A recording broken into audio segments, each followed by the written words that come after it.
Dollar. Well, at long last. What? I say it's high time. It is, huh? Well, isn't it? I don't know. High time for what? High time you answered that phone. And listen, Well? this is Jimmy Bartell. Oh, Jimmy. You know, over here at Mono Guarantee Insurance. Of course I know. How are you? Well, what happened to you, Johnny? Where have you been? I've been trying to reach you for about 4 weeks now. Didn't you try my call service? Yeah, I tried you. Huh? Oh, no, I guess I kind of forgot about that. Oh, well, if you had, you'd have found out that last week I was at Grand Canyon, the week before in Corpus Christi, the week before that in Knoxville, Tennessee, and before that up in Boston. Yeah, sure. Gallivanting around the country while I've been sitting here up to my neck in trouble, beating my brains out, working my head off. Sounds to me like you need a plastic surgeon. Huh? What's the problem, Jimmy? The Burma Red, Johnny. The what? You heard me, the Burma Red. Jimmy, are you sure you want me and not the State Department? Yeah, I'm sure. All right, I'll bite. Who is the Burma Red? Not who, but what. Well? And listen, we carry the insurance, $500,000 worth. You hear that, fella? $500,000. I am deeply impressed. And, baby, if you can't get it back for us, that's exactly what we're going to have to hand over in cold, hard cash. 500 G's. Well, maybe I had better get to work on it. Good. And I don't need to tell you what your commission will be if you do recover it. What else do you think I'm thinking of? Then the job is yours, Johnny. And, brother, I sure hope that you can find it and get it back. The Burma Red? Right. Just one thing, Jimmy, if you don't mind. Sure, Johnny. Before I start gallivanting around the country, as you put it, looking for this thing... Yeah? Don't you think that it might be nice if I have some slight idea, some inkling of what it is, this Burma Red? I told you. Oh, yeah. Yes. Yeah, okay. Come on over here and I'll tell you all I know about it. Okay. We interrupt this program to bring you a special message. To the parents of schoolboy patrol members who were taking the Washington trip, the buses with the patrol will arrive at Durham Union Bus Station this evening about 7:15 to 7:30. We repeat, the Durham Schoolboy Patrol Washington buses will arrive at the Union Bus Station this evening at 7:15 to 7:30. Parents are asked to be present to pick up their children. The parents, are also asked to use the Sears parking lot. 7:15 to 7:30 the time. Expense account submitted by Special Investigator Johnny Dollar to Mono Guarantee Insurance Company, Home Office, Hartford, Connecticut. Following is an account of expenses incurred during my investigation of the Burma Red matter.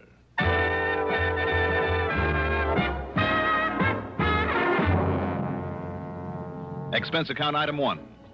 $1.20 for a cab from my apartment to Jimmy Bartell's office in the Spear Building down on the square. Jimmy's specialty, incidentally, is property insurance, especially where fine artwork is concerned. And in this case... Yeah, Johnny, 4 solid weeks I buzzed that phone of yours, and what I thought of you for not being there to answer it wouldn't be fit to print. All right, I'm here now, so stop bellyaching. But maybe you're too late, fella. He's already gotten into the country with it. The Burma Red. That's right, the Burma Red. Which is what? I told you, Johnny, it's... Oh, yeah, that's right, I didn't. Now, listen. I'm listening. It was brought over here a couple of years ago as part of a collection by some countess or other. Got written up in all the picture magazines. Do I hear a slight echo? Echo? Yes, from the case I had on my hands last week. Well, I don't know, because I don't know what you had a case of. But listen. Go on. Having been a part originally of the Buckingham collection over there in England, you know, well, as you might expect, it was picked up here by Winkler and Winkler. The big jewelry outfit down in New York. The same? Oh, then I do hear an echo. So it's a piece of jewelry and it's been stolen from them. No. The same as the Otara's necklace I recovered last week. No again. For Northeast indemnity. No? No, Johnny. It's just a single unmounted stone, a ruby. But so help me, it's big enough to choke a horse, and now it's gone. When did you say it was stolen from them? I didn't, because it wasn't. They'd sold it to that wealthy old Mrs. Harvey Larriman Brittingham. Lives out in the edge of town. Oh, I see. But 4 weeks ago, somebody neatly chiseled open her wall safe and walked off with it. Chiseled? Okay, blew it. What's the difference? Plenty. Knowing a safecracker's method can help a lot in pinning him down. No, the police think they know who did it, all right. Well, what do you need me for? To get that stone back. But if they already know who did it... But they couldn't prove it. Sure, the modus operandi, the way the safe was blown, it pointed straight to him and nobody else. But also he was known to be here in town. Who? But they couldn't pin it on him. He had himself a perfect alibi. Who, Jimmy? So maybe it was rigged. They couldn't break it. Jimmy. But, Johnny, it had to be Oscar Mayfield. Mayfield? They held him as long as they could, went through everything he owns, checked out every contact he made while he was here in Hartford. And all that got him was nothing, and not very much of that. I'll say this. If Oscar Mayfield, the old master, made that heist... So what could they do but let him traipse merrily on back to New York, where he's been living lately? Look, Jimmy... But I figure, despite the police report and all the work they did, I figure that somehow Mayfield got away with that ruby. Jimmy, I'm inclined to think you may be right. I know Oscar Mayfield. He's clever. I've tangled with him before. And, come to think of it, he made a promise to me once. Mayfield made a promise? Mm-hmm. What was it, Johnny? That if I ever tried to interfere with him again... Yeah, well? He'd see to it that I had a very nice funeral.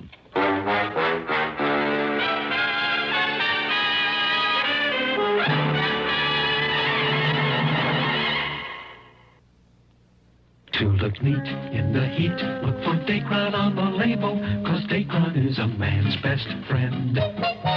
Right, men, Dacron is your best friend when it comes to staying wrinkle-free and neat all summer. Look for Dacron in lightweight suits, handsome slacks, good-looking sport coats, too. You'll stay well-pressed and well-dressed thanks to Dacron by DuPont. There's just no denying in the clothes he'll be buying, Dacron is a man's best friend.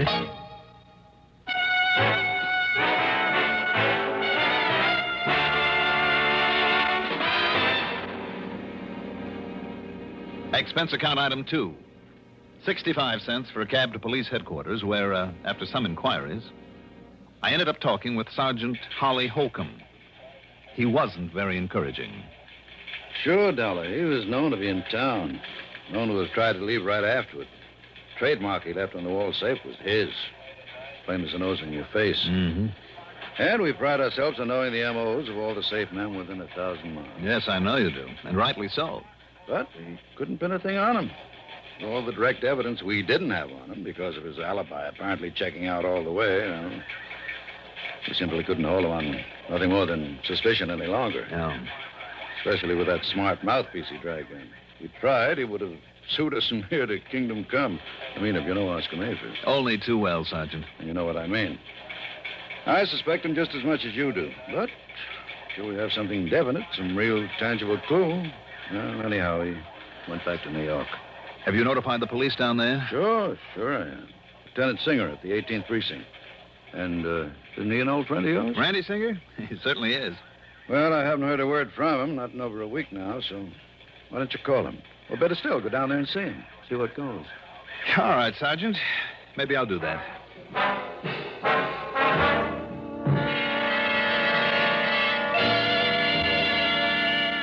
There was some more talk between us, and Sergeant Holcomb gave me every detail of the job.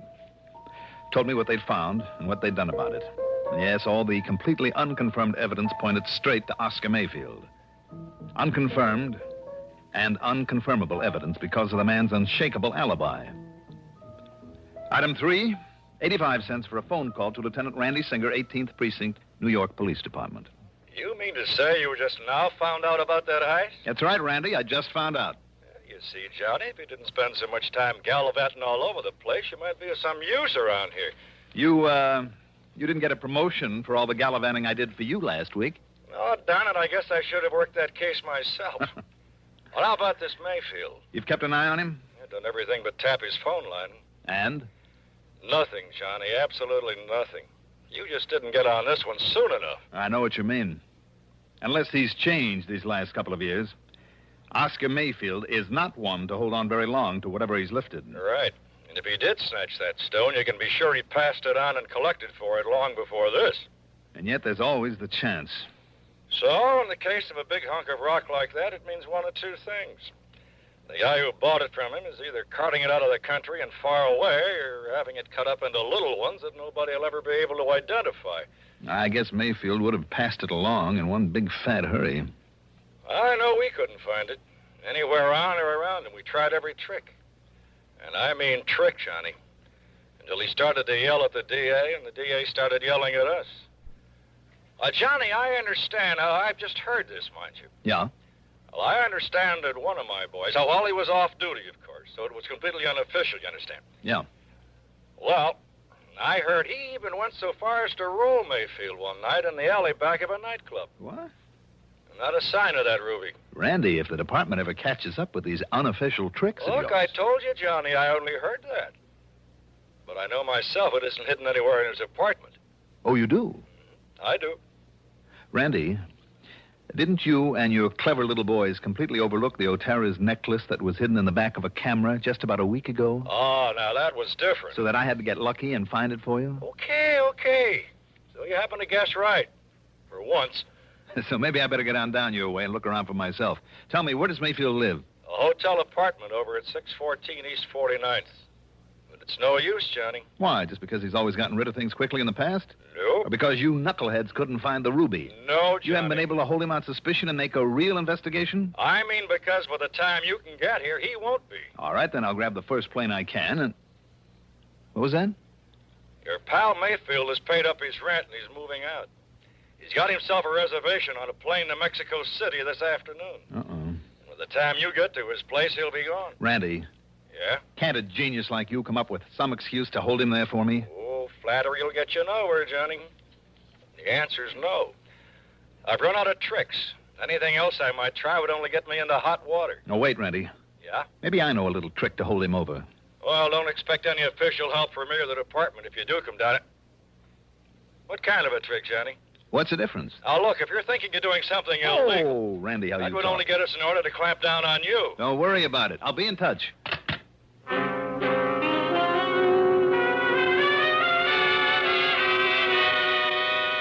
Illegal? I don't know why, but I'd suddenly remember that during my run-in with Mayfield a couple of years ago, there'd been talk about a man who was fencing his stuff. A man who had been only vaguely identified as Hugo. The last name had never come to light. Okay, maybe that name still meant something to him. If so, it justified item 4. $1.26 for a telegram to Mayfield. It read as follows. Urgent, that before you make any deal, you call me immediately at Plaza 3, 9970, and I signed it, Hugo. And I had them put a rush on it, hoping it would give me some much-needed time. Item 5, $6 for a cab to Bradley Field. Item 6, $10.12 for a plane to New York. And when I got there, item 7 is $5.80 for a taxi to 614 East 49th Street. It was a smart, good-looking apartment hotel, which is more than I can say for the stuffy uniformed doorman. Mr. Mayfield, did you say? That's right. Mr. Oscar Mayfield. Is he still here? Is he in? Whom shall I say is calling, sir? Don't. Don't? Just give me his apartment number. Your name, please? Now, don't worry about it. I'm sorry, but I must have your name, sir. It's Dolar. Now, what's the apartment number? Dolar. Very well. No, you don't. Just put the phone down. I beg your pardon. It's granted. Now, the number of his apartment. Not unless I announce you, sir. Now, look, I am a special investigator. Oh, you are? Yes, and if you'd like to call the police and check on me, only I haven't time. Look here. These are my credentials. And I tell you, sir, that unless I... Oh, I see. Mr. Johnny Dolar. That's right. The insurance investigator. Yes. I didn't know. Well, you do now. Well, nonetheless, Mr. Dolar... Just give me Mayfield's apartment number, please. Now, what is it? Well, it's 7G. Okay, thank you. And I'll phone that you're on your way up, sir. You do, and I'll break your neck. 7G, Just in case he remembers what he once promised, I better make sure that this thing is working properly.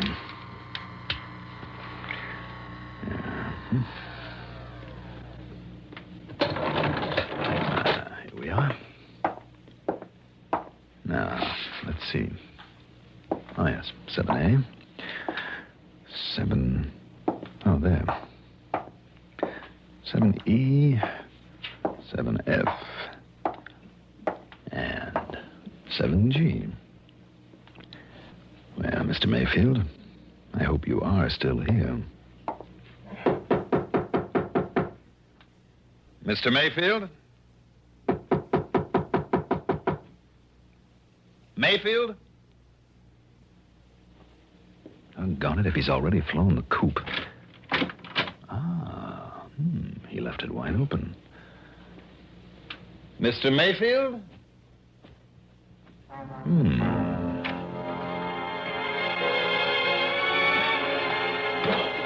The well-furnished living room was empty. And so was a kind of study off at one side and a little bar kitchenette beyond it. As for the bedroom in the back, well, as I started through the door, I caught sight of a couple of handbags in front of a chest of drawers. So he was still here.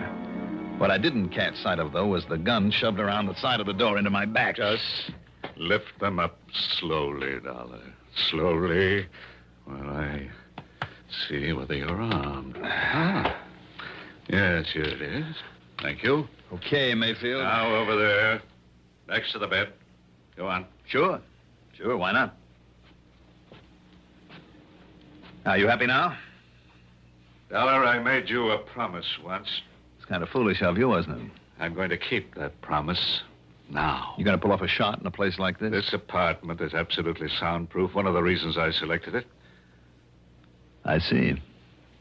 Well, are you ready?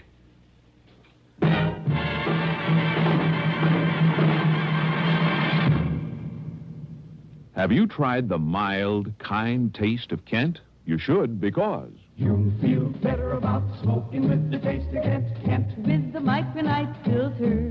Refines away harsh flavor. Refines away hot taste.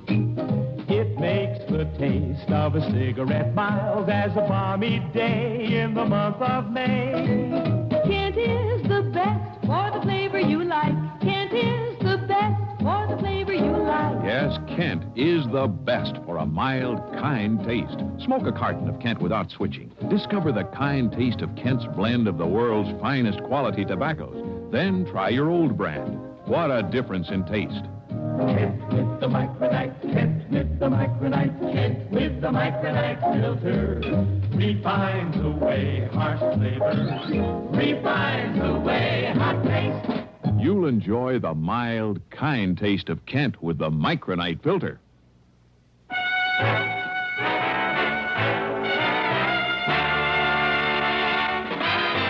And it looks like you were expecting me, Mayfield. Oh, yes, Dolar, I was. You see, I figured right from the beginning that you might be called in on this case. Then you do have the Burma Red, the ruby. Now? Oh, of course not. You should know that I wouldn't hold on to a thing like that. Let's say it's been successfully disposed of. And why do you hang around here? Because I'm waiting for... Yes? I was waiting for you. To settle my old score with you. When I received that silly telegram, I was certain that you would be here. No? You mean I pulled a boo-boo? Your old pal Hugo is dead? I mean that ridiculous number you gave me to call. It's too bad. I thought it was a pretty good idea to keep you trying it until I could get here. Oh, I'll confess it did make me change my reservation to a later plane. But after all, when I got nothing but a busy signal 8 times in a row, I naturally called the operator. And she told you? Yes, that it's a number used for testing. That a busy signal is all it ever gets. Obviously a trick, then. Worthy of you. So I waited for you. And when the doorman, following my explicit instructions, called me, told me you'd arrived, Oh, but I'm wasting time. What's more, I'm expecting someone else. So, Dollar, this is it. Expecting me, maybe? What? Randy. Just drop it right there, Mayfield. Gently now. All right, now dollars again. Now sit over there in that chair next to the window. All right, anything you say, Lieutenant. Oh, Randy, you're like the U.S. Marines. Here, you better keep this gun of his. You know, I'm just glad you got careless and left that front door open out there. I thought I heard a door close just before you made your dramatic entrance. But how come, Randy? What do you mean, how come? Well, from what you said on the phone... So what? I'm off duty. Any reason I shouldn't just kind of drop around for a visit? Oh, I'm glad you did. You know something, Johnny? What? So am I. Now, I'll probably hate myself in the morning for saying this, but I've waited a long time for a chance to return some of the favors you've done me over the years. That I've done you. Well, Mayfield? I'm afraid your so-called visit is completely pointless, Lieutenant. You must know very well that you won't find the ruby around here or anything to even remotely connect me with it. Do I need to, after the little party I walked in on? Yeah, that's right. Huh? You can stop smiling now. Oh, very well. Very well, if you insist on booking me for an alleged attack on Johnny Dollar with a, quote, deadly weapon, unquote. Let us go down to your station house and have done with it. This Grand Central Station? Shall we? Shall we go, Lieutenant? You just stay in that chair, Mayfield, while I... No, Randy. While I answer the door. Okay, but leave this one open so I can hear. Right. Yes? Yeesh, what a fancy layout this is. Who are you? You Oscar Mayfield? Well, who did you expect to find here? Santa Claus? Yeah, well, no.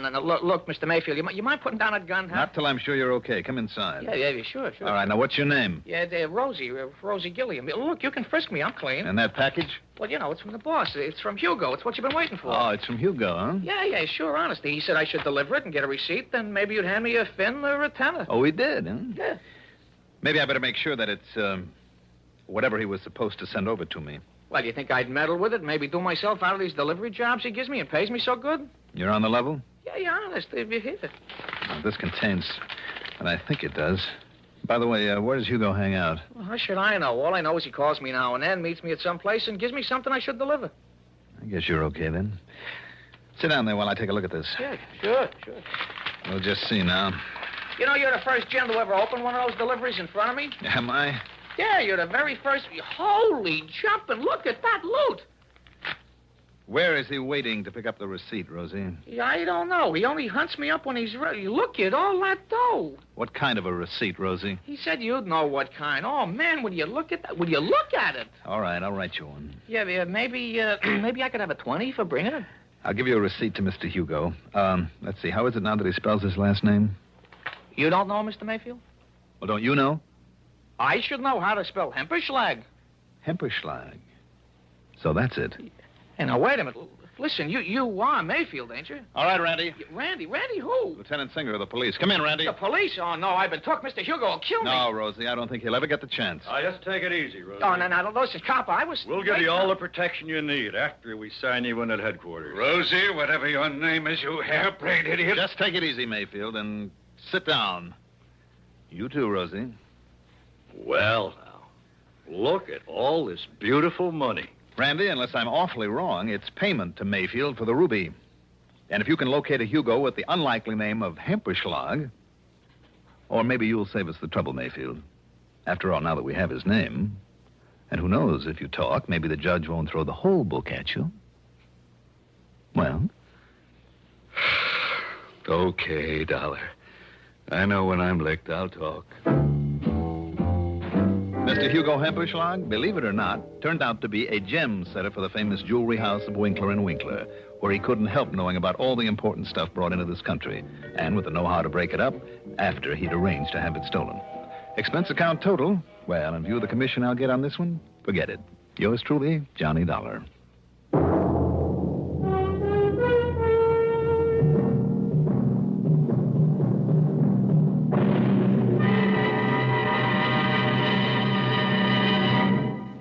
Now, here is our star to tell you about next week's story. Next week, I'll be back with a rather unusual story.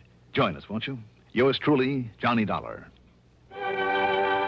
Yours truly, Johnny Dollar, is written by Jack Johnstone, produced and directed by Bruno Zerato Jr., music supervision by Ethel Huber, sound patterns by Joseph Cabibo. Johnny Dollar is played by Mandel Kramer. Also featured in our cast were Paul McGrath as Oscar Mayfield, Al Hodge as Lieutenant Randy Singer, Ivor Francis as Jimmy Bartell, Jack Grimes as Rosie, Santos Ortega as the sergeant, Mercer McCloud as the doorman. Be sure to join us next week, same time, same station, for another exciting story of yours truly, Johnny Dollar. This is Roger Foster speaking. Durwood Kirby's favorite program, The Gary Moore Show, weekdays on the CBS Radio Network. CBS for Durham, Raleigh, WDNC.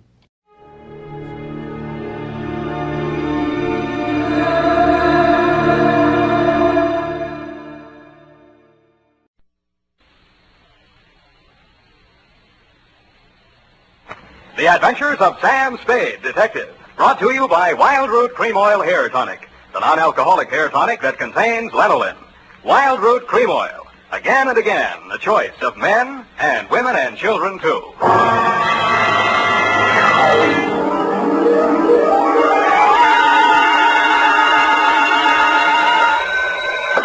Sam Spade Detective Agency? Me, sweetheart. Oh, Sam, I'm so glad you called.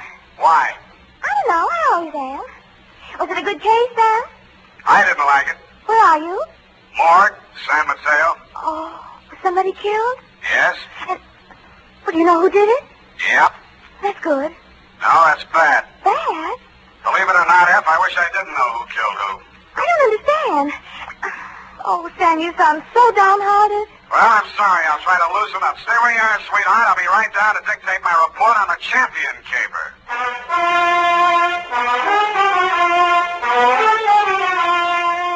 Dashiell Hammett, America's leading detective fiction writer and creator of Sam Spade, the hard-boiled private eye, and William Spear, radio's outstanding producer-director of mystery and crime drama, join their talent to make your hair stand on end with the adventures of Sam Spade. Presented by the makers of Wild Root Cream Oil for the hair. Before bringing you tonight's mystery, I'm going to take 28 seconds to tell you something that isn't a mystery. It's no mystery why so many millions of men, women, and children have well-groomed hair these days when America's favorite hair tonic, Wild Root Cream Oil, costs so little. Just 25 cents will buy you a get-acquainted bottle and show you how neatly and naturally Wild Root Cream Oil grooms your hair, how it relieves annoying dryness and removes loose, ugly dandruff. Get Wild Root Cream Oil Hair Tonic. Again and again, the choice of men and women and children, too. And now, with Howard Duff starring as Spade, Wild Root brings to the air the greatest private detective of them all in the adventures of Sam Spade.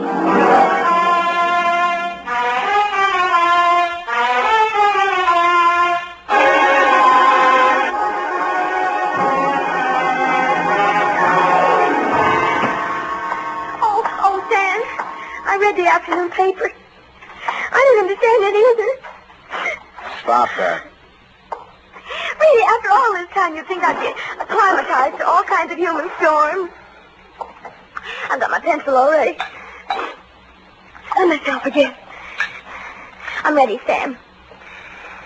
Sam, date? Date, August 7th, 1949.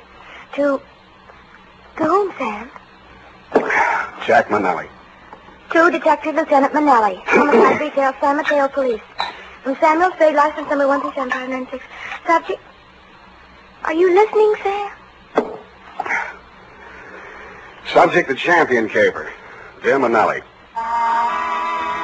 You were there for the end of it, and I was there for the start of it, which is in the reception office of Elliot Champion's brokerage house in San Mateo, and where I first met Mildred Champion. Remember that old salve, how a woman in love is always beautiful? When I went in, I had no idea she was in love and no idea she was beautiful.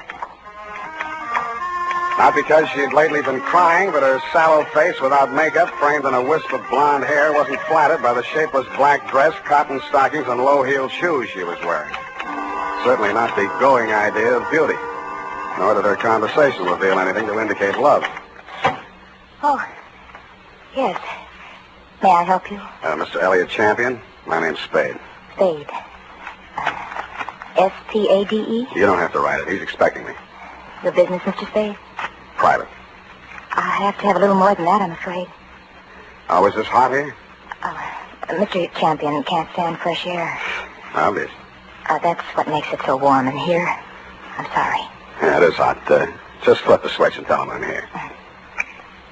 Well, what is it, Mildred? I was just going out. Mr. Spade is here. It says you're expecting him. But I don't find him listed in your appointment book. Don't be an idiot. Send him in. Send him in. You may go in now, Mr. Spade. He always like that? He's nice today. Sorry, Mildred. That's your name, isn't it? His office is the first on the right. Don't bother. I'll find it. Thank you. I'll just go to lunch. Mr. Champion? Well, don't just stand there. Come in and shut the door. What I have to discuss with you is private. I don't want that snoopy niece of mine listening to our conversation. She's out to lunch now. But does she listen in often? All the time. Why? She didn't know who I was. I outsmarted her there. I called you from the drugstore on the corner. I don't want anyone to know who you are, why you're here. Oh, now, where did I put that lighter? Behind the inkwell. Oh, yeah. I'm a dangerous man to play games with. Joseph's found that out once, and if he keeps this business up, he's going to find it out again. No games, you're dangerous. Say, are you mocking me, Spade? Just wondering what you're talking about. I just told you, you got ears, haven't you? Joe Josephs is back in town, and I'm not going to fool around with him. Mildred told me you were nice today. Oh, she did she? Well, Mildred talks too much. That's what's the matter with her. She talks too much. And you'd fire her, only she's your niece, and you'd have to pay somebody else 3 times what you pay her to take everything she has to take. Get out of my office. Oh, no. Wait a minute, Spade. It's just hot, I guess. Who has turned on the heat? It's Joe Josephs. He was released from San Quentin this week. And I've been receiving telephone calls from him telling me to beware and to watch out and a lot of other nonsense. What was he doing at San Quentin? 2 to 5 on an embezzling count. He's an ungrateful scoundrel, that's what he is. Why, I took him into my office as a junior executive, and 6 months later... He got tired of the $20 a week you were probably paying him and decided to dip into the bin. Only he did a bad job, got caught, you testified against him, now he's out and he's sore, and he's threatening. And every time you yell cop around this town, there's always some snoopy reporter hanging around the sergeant's desk. Ain't that the truth? Listen, Spade, I've got $500,000 tied up in this business, and I don't want anybody thinking I might get knocked over by some loony with a grudge. And that's why you didn't tell the police? Don't you believe me? It'll do for now. You'll think of something better. Now, see here, impertinence is one thing... 25 a day and... No. That'll be 45 a day in expenses. I want you to find Joe Josephs and bring him to me. Nuisance warrant? More than that. I've got enough stuff in that desk drawer to send him back to Quentin if I have to. Oh, what kind of stuff? Left over from his trial. It'll be grand larceny this time, and they don't stop at 5 years for that kind of thing. You withheld evidence? I withheld... Get out.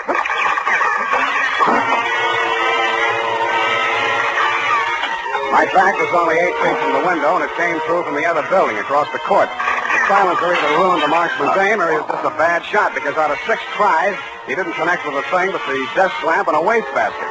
By that time, Champion and I were both on the floor, Champion on top of me. I kicked out to get loose, and he kicked me back. I gave that up and twisted around for my gun. Across the court, a window was open about 6 inches, one corner of which was full of a dark-sleeved hand and a gun arm. I fired at it from what is known as number 6 position. It's him!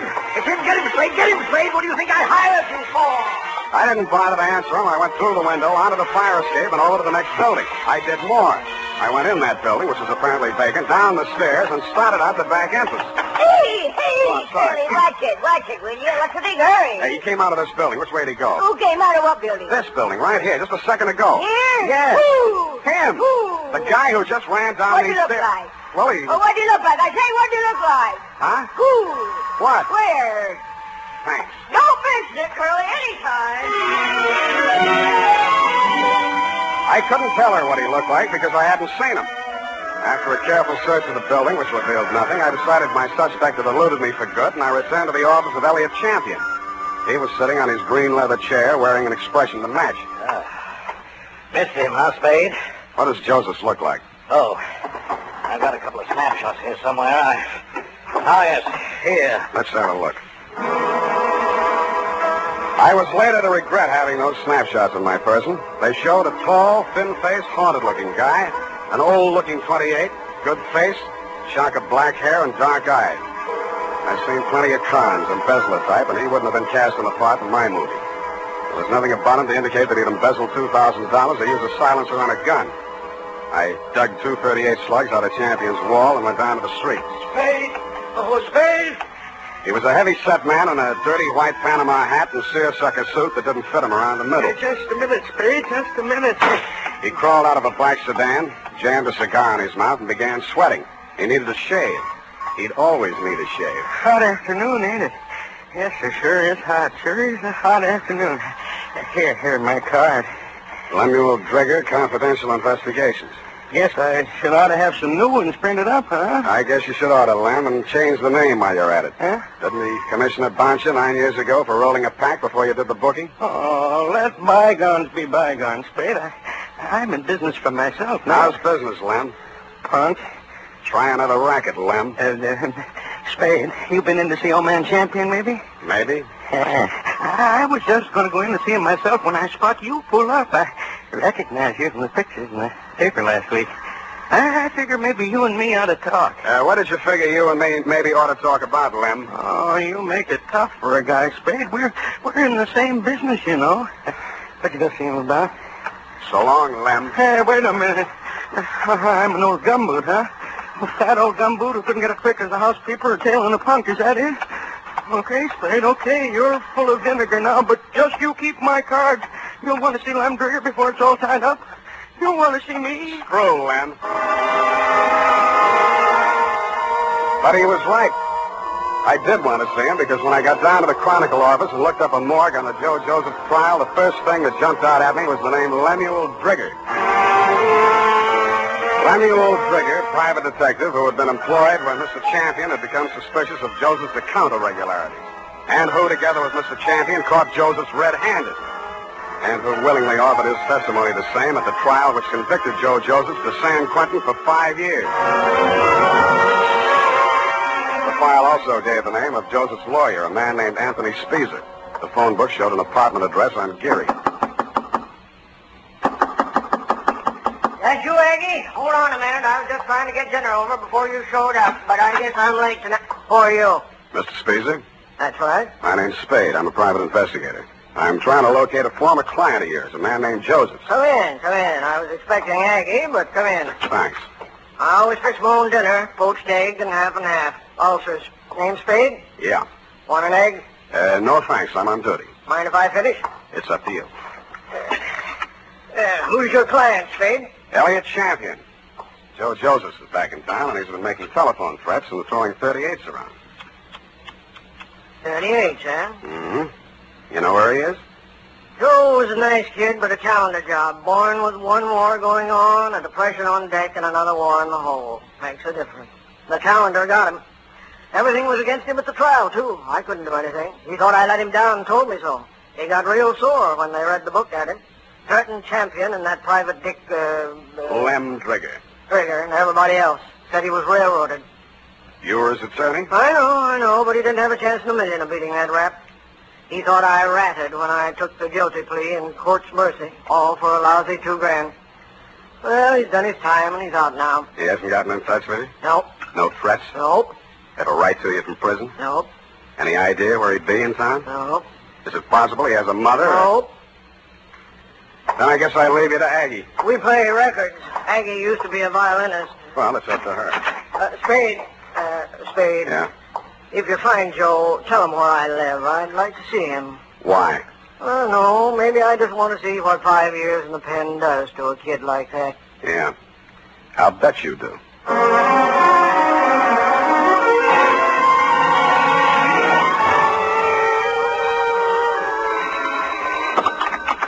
Yeah? Is this you, Mr. Spade?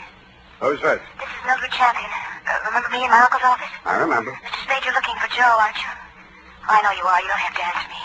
I think I can help you find him. I must talk to you right away before something terrible happens. Please come out to the house before something terrible happens. It's right in the corner. I got out to the house as fast as I could, but not before something terrible had happened. Hey. The front door was open and all the lights were on, and Elliot Champion was lying at the foot of the stairs in the front hall, holding his lapel as if it would get away from him. Hey, don't touch me. Don't try to move me. It's in my lungs somewhere. I never thought.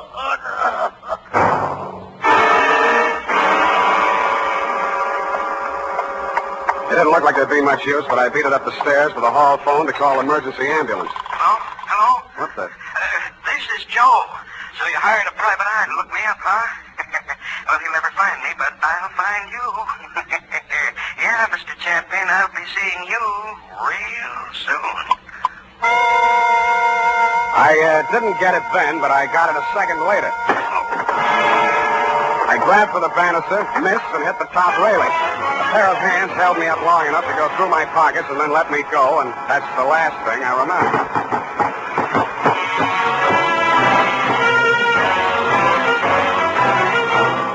The makers of Wild Root Cream Oil are presenting the weekly Sunday adventure of Dashiell Hammett's famous private detective, Sam Spade.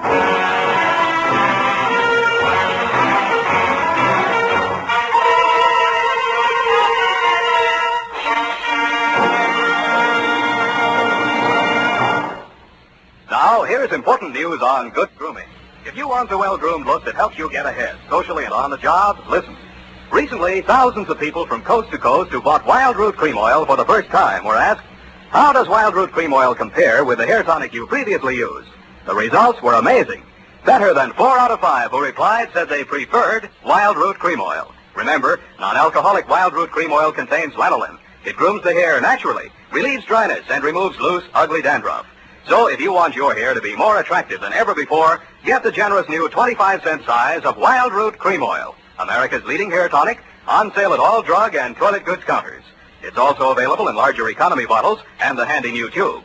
By the way, smart girls use Wild Root Cream Oil, too, and mothers say it's grand for training children's hair. Get Wild Root Cream Oil. Again and again, the choice of men and women and children, too.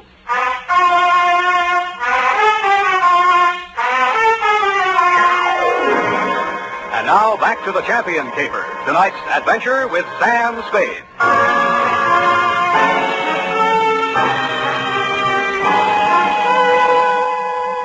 The neighbors had complained of gunshots, which was fortunate for me. I still might have been lying at the bottom of those stairs in Champion's house, Lieutenant, if you hadn't walked in, applied first aid, asked me my name, and listened to my story. You considered the threatening phone call after my client's death as a cover-up and promptly sent out a general alarm on Joe Josephs. I took an aspirin and a taxicab for home. Halfway uptown, I discovered the pictures of Joe Josephs were missing from my wallet. And that is why I was absent at the medical examiner's inquest this morning. Instead of going home, I went out to San Mateo, jimmied the lock of Champion's office, and violated City Ordinance number 352B. My dead client's desk revealed one important item. An income tax voucher dated August 17, 1944, noting him delinquent. Then I found another important item, same for 1943. His secretary's desk was even more interesting. What I found there led me to, 1, call her home. Result, no answer. And 2, to revisit Attorney Speezer. I found him poaching another egg. All right, I'm here. It's late, Aggie. What's the idea? Unless it's Beethoven, I don't... Oh, Spade. Aggie ever show? Yeah, left early. Has to work tomorrow. Oh, it's too bad. What's with you? Still looking for Joe? Yep. Any leads? Wish I could help you, Spade. Elliot Champion was shot and killed in his home tonight. No. That all you have to say? Joe do it? Maybe. Well, You don't seem scared for a mouthpiece Joe didn't like. if you mean should I be next, no. I'm not scared, Spade. The kid should realize that this time I liked him and did all I could. You've been here all evening? Aggie? Could you prove it? Yep. You may have to. Did you know Mildred Champion was married to Joe Josephs? Yeah. How'd you know? It's a secret. I found his marriage license in a desk drawer. Nosy, huh? I found something else. Champion didn't pay his income taxes all the time. A lot of people are like that, Spade. Me, Lynn Drigger testified against Joe at the trial, so did Champion. Mildred worked in the office, but she didn't testify. Wife can't testify against husband. Real good story, Spade. But what about Joe? Champion had something on Lynn Drigger, and Drigger had something on Champion. Joe's in between. You tell me, huh? Huh? All right, I'll tell you. It's all about a green kid hired into a brokerage firm to be framed on a phony embezzling charge to cover up a tax delinquency. You want to finish it? I can't. I don't know it. You've got ideas, though. Yeah, Spade, you're right. I've got ideas. And all of them make me sick inside. That kid stood there and told me he was innocent. He said it 1,000,000 times if he said it once. And he told me he thought Champion was short with the income tax people. And if Champion was short, he could phony up a book and get a worn-out private detective like Drigger to testify that there'd been a fraud, and Joe takes the rap. If that's what happened, they did it pretty good. Did you mention anything like this at the trial? Surmise is not admissible. There was no way to investigate it and no way to prove it. Joe was a nice kid, Spade, and he told a good story. I've been fooled a lot of times. And what do you think? I haven't met him yet. All right, he's done his 5 years. He came out, and now they want him for killing the man who sent him up. His whole life's gone. And for what? Spade, I hope you don't find him. I hope nobody ever finds him. But we did find Joe Josephs, Lieutenant. He was right under our noses all the time. When I called you, you told me to come on down to the morgue at the county hospital. We both stood and looked at Joe Josephs. It's a funny thing, Sam. We had an alarm out for an hour on this guy. We've been looking all over. For him, and he turns up right here. Well, he's dead. He's been dead since last night about 7. 7? Same time Champion was killed. TB. Just got the whole story. Had it awful bad in prison on the sick ward his last 2 years. Wanted out awful bad. When his time was up last week, he made him release him. But he wound up here, died in the hospital. He looks awful young to be a con and all.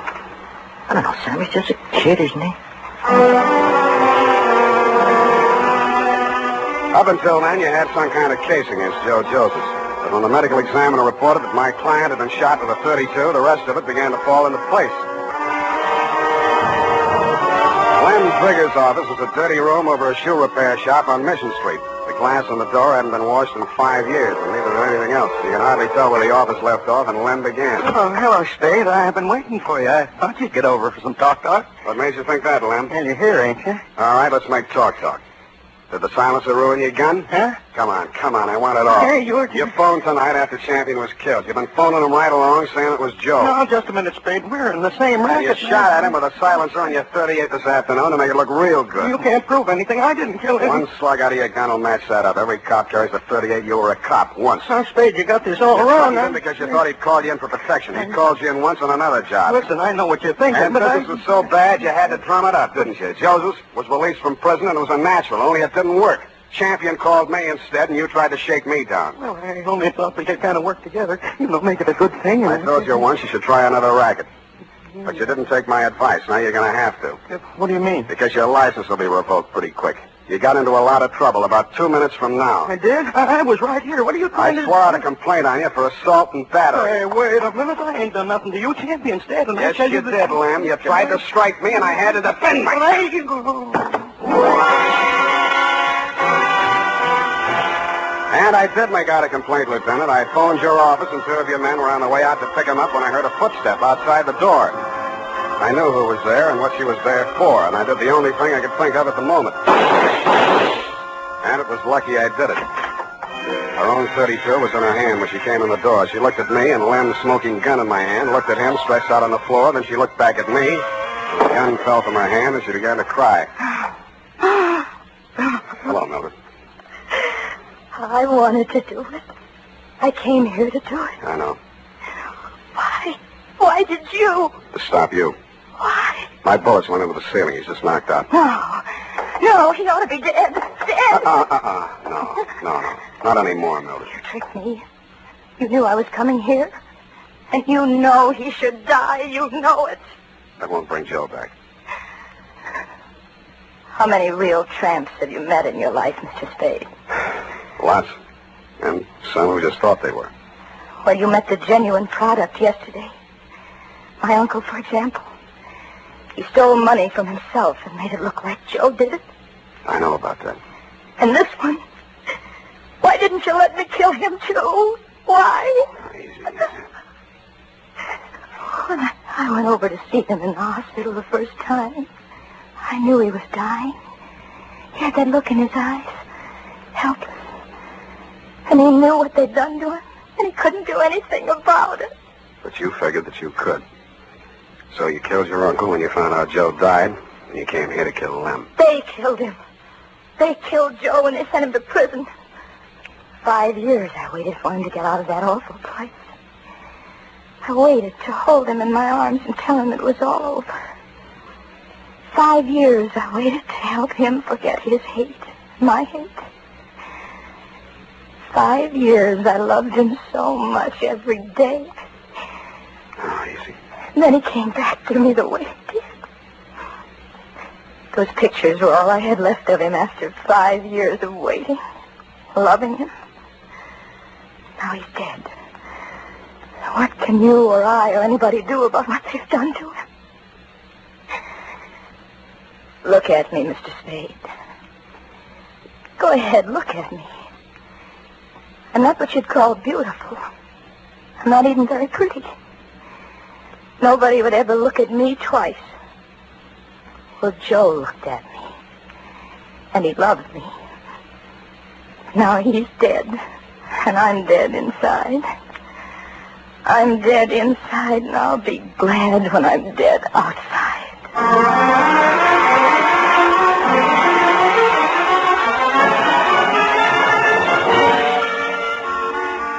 Period and a report.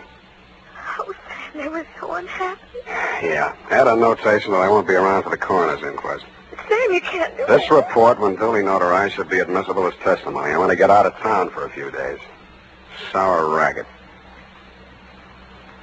And now, listen to this. Later this evening, if you happen to stroll down to the corner for cigarettes or ice cream, why not also pick up some Wild Root Cream Oil Hair Tonic?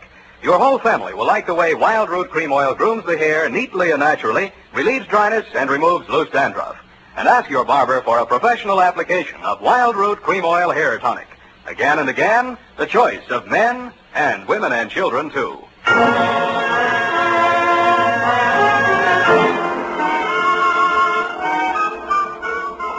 Here it is, Sam. Didn't make any mistakes. Of course you didn't. Are you really serious about getting out of town for a few days? I am. The world's too much with you, huh, Sam? Effie. I know it's torture, Sam, but it seems kind of appropriate right now. I don't care if she did kill those two men. I feel sorry for her. What's that got to do with poetry? Well, it's kind of poetic justice. Oh. Why did she dress the way she did in that black dress and low heels? A form of penance, I guess. A mourning, absence of her missing lover. Lover? Yeah, no. Look, you'll have to type it all over if you keep that up. But, Sam, it's all so beautiful and tragic. Yeah. And you watched it all happen with such understanding. I'm so proud of you. Oh, Sam. Come on now, come on. Dry up and go home. Good night, Sam. Good night, sweetheart.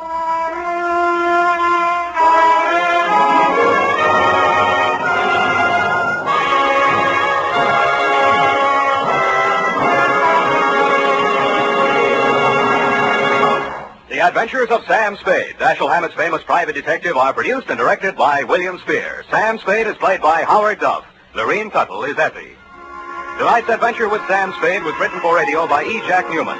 Music was directed by Lud Gluskin, with score composed by Renee and Pierre Garrigay. Join us again next Sunday when author Dashiell Hammett and producer William Spear join forces for another adventure with Sam Spade. Brought to you by Wild Root Cream Oil. Again and again, the choice of men and women and children, too. This is Dick Joy reminding you to get Wild Root Cream Oil, Charlie. It keeps your hair in trim. You see, it's non-alcoholic, Charlie. It's made with soothing lanolin. You better get Wild Root Cream Oil, Charlie. Start using it today. You'll find that you will have a tough time, Charlie, keeping all the gals away. Hiya, Charlie. Get Wild Root right away. This is CBS, the Columbia Broadcasting System.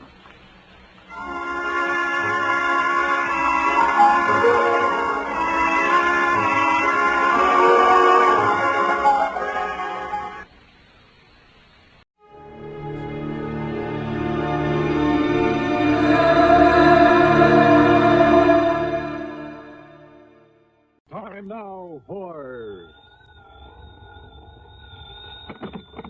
Johnny Dollar. I have your call to Universal Adjustment Bureau in Hartford. Oh, thank you, operator. Hello. Pat McCracken. Johnny Dollar, Pat. Oh, Johnny, I've been trying to reach you. Yeah, I'm in Sarasota, Florida. Oh? Been down here the better part of a week and just thought I'd check to see... Johnny, I'm glad you called. Can you grab a plane out to the West Coast? Don't see why not. Good. Your contact will be Arthur at Western Maritime and Property, office in Beverly Hills. Got it. What's it all about, Pat? Piracy, according to him. What was that? You heard me. Now, for a second there, I thought you said piracy. Maybe you'd better go out there and see him, huh? Yeah, but I still don't believe it.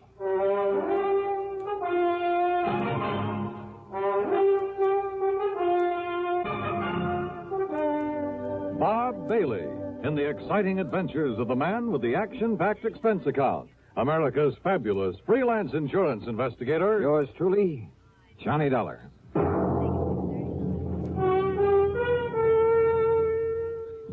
Welcome, William Bendick. Nobody can act up to par with a nasty cold.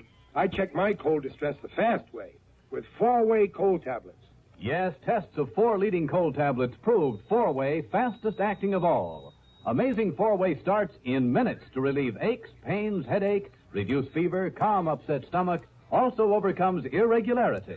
4-way's the fast way to relieve those cold miseries. Then you feel better quickly. 4-way cold tablets, only 29 and 59 cents.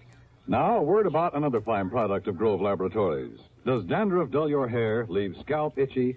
Get Fitch Dandruff Remover Shampoo and get rid of unsightly dandruff in 3 minutes.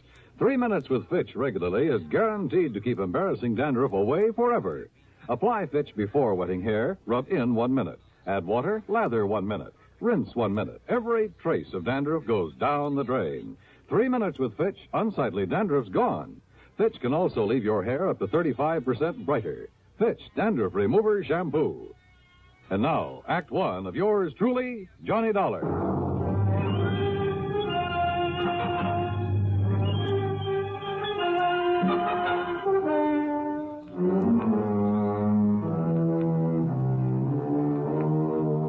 Expense account submitted by Special Investigator Johnny Dollar to the Western Maritime and Property Insurance Company, Beverly Hills office. Following is an account of expenses incurred during my investigation of the Baldero matter.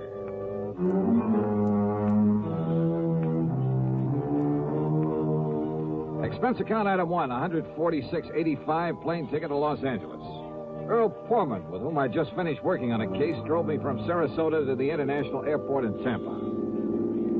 I don't know why not, Johnny. Oh, are you kidding? In this day and age, a bunch of bearded gorillas stripped to the waist, bandanas wrapped around their heads, waving cutlasses. I didn't say that, Johnny. And Long John Silver, I suppose, leading the boarding party. Oh, Earl, that kind of stuff went on a couple of 100 years ago. Sure. But do you remember that palatial yacht that was boarded and taken over just off San Salvador about a year ago? Well, yes. Convicts from a prison colony on the island of Isabella.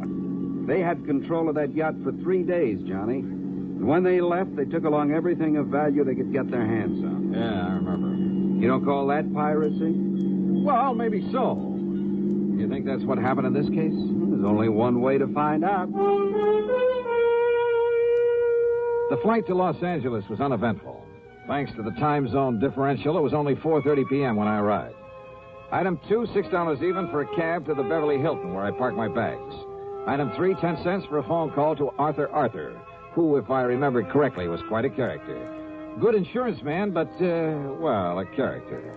Item 4, 75 cents for a cab to his office on Wilshire Boulevard. Yes, it all happened somewhere off the coast of Mexico. Mr. Baldstein and his party were just cruising around. They were just taking life easy. Baldeston is the owner of the yacht? H.V. Baldeston.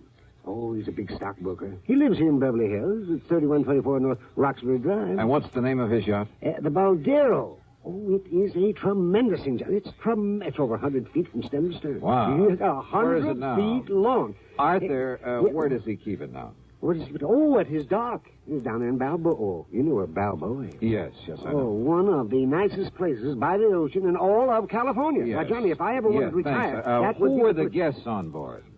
Well, let me see. His wife, of course, and Mr. and Mrs. Gerald Hooper, and young Richard Spidel, and Lee Woolway. Just cruising around, huh? Yes, but they'd planned to sail on up to San Francisco for that big charity ball up there on the 30th. Oh. That's why they all had their finest clothes, most expensive jewelry with them. Oh? Yes, sir. $394,000 worth of jewelry. Stolen. Oh. Yes, plus a few other things, too. Mostly silverware, things like that.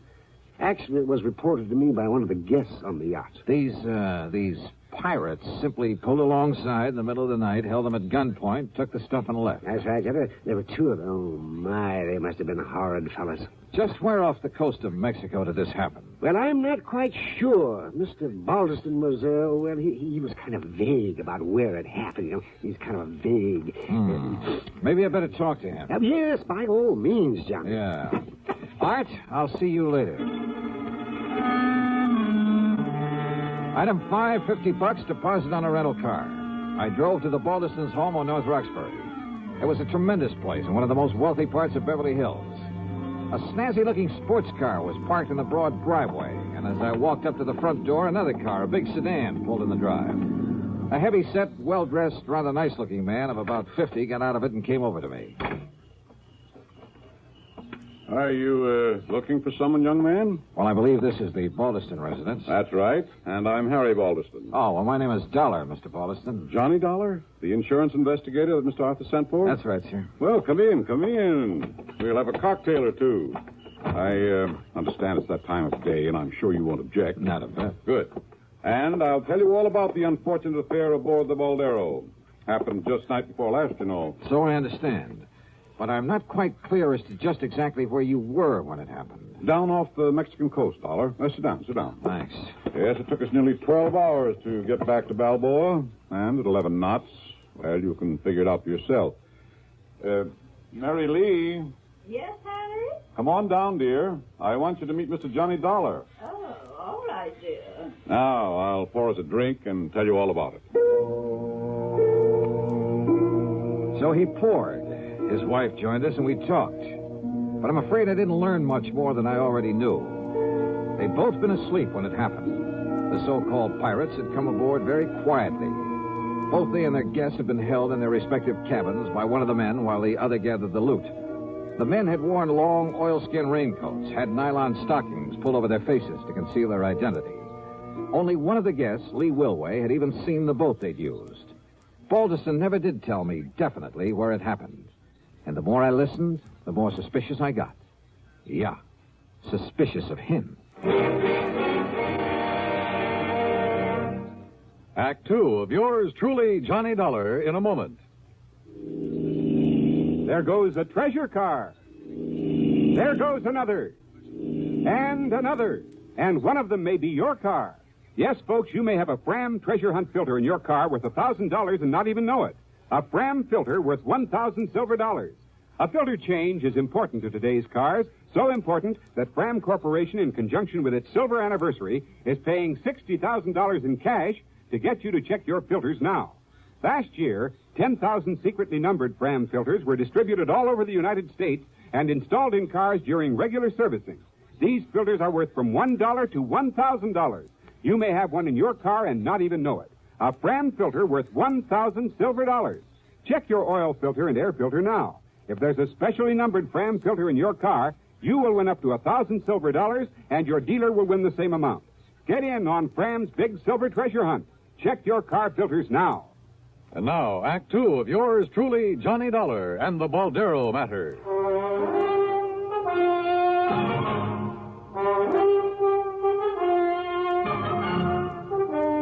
Well, Dollar, it was hard to tell just where we were. I keep an engineer on board, and he'd been at the wheel most of the day. But you were anchored for the night. That's right. You see, we were just killing time until it was time to head north to San Francisco and that charity ball the ladies wanted to go to. Yes, the charity ball. And after waiting 2 months, now I suppose we'll just have to forget it with all our jewelry gone. Didn't you check your position to find your way back to Balboa? Just headed east, then followed the shoreline. You say that one of your guests... Incidentally, I want to check with them. Oh, by all means. I'll give you their addresses. Yes, there may have been details that we've forgotten, overlooked. After all, we were a bit upset over what had happened, and probably more than a little confused. Well, I know I was. You said that one of your friends got a look at the boat these men used. Yes. Lee Wilway ran up on deck. Of course, it was dark, and there was some fog, but Lee said it was a black boat. Well, now you can't... A long black speedboat. Maybe. By the time the rest of us got up there, it had completely disappeared. Then I had Beacon start the diesels, and we made the run back to Balboa. You notified the Coast Guard, of course. Not until we got in. What? Well, Lee had been fooling with the radio earlier. The rest of us were in the main cabin playing cards. And, when we tried to send out a call, the transmitter wouldn't work. Where'll I find this Lee Wilway? Here, I've written down the address for you. And our other guests, too. Mr. and Mrs. Hooper and Richard Spidel. Thank you. Now, Mr. Dollar... Mr. Balderston... Yes? I'll see you later.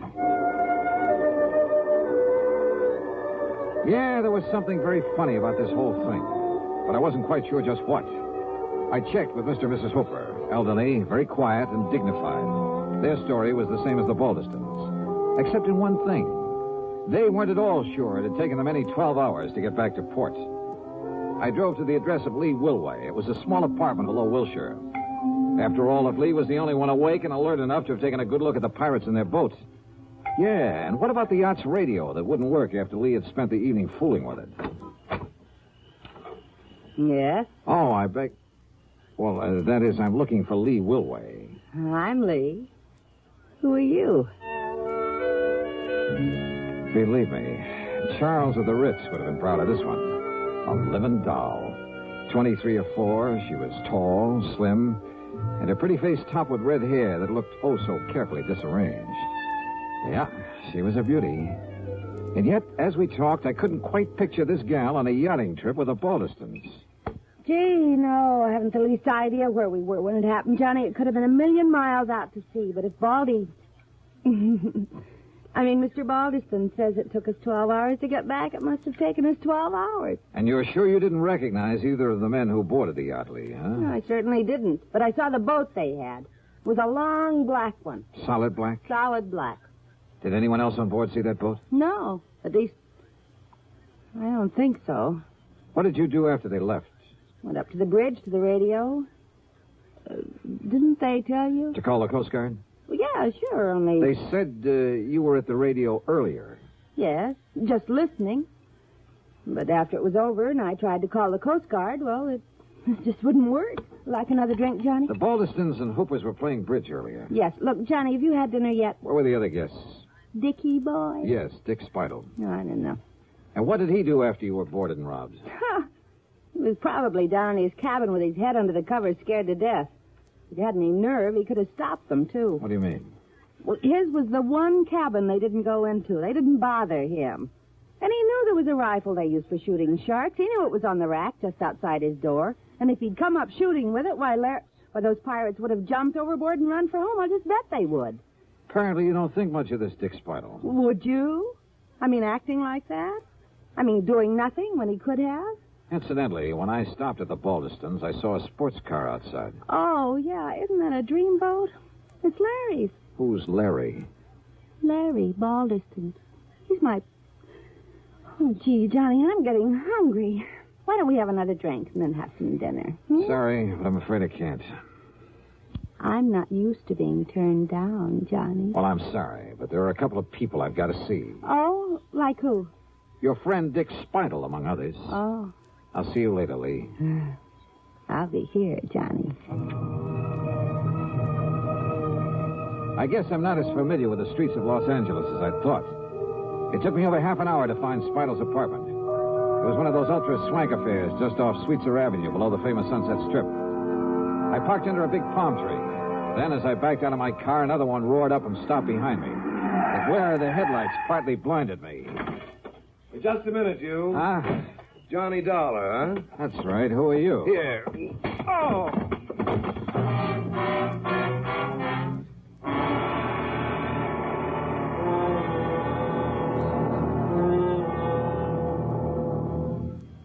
Act 3 of yours truly, Johnny Dolar, in a moment.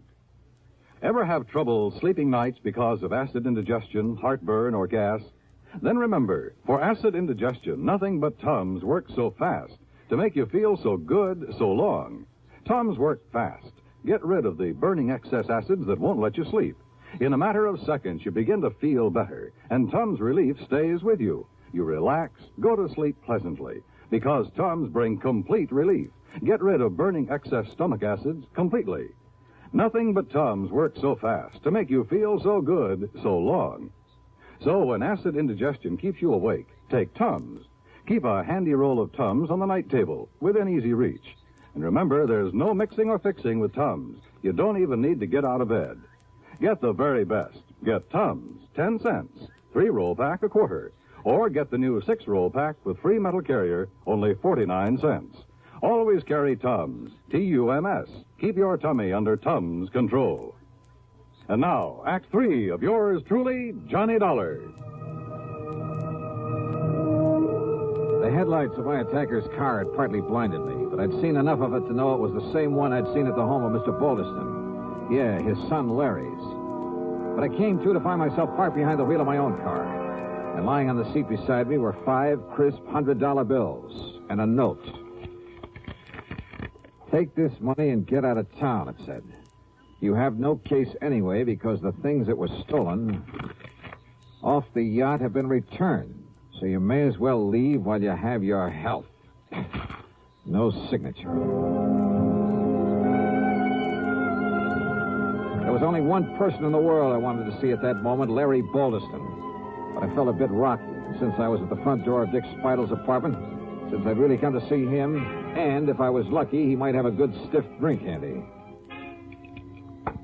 Feeling better now, Mr. Dolar? Yeah, I am. Thanks, Dick. It's Richard, if you don't mind. Oh, yeah, sure. But go on with what you were saying. Well, the whole thing was absurd, of course. But the only reason Mrs. Balderston insisted on taking Lee on that yachting trip and to the charity affair, and of course I was supposed to be her escort, was to shame her, to show her up. How do you mean? Well, after all, in spite of her beauty, she is a rather common person, rather cheap. So Mrs. Baldeston hoped that facing her with the ladies and gentlemen who attend the ball would embarrass her. Oh, I see. And that she'd realize she has no place among people like ourselves. People like you are just too good for her. Well, to put it bluntly, yes. In any event, Mrs. Baldeston hoped it would break off this rather sordid romance. Romance? She and Lawrence Baldeston. Larry, she calls him. And Lee is only after his money. But I take it Larry got wind of this little plan. Lawrence said that he would prevent its being carried out if it was the last thing he ever did. So he staged the piracy bet. Oh, I'm sure it was he. He's always done silly things like that, Mr. Dolar. Rich, headstrong, spoiled as he is. So, when I heard the noise up on deck, I simply locked myself in my cabin and refused to budge when he and whoever he had helping him boarded the yacht. All because you were scared? I beg your pardon. Thanks a lot, Dick. It's Richard. You've been a lot of help. Oh, and incidentally... Yes? You think Lee Wilway was in on it, too? That's why she spent so much time on the ship's radio earlier in the evening? Indubitably, so that she could guide him to the yacht in his speedboat. His speedboat, of course, has all sorts of radio equipment aboard. What color is that speedboat? A mahogany. Why? Lee said the pirates were using a solid black boat. Which simply proves she was onto his plan. What do you mean? Well, the wench was lying, that's all. Yeah, maybe you're right. Thanks, Dick. It's Richard, if you don't know.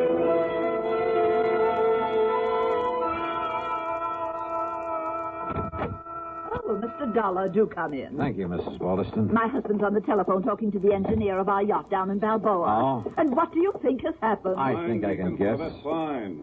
Just stay on watch, and I'll be back down there to pick those things up in the morning. Goodbye. It's true, Mary Lee. Oh, splendid. Whoever took them from us returned everything to the boat. Everything is... Oh, Mr. Dolar. Did you hear that? Yes, I heard. Where's your son, Larry, or Lawrence, or whatever you call him? Larry? Well, as a matter of fact, Oh, the dear boy came in just a little while ago. Where is he?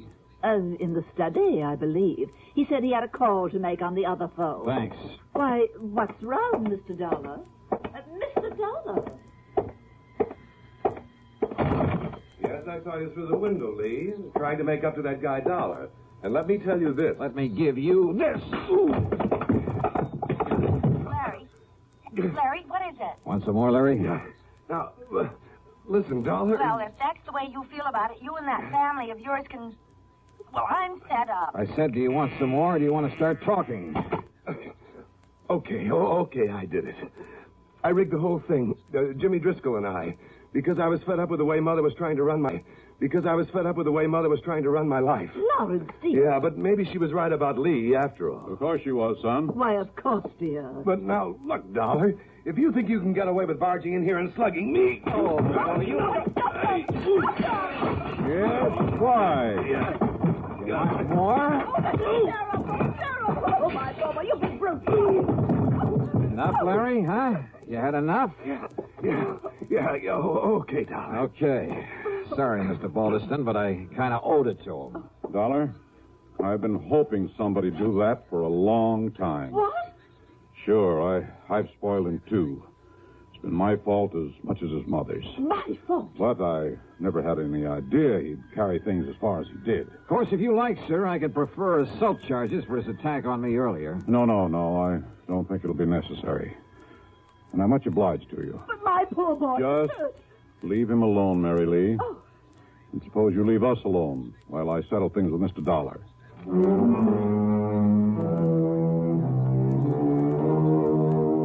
Fee on this case? Forget it. The $500 that Larry mistakenly tried to bribe me with, plus a nice fat check for Mr. Baldeston. Well, much as the thought of it hurts me, let's forget the expense account, too. Okay? Okay. Yours truly, Johnny Dollar.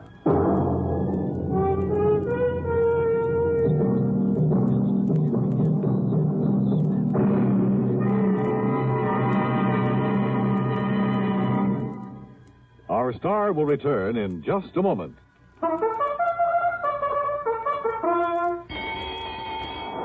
Hey, Hey, who's gonna win the Thoroughbred Kentucky Club's Thoroughbred? Who's gonna win that horse and make it pay? Lots of money, well, Kentucky Club. Pipe Tobacco has to find the winner. So the horse is here, the time is near. Get your entry blank today.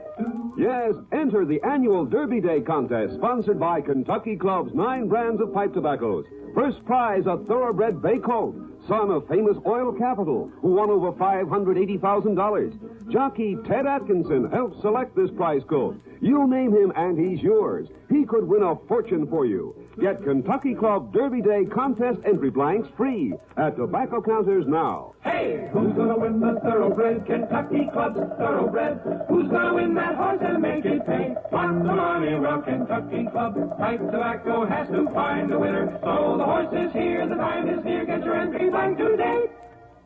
Now, here's our star to tell you about next week's story. Next week? Oh, wait a minute. Belated congratulations to station WJLS in Beckley, West Virginia on its 20th anniversary. Next week, I really go fishing. Yeah, for a body in the middle of Lake Mead. Join us, won't you? Yours truly, Johnny Dollar.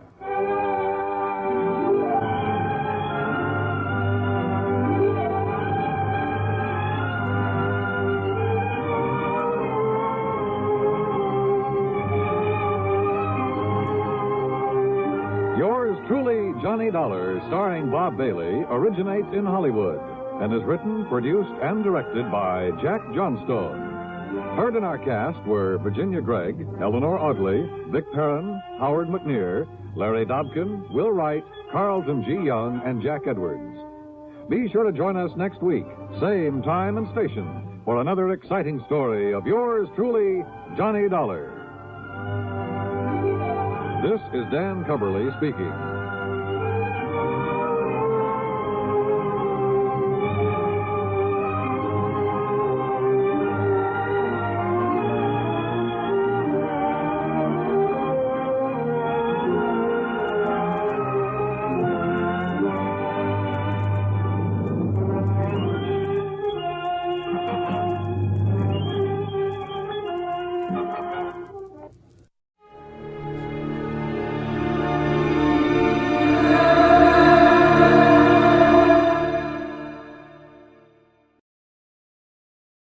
From Hollywood, it's time now for Edmund O'Brien as...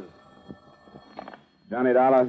Hello, Mr. Dollar. This is Dr. Carr. Yes? Sergeant Wright had to go back to his office and asked if I would call you. Oh, I get it now. The Boldrick shooting. Sorry, I understood Dr. Stone was on the case. We've both been attending Boldrick. What's his condition now, Doctor? He's improved some, but he'll be lucky to live. We gave him 3 blood transfusions this afternoon, and this evening he regained consciousness. Was Sergeant Wright there at that time? Yes. What did Boldrick say? Did he say who shot him? No, he wouldn't talk about it. Said he didn't remember, but he was lucid when he arrived. Oh.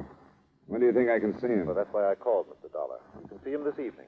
Sergeant Wright hopes that since you aren't a police officer, perhaps Boldrick will talk to you. Well, I can try. I'll be there in about 45 minutes.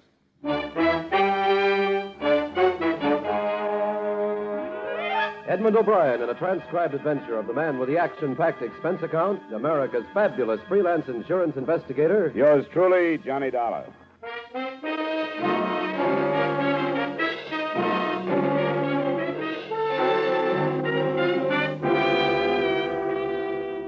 Expense account submitted by Special Investigator Johnny Dollar to Home Office, Corinthian All Risk Insurance Company, Hartford, Connecticut. The following is an accounting of expenditures during my investigation of the Arthur Boldrick matter. Expense account item 1, $2.30 cab fare from my apartment to the emergency hospital.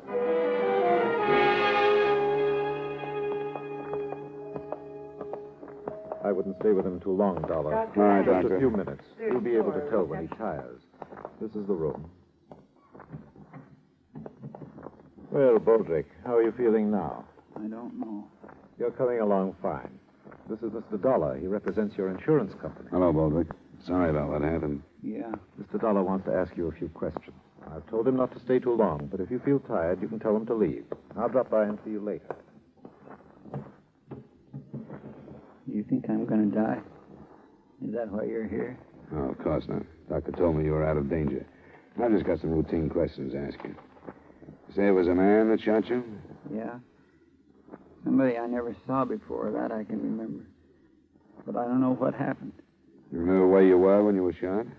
It was in the backyard near the garage. I was right by the garage door, and this guy come around from the alley, and What did he say to you?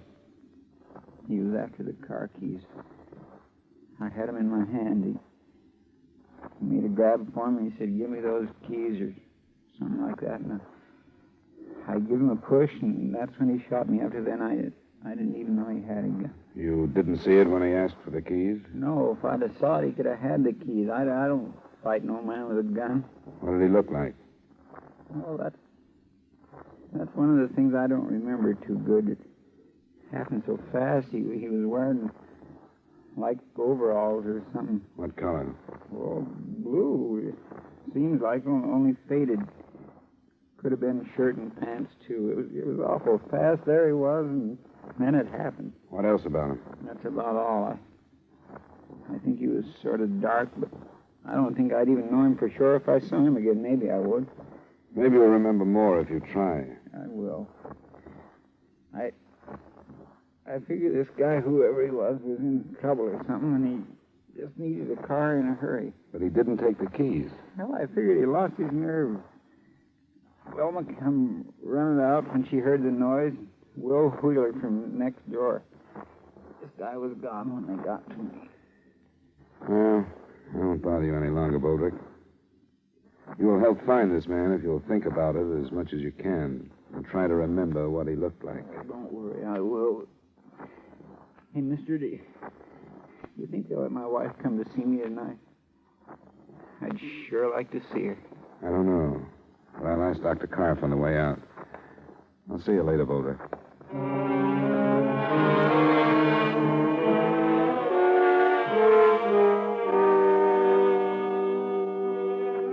I made my report to the sergeant, and the search was started for a dark man dressed in a faded blue work clothes and possibly armed with a .25 caliber pistol or revolver. It was only 7 o'clock, barely dusk, so I cabbed out to the Boldrick address. It was a single-story, run-down house in a neighborhood we Hartfordians choose to call an older part of town rather than a slum. His wife was a work-worn woman who looked older than her 34 years. She led me into the backyard and showed me the garage that faced on an alley and the spot still stained where her husband had lain. Who was there? Nobody was in sight when you got out here? Mm-mm. I didn't see nobody. Neither did Will Wheeler. Your husband mentioned him. He lives next door? Yeah, that house. And this man must have run down the alley. Does it open onto a street at both ends of the block? Yeah. It runs clear down to Lawrence and up to about Cedar the other way. I should think that most of the people in the neighborhood would be home at that time. The time he was shot. Wouldn't you? I should think so, yeah. And the police will probably find somebody who saw this man running down the alley. I think somebody saw him. But most people... Wilma, is everything all right? Yeah, Will. It's all right. Somebody's bothering you and you don't feel like it, just tell me. It's all right, Will. He's from the insurance. My name is Dolar. You must be Mr. Wheeler. That's right. I don't think nobody ought to be bothering Velma in the middle of all this trouble. I wanted to meet her and ask a few questions, that's all. I'm through. All right, then go on in the house, Velma. Try and get some rest. If it's all right, then. Sure, Mrs. Boulder. Thanks very much. All right. I guess I couldn't help very much. This has got her in pretty bad shape, finding art like that. And then they won't let her go unseen. How is he, do you know? Pretty bad. I saw him a little while ago. Was he making sense? Seemed to be. Before the ambulance picked him up, he was kind of off. All he could say was some guy shot him, that he didn't know. Something about the car keys. But he told me, too. Yeah, this is a rotten neighborhood. It's full of rotten people. He isn't going to die, is he? They don't know. You didn't tell Velma that, did you? No, but I think somebody should before she reads it in the papers. One of the dangers is a wound he got in the last war. Yeah, in the lung. 2 slugs he took this afternoon may take care of the other one. Oh. I didn't think it was as bad as that. I guess I'd better tell her. I've been a friend of Art's for a long time. Well, I'll see you later, Mr. Dollar.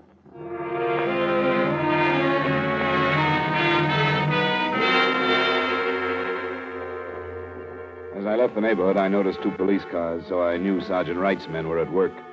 I was in his office a little later when two of the men brought a witness in. This is Mr. Dollar, Mrs. Cole. How do you do? Mrs. Cole? It was nice of you to come in. I thought it was my duty. The other policeman wanted to know if I was in my backyard near the alley when there was that shooting, and I was. How far from the Boldrick house do you live, Mrs. Cole? Well, there's 2 houses between theirs and where I live. Those policemen told me they were looking for somebody who saw a man running down the alley. I've got a garden out back, and that's where I was when I heard the shots. I didn't see no man running, but I saw a car come from that way. Which way do you live from the Boldricks, Mrs. Cole? Down from them.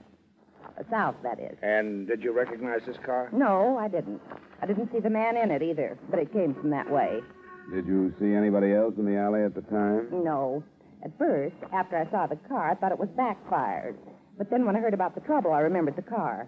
Well, we're glad you did, Mrs. Cole. Was the car traveling fast or slow, would you say? Oh, about medium, I'd say. They can't go too fast in the alley on account of the chuck holes. What color was it? Tan or brown. I don't know much about what kind it could be. I think you could call it a sedan. Anything else, Dollar? Not right now. The officers you came in with will want to ask you a few more questions, and then they'll drive you home, Mrs. Cole. No. I want to thank you very much. Well, I hope I've been some help. Good night, Mrs. Cole. Good night. Nothing fits, Dollar.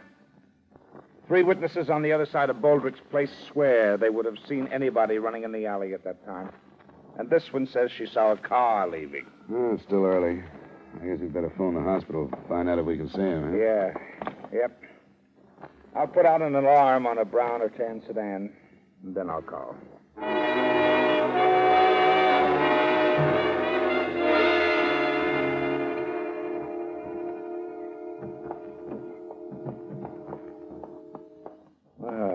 Hello, Boldrick. How you feeling now? Not so good. How come they tell me I'm not strong enough to see my wife, and then they let you guys come in? I want to see her. It'll only be a few minutes. We thought you'd like to know what they found out about the shooting. Sure I would. What? Well, enough to make us wonder if you're telling the truth about what happened. I don't get you. 3 witnesses who live in your block say that a man didn't run down the alley after the shooting. Well, I can't help what they said, can I? But another witness said she saw a car drive away. The more people we question, Boldrick, the less possible it seems that this man you talk about could have shot you. They'd have no reason to lie, so we've come back to you. You haven't been telling the truth, have you? Why should I do anything else? What about this car that drove away? I didn't see any car. I don't know anything about it. Now, look, you've been evasive about this from the beginning. You told me you couldn't remember, but you had time to think before Dollar got here. And you gave him the story about this man. We think you're protecting whoever shot you, Boldrick. That's crazy. We want you to tell us who it was. I can't tell you. I don't know. You won't tell us who was in the car? Leave me alone. All right, Boldrick. If you want to protect whoever tried to kill you, I guess it's your business. But we'll learn who it was. Wait a minute. I deserve to get it. That don't make any difference to you, but it does to me. I don't want to hurt anybody anymore. That's why I won't tell you. Now, take it easy, Boldrick. There was only one way to stop me from hurting people. What were you doing? My ex-wife. You were still seeing her? I guess there was only one way to stop me. I was hurting her husband, my wife, and my friend. Was her husband in the car, Boldrick? I think we better call the doctor. Was her husband in the car? Yes, but I don't want to hurt him anymore. Maybe we shouldn't have questioned him, huh? I'll call Dr. Karp.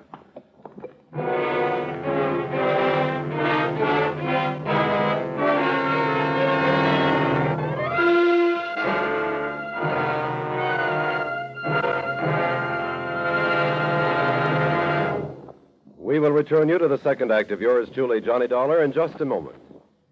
Johnny Dollar's listening fans will want to make a special note of Johnny's time change, beginning this coming Wednesday, June 20th, over most of these same CBS stations. Follow yours truly, Johnny Dollar, on his San Francisco search for a missing medico, a puzzling case Johnny calls the Malcolm Wish matter.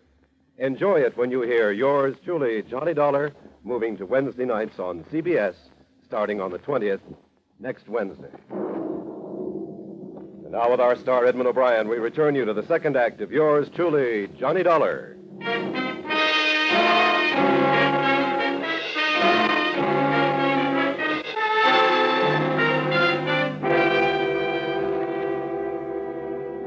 Otto Boldrick nearing the point of death, the next move was obvious.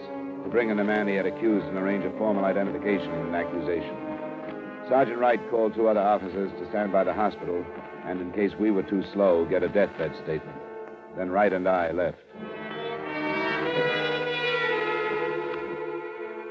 The dying man's first wife, Anna, had married a man named Thomas Hood. We found their house in the slightly more desirable neighborhood, but not too far from where the Boldricks lived. Yes? Are you Mrs. Hood? Yes. Here you are. Here you are. Police. Is your husband at home? No, he's out of town. What's the matter? I think we'd better come in and talk to you then. What do you want with me? We want to talk to you about Arthur Boldrick. What did he do? He was shot this afternoon. Now, may we come in? All right. This is Mr. Dolar. He's a private investigator. Mrs. Hood? Art is dead? No, but he's not expected to live. Why did you come here? We just left Boldrick a short time ago. He told us your husband shot him. Oh, no. No, he didn't. You said your husband was out of the city, Mrs. Hood. When did he leave? This afternoon. Why did he leave? He went on business. He's a salesman. He's out of town.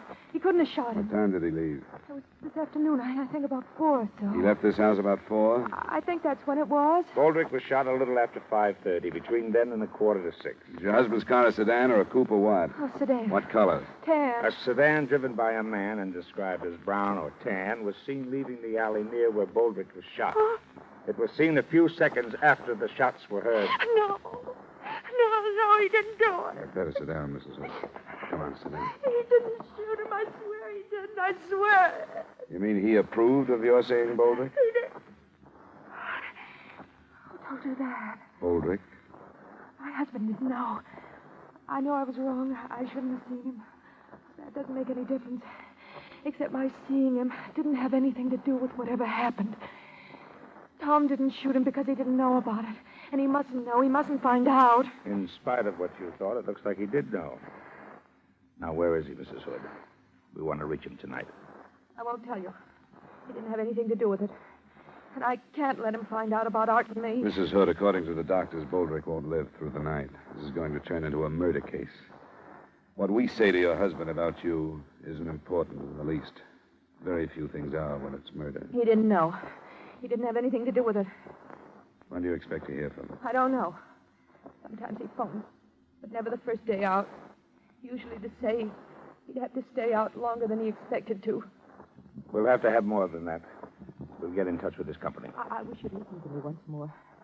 I tell you, Tom didn't do it. If you talk to him, all you're going to do is bust up our lives. That's all you're going to do. Then I guess that's what we'll have to do. You ready to go, Dolar? By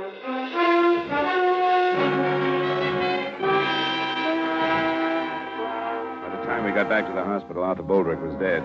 He had made a deathbed statement and again had named Thomas Hood as the man who had shot him. While Sergeant Wright went to work on locating him, I stopped by the Boldrick house. It was the next-door neighbor, Will Wheeler, who... I got a lot of drinks down there, and she finally went to sleep. I don't know what kind of shape she'd be in if you woke her up. I won't bother her then. Her husband died about an hour ago.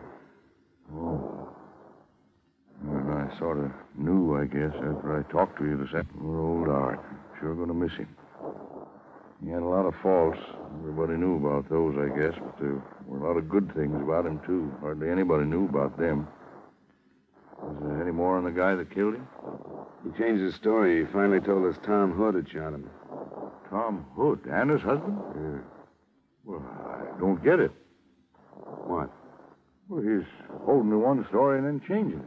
The first one didn't hold up. The police could find plenty of people who would have seen a man running away, but nobody that did.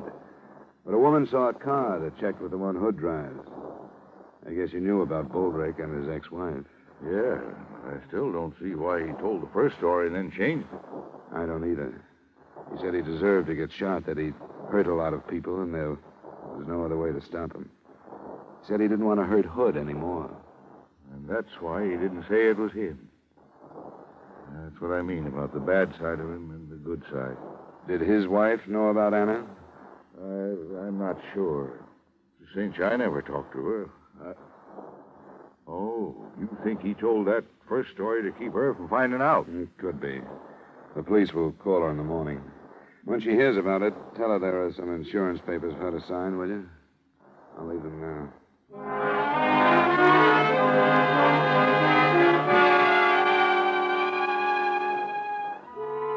The next morning, when I phoned Sergeant Wright at 10, things stood pretty much the same. Thomas Hood hadn't been located.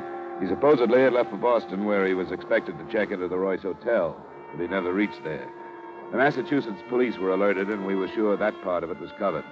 I got to Wright's office at 10:45, and at 11:30, we were thrown a curve.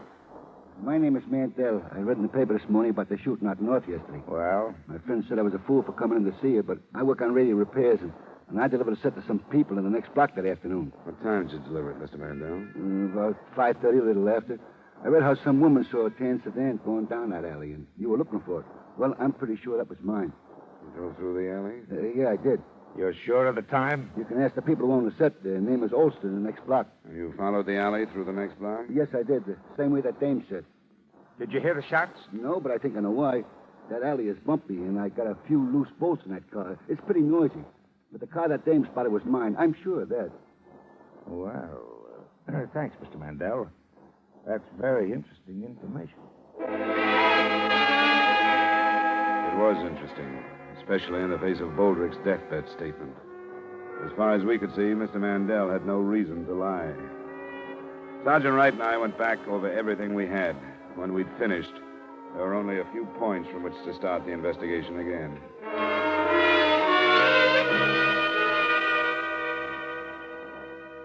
This is Sergeant Wright, Mr. Wheeler. I don't believe you've met. How do you do? I do. We hope Mrs. Boldrick is able to see us. Yeah, I think she's in pretty good shape. What, has anything new developed? Well, we think so, Mr. Wheeler. Where's Mrs. Boldrick? She's here, in this room. I want to talk to you, Velma. This here is Sergeant... Sergeant Wright. How do you do? Hello, Mrs. Boldrick. We want to cover this as quickly as possible. You know that your husband accused Thomas Hood of shooting him? Will told me. Of shooting him? Will told me. It was an... Do you believe it? Said so. You knew about him and his ex-wife? No. Not till Will told me about what he said when he was dying.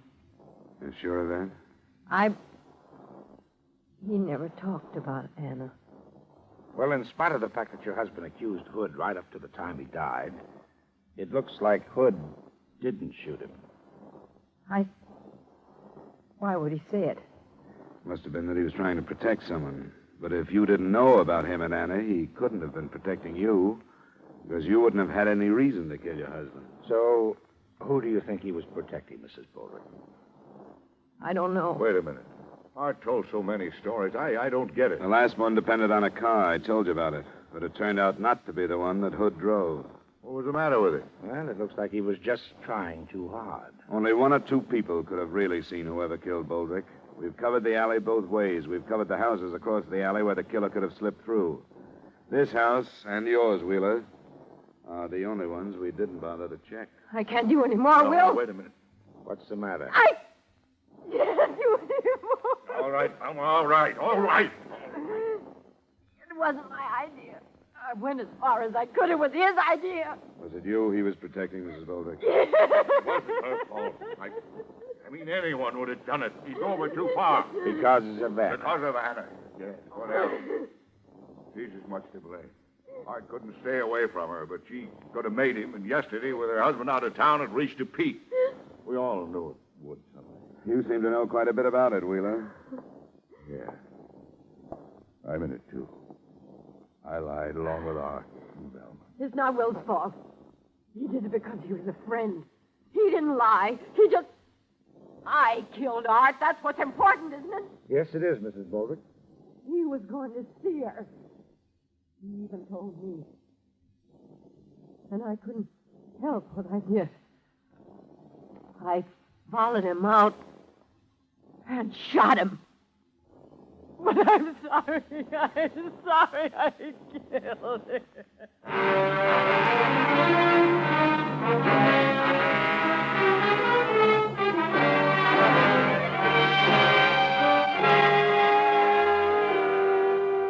account item 2, miscellaneous, $75. Expense account total, $77.30. Remarks? According to precedent, Mrs. Boldrick will probably get one of those widow's specials from 3 to 20 on second-degree murder. That should have her out of prison in a little over 2 years. So the company has that length of time to figure out ways and means to avoid payment of her claim. Yours truly, Johnny Dollar.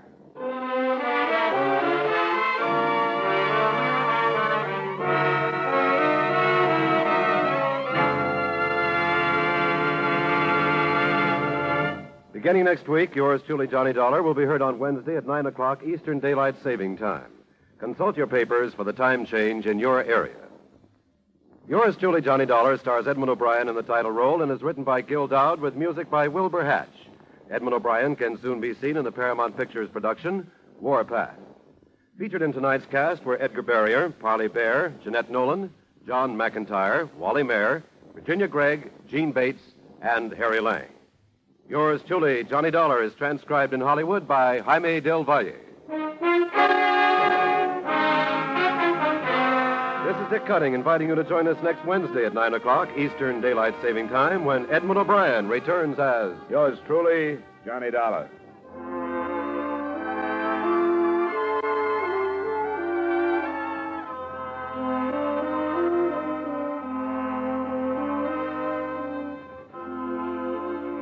Here is a really novel crime-busting switch. Instead of chercher la femme, it takes a femme to do the detective work on tonight's action-packed Gangbusters Manhunt on most of these same CBS stations. In this fast-paced gangbusters chase, it takes a lady detective to trap a shrewd safe-cracking trio when her male counterparts fail to get the evidence. And now, stay tuned for 5 minutes of the latest news.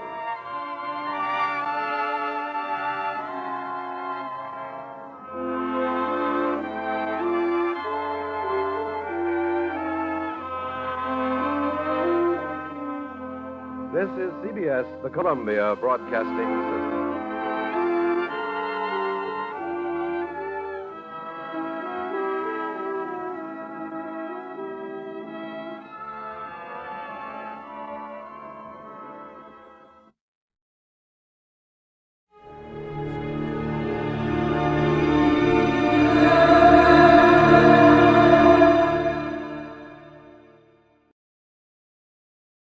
From Hollywood, it's time now for Edmund O'Brien as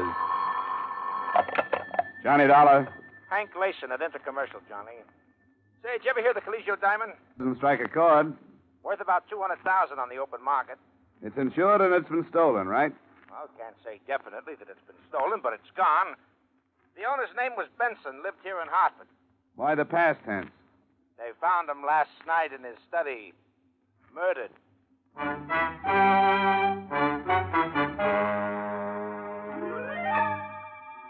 Edmund O'Brien in another transcribed adventure of the man with the action-packed expense account. America's fabulous freelance insurance investigator. Yours truly, Johnny Dollar.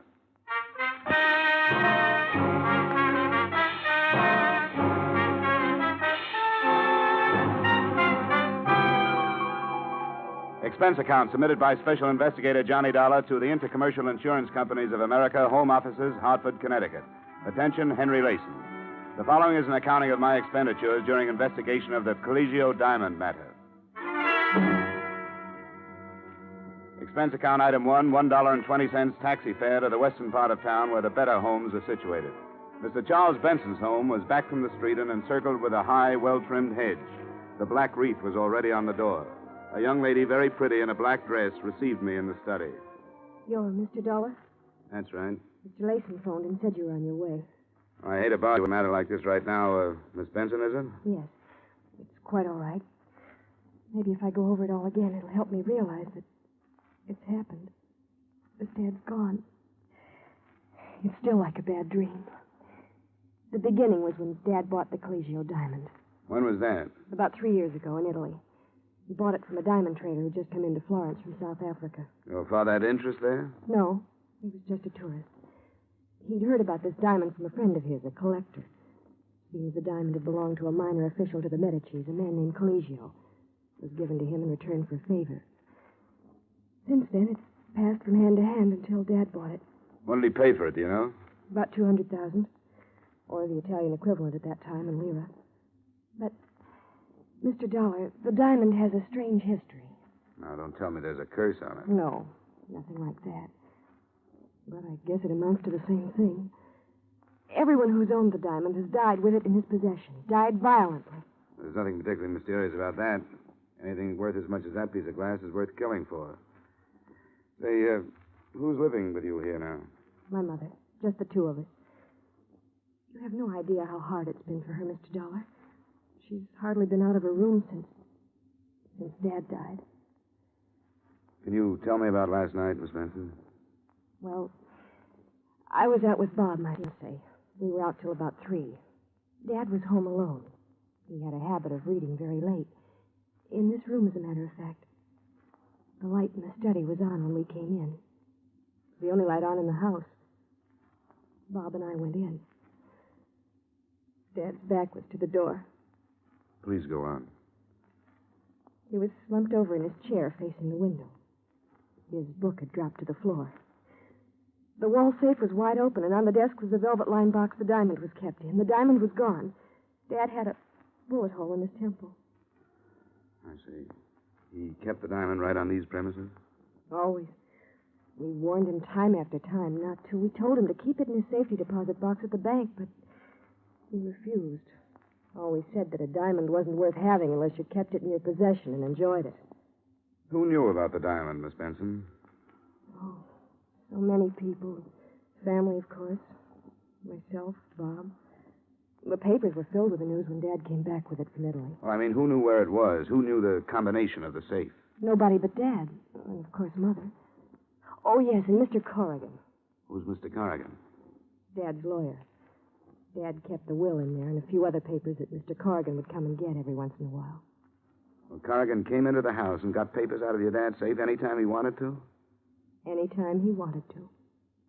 I think I'd better talk to Mr. Corrigan before I go any further. Now, Mr. Dollar, Mr. Corrigan wouldn't have stolen Probably not. But we'd better have a talk just the same. I'd like to have his address, please.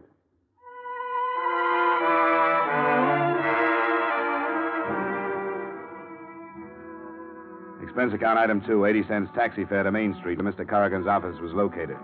An elevator ride and a walk down a marble hall took me to the frosted glass door on which was printed Corrigan and Bishop, attorneys at law. I talked myself past a receptionist and the secretary and wound up refusing a cigar from Corrigan himself. You're in the insurance business? The investigation end. I understand you were Mr. Benson's lawyer. That's right. Mr. Benson had the utmost... Oh, excuse me. Yes. No, Vermont maple. 45,000 is way too much. Yes, in board feet. Have them ship it from Montpelier, if that's the case. Well, have them try to get it down then. Yeah. Yes, Mr. Dollar, Mr. Benson and I were associated for about 15 years in one way or another. We went to school together. It was a terrible shock to learn of it. Oh, excuse me. Who? Oh, put him on. Harry, what's with Chicago? No, same thing. No, she's in Arizona. Arthritis. Well, a little better. You know how it is. Yeah, we'll do that. And my love to Annie. Okay, you bet, Harry. Yeah, you bet. Sure. Bye. Now, you're here about the diamond or about the life insurance policy? The diamond. Well, the diamond is a very rare item. Whoever got into the safe knew the combination. I understand there weren't many who knew the combination. Well, that's true. Mr. and Mrs. Benson and myself are the only ones. I suppose I'm the prime suspect. But, of course, these safe crackers, they use a stethoscope these days. You probably know more about that than I do. Oh, excuse me. Who? Oh, yes, put him on. Yes, Jays. Oh, it is? Oh, swell. Yeah, it's a shame, isn't it? Yeah, very young man. 45. Oh, yes. Terribly upset. Well, yes, she's due here at about, any minute now. We're going to make the arrangements. Oh, I wouldn't let her go near the place, no. Well, I certainly tell her. Yeah, you bet. Yeah, you bet. You bet. Well, exactly what did you want to know, Mr. Dollar? Anything that would help us locate the diamond. Well, have you talked to the police? No, I thought I'd amble around among the persons involved first. Well, as I say, you probably know more about that than I do. I wish there was something I could say, but the last time I saw George Benson was about 2 weeks ago. You think this was an outside job? Well, that's my opinion, but it's sheer speculation. Oh, excuse me. Oh, she is? Well, send her in, please. I hope you won't mind, Mr. Dollar. That's Mrs. Benson. I'm taking you down to the dressmaker's. Oh, I see. Why don't you go out that door? Fine. Oh, thanks, Mr. Corrigan. It's quite all right. Anything else I can do, you'll let me know. You bet. I didn't leave. I stood in the little outer room and sneaked a listen through the door. There was some reason why Mr. Corrigan had rushed me out one door while Mrs. Benson came in another one. I heard some things that made the whole case of the Caligio diamond a lot more interesting. I pushed the door open a crack. Darling. Oh, Stan. You look lovely in black. I'm going out of my mind. All those people calling, having to act unhappy. Well, this is your opportunity to be a real actress. I'm awful at tears. You're beautiful. Stan, what if somebody should see us? Well, let them see us. What do I care? We're as free as birds. There's a little place down in Bermuda, a resort. I got a folder the other day. Beautiful place to have. You won't believe how beautiful. And as soon as it's proper... What about Kitty? Well, I told her before I left that I wanted a divorce. I told her, and she knows it. That's why she went to Arizona. To get away, to think things over. I didn't want to hurt her, but I wanted her to know. Darling, I can't believe it. It's too good to be true. But we've got to be careful. Very careful. Well, let's go. We'll be late. Darling, I love you.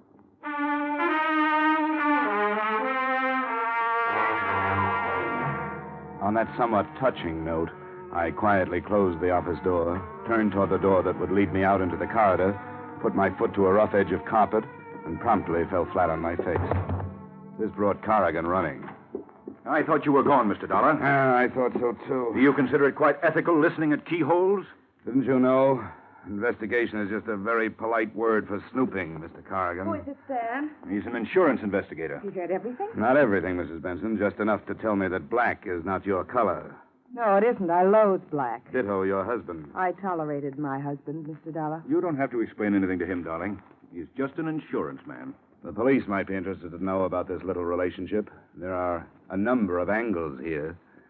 Could be that you and Mrs. Benson killed Mr. Benson and removed the diamond to make the whole thing look like robbery. Yes, Mr. Dollar, it could be. I welcome any police investigation. Fine, I'll go right over. Wait.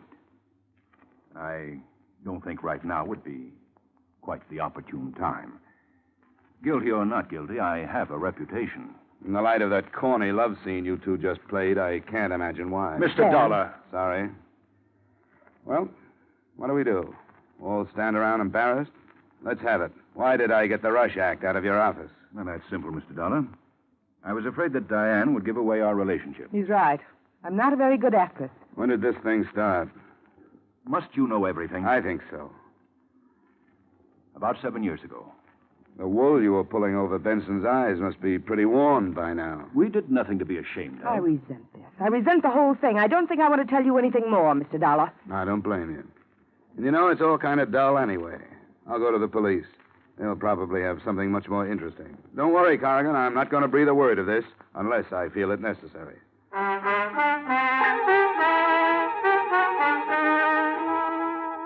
But I never made it to police headquarters.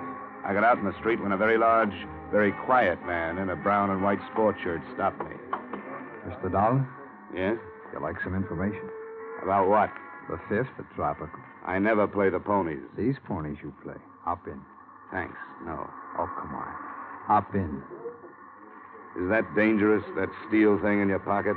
How very discerning of you to recognize the outline. Inside. Right. Okay, Bunny. Relax, Dollar. Where are we going? You're going to sleep.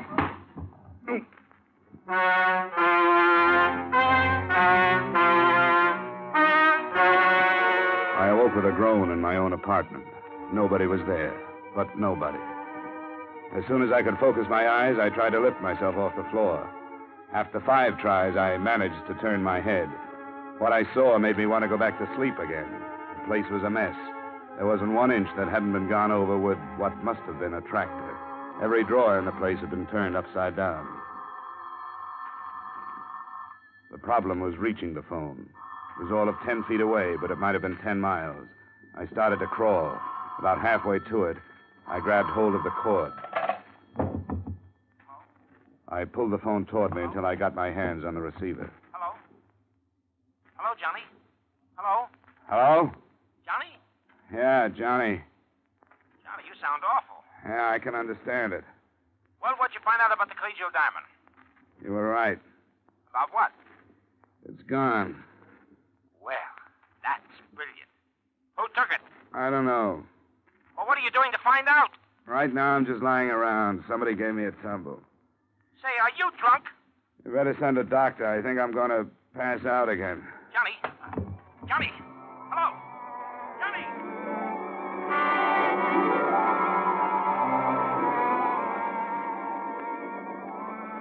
Johnny?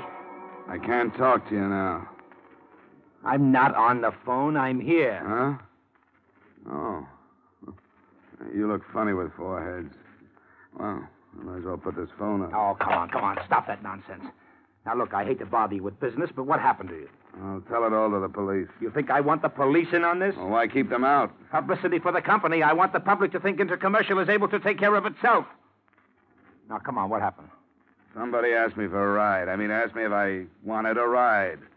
Then they gave it to me. Oh, it looks like they were looking for something. Did you have something they might have been looking for? If I had something they were looking for, I wouldn't know it. But they must have thought I had something they were...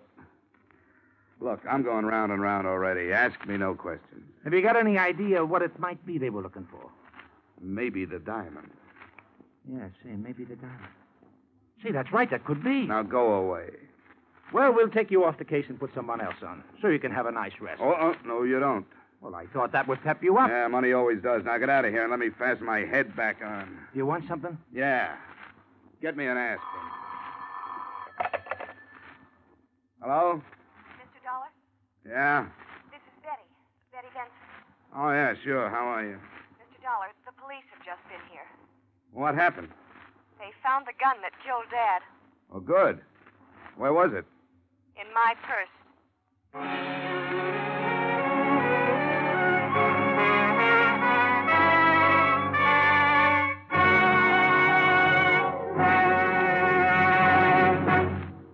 We will return to the second act of yours truly, Johnny Dollar, in just a moment. For an hour of rapid-fire entertainment, the show goes on. It's the show for you these Friday nights on most of these same CBS stations. It's an intimate glimpse into a fascinating angle of backstage life. A series of honest-to-goodness auditions for jobs in theater, nightclubs, and radio. The singers and comedians you hear are face-to-face with managers, agents, and bookers ready to hire them on the spot, take an option, or turn thumbs down. Be sure to hear The Show Goes On and its latest acts this Friday night. Now, with our star, Edmund O'Brien, we return to the second act of yours truly, Johnny Dollar.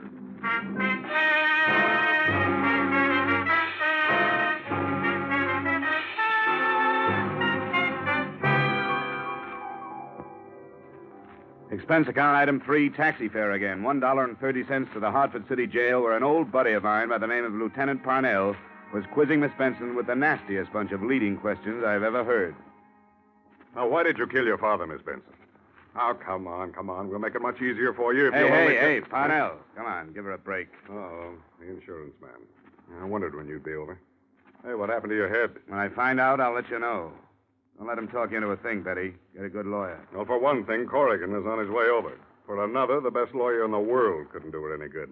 The gun had her prints all over it. Would I put a murder weapon in my purse with my fingerprints on it, Lieutenant? Now, would I? If you didn't have time to get rid of the gun, why not? You're getting woozy, Lieutenant. Why don't you take a break? They've got the Giants game on the radio out there. Why not go out and see how they're doing? No. I might miss something, Dolly. Maybe you can do better with it than I can. I'll just sit down over here and listen. All right, now, how's that? Fine. Okay, now, Betty. How did the gun get into your purse? I don't know, Mr. Dollar. The lieutenant was searching through my room and found this purse. And there it was. But I didn't carry that purse the night Dad was killed. I haven't used that purse in a long time. Somebody put the gun in there. Can you prove it? Well, no. Nobody saw you that evening, huh? Nobody but Bob. Bob, your boyfriend, huh? All right, now I've got the necessary papers. You leave her alone. Dollar, what are you doing here? I just came over to add to the confusion. Betty, are you all right? Hello, darling. I'm all right. Looks like Grand Central Station. Come on, Betty. We'll have you out of here in jig time. This is Bob Gorman, my fiancé, Mr. Dollar and Lieutenant Parnell. Hello, how are you? Yeah, that was nice. Like a Washington hostess. Now, let's try to wind this thing up. Mr. Corrigan, were you anywhere in the vicinity of the Benson home the night Mr. Benson was murdered? Absolutely not. Oh, yes, you were. You were visiting Betty's mother. That's a deliberate lie. I was nowhere near... I don't know why I'm submitting to intimidation from you, Gorman. Seems to be a little difference of opinion here, Lieutenant. Mm-hmm. You were quite a comfort to Mrs. Benson during the period of her bereavement, weren't you, Corrigan? I refuse to answer on the grounds that it might incriminate me. You're darn right it would incriminate you. The way you've been carrying on with Mrs. Benson, everybody knows about Bob. it. No, I'm going to get it off my chest. Betty's father was no sooner dead than he was hustling Mrs. Benson this place and that Why, place. you young... Temper, Mr. Corrigan. Let's save that for the jury. He can't make accusations like that. They aren't just accusations, Mr. Corrigan. They're true. Nobody had a better reason to kill Dad than you did. Love, huh? Say, anybody in this room happen to know where the Caligio diamond is? No. Huh. I didn't think so. But if you Mr. like to Corrigan, know I my know idea... perfectly well that... I just wanted to say goodbye. Okay, now go ahead. If Mr. you'd like to know Corrigan, who I you think know is... perfectly well that no reason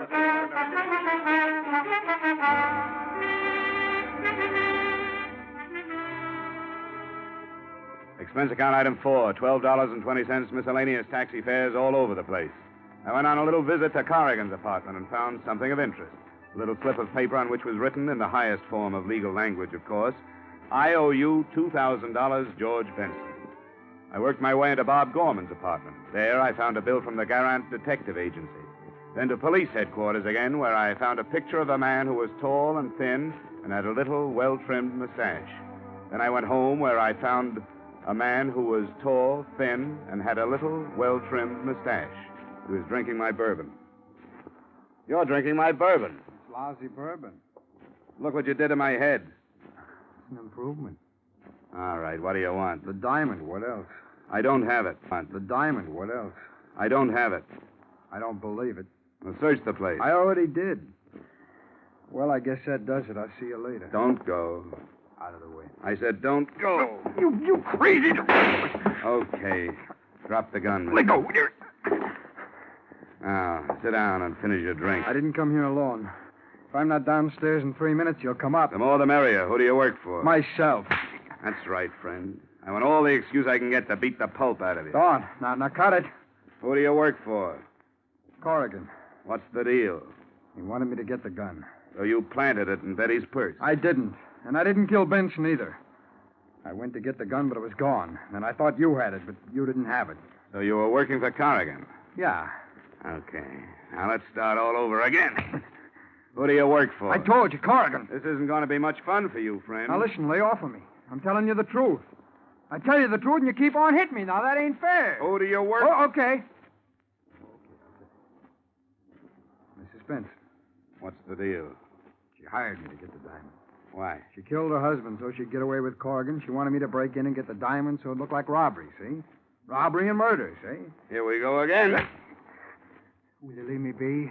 I can keep this up all night if I have to. Why don't you tell me who you think I work for, then, instead of beating up on me? I want to hear it from you. Look, chum, since you knocked me on the head, I get spells of bad temper. All right. All right. The Garant Detective Agency. Now we're getting someplace, Vic. How did you know my name? Well, it's a byword in every precinct police station from here to Ishpeming. You were hired by Bob Gorman.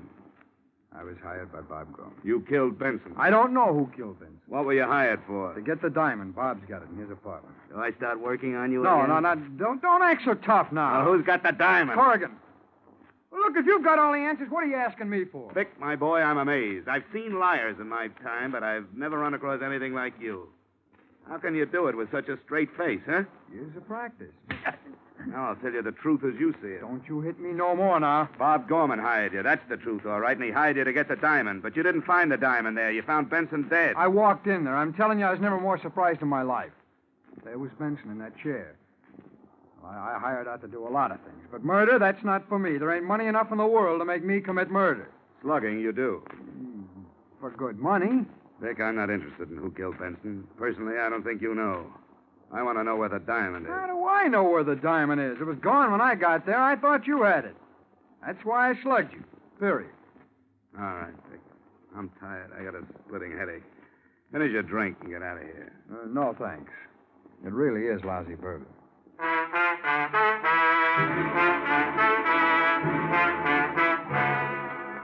Things were as dark as ever. Vic was no help. I knew Bob hired him, but that was all I knew. The next stop seemed to me to be Bob himself. I called him and told him to come over. He was very accommodating. A half hour later, he was tapping gently at my door. Hello, Mr. Dollar. Come on in. Don't mind the dirty glass on the table there. I just got through entertaining one of your employees. One of my employees? I believe he said his name was Vic. Vic Hastings. Never heard of him. Come on, Bob. You can be yourself with me. Vic talked to me like a brother. I never heard of him. You may not be conscious of it, Bob, but you're in plenty of trouble. The police are looking for the diamond, and they're sure whoever has the diamond killed Mr. Benson. I'm just an insurance investigator. I have nothing to do with the police department. All right, Mr. Dollar. I did hire Vic Hastings. I sent him after the diamond. He thought I had it? Yes. When he found out you didn't, he came back and threatened me. He wanted money. I didn't have any, but I told him I'd give him a cut when I got it. Is this a regular business of yours, stealing diamonds? Look, Mr. Dollar, I didn't kill Mr. Benson. I didn't ask you that. I asked you about the diamond. I heard about the diamond when Mr. Benson bought it. I had to have it.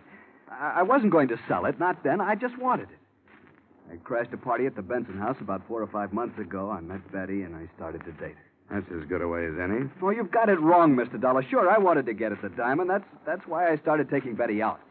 But things are different. I love her. We want to get married. Very sweet. Only you didn't hire Vic to get the diamond 4 or 5 months ago, Gorman. So get that pleading look out of your eyes. You don't do a thing to me. You're not going to the police. Put it down, Gorman. Stay where you are. Don't try to follow me or I'll blow your head off. So long, darling.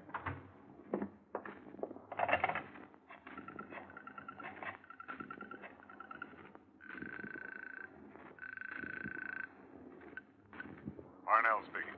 This is Dolar, Lieutenant. Better send out a code 1 on Bob Gorman. What's he wanted for? Well, you can call it suspicion of murder.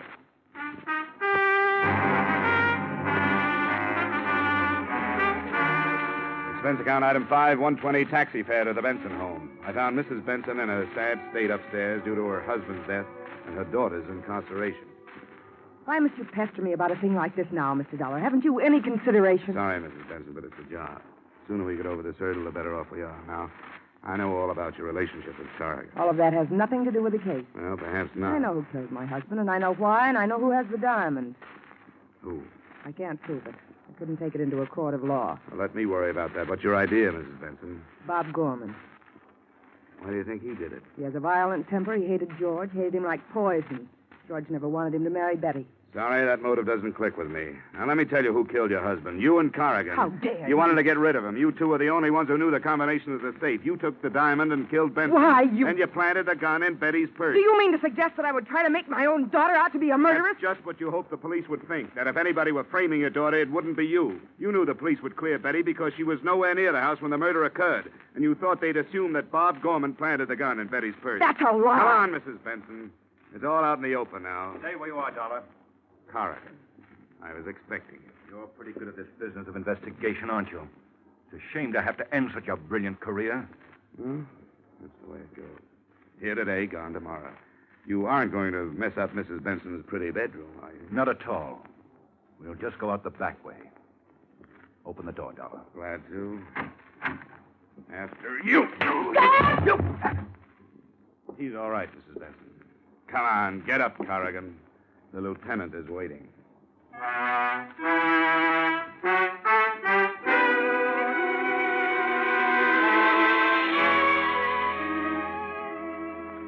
In case you should ask, how did you know, Mr. Dollar, that Corrigan and Mrs. Benson killed George Benson?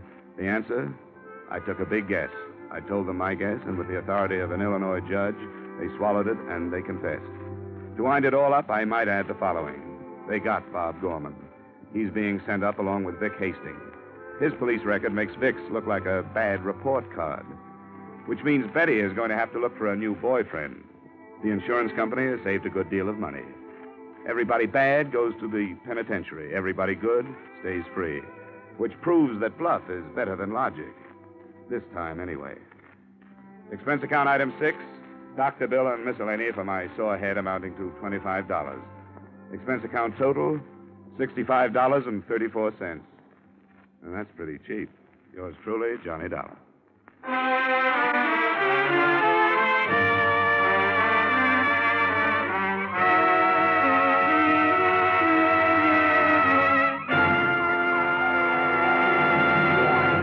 Yours truly, Johnny Dollar, stars Edmund O'Brien in the title role, is written by Gil Dowd and David Ellis, with music composed and conducted by Leith Stevens. Edmund O'Brien can soon be seen in the Columbia Pictures production 711 Ocean Drive. Featured in our cast this evening were Wally Mayer, Jane Webb, Bill Johnstone, Virginia Gregg, Stacey Harris, Bill Boucher, and Harry Bartell.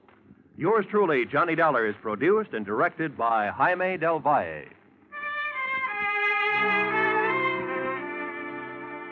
Join us again next week at the same time when, from Hollywood, Edmund O'Brien returns in another transcribed adventure of Yours truly, Johnny Dollar.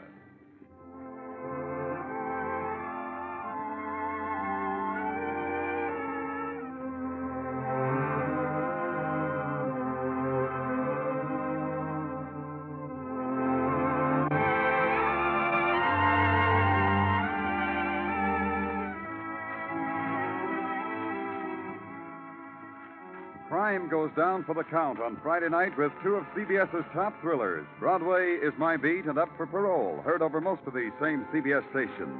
The Gay White Way is the scene for many an exciting criminal chase with Danny Clover on Broadway is My Beat. From the actual files of parole boards across America come the stories of men and women who are up for parole. For a thrill and a chill, Broadway is My Beat and Up for Parole fill the bill.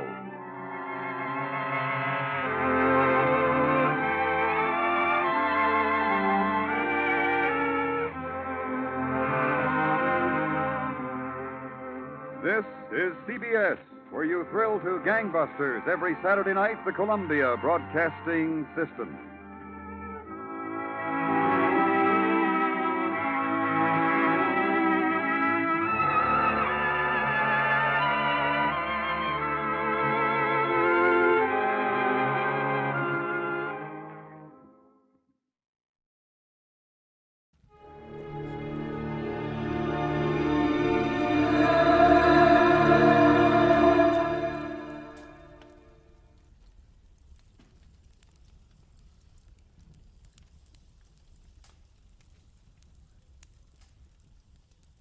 Most Saturdays at this time, we spend an exciting half hour of adventure and action with America's public hero number one, Hopalong Cassidy. Well, even two-fisted cowboys take summer vacations when they can, and Hoppy is no exception. But Hopalong and Topper will be back with us riding the CBS air trails again 1 week from tonight, September 22nd. Get this and get it straight. Crime is a sucker's road, and those who travel it wind up in the gut of the prison of the grave. There's no other end. They never learn. From the pen of Raymond Chandler, outstanding author of crime fiction, comes his most famous character in The Adventures of Philip Marlowe.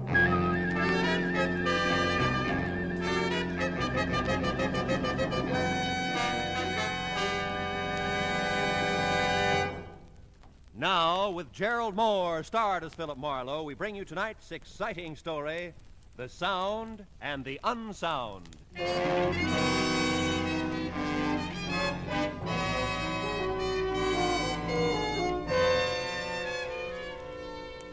You know, in my business, you get to the point where you think you've seen everything. In fact, you get there at least twice a week. This time I was sure of it.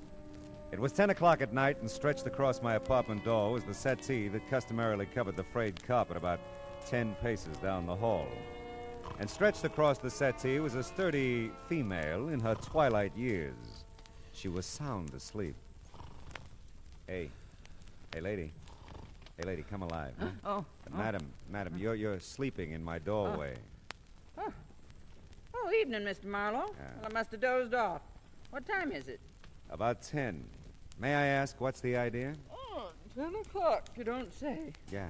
Well, I wouldn't have slept, I don't suppose, except the light's bad in this hall. Not fit for reading, Mr. Marlowe.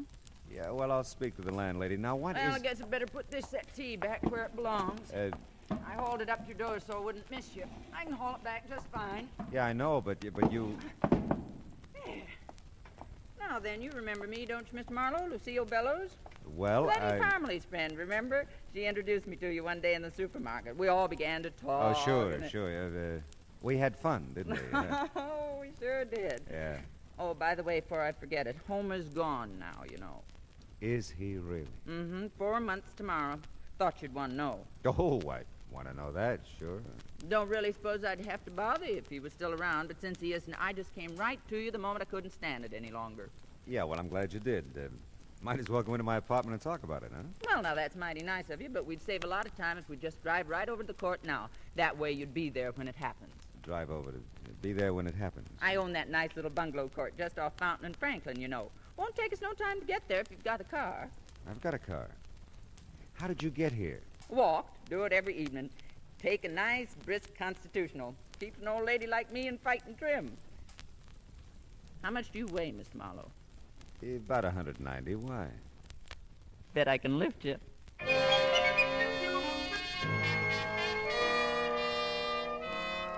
It just seemed smarter all the way around to drive Lucille Bellows back to our nice little bungalow court. My memory wasn't as vivid as hers. I didn't remember Letty Parmley or our hysterical rendezvous in the supermarket or Homer or even Lucille. But the promise of my usual fee made that unimportant. Of two things I was certain: I'd never forget Lucille again, and she probably could lift me. I was still in the dark about everything else as the two of us entered a bungalow at the far end of the court. It was pure Grand Rapids and spotless. If you just take that blue chair, Mr. Marlowe, I think that's the best seat. Leastwise, that's where I'm always sitting when it happens. When what happens? The sounds. Good criminally. Don't tell me I haven't told you about them. Well, you've been so busy telling me about everything else. Yes, but this is important. Ah. You see, for the last few nights, I've been hearing these strange sounds coming from Mr. Rogers' bungalow. That's the one right next door. Well, maybe Mr. Rogers is just a little noisy. Huh? No. The thing is, he isn't even home. Been out of town all week on location. He's one of them grips at the studio. Ah. He lives alone, does he? I should think so. He's a bachelor. I keep thinking him and that Barbara Curtis will get married, but they don't. She comes in every so often, cooks him a nice dinner. Lovely girl, just lovely. He's so handy around the place, you know, always painting and About fixing up the noises, Mrs. Bellows, what do they sound like? Well, sir, they're just downright strange. Sort of a tapping sound. Thought it was the plumbing there at first. Homer used to be good at fixing the plumbing, and I thought about calling him to check it for wait a me. minute, And then just a minute, please. Isn't Homer dead? Did I tell you that? Well, you said he was gone. Oh, well, perfectly logical if you thought so, Mr. Marlowe.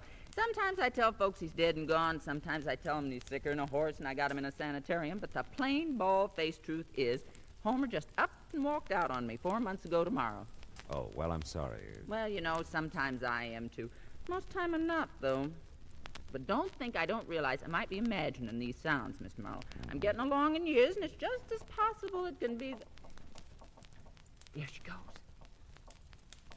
What do you make of that? I don't know. Sounds like someone's tapping along the wall. You've got a passkey, I suppose? Sure, I'll wear it right around my neck. Good. Come on, let's go. By George, I wouldn't miss this for the world. You better give me the key. We don't know what we'll run into. Just put me out of your mind, Mr. Marlowe. I'm safe as here as anywhere. Okay, watch it, though. I think I saw a light in the back. I'm not sure. I'll get the light switch. All right. No one in the living room anyway. That you, Barbara? Great Scots, that you, Mr. Rogers? Mrs. Bellows. Hello. Thought you was away on location. Well, I just got in town a few minutes ago. Boss needed something for the company. He sent me in to get it. Well, sakes alive. Well, I'm that embarrassed at barging in on you this way. Oh, this is Mr. Marlowe, Mr. Clinton Rogers. How do you do, Well, Marlowe? I don't blame you for looking confused the way you do, Mr. Rogers. I might just as well face up to it. For the last few nights, I've been hearing some pretty strange tapping sounds coming out of your place here. And I made up my mind I'd call my old friend Mr. Marlowe here to investigate them for me. Oh, I see. Say, you don't look too good, Mr. Rogers. Oh, I'm fine. Well, we've been working pretty hard. I'm just tired, that's all. Well, you see, we heard those tapping sounds a while ago, Mr. Rogers, and then a duller, heavier sound just before we came over. And I must say, we didn't hear you come home, Mr. Rogers. Well, I came in the back way. The sounds you heard, Mr. Marlowe, I must have made them. I guess I dropped my suitcases pretty hard. I'm tired, like I said. I hope it didn't bother you. Yeah, but what about the tapping along the wall? I can't imagine what that could have been. I didn't hear it. Mrs. Bellows? Why, Mr. Larry, what on earth? The door was open. I saw you in there. I must speak with you, Mrs. Bellows. Well, I simply must speak with you. Well, all right, Mr. Larry. We sure were just thinking of you, Mr. Rogers, when we blew in here unannounced, you know. Sure, I know, Mrs. Bellows, and thanks. Don't mention it. I'll be in my bungalow if you want me, Mr. Marlowe. That's fine, Mrs. Bellows. Well, do you think we ought to take a look around, Rogers? No, I don't think so, Mr. Marlowe. Mrs. Bellows could have imagined all those noises, you know. Yeah, she could, but I couldn't. Anyone else got a key to your place here? Why? Barbara Curtis, for instance? Mrs. Bellows told you, huh? Yeah. No, but Barbara knows where I keep the extra key outside. But as far as I know, she's out of town, too. By the way, what studio are you with? Imperial. Uh-huh. Look, Mr. Marlowe, I'm really pretty tired. There's nothing wrong here, I'm sure, so... So it's okay with you if I leave now, huh? Well, I just... It's all right, Rogers. Oh, by the way, Mrs. Bellows tells me you're a pretty handy guy around the house, painting, keeping things fixed up, all that. Yeah, I guess I am. Why? Well, you just probably haven't had time to fix that crack in the plaster there running up from the hall closet. Why, no, I haven't. I'll have to get to that soon, too. Mm-hmm. That's been nice seeing you, Mr. Rogers. Yeah, same here. You plan to stay in town? Oh, sure. I'll be in town. All night.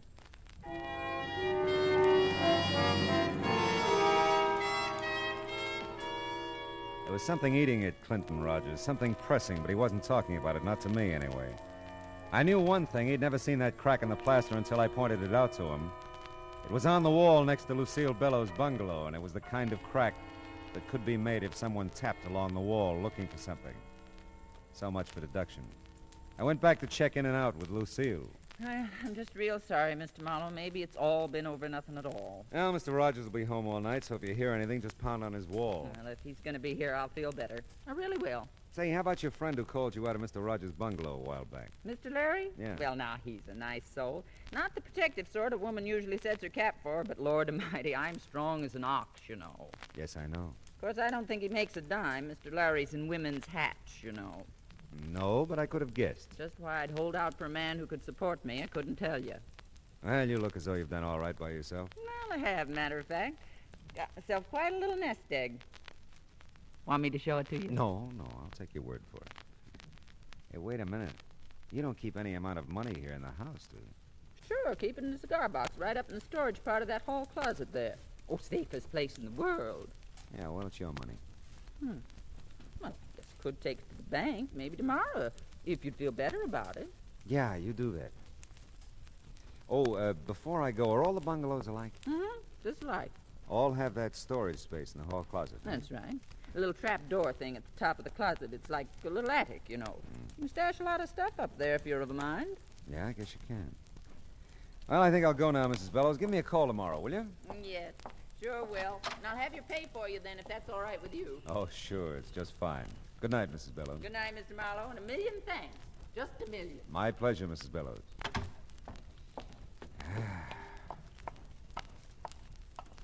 Oh, Mr. Marlowe. Oh, Mr. Larry, isn't it? Oh, yes, it is. I know who you are. I mean, the Philip Marlowe, all that. And all that. Well, that's good. Now we know each other, huh? I've really become quite chilled waiting for you to come, Lucille. Is that what you've waited to tell me? Certainly not. Confidentially, Mr. Marlowe, I know something that may interest you. Oh? Well, it's quite obvious to me that something's going on around here. Something odd, I mean. Are you closing in on a point? Because I wouldn't want you to get any more chilled. Very well, Mr. Marlowe. I'll be brief. But it just may interest you to know that I've seen Homer around here. Quite a bit in the last few days. Now, what do you make of that? I don't know. What do you make of it? Well, I don't know. I must say, I thought it would mean something to you. Yeah, well, it might mean more to Lucille. Why don't you just trot in and tell her all about it? Well, I will. I'll just do that. And I'm sure I'll never trouble you with any of my ideas again, Mr. Marlowe. Goodness. Yeah, well, Lucille's as strong as an ox. Oh, that bed's gonna look real good. Hey!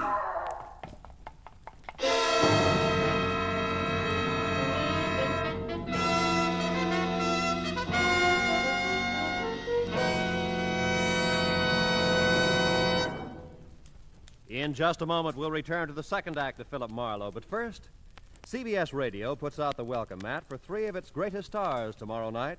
Jack Benny and his gang start the new season. My Friend Irma becomes a regular Sunday feature on CBS Radio, and Tony Martin will rejoin Joe Stafford on the Contented Hour. Be listening for Tony and Irma on most of these same stations, and Jack over them all. More than ever before, CBS Radio is the star's address.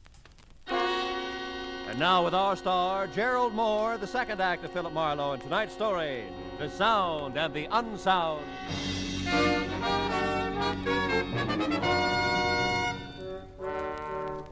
The scream was Lucille's. The shots could have been anybody's.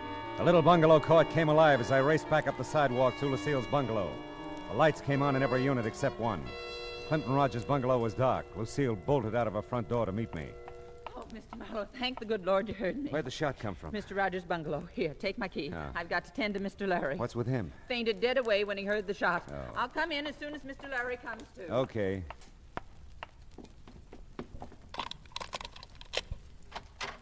Rogers?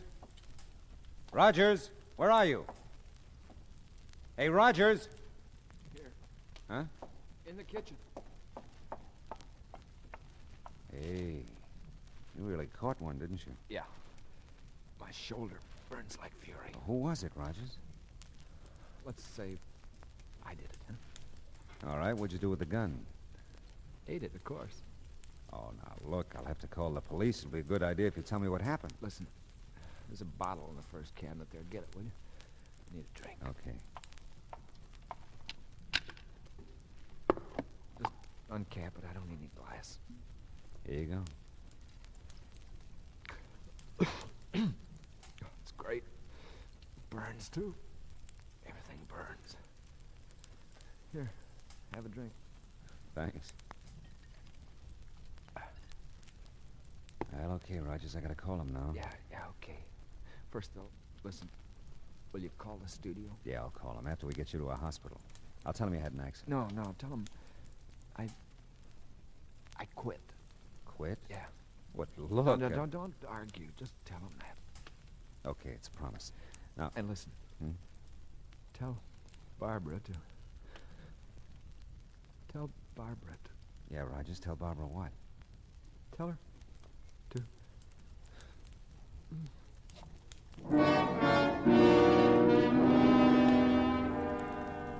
I called the emergency hospital in Hollywood, and their ambulance was there in no time. So was a squat little sergeant. Lucille followed him in. I had 2 hunches that I was keeping to myself for the time being. One, that whoever had shot Clinton Rogers was in his bungalow when he got back from location. That they were there when Lucille and I barged in on him. And 2, that they'd left by the back door after they'd plugged him. Even the sergeant could see something of interest in that back door. The screen's been cut through here, see? The way it's cut, the fella could unhook the screen door, see, and get right at the back door. Yeah, well, that's very good, Sergeant. But tell me, why do you think it was a fella who shot Rogers? Well, it could have been. You don't think it was a dame, do you? It's happened before, you know. Excuse me, gentlemen. I know you're busy finding clues and all that, but don't you think I could clean up this kitchen floor? It's a terrible mess. Don't touch nothing. Well, it seems to me that you He could... said don't touch nothing. Sergeant will let you tidy up things tomorrow. Yeah, tomorrow's soon enough. Well, all right. I think I'll go back to Mr. Larry now. He's just undone about this whole thing. I'll be in my place if you want me for anything. I'll say good night for now, anyway. Good night. Night. Well, I'm satisfied for the time being. I'll give you a lift back to the station, Sergeant. I'd like to check on Rogers at the emergency hospital on the way. Yeah, so would I. If he's in shape, I want to talk to him.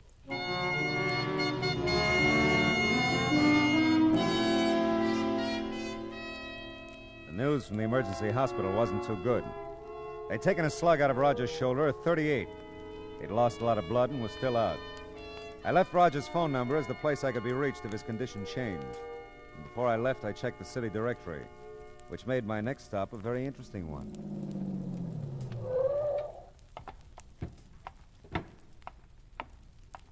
the studio's closed, mister. You can't get in at this time of night. Are you Homer Bellows? That's right, and I'm the night watchman here. Why? Well, Clinton Rogers works here at Imperial, too, doesn't he? Uh-huh. But he ain't here. He's in a company that's out on location. Leastwise, I think they're still out. You a friend of his, Homer? Well, you might say so. I know him. You used to live next door to him, didn't you? Yep, I did. Hey, who are you, anyway? Well, I'm a guy who wants to know what you've been doing around Rogers' bungalow recently. Rogers' bungalow? Yeah.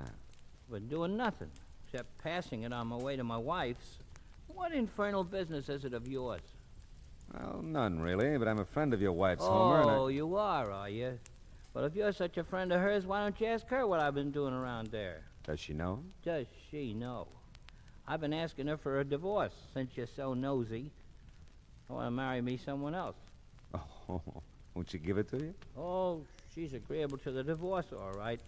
Thing that's holding her up is a settlement. Oh, settlement. Yep.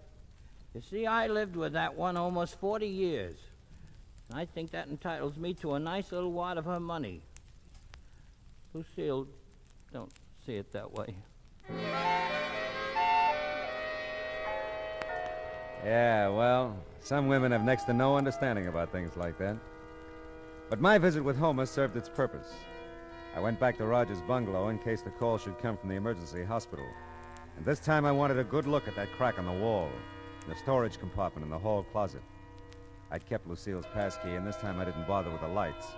I used the flashlight from my car because I was pretty sure whoever had shot Rogers hadn't found what they were looking for. I just opened the hall closet door when I'd heard it. Someone was unlocking the front door. I moved quickly behind a big chair in the living room. Just tiptoe, Bud. We've got to be quiet. Yeah. Well, what about lights? We'll try to make the flashlight do. Okay. But I still don't think there's much of an idea. Oh, I was afraid to come alone, Bud. And I've got to find it before Clint comes back. You could just take my word for it, you know. You wouldn't have to be here at all. I've told you. I can't believe what you've said. I've got to find out for myself. Maybe you'll be sorry if you find out. Maybe so. But at least I'll know then. That little storage place here in the closet is the only place I haven't looked. Do you think this will be enough light? Yeah. But how'll I get up there? I can't reach that door from here. Oh, well, wait. I'll get the stool from the kitchen. I'll get it. No, I've got the flashlight, Bud. Oh, good heavens, Bud. Here in the kitchen. It's blood. Yeah. Sure is. Who's that? Hey! Who's that? Hey! Don't reach for anything, Bud. You're covered. What's happened to Clint? Somebody shot him. Oh, no. He's not dead yet, Miss Curtis. You know my name? Yeah, he mentioned you. I'm Philip Marlowe. Mrs. Bellows called me in on this. Oh.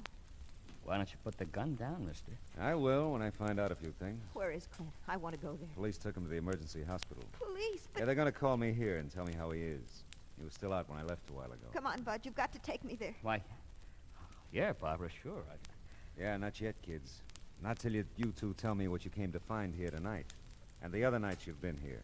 Other nights? You said a while ago you'd looked every place but the hall closet. But I've never been here at night. Not without Clint. Don't talk to him, Barbara. You don't have to. I won't. Mr. Marlowe, you can't keep us here. I have to go to Clint. I have to be with him. I'll get that.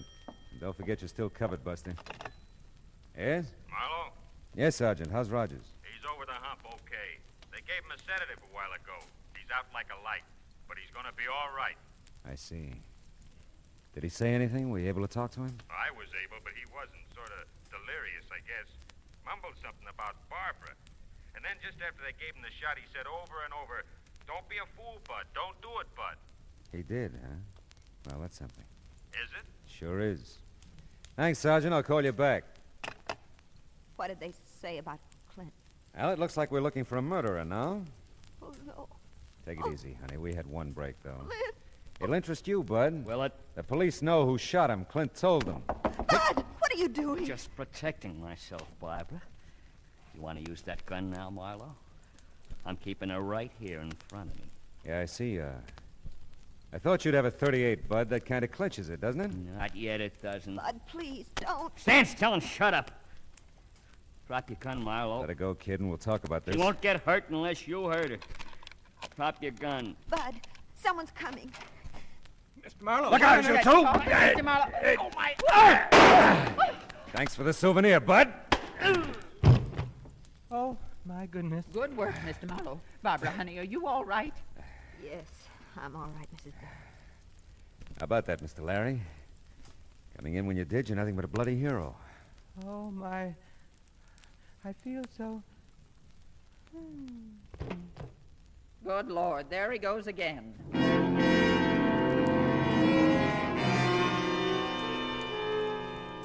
Lucille was a past master at reviving him by now. She hauled him sack-style over to the couch while I told Barbara her Clint was going to be okay. I kept Bud immobilized until the squat little sergeant arrived with a squad car. They hauled him away. I dug the .38 slug out of the plaster and gave it to the sergeant. When the show was over, Mr. Larry obligingly snapped to. You feel like walking, Mr. Larry? I could carry you to your bungalow, you know. Oh, mercy, no, Lucille. I'll walk. If you'll just let me use your arm for support. You're just welcome to it, I'm sure. Can I help? Well, no, thanks so much, Mr. Marlowe. We'll manage. You give Mr. Rogers my best, Barbara. I will. I'll be glad to. You know, Lucille, I'm beginning to see the value in the love and protection of a strong woman. How about that? She'd be good for him, too. Yeah. Now, look, honey, what's this all about? You've been looking for something, so has Bud, apparently. Clint got himself shot because of it. Now, what is it? Bud said it was money, that Clint had some hidden here in the house. Oh? I didn't believe it. Still, there was something between Clint and me. Something he wouldn't tell me. Whatever it was, it's kept us from getting married. What was Bud's story? Well, you see, Bud's known Clint a long time. He just came out here a couple of months ago from Ohio. Clint didn't seem to want us to get acquainted, Bud and me. It wasn't jealousy. It was something else I couldn't understand. Mm-hmm. Last week, Bud told me that Clint had robbed some store back east, that he'd been caught and served some time. But they'd never found the money, and that Clint somehow escaped from prison, came out here, and brought the money with him. Well, that could be. Clint caught Bud looking for something here tonight. By the way, where'd you run into Bud tonight? Oh, just about a block or two from here at the corner. I was driving home from a movie. Decided to come up here for one more look before Clint got home. I insisted that Bud come with me. He didn't want to. Now, let's see what we can find. No one's opened that little trap door in the hall closet yet. Maybe that's got all the answers.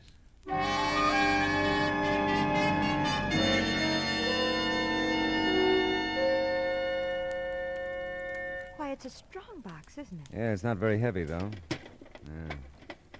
There. Let's see now. No money at all. A couple of war bonds made out to Clinton Rogers and/or Thomas Rogers. Clint said he didn't have any family. Hey, look. Here's an envelope with your name on it. Oh, for Barbara Curtis to be opened in case of my death. I don't know what to do. Well, don't look at me, honey. I can't decide for you. You will go with me when I tell him, though, won't you? Sure I will. Let's see. My darling, this newspaper clipping will tell you why I couldn't marry you. When you read it, you'll see why. I love you, Clint. I'm afraid to read the clipping, Mr. Marlowe. Let me see it. Not pretty, honey, but it isn't about Clint. But then who? It's about Thomas Rogers, who at the age of 16 murdered his father and mother. The story says he escaped from the Ohio asylum for the insane in June of this year. Officials think he may attempt to contact his brother Clinton in California. And Bud is... Yeah, it's his picture with the story. Oh, Clint, poor Clint. What a horrible, horrible thing for him to live with. Yeah. But, honey, Mr. Larry said it a little while ago. The love and protection of a strong woman. Clint has it, Mr. Marlowe. I've never been so strong or so protective, and I've never loved so much.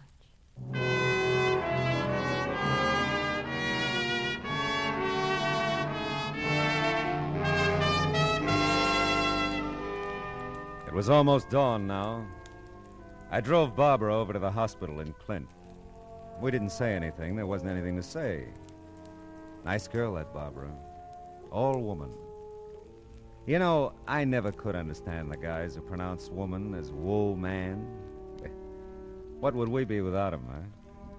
Oh, they have their faults, but what would they be without 'em? Yeah, truly it's been said. There's nothing like a dame. Wonder what Rita's doing tonight.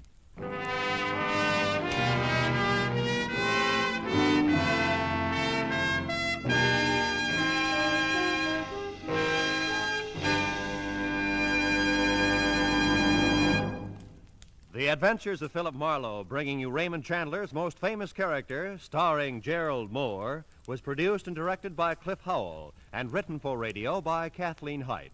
The cast included D.J. Thompson, Olin Soule, Ted Osborne, Frank Gerstle, Arthur Q. Bryan, Shirley Mitchell, and William Tracy.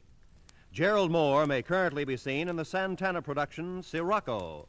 The special music for Philip Marlowe is composed by Pierre Garrigank and conducted by Wilbur Hatch. Now, here again is the star of our show, Gerald Moore. Thanks, Roy.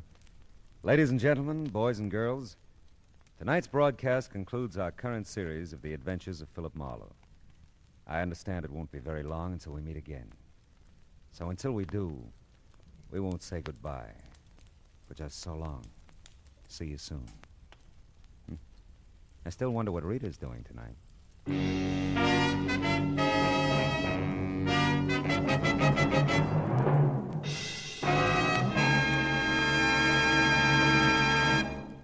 Lovable, Laughable My Friend Irma, starring blonde Marie Wilson, is back on CBS Radio Sunday evenings now. She'll move in tomorrow night at most of these same CBS radio stations, bringing her skeptical roommate, Jane, her permanently jobless boyfriend, L, Professor Kropotkin, and all the others. Be listening for My Friend Irma tomorrow night, won't you? That address again? Why, sure. CBS, CBS, the star's address, where you always hear the best at CBS, CBS, the star's address, CBS. Stay tuned now for Gangbusters, which follows immediately over most of these same CBS stations. And remember, Steve Allen is here with songs for sale every Saturday on CBS Radio. Roy Rowan speaking. This is the CBS Radio Network.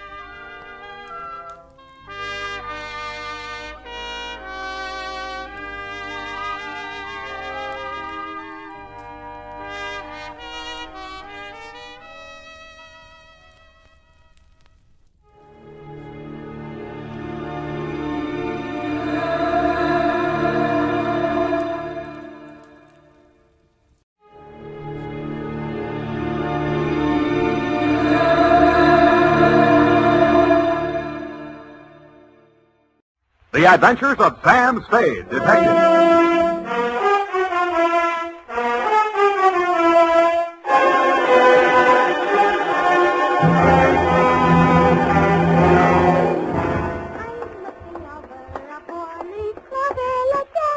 Very funny.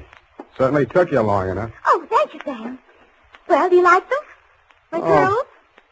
I guess so. It's your own hair, I trust. Oh, yes, Sam. When it's brushed out, you'll never know anything happened. Whenever you're ready, curly. Oh, gee, you like it that well? Yeah, very cute. Well. It's a business. To Detective Lieutenant Dundee, Homicide Detail, San Francisco Police, from Samuel Spade, license number 137596, subject, a bouncing Betty caper. Here, Dundee. It all began on a Wednesday. My secretary, Miss Effie Perrine, tiptoed into my office and laid an engraved calling card on the desk in front of me. The name on it was Randall Carruthers. She said he looked like money, so I said show her in. Or him in. She did. Good morning, sir. Do you wish the morning paper? Thanks, I've read it. Dear me. What's the matter? This ashtray, sir. Have you a silent butler? I don't even have a noisy one. No. In all my years of service, it has been my constant endeavor to keep things neat and tidy, down to the smallest details. I see. Well, if it bothers you, just dump those butts into the wastebasket. Very well, sir.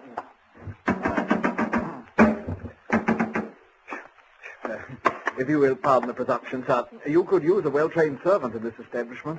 Waste paper baskets clean and empty at all times. Never allow refuse to accumulate. That's not refuse. That's this month's bills. So I noticed, sir. I also noticed that you have not opened them. From this, I conclude that your services are immediately available. Yeah, and I conclude that in spite of your glad rags and fancy handle, you are somebody's butler. Oh, that is correct, sir. I am first butler in the household of Dr. Mark McGraw. first?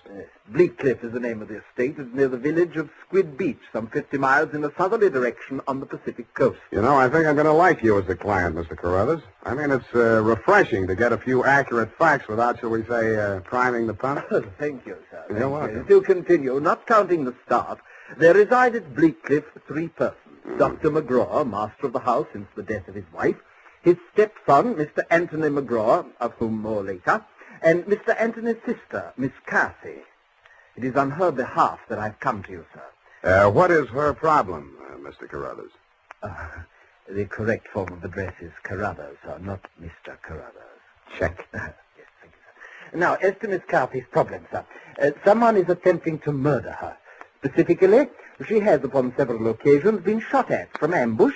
Twice she has awakened in the night to feel the hands of an assailant closing about her throat. And only yesterday, she narrowly escaped death when her motor car went out of control owing to some blackguard tampering with the steering mechanism. And upon numerous other occasions... That's enough. You have convinced me that she indeed has a problem. What do the local police think? No one has been to the police, sir. Why not? It's a delicate situation, sir. Miss Cathy's brother, Mr. Tony, is undergoing treatment for nervous disorders. Mm-hmm. The family did not wish to place him in an institution, and since Dr. McGraw, his stepfather, is a psychiatrist, he is allowed to remain at home. I see. He's flipped. Where do I fit in, Carruthers? Well, sir, if a reputable gentleman such as yourself were to come to Bleakcliff and witness these persistent attempts upon that girl's life, perhaps they could be forced to put the boy away where he belongs. It's possible. I'm willing to try. For money. Oh, splendid, sir, splendid. I took the liberty of drawing, in your favor, a draft upon the First National Bank of Squid Bay, 1 week's remuneration in advance of your services to the Bleakcliff estate in the capacity of chauffeur. Chauffeur? Yes, sir. I thought that might be a capital disguise. Have you a better suggestion, sir? Well, no, that's okay. This check. Yes, sir. $200. It's a pretty big weekly salary for a chauffeur, isn't it? Well, you will be allowed to shop for the vegetables, sir. Your cut has been added in.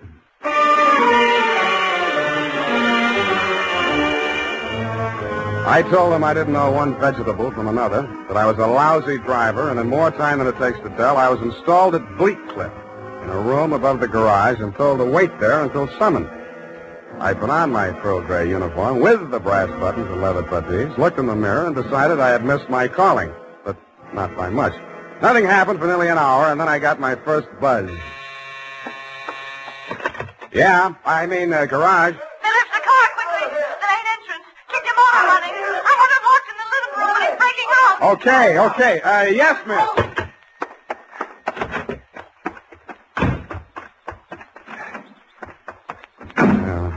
Let me see. Get that door open.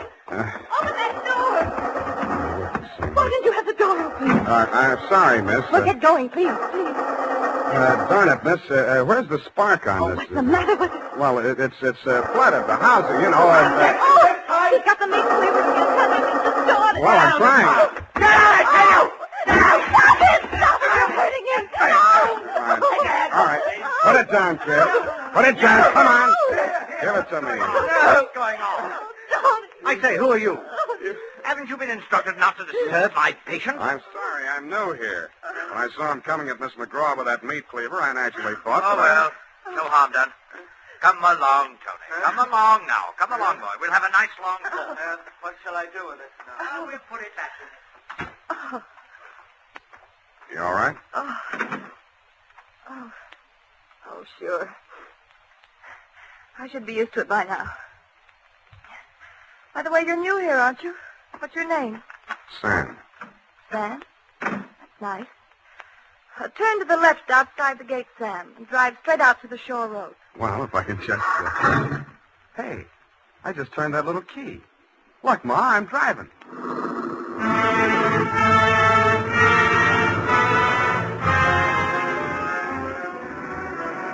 I adjusted the rear view mirror so that it showed more of her and less of the rear view. A mile from the house, she ordered me to stop, moved up to the front seat with me, and asked me to drive on. By the time we got to the shore road, she was driving, and I was resting my head on her shoulder. Where are we going? I've got a little hideaway down the coast. It's right on the beach, at the foot of a tall cliff. There's a fireplace, a little bar, some records. Got some bop? It's wonderful there with the surf pounding outside, hidden away from the world. You feel so safe. Mm-hmm. Don't stop. You'll like it there. You feel as if there's no one else on earth. Time standing still. If I could just be sure that Mother wouldn't worry about me. You're impossible. Okay, Kathy, I'll be serious. What's with that brother of yours? Tony? I'd rather not talk about that if you don't mind. Well, maybe I can talk about your stepfather. I really should know what kind of a man my boss is.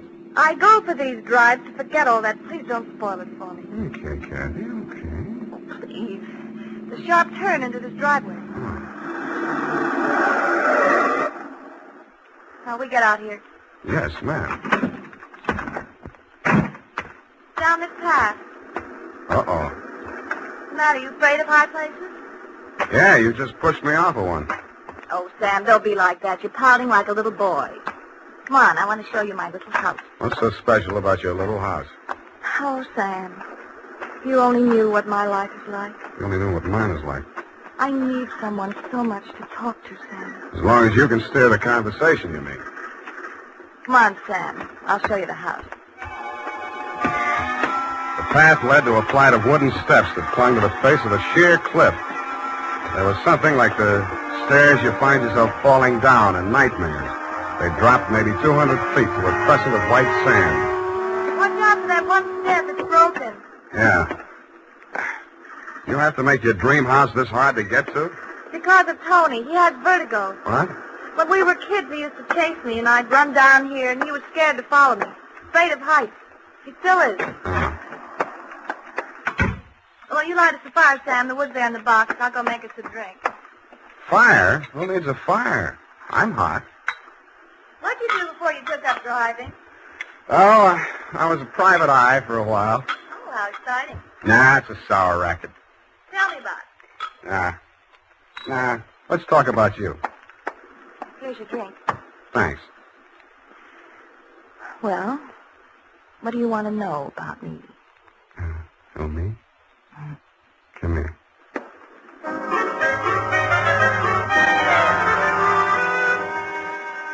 The scent she was wearing was 20 carat, but the story of her life was heavy melodrama.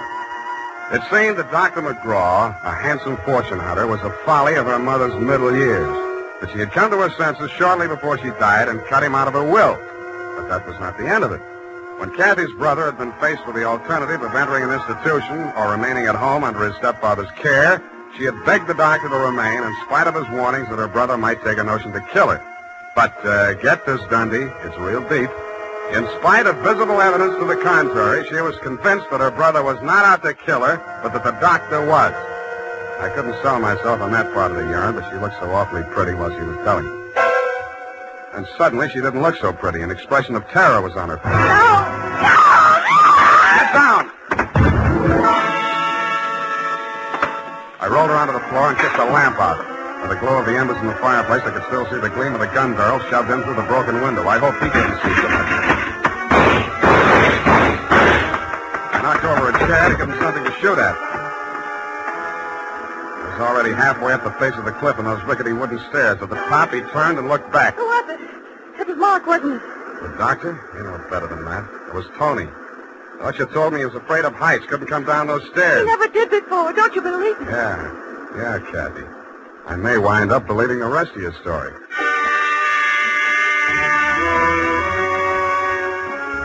I took Kathy back to Bleak Cliff and stashed her in my quarters over the garage. Then I went into the main house via the back stairs, found her room, and shook it down. In a cabinet, a bunch of war souvenirs, German helmets, grenades, rifles, and other lethal gadgets. In a desk drawer, I found a letter headed U.S. Army, Office of the Surgeon General. It certified that one Anthony McGraw was unfit for military service. Vertigo. Origin, childhood injury to middle ear. Downstairs in the library, I found a shelf of medical books. Vertigo. Vertigo was almost incurable, and there was certainly no quick cure. But some patients had lost their symptoms temporarily under hypnotism. Then it said, see narcosynthesis. I did.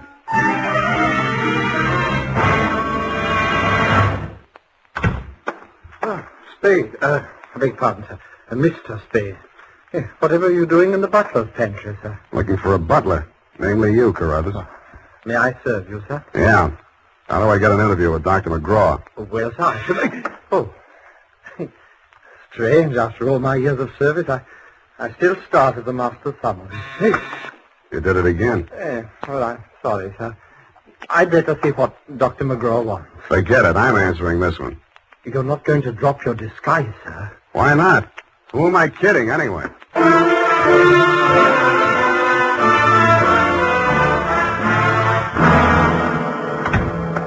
You rang, Dr. McGraw? Oh, I didn't ring for you. I rang for Carruthers. I ordered him to tidy up my office while I was at dinner. And look at it. Looks neat as a pin to me, Doctor. Oh, yeah, sure new here. Chauffeur, I'm only wearing his uniform. Here's my card. Oh, detective, eh? That's right, Doctor, and this one's just about ready to wrap up. Well, you interest me. Go on. I will. I think you've been trying to use that boy as a murder weapon against his sister. Oh, and you call yourself a detective? If you can call yourself a doctor, I guess I can. You've been treating him with narcosynthesis, haven't you? That's right. Hypnotic drug. While he's under it, you brief him on his activities for the day, and he follows through, including assaults with deadly weapons. That would be possible with certain very suggestible patients, but I'm afraid impossible to prove. I think I can prove it, Doctor. You shouldn't leave your textbooks lying around loose. I found out the only way Tony could have walked down that stairway to Kathy's beach house without falling would be temporary relief of his symptoms due to hypnotic suggestion. Unquote. I see. What do you intend to do about this theory of yours? What do you suggest? You see this row of buzzers here on my desk? Mm-hmm. This one is for my secretary. This is to summon Carruthers, and when I press this buzzer, two of the most hideous plug uglies you've ever seen will rush into this office, beat you to a pulp, and dump you outside the front gate. That's what I think of your theory. Buzz away, Doctor. I think I like them better than I do you. As you wish.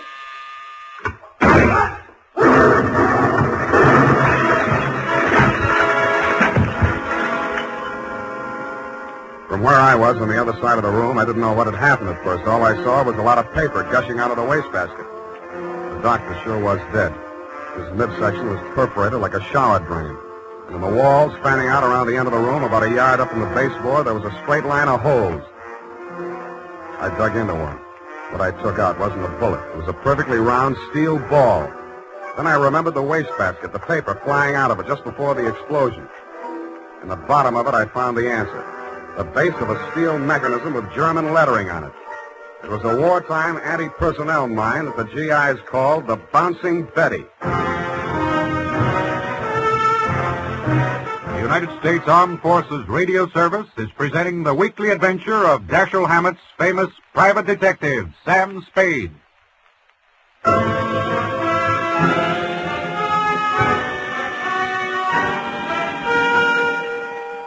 I didn't wait for the Squid Beach law to arrive. Who could? I went straight back to San Francisco. You, Lieutenant Dundee, were waiting at my office. Morning, Sam. Hello, Dundee. About that McGraw killing, Sam. The chief down at Skid Beach has asked us to cooperate with the department down there at Skid Beach. Squid Beach, Dundee. Squid, that's right. They say you caught a bus at Skid Beach. Squid. That's right. At 1:45 in the company of a young woman answering the description of the McGraw girl. They say that, do they? They say they got a statement from that butler, Carruthers. Yeah, well, it's open and shut anyway. The butler hired you, the girl is wanted, and you're hiding her out. Why? Why not? Well, it's established that the girl hated the deceased and bickered with him constantly. The doctor and the boy were pals. That girl's guilty as... You've been able to place her in the murder room? I don't know, but here's an item. She worked with an Army ordnance during the war in research. Subject, I made a note of that. Enemy landmines, anti-personnel. One of the reports she helped put out was on the Bouncing Betty. Yeah? Definitely. Hey, where are you going, Sam?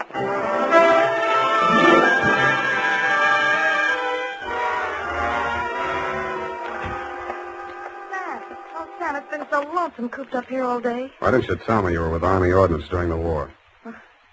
I don't know. I suppose I thought it was unfeminine or something. Try again. All right, I'll tell you the truth.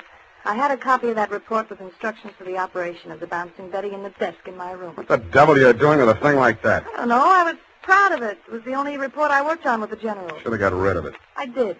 I burned it in the fireplace as soon as I learned what had killed him. You didn't burn it good enough. Sam, they found it. Yeah. Have they arrested Tony? Not yet, but he's definitely sane. He'll have to take a rap for anything he's done. I see. Well, I guess there's no other way. Tony didn't do it, Sam. I did. I want to make a confession. Not to me, please. Not to me. After what happened down at the beach when I knew I was no longer safe anywhere, I realized I had to do it. For Tony's sake as well as mine. When we arrived back at the house, I looked into the dining room and I saw Dr. McGraw eating dinner. I knew it was my chance to get into his office. Yeah? Then what? Well, the bouncing Betty was in my room. There was some wire in the tool chest, and I knew that Carruthers always went to tidy up while the doctor was at dinner. So I waited until I saw him come out, and then I went in, and I looked around for a place to plant it, out of sight. Then I saw the wastebasket full of papers.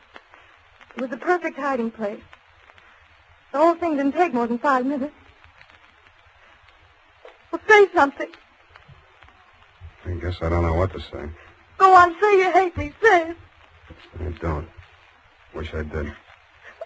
Oh, Sam. Help me. Help me. I'm sorry, baby. I am sorry.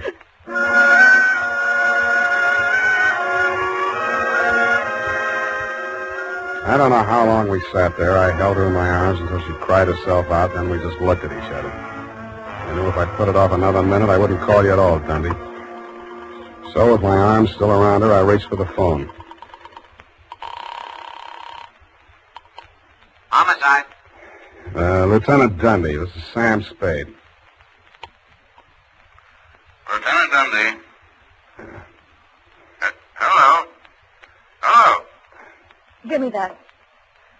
Lieutenant, this is Captain McGraw. I wish to make a full confession in the murder of my stepmother. I walked out while she was still talking to you, Dundee. I knew she'd wait for you, and I didn't want to be there when you took her away. As I walked over to my office, everything she'd said kept coming back to me. I could see her sneaking into her brother's room and getting up and crashing out of the cabinet. I could see her hiding behind the door until Carruthers came out after tidying up McGraw's office, dumping ashtrays, emptying wastebaskets. And that's as far as I got. I went back to my office to wait. And sure enough, 20 minutes after the papers hit the streets with Kathy's confession, the door opened and he came in. Well, sir, I believe it's turning a bit raw out of doors. Gardner was saying only this morning that we should order out some shrouds for the Sapiglos to see Noir, sir. Am I discommoding you, sir? No, Carruthers, I've been waiting for you. With your permission, sir. The ashtray. Just dump it in the wastebasket. I am gratified to note that your secretary has been looking after things and has emptied your waste paper basket. This is right and proper. Quite. Yes, sir. And, speaking of waste paper baskets... Allow me, Carruthers. You have come to apprise me of your part in the death of the late Dr. McGraw. Am I in error? You've already divined my purpose, sir. Yes, it was I who placed that infernal machine. In the wastebasket, Carruthers, yes, I know. It struck me as a bit of poetic justice that the buzzer, which that dreadful man used as a symbol of his despotism, should be the instrument of his own destruction. I'm sorry, Carruthers. I'll do all I can. No need, sir. No need. I'm aware that there is no final justification for taking the law into one's own hands. Every man is entitled to trial by jury of his peers. But where, Mr. Spade, where could be found 12 good men and true who would allow themselves to be called the peer of that monster, Dr. McGraw?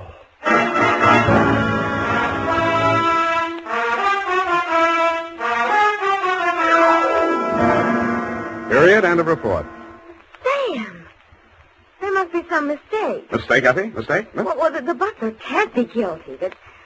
That's old-fashioned. He was an old-fashioned butler, sweetheart. Where today can you get help like that? Somebody who empties the ashtrays, keeps the waste paper baskets clean, tidies up around the place. Well, I'd be only too happy to do the same for you, Sam. I know you would, doll. But considering what happened to Mr. Carruthers' employer, Effie, you mustn't allow your mind to dwell on such matters. It's wicked.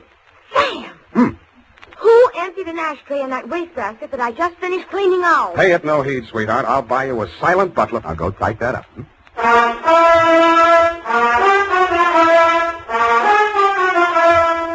it is, Sam. I hope I haven't made any mistakes. I'm in such a hurry. Whatever did you do to your hair? Well, I brushed it out, Sam. What happened to the pin curls? I told you, Sam, when it was brushed out, it wouldn't be noticeable. Hours of torture sitting under a hot dryer for something nobody will notice. But, Sam, it puts bounce in your whole makeup. I get it, the bouncing Effie caper. Eyeshadow, new shade of lipstick. You look real gone. Oh, no. Whom is it tonight? Well, it's his friend Maud, Sam. Of course, she's not really serious about him, so it's all right. Your conscience bothering you? Oh, no, Sam, no. He's definitely not serious about her. I mean, Well, have fun, sweetheart, while Maud burns. Oh, well, she won't. I suppose you'll be seeing that girl, what was her name? Oh, yes, Kathy. Well, at least if I'm not playing in someone else's garden. No. Well, have fun anyway. Good night, Sam. Good night, sweetheart.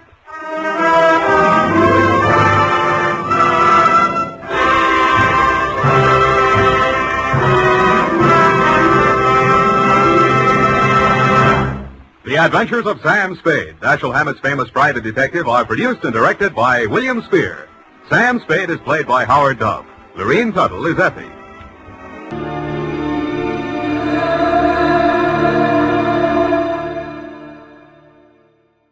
Time now for Edmund O'Brien as Johnny Dollar.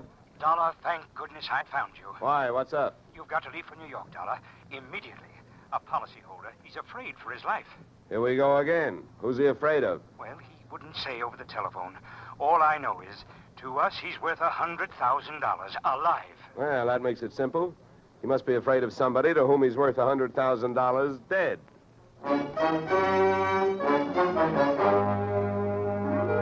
Edmund O'Brien in a transcribed adventure of the man with the action-packed expense account. America's fabulous freelance insurance investigator, yours truly, Johnny Dollar.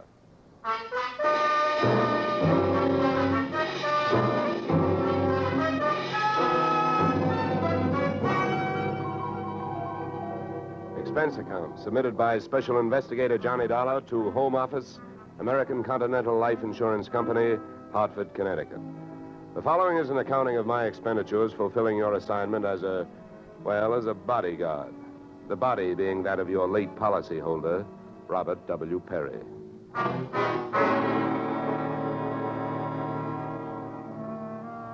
Expense account. Item 1, fare on night train, Hartford to New York, $3.65. Expense account item 2, $1.80 taxi to Lower Manhattan following morning to offices Perry and Van Bruten, importers, arriving as promised at exactly 9 a.m. Good morning. May I help you? Yes, you certainly can. My name is Johnny Dollar. I have an appointment with Mr. Perry for 9 o'clock. Oh, yes. From the insurance company. Well, you're right on time. Yes, they told me I'd better be, and I'm glad that I am. Mr. Perry just came in. He's alone and waiting for you.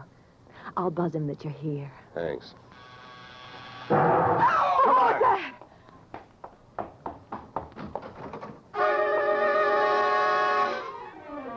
What was left of your policyholder, Mr. Perry, was just sliding out of a swivel chair as I hit the room.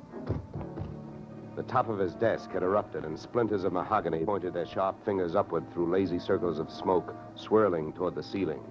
The buzzer from his secretary's desk had been rigged to a booby trap. Oh, no. Mr. Perry. Stay away from him. Come on, there's nothing you can do. He's dead. Oh. What happened? What happened? Whatever happened? Let's go.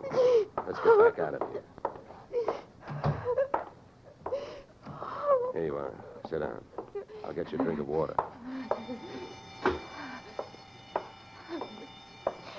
Come on, drink this.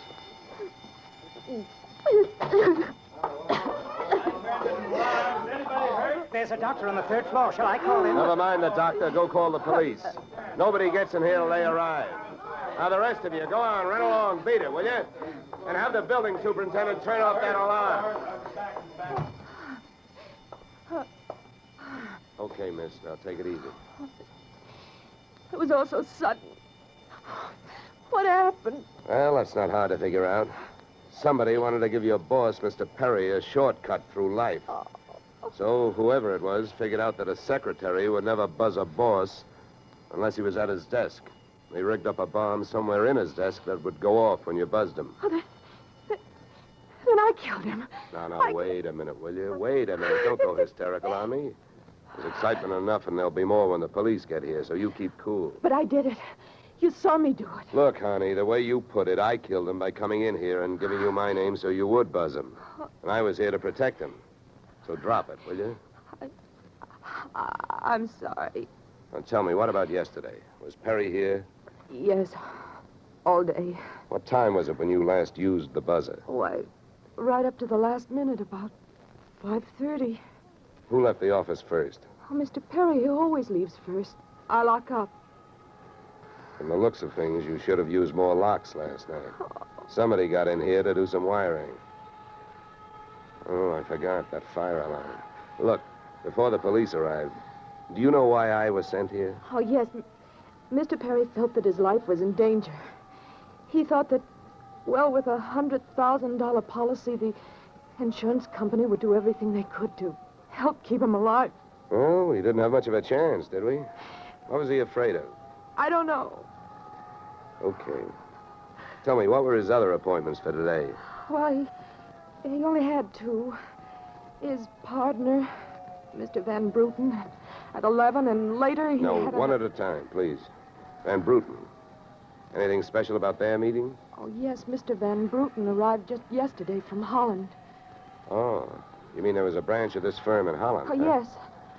Mr. Perry was buying out Van Bruten's interest. They had a final meeting at Van Bruten's hotel last night. I see.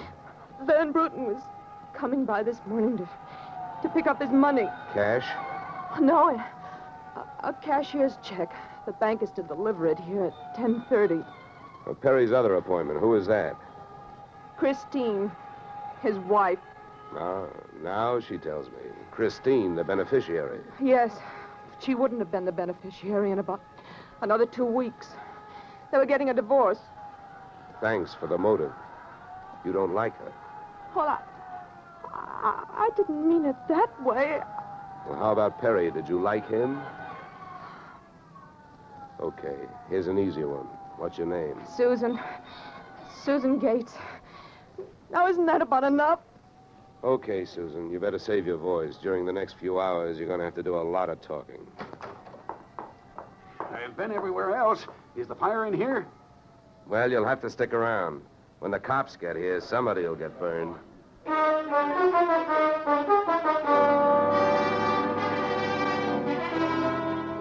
The firemen should have stuck around because the cops arrived in a blaze of glory. It was a very high-class investigation, 2 lieutenants. Finally, after about an hour, the police photographer ran out of flash bulbs, the office of the deceased ran out of fingerprints, and the lieutenants ran out of questions. So the on-the-scene phase of the investigation was closed. At about 5 minutes of 11, I left the police packing up their notebooks, their clues, and the body, and went into the outer office. Susan looked like she could use a big, broad shoulder to weep on, but unfortunately, I was wearing my light gray suit. About then, a dark blue suit and a deep green voice entered the room from the corridor. There. There's a fellow out here says he belongs here. His name is Van Bruten. What do you think? His name is on the door you just opened. Oh. Well, now, my name happens to be Murphy, and it's on bids all over the country. But that don't mean I'm stuffed with feathers, does it? Well, never cross tongues with an Irishman. All right, send him in, officer. All right, you can go in. There's a policeman out there. There's trouble here? I am Bremer van Bruten. Where is Mr. Perry? What? He is waiting for me, no? No. But my appointment... He's not keeping any. He's dead. Dead? Oh, this is not possible. Last night I saw him. He was well. What happened? He was hit by a buzz bomb. A buzz bomb? Oh, please. You mean there was foul play? Yes, it was very foul. Oh, please. I may sit down. My first visit in all these years since before the war. It was to be so happy. But now tragedy like this. He was a good man, a good partner. I understand that as of last night, you were no longer partners. Yeah. I am glad you mentioned that. I realize, of course, that it is indelicate to speak of such things as money at a time like this, but that is why I am here, to receive my payment. Just because Perry got his, there's no reason for you not getting yours, huh? Oh, but you misunderstand me. I am deeply grieved, but, well, since the transaction was consummated, what is there to do? A delay would be a needless waste of money. I have already paid for passage back to Antwerp tomorrow. Your check is here, Mr. Van Bruggen. Oh. Here you are. Thank you. In all of my years of business, this is indeed the saddest moment. Yeah. Well, if I didn't have some work to do, I'd sit down with you, and we'd all have a good cry.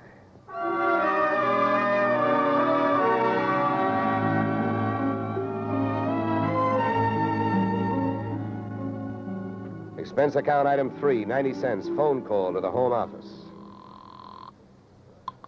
Mr. Gordon's office. Look, honey, this is Johnny Dollar. I want to speak to Mr. Gordon. While I'm telling him what I've got to tell him, maybe you'd better sit there in his lap with some smelling salts. I'm not that type of a secretary. Besides, he doesn't have a lap. Hello, Dollar. How are you making out? Out? About $100,000. What's that? Yeah. You know, you should have sent me earlier. Somebody turned Mr. Perry into a firecracker just after I got here. He's dead. Oh, that's bad news. Big policy. Yeah, what I want to know is, shall I stay on the case? Well, certainly, Dollar, by all means. Is there a chance of proving suicide? There's a non-payment clause. Yeah, to make this one a suicide, there'd have to be a Santa Claus. Nobody could hate himself enough to do it this way. What are the fraud possibilities? Fair, there's an estranged wife. She's the beneficiary, but she wouldn't have been in a couple of weeks. Divorce coming up. I'll start with her. All right, Dollar. Good luck. But watch those expenses. Why, Gordon, I'm surprised. I think an insurance man would be the first to want to see a fellow live a little.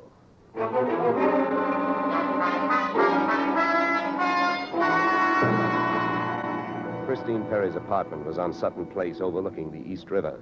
I took the elevator up to the 24th floor, and there I discovered that our garden-fresh widow was living high in more ways than one. Everything about the place was French. The maid who led me into the living room through a long foyer, the decor, and the perfume which reminded you that breathing can be fun. I looked up from enjoying my nose to see Mrs. Perry looking down hers. Mr. Dollar, Mrs. Perry. I believe we can dispense with the social amenities. You're an insurance investigator, interested in the death of my husband. So naturally, you're here because you've jumped to the conclusion that I killed him. You're the one that's jumping to conclusions, lady. And careful you don't break your leg. What do you want? The policy's in order. Premiums are fully paid. You know, I'm not quite sure what I want. I know that you've got a great motive. So far, the only motive I've found. You haven't had much time to look, have you? Check. This is my first stop. Maybe you can help me. Do you know anyone who would be happier with your husband out of the way? I know very little about my husband's friends. For that matter, his activities for the past 6 months. That's when I left him. Well, that's not much help for either of us. You know, without someone else to suspect, I may just have to concentrate on you. Mr. Dollar, I picked the men I want to concentrate on me. I hope you're as long on alibis as you are short on temper. Where were you last night? With a friend, Al Donovan. For a while, the same place my husband was.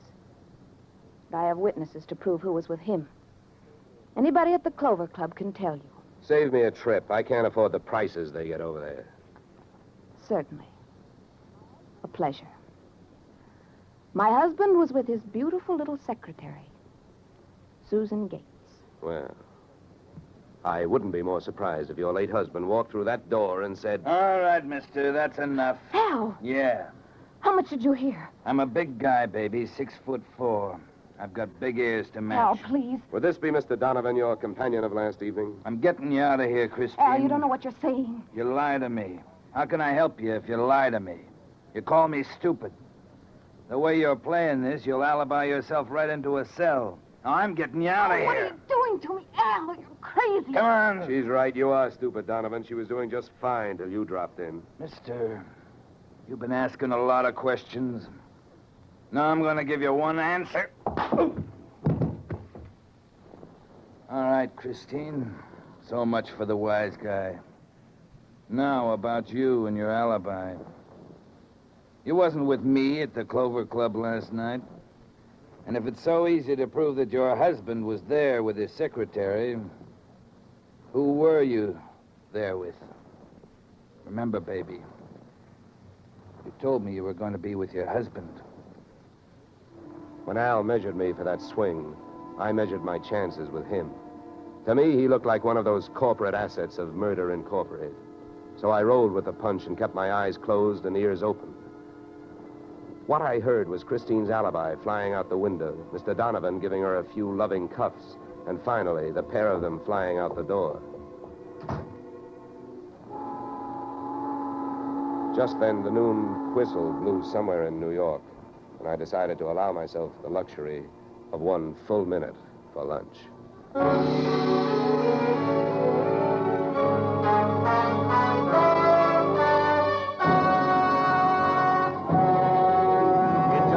We'll return to the second act of Johnny Dollar. But first... And now we return to the second act of yours truly, Johnny Dollar, starring Edmund O'Brien.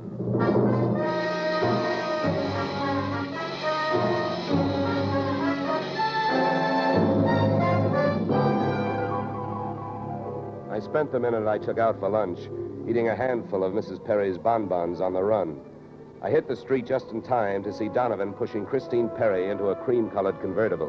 When they got rolling, I piled into an even yellower vehicle with a meter on it and started off crosstown playing tag through traffic. At 57th and Broadway, things got complicated. My cab was 3 cars behind them when a red light flashed them to a stop. Then the door of their car flew open, Christine dashed out across the street, and melted into the river of humanity flowing down into the subway. Since Al Donovan didn't follow her, I followed him. When he finally pulled to a stop, he took 2 chances. He parked in a no-parking zone and walked straight into the building beside it, a police station.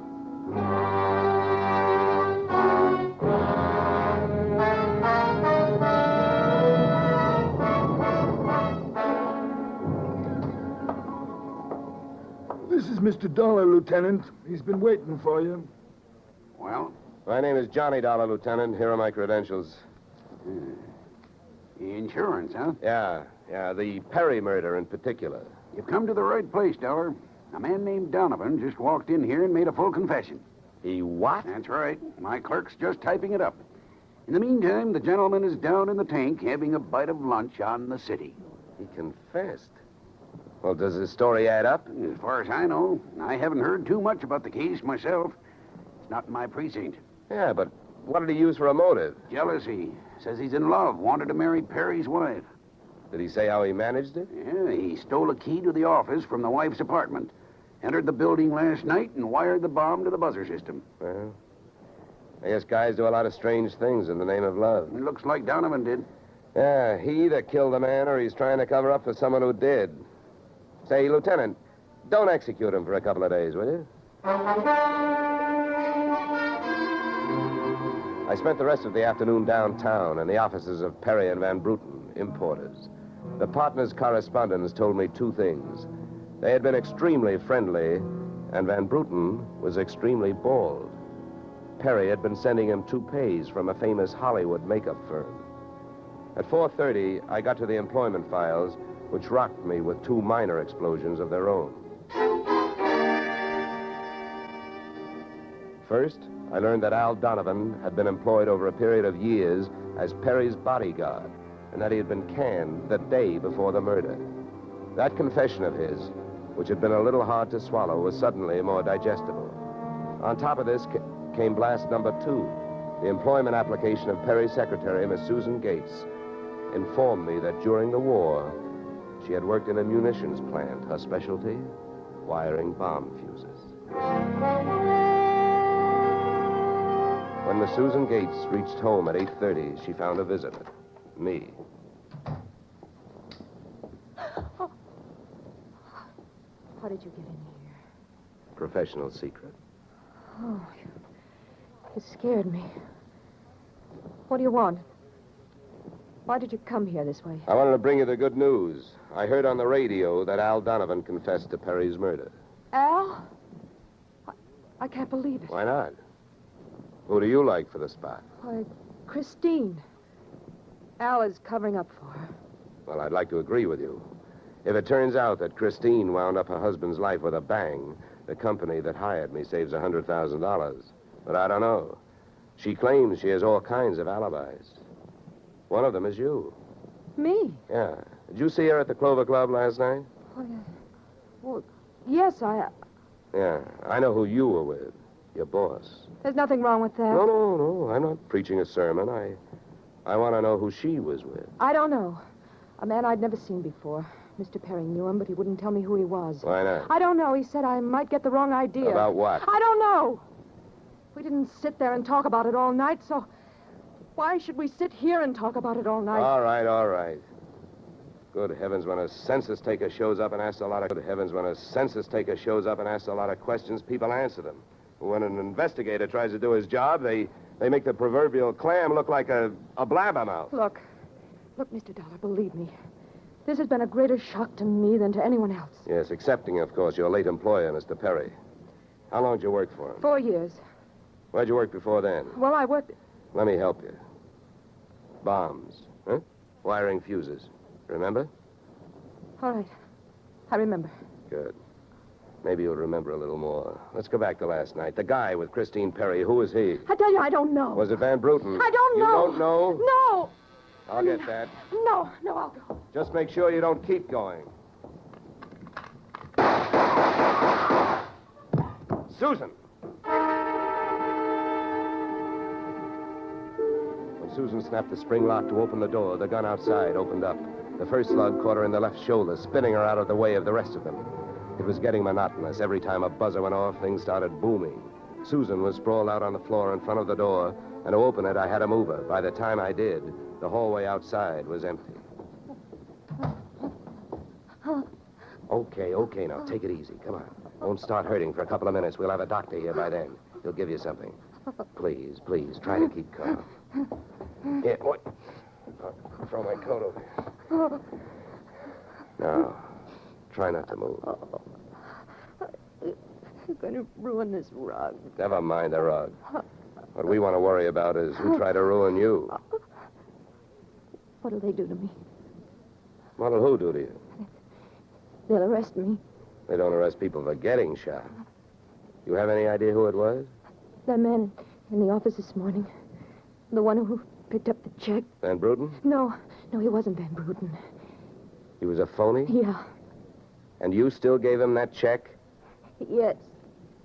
Well, I won't ask you why. You gave him that check and then tried to blackmail him. Is that right? They'll arrest me. I wouldn't be surprised. Who is this guy? Where can I find him? Come on, don't pass out on me now. His name, quick, come on. Ben Sand. Where's he live? Marsden Hotel. Under his own name? No, I don't... I don't blame you. I could use a few moments of unconsciousness myself. The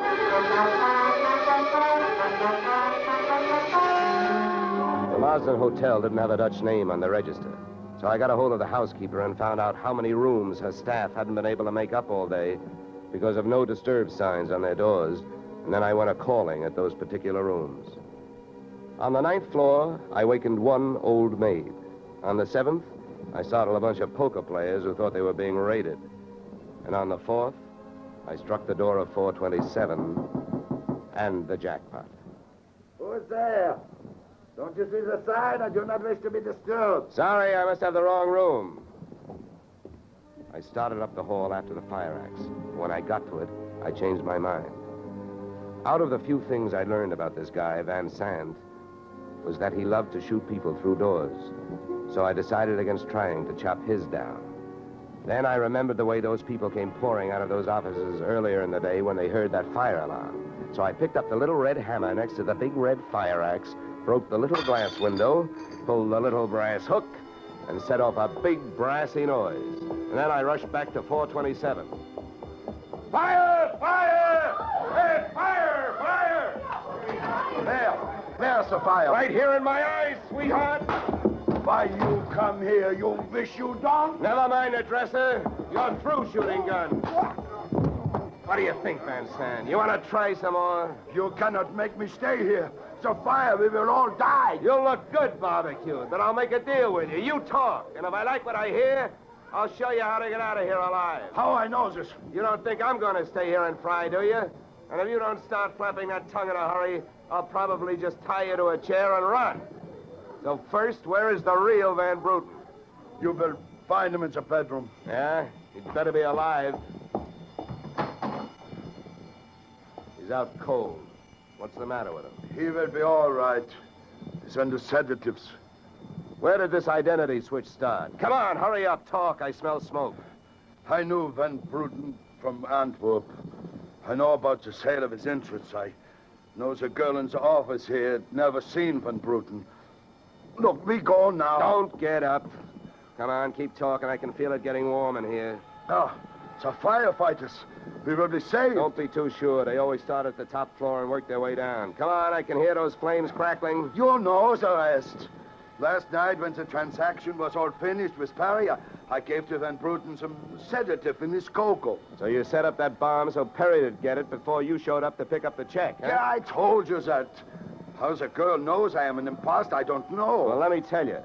She's been sending old Van Bruten toupees for the last 4 years. Gray ones, my red-headed friend. I can stand up now. We go out from here, no? We go out from here, no? Yes, out cold.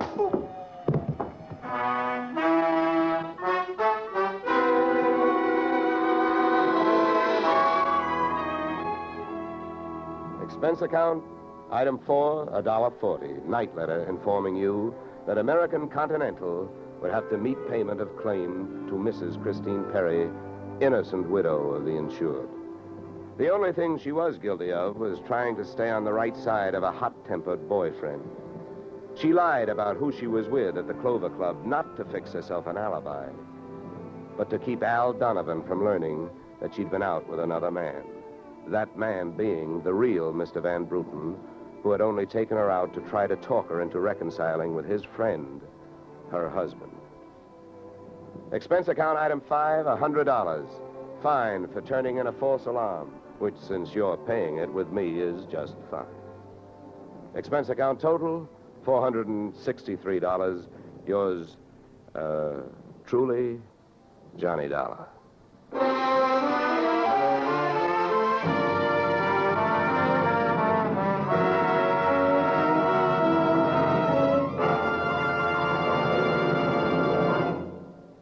Yours truly, Johnny Dollar, stars Edmund O'Brien in the title role and is written by Paul Dudley and Gil Dowd, with music composed and conducted by Leith Stevens.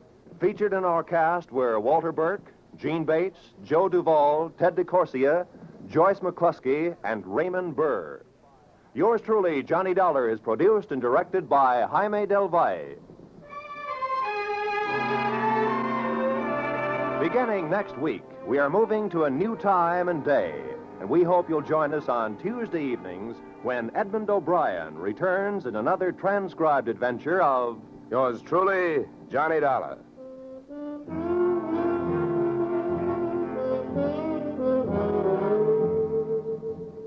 You, Mrs. Bloom, Molly Goldberg's famous invitation to fun in the Bronx now echoes across the country each Saturday night on CBS. It's the same fine brand of comedy mixed with a tear now and then that's made Molly and her whole family, Jake, Sammy, Rosalie, and the others, favorites for many years. CBS invites you to hear the Goldbergs on most of these same CBS stations this Saturday and every Saturday. This is Roy Rowan speaking.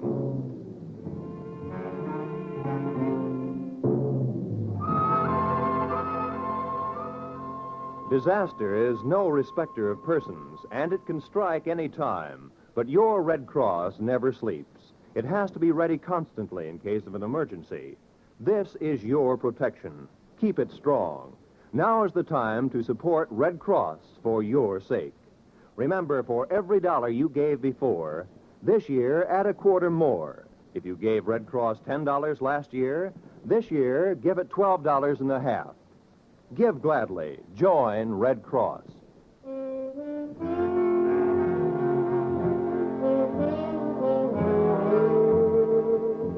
This is CBS, where yours truly, Johnny Dollar, meets adventure next Tuesday night, the Columbia Broadcasting System.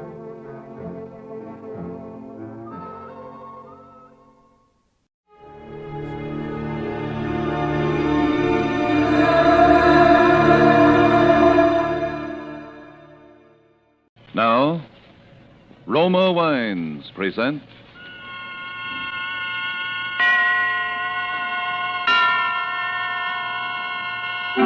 Suspense.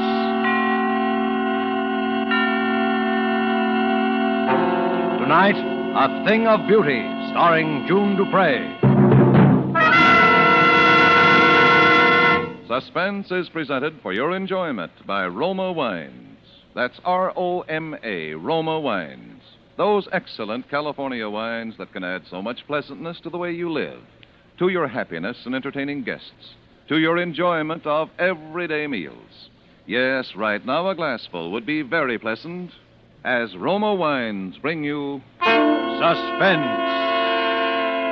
This is the Man in Black, here for the Roma Wine Company of Fresno, California.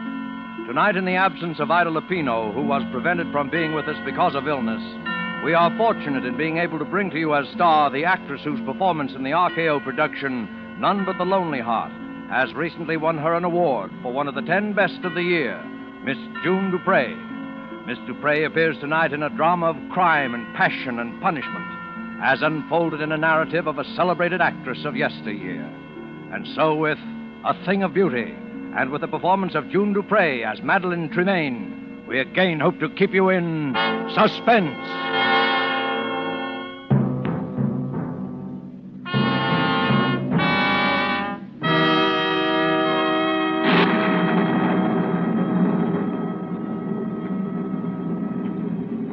You will give me your arm? Thank you. I think we should just miss the storm if we hurry. Rather somber place, isn't it? Oh, it gives her seclusion, and that's all she's ever asked for since she came here.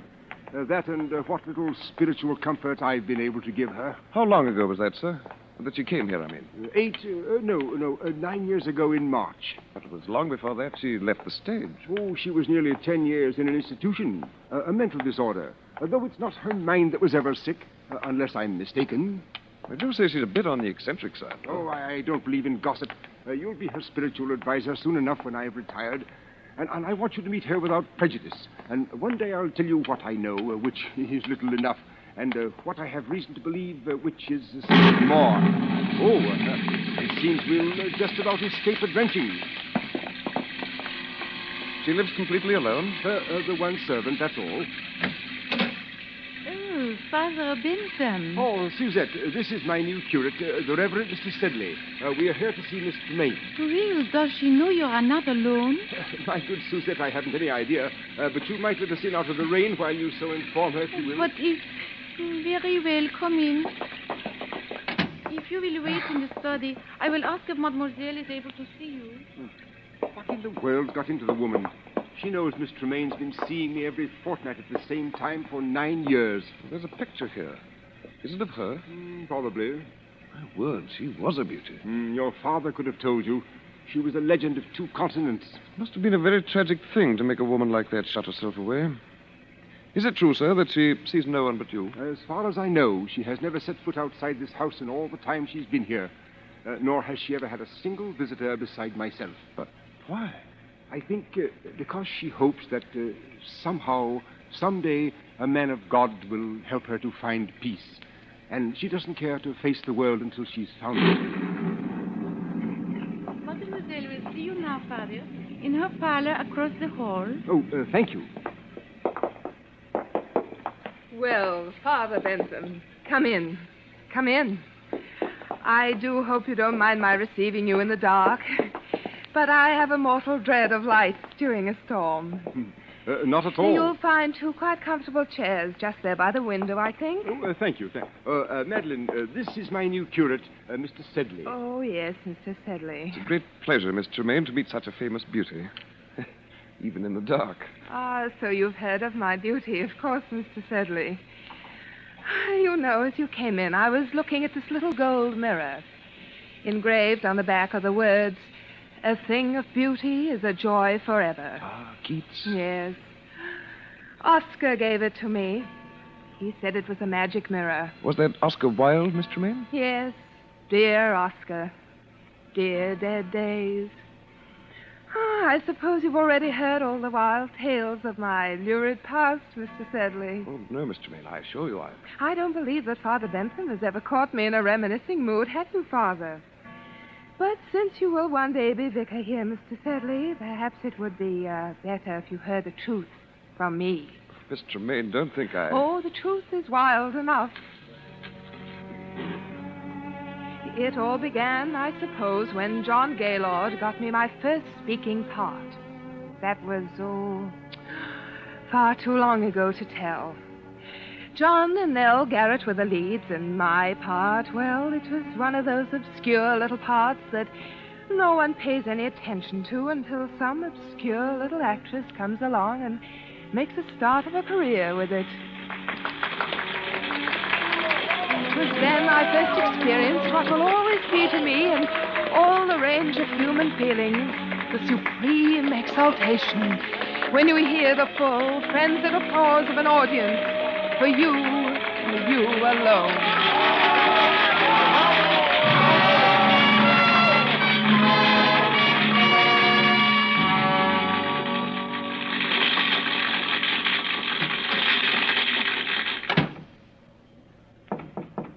Yes? It's me. Oh, come in, John. Madam, you are marvelous. Simply marvelous. Oh, thank you, John. And such a little fool. The fool? I've told you to play the part down, but it's getting worse and worse. Tonight she's absolutely furious. She's going to make trouble for you, Madeline. Oh, trouble? What kind of trouble? You don't know Nellie Garrett. But I know my audience, don't I? Oh, Madeline, you're so young and foolish and so beautiful. Why, thank you, John. So terribly beautiful. Oh, John, now you're leading up to it again, aren't you? Madeline, this play isn't going to last forever. Even you can't keep it alive much longer. Why don't we make plans together now? We could have our own company. As the great John Gaylord and Mrs. Gaylord. Of course not. Why, in a couple of years, you'd be as famous in your own right as Nell Garrett herself. Perhaps I don't want to wait a couple of years. Besides, John, I don't love you. Do you love anyone? No, but when I marry, it will be, an up-and-coming... Some of you must know where she is. You're in for it now, Madeline. So there you are, my fine miss. Go easy, Miss Garrett. She's meant no harm. No harm. She has merely ruined my entire last act curtain for 29 consecutive performances, hoisting her skirts clear above the ankle, ogling the stalls like a music hall Gretchen. Well, it's only because it's that kind of a part. Oh, is it? Well, as long as I play the leads in this company, I will not have my best speech in the whole play utterly ruined by rowdy applause for the gutter antics of a half-baked ingenue. Nell, you're making a fool of yourself. And while we're on the subject, Mr. Gaylord, there are a few points I should like to discuss with you. When you help Miss Tremaine down from the swing in the second act, there is no need for you to keep your arm around her during the entire remainder of the scene. Well, really, Miss Garrett, if you can no longer hold either your audiences or your lovers... Oh, no. Nell! I'll kill you for that, Nell Garrett. If I die for it, I'll kill you.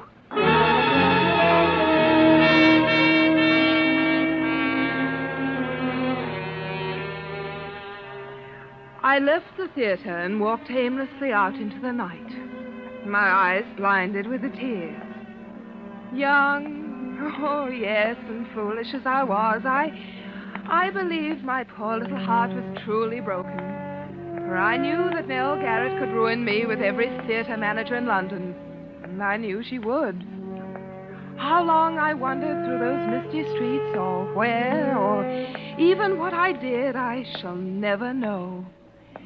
But just as dawn was breaking, I found myself, by some odd twist of fate, passing by the lodgings of John Gaylord. On a sudden impulse, I climbed the steps to his door. Madeline, Hello, John. did anyone see you?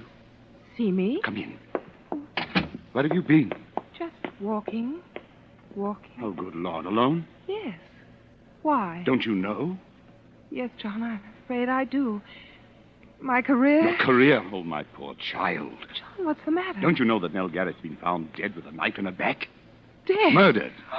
John! Police have been looking all over London for you. I've been expecting you here, expecting them here any moment. For me? Of course, for you. Me? Madeline, last night you threatened to kill her in front of a dozen witnesses. Why wouldn't they be looking for you? Oh, no. Madeline, listen to me. Listen to me. Where did you go? What did you do? Didn't anyone see you? Didn't you talk to anyone? No. You've got to tell them something. What can I tell them? Because if you don't, John! they'll hang you, Madeline. Please, Madeline, you've got to think. Try to remember something. I'm so alone. If I only had a friend. You have got a friend, Someone Madeline. I who know. loved me enough to at least say that they were with me. Who is it? Inspector Phillips, Scotland Yard. Madeline, in there, quick. The bedroom. John. Don't worry, I'll tell them something. Hurry. Coming. I'm sorry to rouse you at this early hour, sir. Quite all right. Come in. You are Mr. John Gaylord? Yes? Of the Queen's Players Company, Drury Lane? Yes? Can you tell me, Mr. Gaylord, anything of the whereabouts of Miss Madeline Tremaine? Madeline Tremaine? Yes. Why, Did you call me, darling?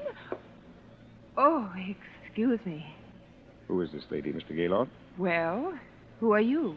I am from the police, madam. Police? There has been a murder. Miss Nell Garrett of the Queen's Company was found stabbed in her home last night. Nell Garrett? Yes. Do you know her? Why, of course. I'm afraid, madam, that I shall have to ask you for your name. I'm Madeline Tremaine. I'm so sorry that you find me somewhat in disarray. Miss Tremaine, I'm afraid that I shall also have to ask you to account for your whereabouts after you left the theater last night. Very well. Mr. Gaylord can account for my whereabouts. Well, Mr. Gaylord? why... You see, Inspector, it's a rather delicate matter, because since I left the theater last night, I have been here. Is that true, Mr. Gaylord? Yes. Oh, I see. Is that satisfactory, Inspector? Well, yes. Well, I don't think I need trouble you any further for the moment. I quite understand your position, Inspector. It's a terrible, terrible thing. Yes. Well, good day to you. Good day. Madeline. Yes, John? Madeline, you shouldn't have done it. They'll have the scandal all over every newspaper in the city. A scandal is better than a hanging, isn't it? But there must have been some other way. Now they'll tear you to shreds. They wouldn't have you in anything better than a music hall for the rest of your life. John, there won't be any scandal If what? John, it wasn't just my tip with Nell Garrett that sent me wandering through the fog last night. I was thinking about something much more serious. What do you mean? I was thinking about what you had said. What I had said? John, perhaps I don't really love you yet, but there's no one else. And you're the kindest, finest man I've ever known. Madeline. And now, perhaps you've saved my life. Madeline, I love you more than anything else in the world. But I wouldn't have you marry me for gratitude. I wouldn't marry any man for gratitude. Madeline, if I were to tell you that I wasn't here last night either, that I couldn't explain my whereabouts, Oh, I see. would you still marry me? Yes, John. I will marry you.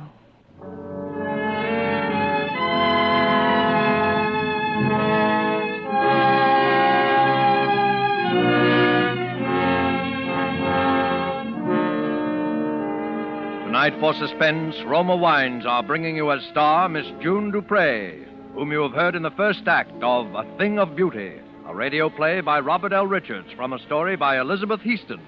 Tonight's tale of Suspense.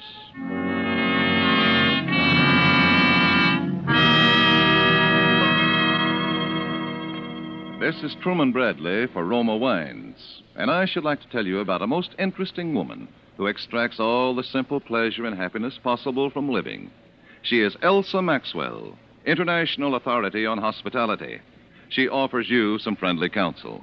I'm always telling people to take it easy, as they say, to be moderate and natural and at ease. And so, obviously, I suggest the enjoyment of a glass of Roma California port after dinner or during the evening. It's also very smart to serve when friends drop in, because this is one of the most glorious of all wines, richly fruity in flavor, with wonderful deep red color, utterly delicious. This is simple enjoyment, easy and restful enjoyment, moderate pleasure that helps you feel calmly at ease and so happier.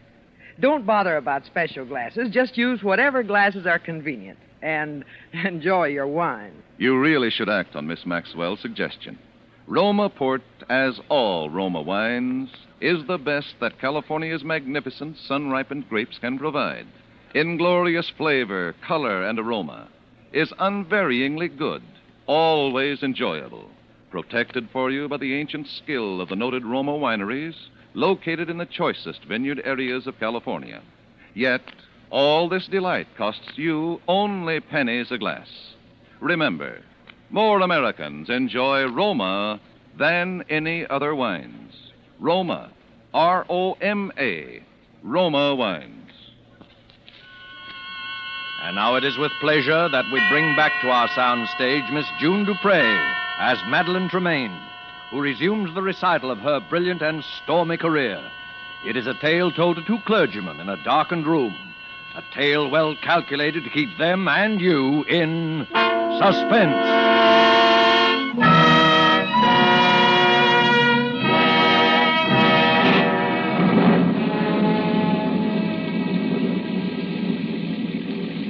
Shall I continue, gentlemen? Oh, yes, please do, Miss Tremaine. It's completely absorbing.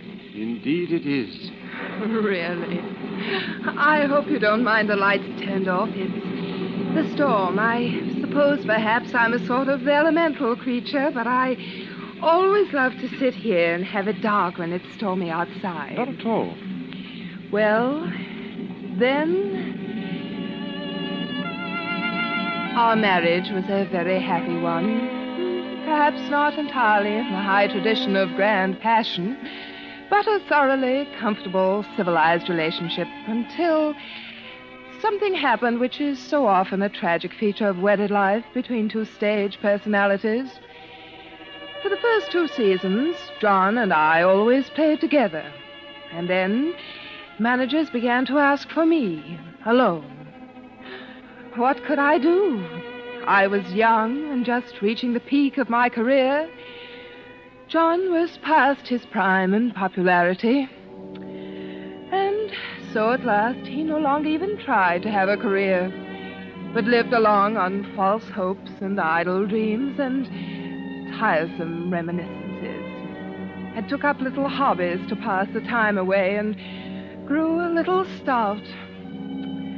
It was very difficult for both of us. And then, for me, came the time and opportunity that every actress dreams of.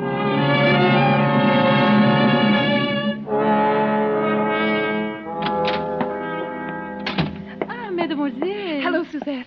I've got the most wonderful news. The most wonderful, wonderful news. That you, Madeline? I'll tell you about it later. Oui, Yes, John? Come in here a moment. I want to show you something. Where are you? In here, at the end. Oh, good heavens. Now what? I thought I'd keep it a secret until I had my first exhibit, but I couldn't wait. I've taken up etching. Etching? Yes. Look, What's that? you. What? It's only the copper plate, of course. You see, the whole principle of etching is... Madeline, look out! Well, what's the matter? Almost knocked over that vat of nitric acid. One drop of that on your beautiful white skin, and it'll burn a hole right through you. Well, must you have that sort of thing around? Of course, that's the whole thing. You see, your sketch simply scrapes the wax off the copper plate. Then you drop it in the acid and... Well, that's very interesting. Yes. Well, What happened in town? Anything? Anything. Everything. Got some plans, huh? Anyone ask for me? Oh, yes, everyone asked after you, John. I told them you were well. I mean, I thought there might be a couple of decent plays for a change. I might consider something. John, how are you on Romeo? Romeo? Yes. You see, Maxwell has finally asked me to do a Shakespeare repertory, and high time, by the way. And I'm starting in Romeo and Juliet. And I Madeline, why didn't you tell me Romeo? Oh, it'll be a sensation, and it's just the thing I need. Now, John. Oh, I can do it all right. Take off a little weight, brush up on the lines. I've done it before, you know. John. Oh, Madeline, you're the dearest wife and the best friend a man ever had. You know, lately I've actually wondered sometimes if you might not think I wasn't. Oh, darling. Now, John, don't count too heavily on this. I'm not quite sure yet how things are going to work out. Work out? How else can they work out? But perfectly. Very well. I'd like to begin reading here at home, first thing tomorrow evening.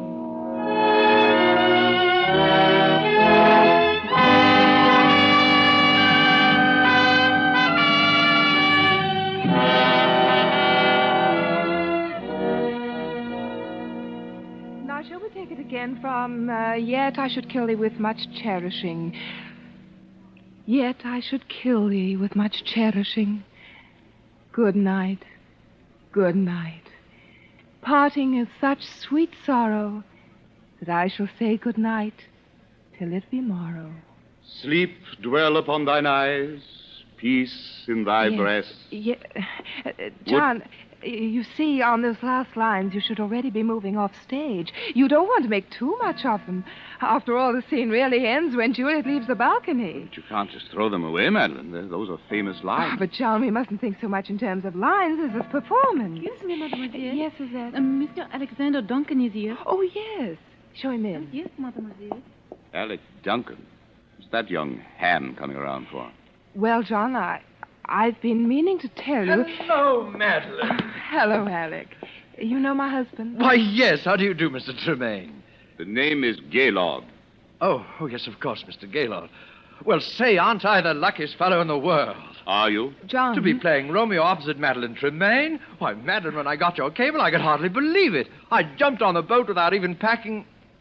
Is something wrong? John, I've been trying to tell you, but I didn't want to hurt your feelings. Well, if I've interrupted anything... It's all right, Alec. John, please don't make a scene. I had to have someone to rehearse with until Alec got here, and I knew you wouldn't be the slightest help to me if you thought... Oh, John, why must you make an issue of it? Madeline, I've always known you were a thoughtless, selfish woman. But I never would have believed that you could do anything quite so vile. How dare you speak to me that way? You didn't really think that a man with a 40-inch waistline and a double chin could ever play Romeo, did you? Why, you... Oh, I say... Get out of here. Get out of here. Get out! Get out! Get out! I'll get out. You better leave, Alec. Oh, yes. I'll go and apologize. John, I want to talk. Be careful of that acid, Madeline. Acid? Oh. John, I'm terribly sorry for what I said. It was beastly of me. Oh, it's quite all right. Oh, John, I knew you'd see it that way when you came to think. Because, you see, I am going to play Romeo. Oh, John, must we go through it all Madeline, again? I've forgiven. I've forgotten. A lot of things since we've been married. I've put you out in front. I've given you the spotlight and watched your regard for me become somewhat less than that of the servant, if somewhat more than for your dog. John! But this, if only for my self-respect, I will not allow. To dangle before my eyes the thing that I've wanted most in all the world, except your beauty that I gave it up for. The thing I've been wanting so much I didn't dare admit it to myself. And then to have you snatch it away from me. No, Madeline. Waistlines and double chins can be concealed. But a mean spirit, never. This one thing you can do for me, and you will. John, you're being a fool. You see, I've always known that you married me to save your career and to keep my mouth shut. But there's one thing you haven't known. Where I was the night Nell Garrett was murdered. Where were you? I was at Nell Garrett's home. Well, That explains quite a number of things, doesn't it, John? Madeline, where did you get that gun? I always thought that someday I might need one. Madeline? Don't come near me, John. Very well. I warned you. Monsters, you beautiful, terrible monsters. John, no! No!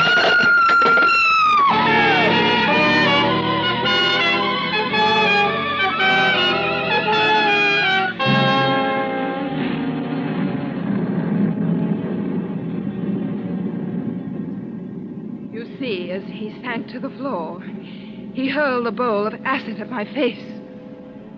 It was a frightful thing. Of course, it was self-defense. I was never even brought to trial. Particularly when I told that it was he who had killed Paul and Nell Garrett. But I suffered a complete nervous collapse. And I suppose I've never really recovered. And yet Providence always seems kind enough to leave something to be thankful for, even in the worst of tragedies. Because not a single drop of acid ever touched me. I suppose if it had, I should be horribly disfigured to this day. Have I bored you, Mr. Sedley? No. Oh, no, Miss Tremaine. Madeline, the storm is almost over. I think we'd best push on. Must you? Well, but excuse me for just a moment. Oh, of course. My word. A poor woman. Yes. I say, look here. What? This mirror. It's not a mirror at all. It has a picture pasted in it. The photograph that's in the study. Poor Madeline. Father Benson, Mademoiselle would like to speak with you a moment before you go. Oh, very well. I'll only be a moment, Sedley. This way, Father. Thank you. Ah, Father. Well, Madeline? You may turn the lights on, Suzette, as you go. Yes, Mademoiselle. So, that is your young curate, Father Bentham. Yes. Do you like him? Oh, he seems a dear boy. But what, Madeline? I am afraid I can't see him again. Madeline, why? Because I don't want to hurt his feelings, and it would not be the same. You have been my only true friend in all these years. And when you are gone, I would rather be alone again. I'm sorry, sir, but Mrs. Stokes is outside. Her little girl is dying, and when she heard you were here, she... Oh, go away. Madeline. Go away. Both of you. Go away. Go away. Go away. Come, sir. Go away. Good Lord. Poor Madeline. It was too much for her. Yes. Oh, she killed them both, of course, the woman and her husband. I think I always must have known it. All these years, she's lived a lie. Yes, but that's not the lie that's hurt her. It was the acid. Acid? Didn't you see her face, sir? You forget, my boy, that I am blind. She has no face.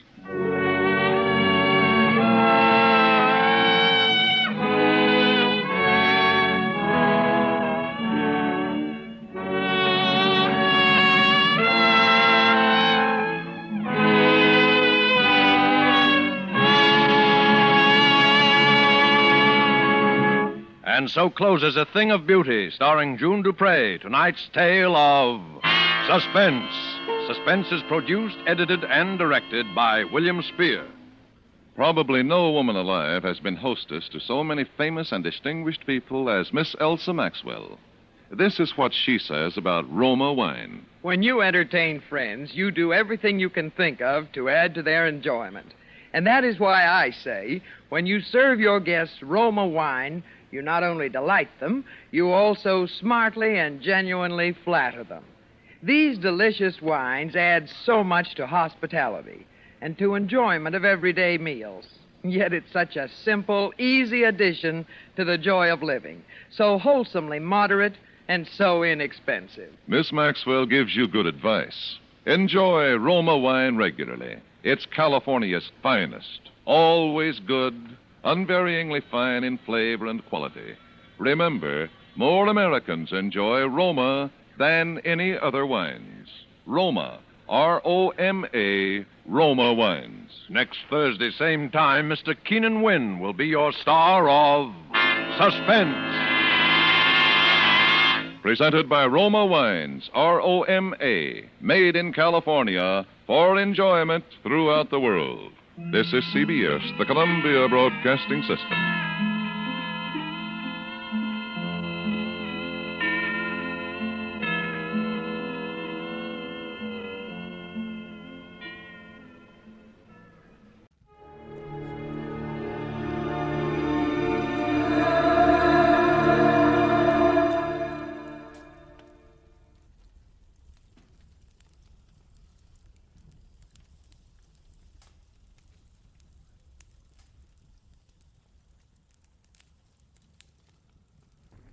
Get this and get it straight. Crime is a sucker's road. And those who travel it wind up in the gutter, the prison, or the grave. This time a nervous breakdown in a driving rain. A cape with a high collar and a tiny sliver of glass led me from the ballet and a beautiful dancer to the edge of a cliff and death. It happened like this. From the pen of Raymond Chandler, outstanding author of crime fiction, comes his most famous character in The Adventures of Philip Marlowe.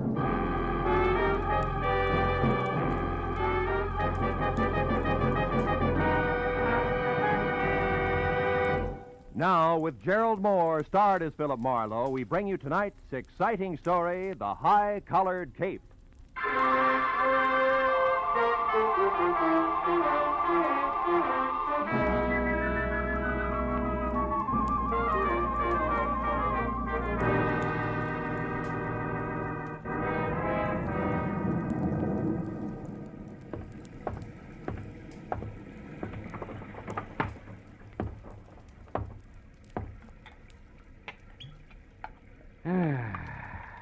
Nothing like a drink and a good book on a rainy night. And what a night. Oh, no. All right. Don't sprain your finger.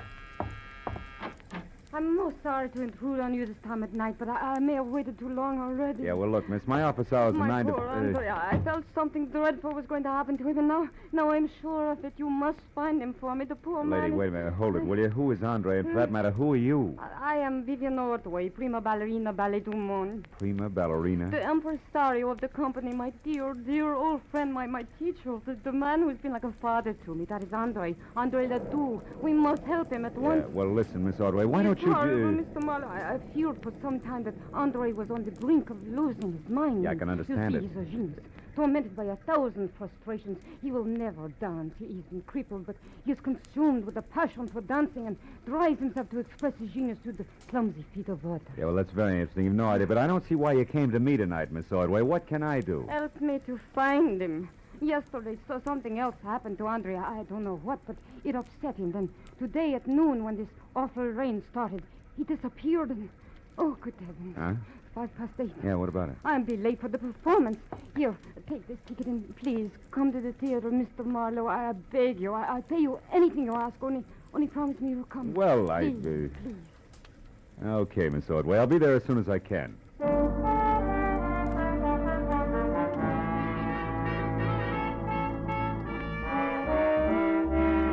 The ballerina swept out of my apartment like a frightened whirlwind. As I got dressed all over again for an evening ballet, which I needed like acute appendicitis, I saw that the ticket she'd left was number 27J at the Great Arts Theater, showing Ballet of the World, sponsored by one Mrs. Imogene Wyatt. Well, I got to the lobby, half soaked near the end of the second act, when an icy usherette shoved the program at me and hush-hushed me inside. The audience was a small cluster of Artie diehards down front, which left me in 27J feeling like Midway Island. My client, Vivian Ordway, was the whole show. When I saw the finale coming, I slipped down a side aisle and into the wings, just in time to catch a beef at the stage door between a long, wolf-faced intruder and a pudgy doorman. Here, Scully Haskell. But even if she was, you wouldn't get in. She left strict orders. You're finished. Now get out and stay out. Okay, but let me tell you something. I broke my back getting publicity for that diamond-studded widow on this outfit. Imogene Wire's going to be sorry she fired me. I'm going to see to it personally. Get out of the theater, Sterling. I'm nuts. You and this whole troop of stuck-up grasshoppers.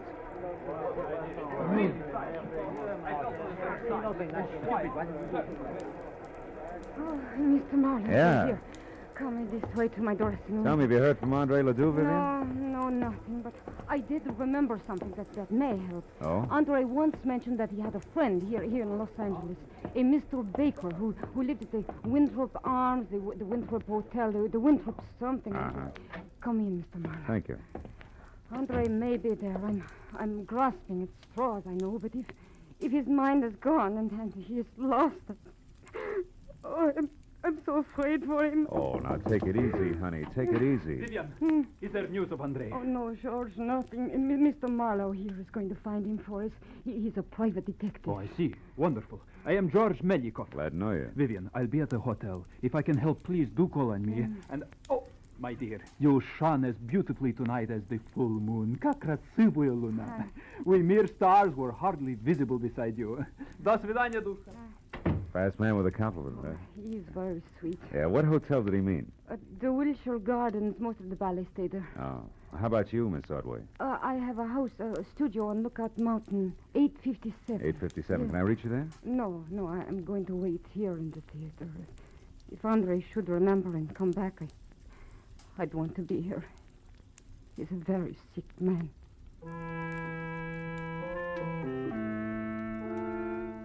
After I left the theater, a quick check in a phone book showed a Winthrop Arms apartment hotel on Havenhurst Drive. It's just below Fountain Avenue. And when I got there, I found the name Baker stuck over the mailbox to apartment 1A. I went inside and up to the door.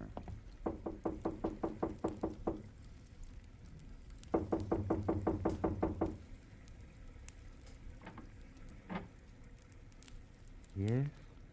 Andre Ledoux? What do you want? Well, your friends at the theater are worried about you. My friend? I have no friends. George Melikov's worried about you.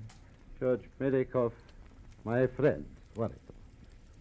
So is Vivian Ordway. Vivian? Uh-huh. Oh, that dear child. What will become of her now? What do you mean? What's happened?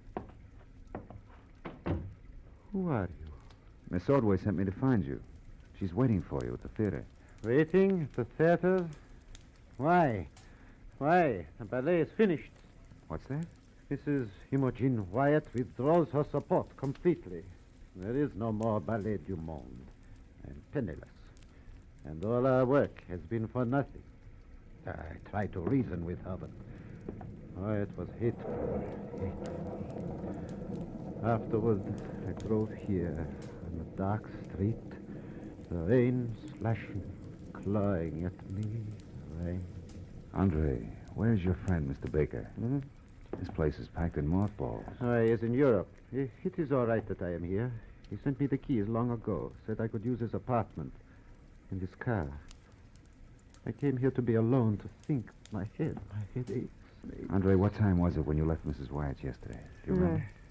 I can't remember. Only that it was dark. Very dark. And it was such a difficult drive. Tomorrow she will notify her lawyer to alter the papers and order that imbecile. I wish she were dead. You hear me? I wish that Imogen Wyatt were dead. What was that? Stay where you are.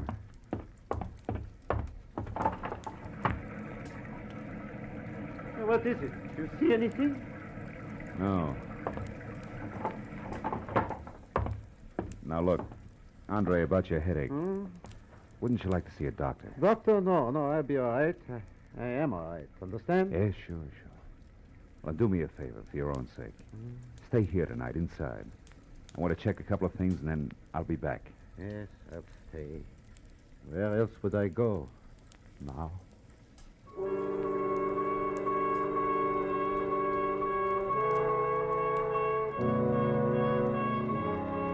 When I left, I was convinced that if the ballet impresario hadn't already slipped his trolley, another slight bump would do it. But two things bothered me. So first I walked around to the window again, but any trace of an eavesdropper had been washed away by the rain. Item number 2 was the strong imprint the drive home in the rain had made on Andre's troubled mind. I wanted to know why. The garage was under the building on the far side. The door was unlocked and a small light burned in the back. I finally found the car, a sleek, close-to-the-ground Hudson registered to Olin Baker, and found it with the first grim discrepancy. The left headlight and fender were still streaked with rain marks, but the right had been wiped clean. And when I reached in and switched on the lights, that cinched it. The glass in the right headlight had been replaced. It was brand new. Hey there. What are you up to? Just testing my friend's car. I may borrow it. You the attendant? That's right. You in here last night tinkering around with this here car? No. Maybe it was Mr. Ledoux. He had it out last night. Oh, no, it wasn't him. That was somebody else. I heard a noise. See, when I come out of my back room there, this guy beat it. He took off like a scared turkey. They had a big black cape on with a high collar, flapping in the wind. You better watch it, old-timer. That stuff's getting your eyesight. Looks like a cape to me. Yeah? Well, I looked around, but I didn't see no harm done, so I went back to my room. What time was all this? Oh, way past midnight. Maybe 1, 2 o'clock. I didn't pay much attention.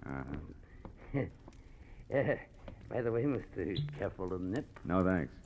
I'd like to use a phone. You got one? Oh, sure. Back in the corner. I'll show you. I'll find it. The call is personal. Do you mind? Me?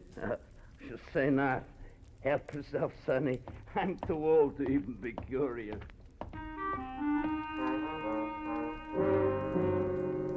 My first call was to a desk sergeant in the police traffic bureau. When I identified myself and asked about a hit-and-run accident possibly on Fountain sometime before midnight yesterday, there was a pause while he checked the record. And then... On the button, Mr. Marlowe. We identified him by his Blue Shield medical card. Oh? One Lyle Kretschauer. Uh-huh. Apparently stepped out from between parked cars on Fountain Avenue between Orange Drive and Roxbury. Was struck by an unidentified vehicle at about 11:10 last night. Condition serious. Now, what do you know about this, Mr. Marlowe? I'll get in touch with you later, Sergeant. Thanks. Stepped out from between parked cars.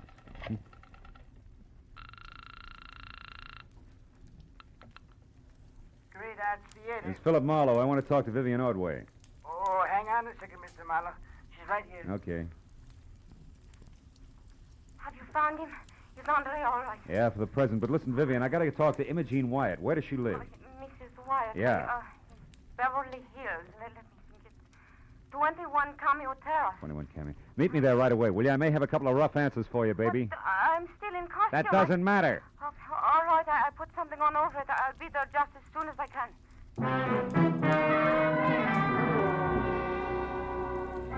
Between slick streets and visibility zero, it was a solid half-hour drive from the Winthrop Arms out to the swank Cameo Terrace.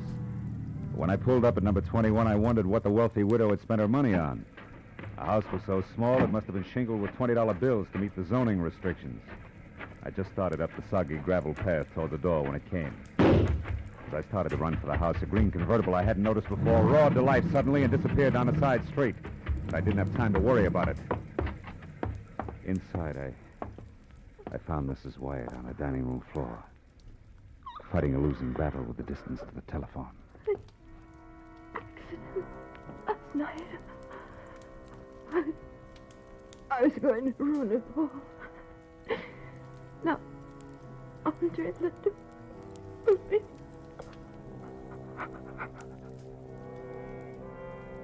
She was dead. I looked through the rest of the small and now silent house in a hurry, but found nothing more constructive than the rear door wide open. I got back to the living room just in time to see my client, Vivian Ordway, bizarre in a short, frothy ballet skirt and long white hose, standing in the front door. Something's wrong, isn't it? It's one way to put it. How'd you get here, Vivian? In the cab. Who do you know that drives a green convertible? Green. With Scully Haskell, a publicity man, but why? The guy I saw in a beef at the theater tonight. What's happened? Imogene Wyatt was just shot to death. And that puts 2 items of business up on deck. First, a check call to Andre Ledoux. Andre? Why Andre? On the off chance that he can drive faster than I can. After that, a personal call on Mr. Haskell. You can fill that one in yourself. Marlowe, Andre couldn't have. He couldn't have We'll done... see. Now, hang on tight, baby. Let's get it over with.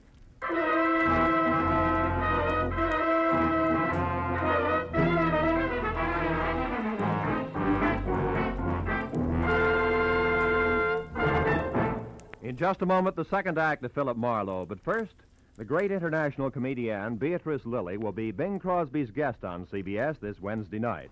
The CBS Bing Crosby Show always guarantees enjoyment. So be listening when B. Lilly joins Bing on most of these same CBS stations this Wednesday night. And now with our star, Gerald Moore, the second act of Philip Marlowe, and tonight's story, The High-Collared Cape.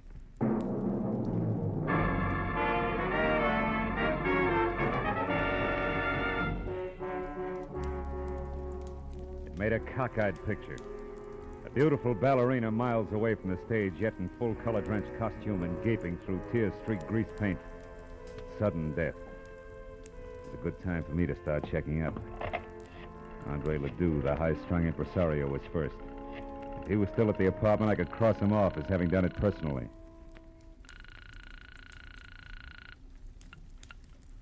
Hello? Hello, who is it you want? Sorry, wrong number.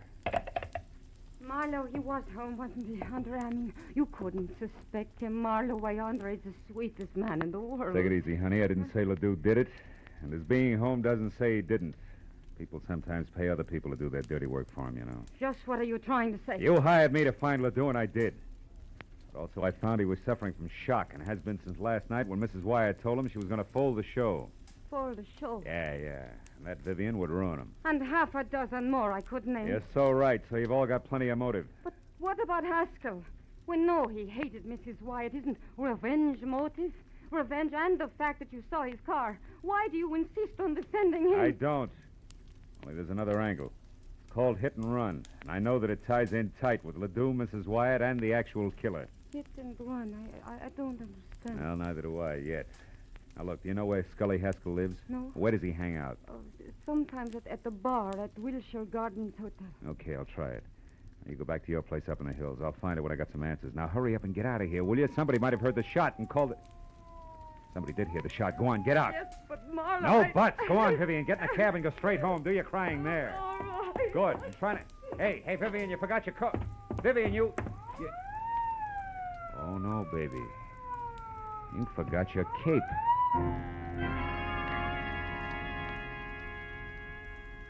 For a long second, I just held it tight and stared. High Elizabethan collar, enough gathered cloth to rig old Ironsides. It could have been what the garage attendant thought he had seen running away from the car Ledoux had used. But the garage attendant could have been mistaken, too. I told myself that leaping high to conclusions was strictly for ballet dancers.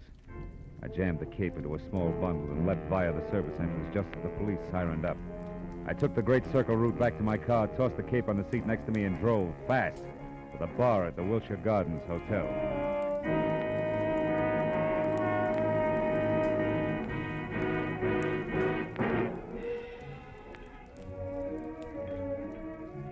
It was a kind of flattering pink-mirrored place where the hors d'oeuvre had long ago replaced the pretzel. But Haskell wasn't in sight. And the only person around who could possibly be of any help to me was the delicate George Milikoff. Mr. Marlowe, have you seen Vivian? I am beside myself with worry. She's all right, Milikoff. She's not. I know. It is Monsieur Ledoux that she still worries about him. Yeah, him and a little bit more, George. Now, tell me, you know where I can find Scully Haskell? Why, yes, I do. He was just here for a drink. Where'd he go? You're being very brusque, Mr. Marlowe. Being very what? You're brusque. Yeah, well, now look, George. Without grand jetting out of your satin loafers, get this. There's been a murder, and Vivian's in it up to her pretty fluff skirt. A murder? How is Vivian concerned? Come on, Butch. Let's get out of here. Where are we going, Mr. Marlowe? Out to my car where we can talk. The rain stopped. Come on. Over here. You said somebody was murdered. Who was that? Mrs. Wyatt. She was shot, and it might have been Haskell. Because she discharged him? Maybe. Or maybe something more complicated, like a hit-and-run accident that belongs to Ledoux, but somebody wants to cover. Does that make any sense to you? Here's the car. No. Should it? No. What's more, it shouldn't to Vivian, either. What are you getting at? There isn't time to explain. Call it thinking out loud. Thinking about this cape, for example, that belongs to Vivian. and about the testimony of a whiskeyed garage attendant. All of which makes me hope real hard that Haskell's the boy. More thinking out loud. Yeah, maybe. Now, look, where can I find Haskell? The Paradise Court Motel on Vine. He has a bungalow there, number 3. Oh, thanks. Well, if you're really worried about Vivian, George, go on up to a place on Lookout Mountain Road. She's not in good shape. And here, take this cape with you. Ooh. What? Why, you cut yourself. Your finger's bleeding. Yeah. On a sliver of glass, George. Glass that could have come from a broken headlight, huh? From a broken what? What are you talking about, Mr. Marlowe? The benefit of the doubt, George. Keeps getting harder to give it away. Bring this back to Vivian, will you? Tell her she left it at Mrs. Wyatt's, and that I'm positive Haskell's our man. So long, George.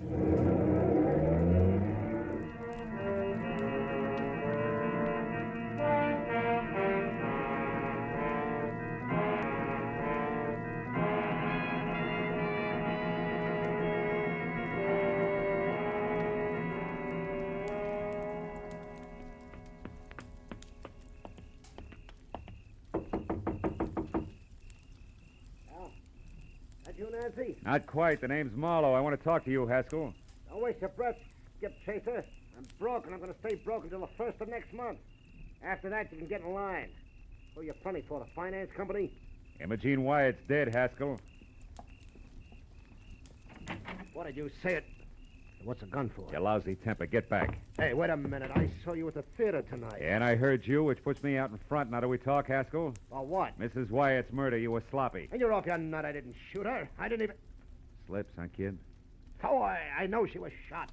Doesn't prove I did it. Come on, why'd you kill Mrs. Wyatt? I didn't. How'd you know she was shot? Because it happened just as I got out of my car and started toward her place. I was going up there to read her off. The shot scared me away. Use your head, Marlowe. I was sore, but I didn't kill her. No, but interference on that hit and run you were covering was plenty of reason. What are you talking about, hit and run? Hit and run! Don't move, Haskell. Nuts. I said don't move! Congratulations, handsome. That's just what I had in mind. Close the door and stand still. Sure. Now what? The name's Nancy Connick. Occupation? Ex-friend of the unconscious. Don't look so worried, handsome. I'm on your side.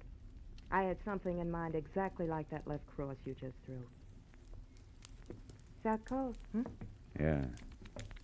What's your beef? I took this louse to a party with me last night, and he got so stinking drunk that I'm still apologizing to people. He was with you last night? Mm-hmm. Me and a couple of fifths of bourbon. From 8:30 till 5 a.m. And on Malibu. He never left? Not for a second. The loudmouth was positive. Nobody could get along without him. What's that got to do with you? Too much. Tell Haskell I'll be in touch, will you? I gotta run now. Oh. What are you looking at? Just a program from the ballet, isn't it? Yeah. Well, Haskell has them all over the place, after all. Yeah, sure. So? Oh, so like I said, Nancy, I gotta run.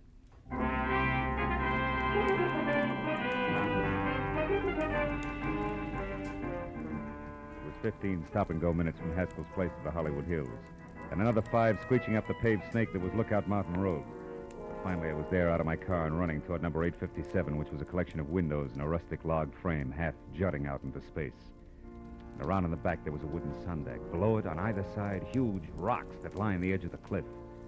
Directly below, only the dark, bottomless canyon. On the end of the porch near me, there was a long flight of stairs. I started up, one careful, noiseless step at a time. My hand tight around the 38. Suddenly, in the weak light of the thin slice of moon, I saw Vivian Ordway. Her back to the flimsy porch rail, her face an ugly knot of terror. Oh, George. And only inches away from her and brandishing the gun he'd used to kill Mrs. Wyatt was the half-crazed answer to everything.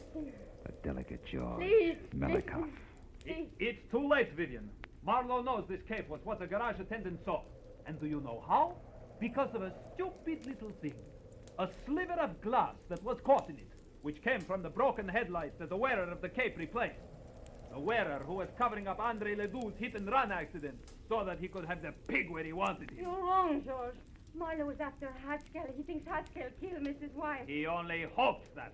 And he'll find out one way or another that the beautiful ballerina is guilty. Then he'll be forced to come back here after you. But George, I'm not guilty. Of course you're not, Vivian. I am. The cape is mine, not yours. You only used it tonight. That's the only thing he doesn't know, and never will.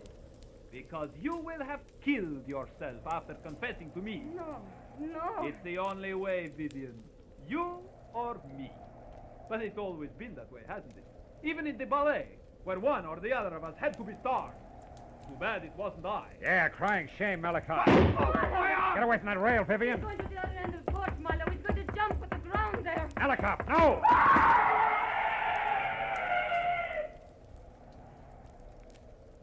Oh, no. Too great a leap. Even for a ballet dancer. Let's get out of here.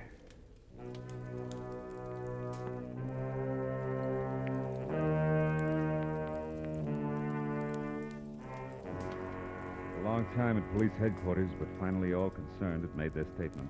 The law was more or less satisfied, and Andre Ledoux never knew he'd hit anyone, was cleared of hit and run. That left me and the ballerina driving to a friend's house, where she was going to spend the night. Phil, I know you must have had enough of questions and answers, but... But? Yes. The reason George killed Mrs. Wyatt, Well, you see, Vivian, it started last night when George went to see Andre Ledoux because he was so bitter about his part in the show being cut down.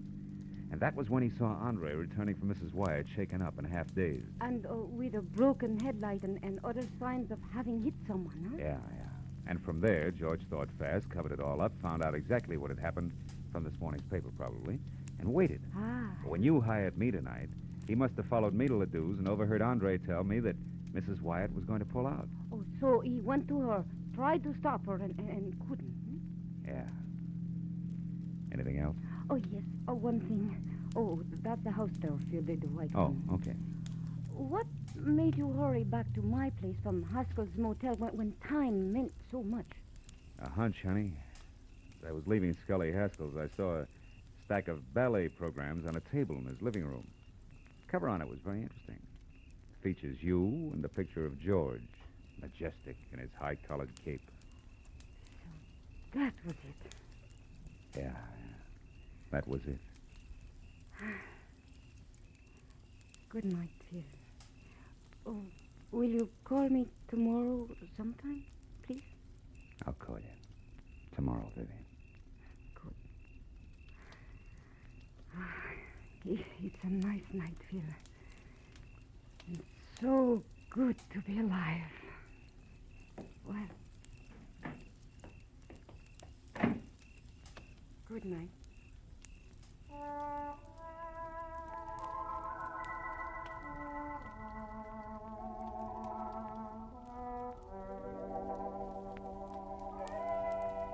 I drove straight home in the quiet, empty hour through the quiet, empty streets, thinking all the way about ballet, which to me had always been something very delicate.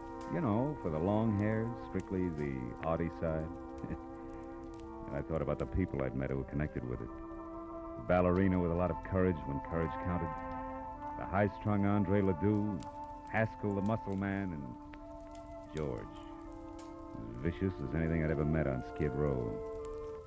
And I was still thinking about them when I got out of my car. But then, for the first time, I noticed a little white envelope on the seat next to me. It had my name on it. And inside was a ticket for tomorrow's matinee. Same seat I had before.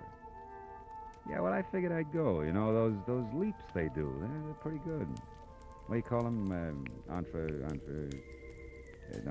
Tour. Yeah, they're pretty good.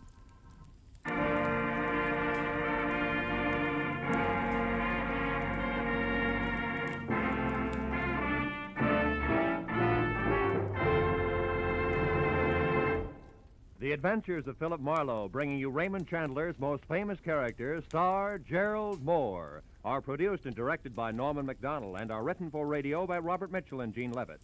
Featured in our cast were Georgia Ellis, Edgar Barrier, Elliot Reed, Lou Krugman, Wilms Herbert, and Michael Ann Barrett. The special music is composed and conducted by Richard Arant. Be sure and be with us again next week when Philip Marlowe says... This time it was a fishy horseplay from a red-headed beauty wild about ponies past a black-bearded sailor who bled to death on a racing form, to a neck-and-neck finish over a wandering seahorse worth $50,000. And you know what? I was the jockey.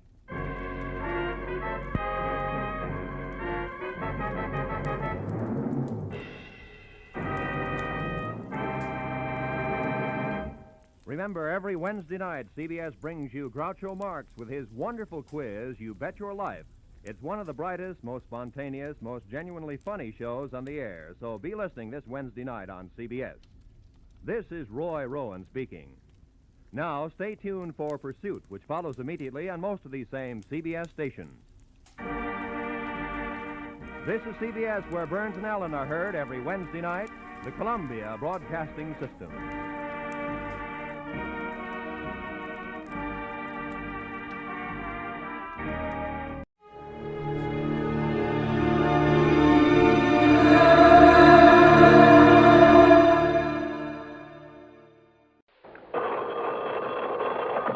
Johnny Dollar. Johnny, this is Don Regal at Worldwide Mutual. Oh, sure, Don. Out in Chicago. No, guess again.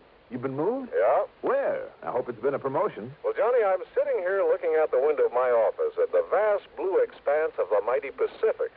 Or at least I would be if the fog weren't so dark and thick this afternoon. San Francisco. Right. One of my favorite towns. Go on. I'll bet you say that to every city in the United States. No, I mean it.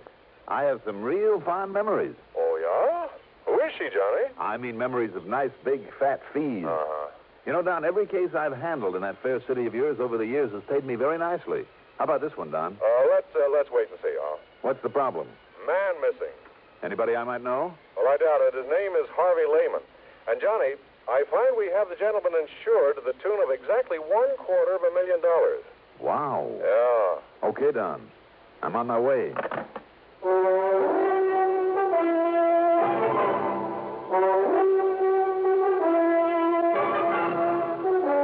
The CBS Radio Network brings you Mandel Kramer in the exciting adventures of the man with the action-packed expense account, America's fabulous freelance insurance investigator, yours truly, Johnny Dollar.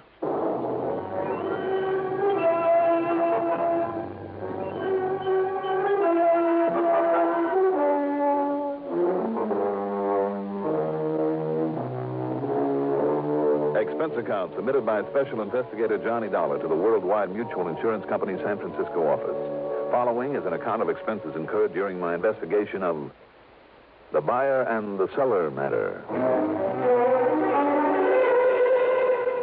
Item 1, after a quick early dinner, is $6 for a cab out to Bradley Field, and item 2, $175.70 plane fare. It was quite late by the time we set down at San Francisco International Airport, so item 3 is another $6 for a taxi into the Huntington Hotel, high on famous Nob Hill, where from my window I could look out over Telegraph Hill and Chinatown, Fisherman's Wharf, the Embarcadero, and other familiar spots of this wonderful, colorful city. First thing in the morning, I dropped in on Don Regal at his office right near station KCBS that carries these reports of mine on CBS Radio every week. You know, come to think of it, the last time I was in San Francisco, a couple of them in at KCBS helped me solve an important arson case. Yeah, I remember that one, Johnny. Where are you staying this trip? Over at the Huntington, as usual. Well, I hope you didn't bother to unpack your bag. No, why? Well, you may have a little more traveling to do. What do you think I did to get out here? Had my way, I'd stick around and enjoy this time of year for a little while. Well, no reason why you shouldn't. You can come back after you've cleared up this case for us. And believe me, I hope you can, Johnny. What's it all about, Don? Well, as I told you on the phone, the man's name is Harvey Lehman. As I also told you, he's disappeared. And if somebody's knocked him off, you'll have to pay a nice hunk of insurance. Yeah, exactly $250,000. But if that man ever had an enemy, I'm crazy as a bedbug. Well, I've always suspected that. Who's the beneficiary? His wife, Doris Lehman. They've been getting along all right? No, to be honest with you. Uh-oh, here we go again. Oh, no, wait a minute, Johnny. Don't start jumping to any fancy conclusions. Why not? That's a lot of money. Yeah, sure it is. But Harvey Lehman is only 48, 49. All right, so why wait around for him to grow old and die before collecting on him? No, Johnny. What I mean is that he has a good business going and will be worth a lot more over the years than any hunk of insurance is now. Even 250 G's? Even that. Even if it means putting up with him over the years? Well, any putting up with it, Johnny, I'd say is on his part. How do you mean? Well, Lehman's a real solid, hard-working citizen who's so completely straight and decent that, well, he's the sort that other folks often take advantage of, especially his wife. Yeah? Domineering. She's overpowering. And while he's working, she's spending, and not on him or his house, anything like that, mind you, but on her own selfish self. Well, then you've just opened up possibility number 2. That he's disappeared deliberately to get away from her? Sure. No. Why not? Well, he's simply not the type. And there's a stubborn streak in him, Johnny, and I'm sure he'd keep trying to make a go of it in the hope that she'd get over this extravagance and nagging one day, and, well, I just don't think he'd give up. I know he wouldn't run away. Maybe. Maybe not. I'm sure of it. How long ago did he disappear? By the way, what sort of business is he in? Well, he's a buyer, Johnny. I guess you'd call him a commission buyer. Oh, buyer of what? Well, antiques, that sort of thing. You want a giant ruby from some ancient Persian idol, Lehman would get it for you if anyone could. Or the suit of armor that King Arthur wore. Or even a whole room from some Scottish castle. You know that sort of thing. Well, anyhow, he left here just a week ago. A week ago? Mm-hmm. Well, that means a pretty cold trail. Yeah, I know. He told his wife he was going down to Los Angeles, to Beverly Hills to be exact, to see a man. Told her he'd be back the following day. But he wasn't. Any reason why he couldn't have just stayed over for a while? Well, look, Johnny, if Lehman said he'd show up at 9:16 on Tuesday morning, he'd be there at 9:16 on Tuesday morning on the nose. Not a minute sooner, not a minute later. That kind. Yeah, that kind. Anyhow, Johnny, I've checked every hotel and apartment down there, so have the police. There's been no sign of him. What about this man that he went to see? Well, his name is John Arthur Whittington Maynard. I've been on the phone with him. The police have been on the phone with him half a dozen times. Lehman never showed up. Maynard. John Arthur Whittington. Yeah, you remember him, Johnny. Big producer-nick of a lot of big movies some 30 years ago. Well, at least they made a lot of money. Yeah. All of them horror films, Edgar Allan Poe and vampire and werewolf sort of stuff, before all this science fiction type of stuff came along.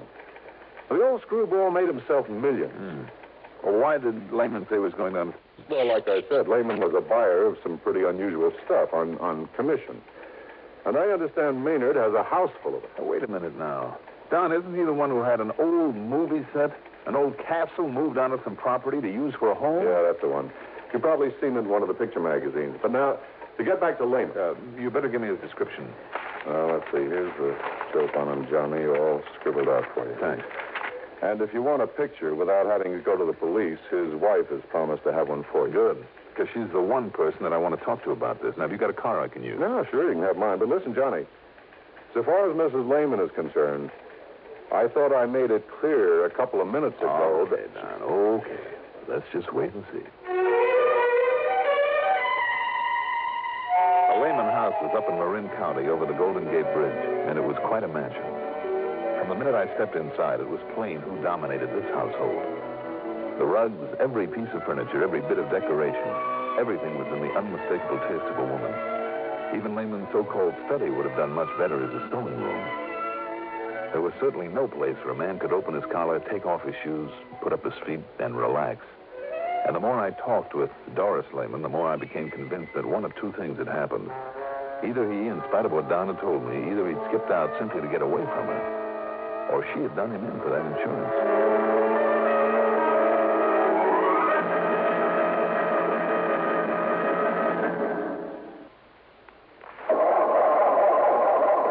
Four cars left out at night, or in unheated garages. Don't ask for trouble, ask for DuPont, Xerox, antifreeze. Wintertime is trouble time for many of us who leave our cars out at night or in unheated garages. So don't ask for trouble. Ask for DuPont Xerox Antifreeze. Xerox outlasts winter. It protects your car against sudden drops in temperature all winter long. It won't boil away, even during a warm spell. And Xerox has an exclusive rust inhibitor, MR8, that protects all engine metals, including aluminum, against rust and corrosion. So, for safe, dependable protection, do as millions of motorists have done for over 20 years. Ask for Xerox Antifreeze. It's made by DuPont. Remember, Four cars left out at night, or in unheated garages. Don't ask for trouble, ask for DuPont, Xerox antifreeze.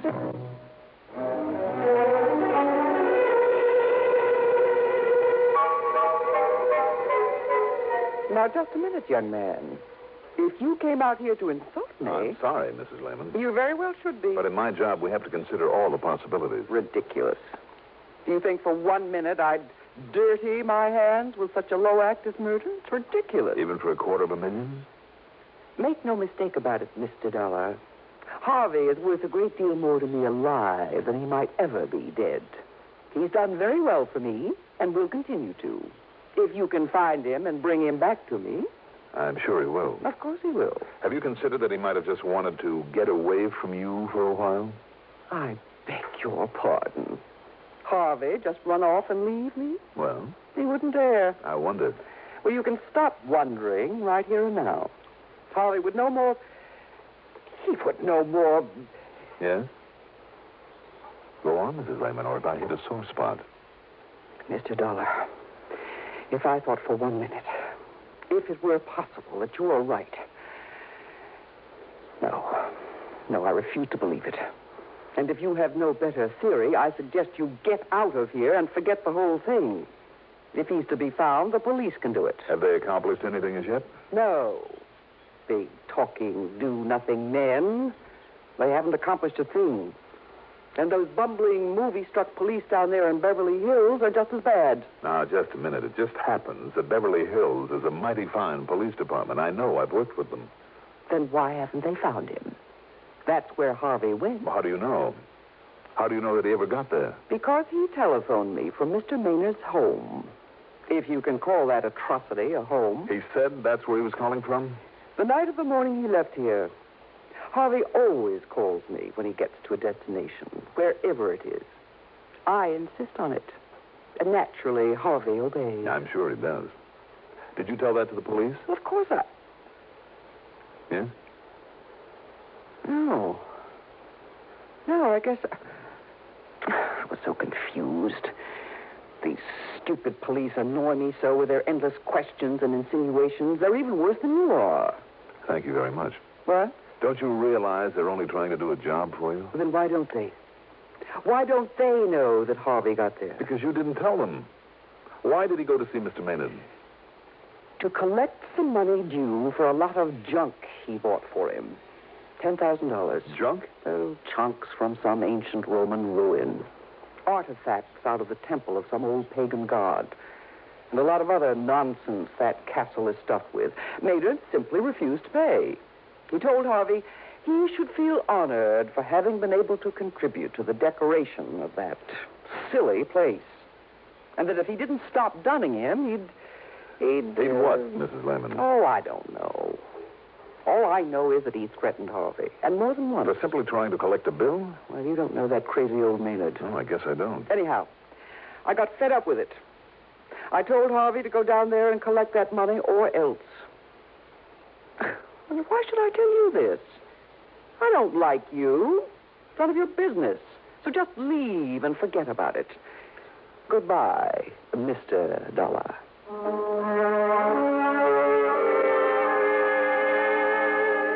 I was afraid if I lingered any longer, she'd literally throw me out. So I got the next bit of information, her telephone number, from the phone book in my room at the Huntington. Then I put through a call, not to her, but to an old pal of mine. Under the circumstances, it wouldn't be diplomatic to give his right name, so we'll just call him Brady. Sergeant Brady, the Beverly Hills Police Department. And 15 minutes later, he called me back. Johnny Dolar. Brady, Johnny. Yeah. Well, as you suggested, I snooped the phone company, and yes, there was a call to that Marin County number the same night Lehman should have arrived down here. All right, then, Brady. So maybe old Maynard called to see why he hadn't. He must have known Lehman was planning to come. I don't think so. I don't think Maynard would have called because I don't believe he did know Lehman was heading your way. Oh, you don't, huh? What's more, it was Lehman himself who made that call. Now, wait a minute. You're sure of that? Yes. At least that's what I was told by... Yeah, Johnny? Well, maybe I'm not sure. Well, if you're thinking that maybe Lehman did get here and that maybe they had a fight or something, well, Johnny, we thought of that, too. You see, we know that wacky old Maynard pretty well. He's a real nut. And if you don't believe me, just dig up some of those old horror pictures he used to make. Wow. I know what you mean. Made a lot of the props for him, too, with his own little hands. Anyhow, just in case, some of the boys and I went through that joint of his from stem to stern. And? Nothing. Zero. No sign of Lehman or anybody else. We even tapped on walls and took measurements, looking for hidden rooms or secret panels, that sort of thing. Nothing. But you did suspect him. Did? Yeah. But only because that crazy old man, just to be dramatic, might try most anything, just for kicks. Even murder? Murder. So what's a murder to him? I mean, after all those he put on film? But you know something? No? If that ham ever did kill somebody, why, Johnny, he'd be the first one to ask us over. He'd probably lead us right to where he'd hidden the stiff after fixing it so we wouldn't see it. Just to show off. Yeah, sure. That's why we went over the place so carefully. Even poked around in all the old suits of armor that he kept pointing out to us. Brady, how long are you going to be on duty? Well, I'm off in half an hour, but now listen, Johnny, if you think you have some Well, idea... I'm not sure, but maybe I'll run on down there. If so, I'll holler. Yeah, you do that.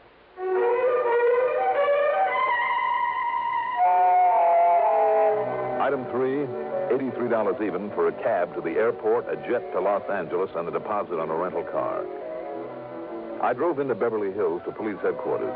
As I suspected, Brady wasn't there, nor did a phone call raise him at his home. However, the officer on the desk promised to keep trying and gave me some directions, so I took off. After leaving a pleasant residential section, I took a narrow dirt road high up the side of a mountain. I could see all of Beverly Hills and most of Los Angeles spread out below me, and Catalina Island over 20 miles out in the blue Pacific like a jewel, fairly sparkling in the late afternoon sun. I could also see the crummy castle where John Arthur Whittington Maynard lived alone among the tattered glories of his past in the film business. And suddenly, that wee, small voice in the back of my brain spoke out loud and clear. Watch it, Dolar. You may be getting into more than you bargained for, so watch it, Dolar. Watch it.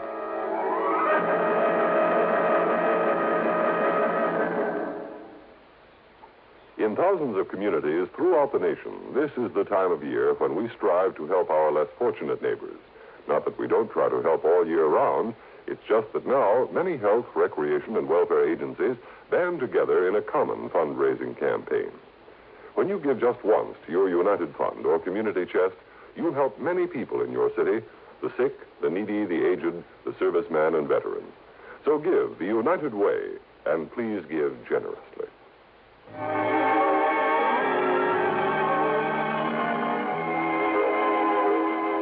Picture it for yourself. This castle, once a movie set, built up among the rocks and boulders at the top of a mountain. Complete with gray stone walls, battlements, a gallery between the towers, and believe it or not, even a moat with a heavy wooden drawbridge. I almost expected to see the bridge thumped down and a half a dozen fully armored knights come galloping out to challenge me with lances at the ready. Instead, as I drew up in front of it, the bridge was lowered slowly. There was something almost ominous about the creaking and clanking of its iron chains. And then standing there, the man, or rather the caricature of a man. He was short, heavy-set, and in a way almost grotesque. The ugly face, the eyes of a pig, the long, black, straggly hair and 3 or 4 day growth of beard, the heavy, beefy shoulders hunched forward. I thought of Quasimodo, the horrible hunchback of Notre Dame. Welcome, sir. Welcome to my castle. Oh, how do you do, Mr. Maynard, is it? That's right. Surely you heard of me. As a matter of fact... Come in. It's not often I have visitors. Someone to show my place to. So few people even know of my beautiful castle. My name is Dolar, Mr. Maynard. I'm an insurance investigator. Insurance? Not a salesman. I'll have none of it. Get out. Leave my place. No, I said I was an investigator, Mr. Maynard. I'm trying to find out what happened to a Mr. Harvey Lehman. Harvey? Oh, yes, of course. A very old and very dear friend of mine. Come, let me show you some of the wonderful things he has brought me over the years. Well, I would like to ask... Magnificent suits of armor, regal pennants and banners, beautiful tapestries.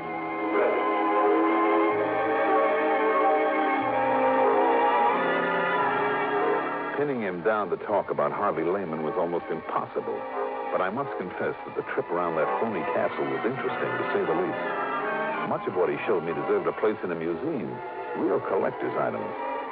And some of the props from old horror pictures that he's made were just fascinating.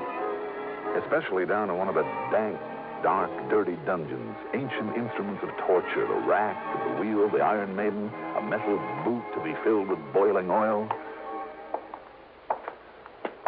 From my pictures, Dolar. From my pictures. Realism, that's what I had in all of them.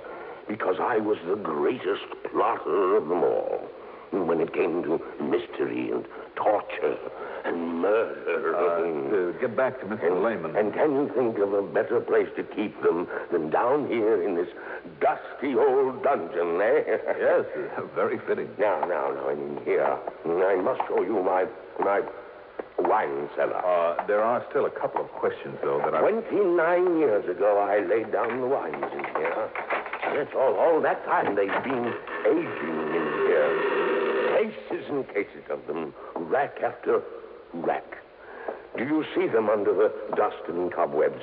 Finest vintages of all. Yes, sure. Now, Mr. Maynard. Yes, 29 years ago, when I retired and moved into this place, I put these wines down here. So you said. You can tell how long by the dust and the cobwebs. Yes, I know. Cobwebs. Yes, I know. Spiders. Here undisturbed for 29 years. One thing more, though, about Mr. Lehman. No, I told you, Mr. Dolar. I know nothing whatsoever about him. When did you see him last? Oh, almost a year ago. You sure about that? Yes, I'm sure. Oh, look here, this case of port. No label. But the finest vintage port. Mr. Maynard? Over here. Do you see them? The sherries.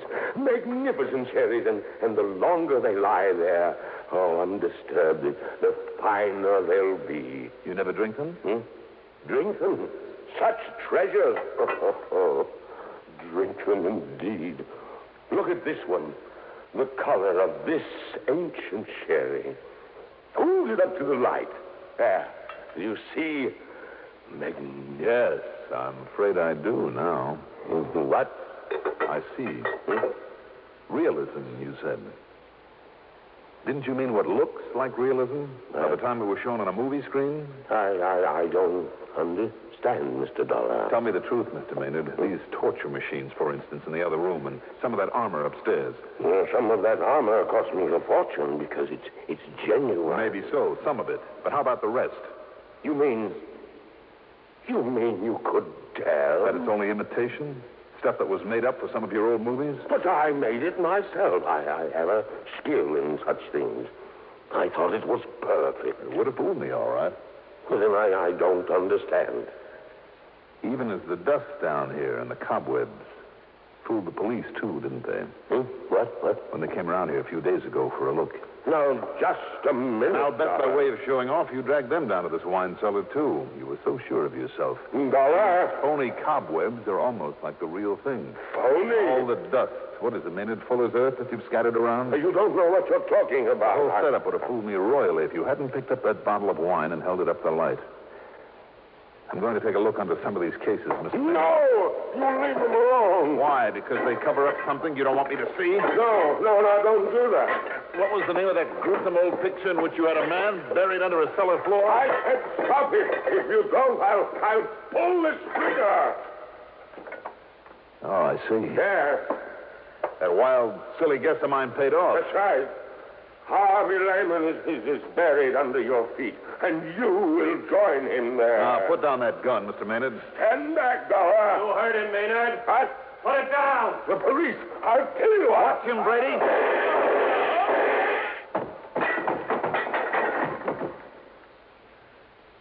Thanks, Brady. Well, it was a pleasure, Johnny. I'm sure glad you left word for me at headquarters. Oh, believe me, so am I. And he certainly fooled us when the boys and I went through here a couple of days ago. But how did you ever guess? A bottle of wine when he held it up to the light. Well? He said it was fine old sherry, lying around down here for 29 years. So? Sherry? There should have been a sediment in that bottle this thick. Uh-huh. So the age and dust and cobwebs were a fake, huh? And he must have moved the bottles over this spot only recently. That's right. I just took a wild guess. You know the rest.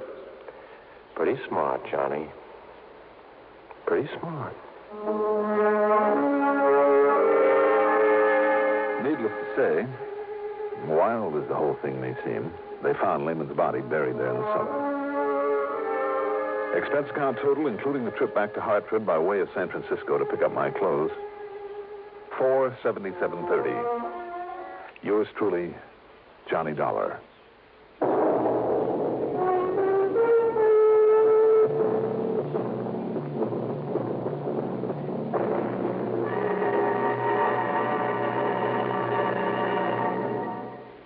Now, here is our star to tell you about next week's story. Next week, Savannah, Georgia, after one of the cleverest crooks I've ever had to tangle with. Join us, won't you? Yours truly, Johnny Dolar.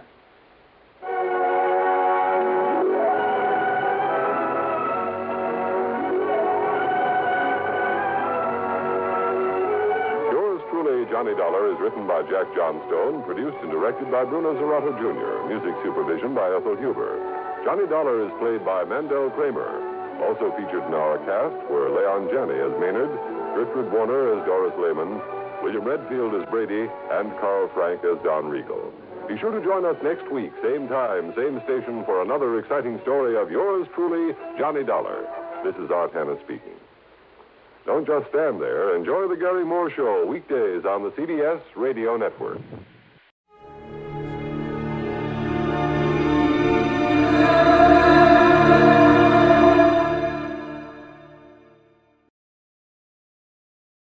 From Hollywood, it's time now for Edmund O'Brien as Johnny Dolar.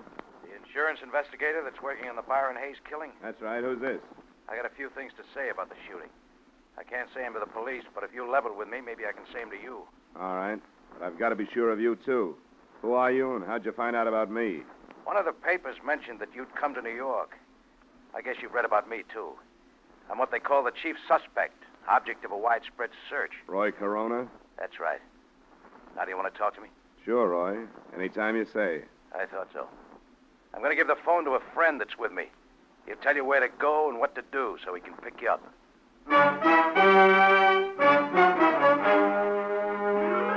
Edmund O'Brien in another adventure of the man with the action-packed expense account, America's fabulous freelance insurance investigator. Yours truly, Johnny Dolar.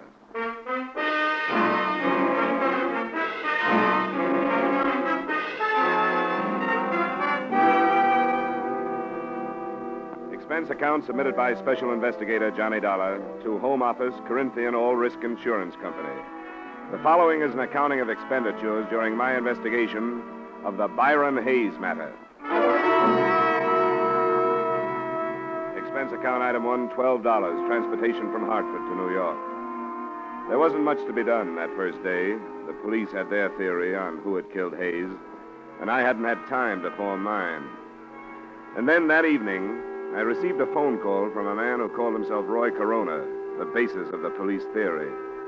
20 minutes later, according to instructions, I was standing on a 7th Avenue street corner holding a copy of Life magazine in front of my face so I'd be recognized.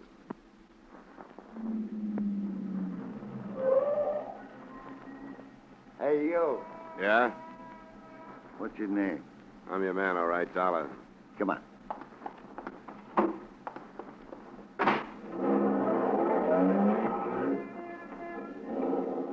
How are you, Dolar? All right. You didn't do anything I told you not to on the phone, did you? I told you I wouldn't do anything, didn't I? A lot of people make a lot of promises they don't keep. Maybe so. Well, I guess all I can do is either trust you or drive fast enough and far enough to shake a tail if I don't trust you. Or you can drop me if you don't want to go through with this. I didn't ask to come, you know. That's right. And I don't think you should have been asked. But it's Roy's neck, not mine. I'll just pretend there's a tail on me so I won't get out of practice.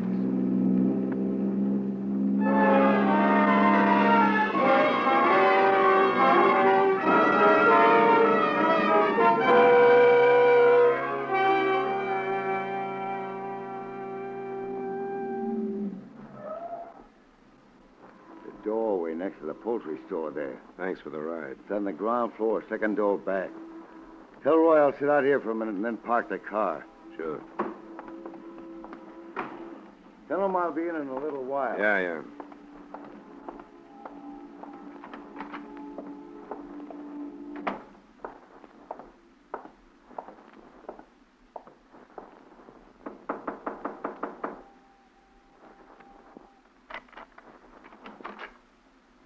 Roy?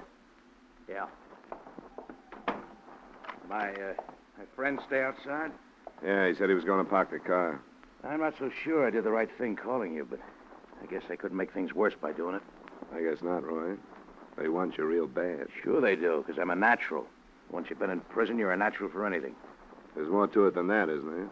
According to the papers, yeah, but not really. I didn't kill this Hayes guy. I didn't even know him.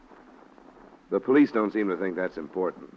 They figure that a guy who spends 2 years in a prison comes out to find his girl mixed up with a lot of men. It's going to get knocked off balance.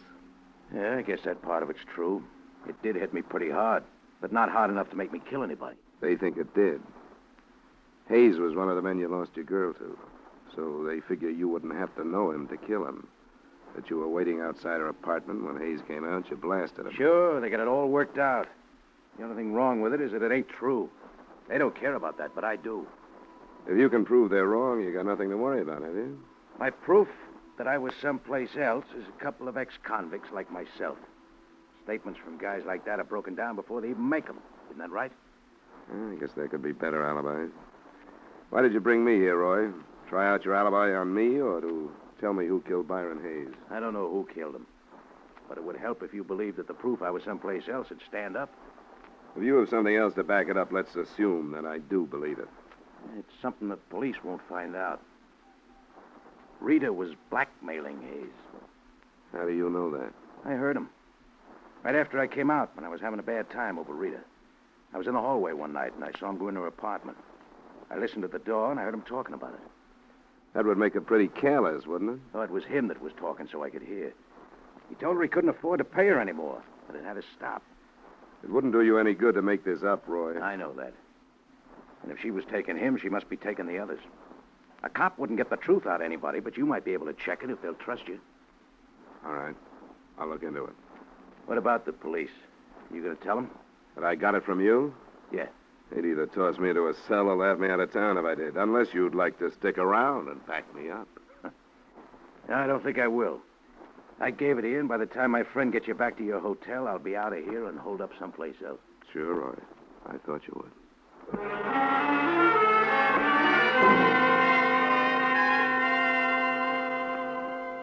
The only reason this tip from the number one suspect meant anything to me was that to date, no progress at all had been made.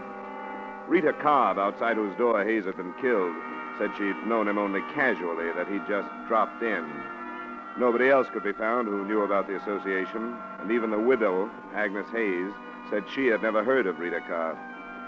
After I was dropped at the hotel, I decided to try out the new lead on the widow first.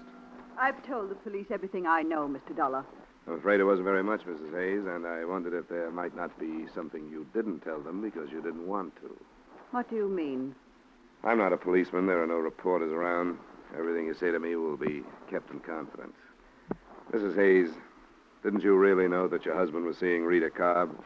If I'd thought he was, do you think I wouldn't have done something about it? You didn't suspect anything? No. Even now, I don't think he was seeing her, as you put it. Do you know why he would have dropped in to see her, as she said he did? No. I knew nothing about it. Oh, please, Mr. Dolar, you must understand that this has been very difficult for me. Yes, of course it has. As far as I'm concerned, my husband always was a man above question. His friends, his business associates, everybody looked up to him. I looked up to him. And now you and the others ask me to believe that he knew this woman. She said as much. No, she was lying. There must be something else she's hiding. She's saying she knew Byron to hide something else. She didn't know him. She's lying. We'll learn the truth, Mrs. Hayes. Someone told me that Rita Cobb was blackmailing your husband. That's not true. That he was heard saying he couldn't pay her anymore. That's not true. Why should he pay her anything? He didn't know her. All right, Mrs. Hayes. I only wanted to tell you what somebody said. It's not true. All right, Mrs. Hayes.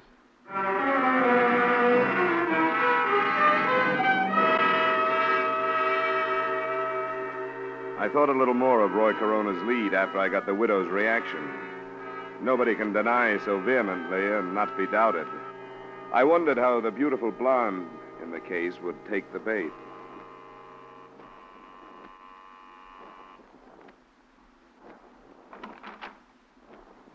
Hello, Miss Carl. Hello. I'd like to talk to you. Why? I told you and the police everything I know. That's what Mrs. Hayes told me just a little while ago. I think I'd better come in. No. You have no right to do this. I suppose not, but you have no right to hold back information from the police either. I haven't held anything back. I want to be sure of that. So far, the police and I have been working completely blind. Nobody has known anything. Hayes is shot to death right outside your apartment, and nobody has the faintest idea why. Do you think I'm enjoying it? Do you think I like seeing my face plastered all over the papers, labeled the mystery woman? Don't you think I'd like to see this cleared up? Would you like to see it come out that Hayes was more than a casual acquaintance of yours? I met him once or twice, that's all. Why did you say that? How many other casual acquaintances do you have? I don't understand. What about a man named Arnold Smith? How did you find out about him? That's not the point. I refuse to have the names of my friends dragged into this. It wouldn't do any good. Wouldn't do anything but hurt them. Arnold Smith is about the same kind of man Hayes was. Married, past middle age, good-sized bank account. Don't drag him into this. Please. How about your friend Earl Fisher? Married, past middle age, good-sized bank account. What did you learn about him? I've learned about 2 or 3 more of you men. The police know? Not yet. You going to tell them? I may have to. I wish you wouldn't. I didn't mention them because I didn't think there was any reason to. None of them had anything to do with Byron. How did you know that? Why, because none of them knew about him. Because he was such a casual friend? No. I lied about that. But not to hide anything from the police. And why? I don't know. I was afraid to tell about him. I can see why. There are a lot of things that aren't being told about this. But it'll come out if everybody in town has to be dragged into it. Now think that over, Rita, in case you feel like coming clean.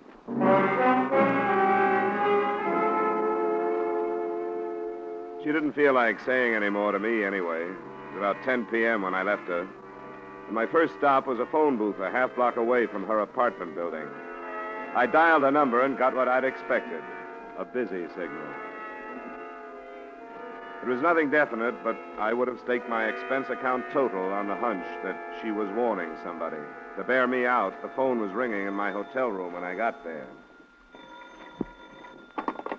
Johnny Dollar. This is Earl Fisher, Mr. Dollar. Earl Fisher? Yes. You mentioned my name to Rita Cobb a short time ago. Yeah? I had a feeling I should have talked to someone before this. That's right, you should have. I hope you can understand, however, my feelings. I naturally didn't want my name to enter this public. Naturally. I have a great deal to consider. A family, reputation. Yes, I understand, Mr. Fisher. But I feel that I have to talk to you. Did you tell Rita Cobb that you were going to? Hardly. Since she threatened me with dire consequences if I did. All right, Mr. Fisher. Where can we get together? I'd have to know that I could count on your confidence, at least temporarily. I think you can count on that. Could you meet me this evening? Where? Do you know Ricky's Club on Lexington near 80th? I can find it. Then shall I see you there in 30 minutes? The bartender will point me out to you. I'll be there, Mr. Fisher. Thanks for calling.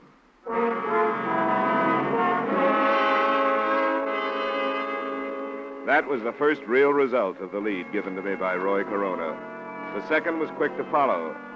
I would have made another bet that a warning by Rita Cobb had decided somebody else to correct the situation in another way.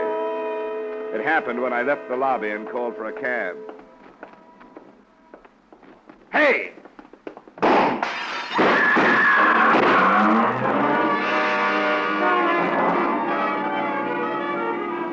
The shots came from a car, double parked. First, I saw the pistol come out of the window. Then I dropped, and from a prone position, I heard the rest. And I remember lying there. I didn't wonder so much about who was shooting at me then. I wondered how many people in the city of Greater New York wanted to see me and my information out of the way.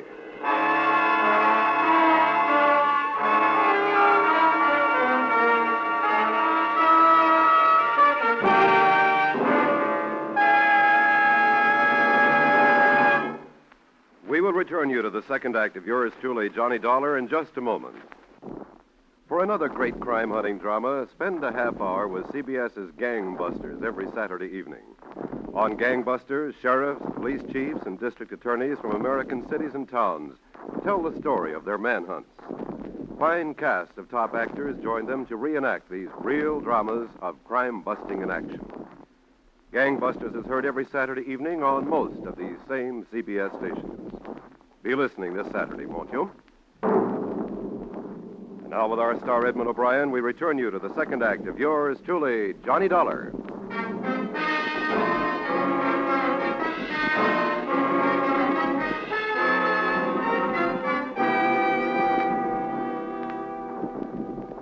I didn't want to talk to the police right then, but I didn't have a chance not to.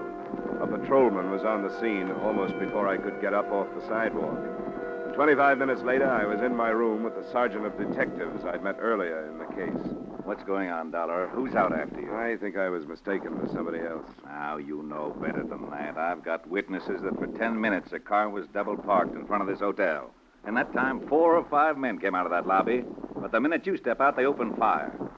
Now, that doesn't sound like a mistake, does it? It still could be. Are you holding out anything, Dolar? I don't know who shot at me, if that's what you mean. That's only part of what I mean. I don't want anybody killed working on one of my cases. Now, what have you dug up? If you don't give it to me, I'm going to put you under wraps for your own good. Okay, Mayor. Oh, then you do have something. Well, I didn't think much of it at first. It was a lead on Rita Cobb. What kind of a lead? On what might really have gone on between her and Hayes. And where'd it come from? I took it to the widow first.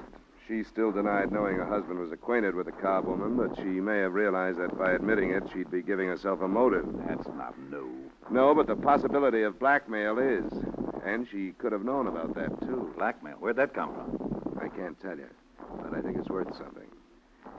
I have a list of names. Men who might be on the same spot that Hayes was. Got it written down? Yeah, right here. Where'd you get this, Dolar?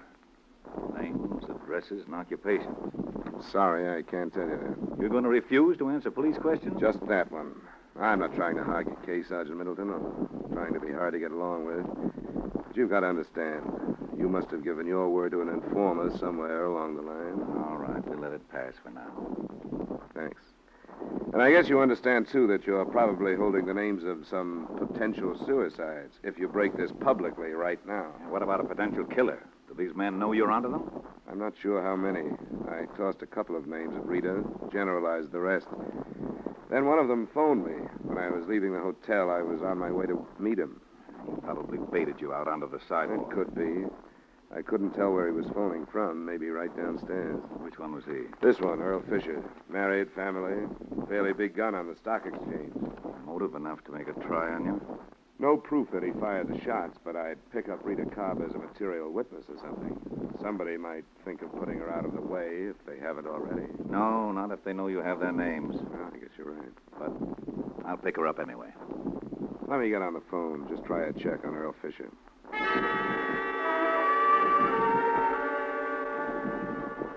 I called the bar where Fisher said he'd meet me.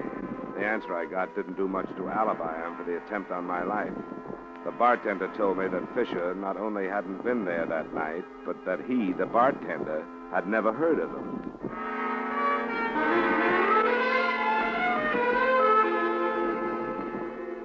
While Sergeant Middleton went out to pick up Rita Cobb, I hopped a cab, went back to the Hayes address to try the widow again.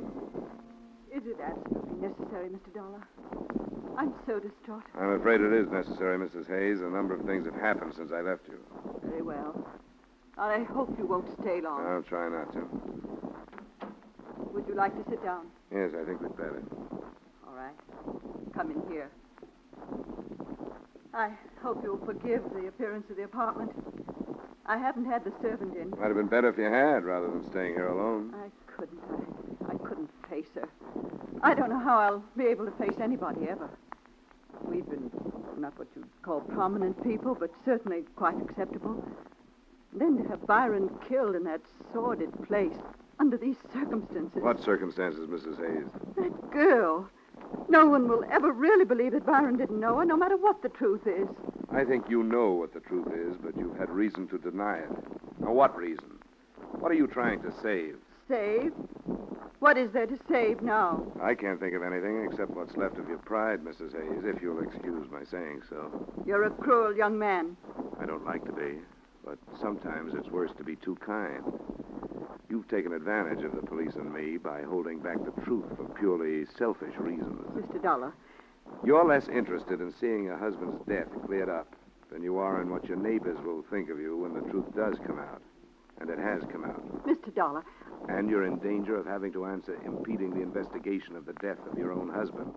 Now, what will your neighbors think of that? Mr. Dollar, what are you saying? What do you mean? Rita Cobb admitted to me that your husband was more than a casual friend. She's lying. Another acceptable husband admitted to me that she was blackmailing him.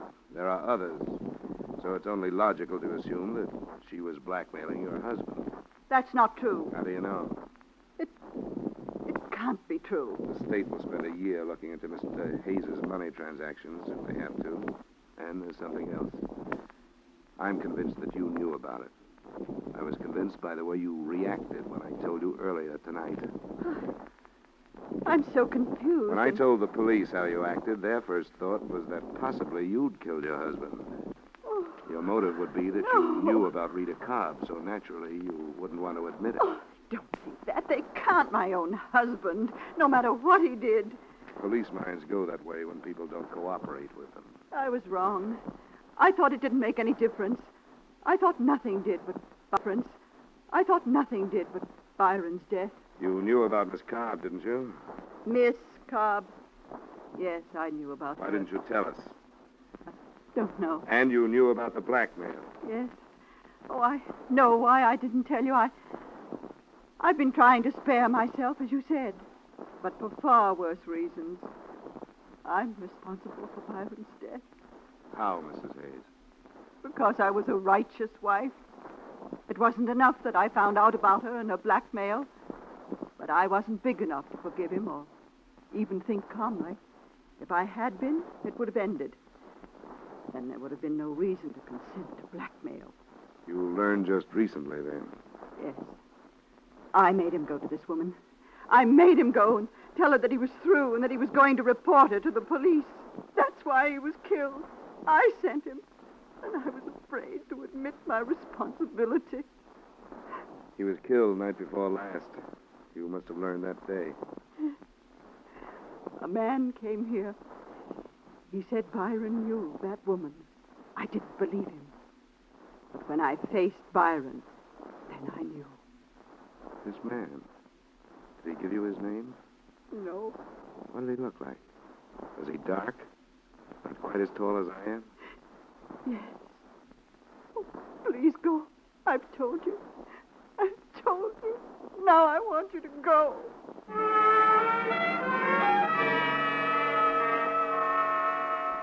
I left and took with me one more piece of the puzzle that looked like it was ready to fall into place. The man I described to her was my original informant, Roy Corona.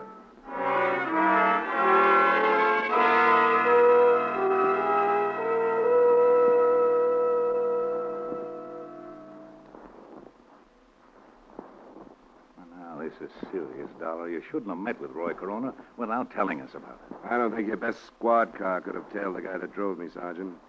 After I met him, he moved someplace else, so it probably doesn't make any difference. Then what do you think his game is? The way I see it, he was in love with Rita Cobb. 2 years in prison, he comes out and finds her involved with these men. He did enough listening at doors to satisfy himself that she was blackmailing Hayes as far as I can go. He's hoping to frame her for it or whether talking. Well, you shouldn't have met him when doors coming up.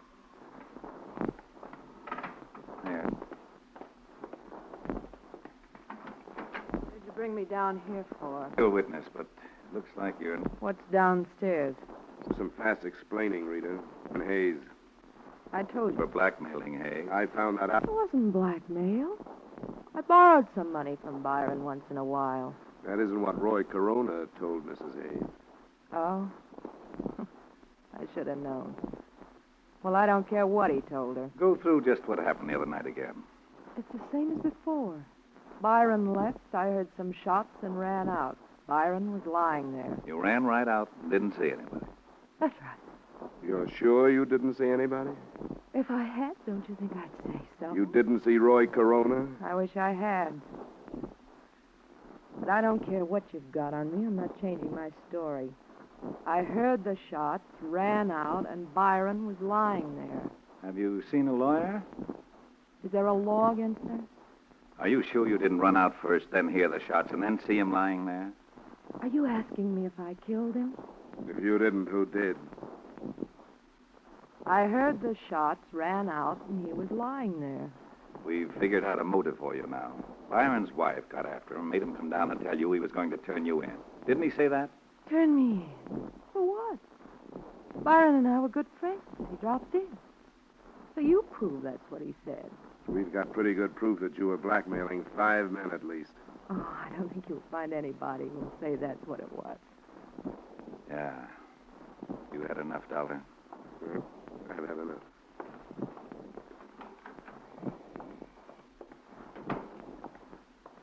I'm going to see her charged with murder tomorrow. You've certainly got enough.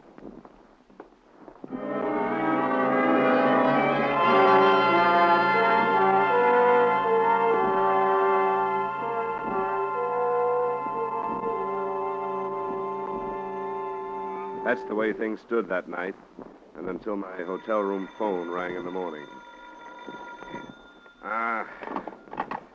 Johnny Dollar. Dollar, this is Roy Corona. Yeah, what do you want? I read in the morning paper they're charging Rita with murder. That's right. She didn't do it. I did.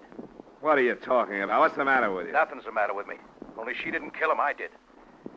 I shouldn't have, but when I found out she was seeing him and she wouldn't see me, I went crazy. I saw him come out of her apartment and I killed him. I want you to come and get me. Nobody has to come and get you, Roy. Nobody's interested in you. If you want to make a statement, look up Sergeant Middleton and make one. I can't do it that way. Look, I'm where you first met me. Bring the sergeant and come out after me. And do it fast before I change my mind. Hello? Hello? After working half the night, it bothered Sergeant Middleton even more than it did me. But it was something that we thought we should look into. About 45 minutes later, we were knocking on the door of the dingy room next to the poultry shop. Who's that? Dollar? That's right, Roy. Well, you came too late. I told you I might change my mind. Well, I have. Oh, come on, Roy. Don't be ridiculous. No, I killed him. And if there's no chance of working out a life with Rita, you might just... Look, Roy, everything is just... Okay, Dollar, let him have it.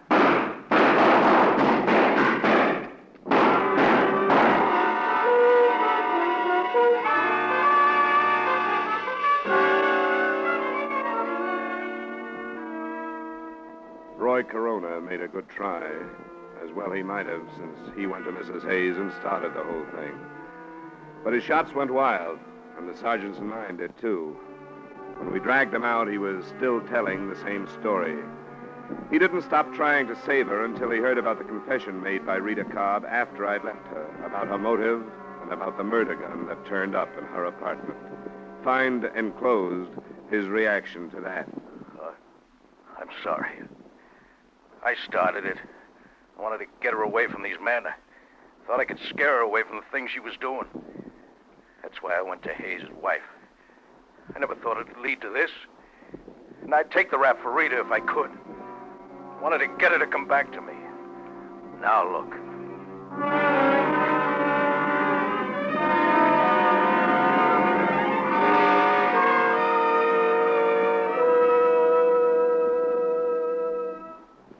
Expense account item 2, $140 miscellaneous expenses in New York.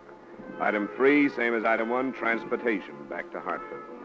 Expense account total, $180.80. Remarks? Earl Fisher, the man suspected of shooting at me, was brought in for questioning. Because there was no proof, he survived that. But I felt sorry for him. I saw his wife, and what lay ahead for him at her hands was obvious. He was a condemned man. Yours truly, Johnny Dollar.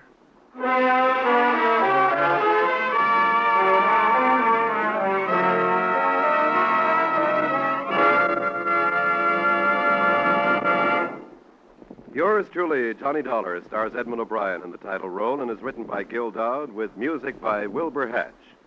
Edmund O'Brien's latest picture is the Paramount Pictures production, The Redhead and the Cowboy. Featured in tonight's cast were Jim Nusser, Lee Patrick, Gene Bates, Ed Pegley, and Jack Moyles. Yours truly, Johnny Dolar, is produced and directed by Jaime Del Valle.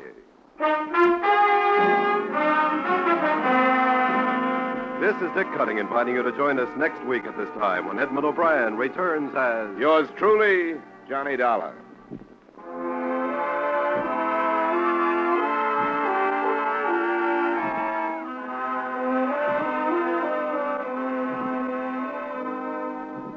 It's faster, it's funnier, it's got new life and a brand new punch because Jan Murray is taken over.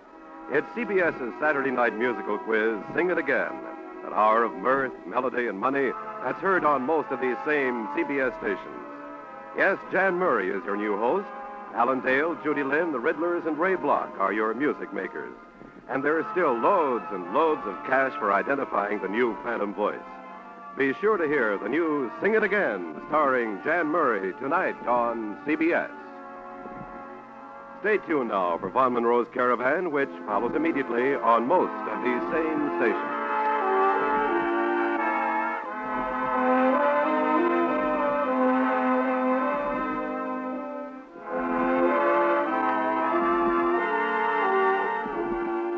This is CBS, where you laugh at Jack Benny every Sunday night, the Columbia Broadcasting System.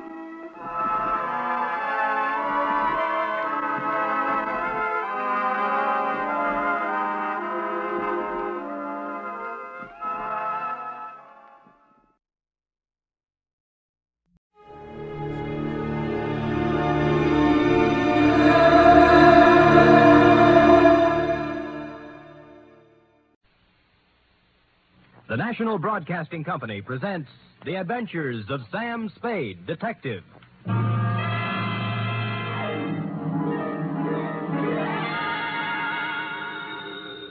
Sam Spade Detective Agency. Me, sweetheart. How was your vacation, Sam? Who said it was a vacation? Well, I thought you said you were going skiing for a weekend. With me, F, it's always work. Do you know you can get killed on skis? If you say so, Sam. Yes. Most people just break their legs. Most people pick some easy little slope, the cowards. But I know a ski run up near a town called Lucerne that's sudden death. I know a ski run called the Backbreaker. Really? How dull. And one they named Suicide Drop. Effie, stop trying to top me. You just can't. This was the deadliest ski country ever seen. You just sit there while I do a Christiania swing down Market Street, a Geländer sprung up the stairs, and a telemark right through the door with a tail I took out of the deep freeze only last night. The Chateau McCloud caper.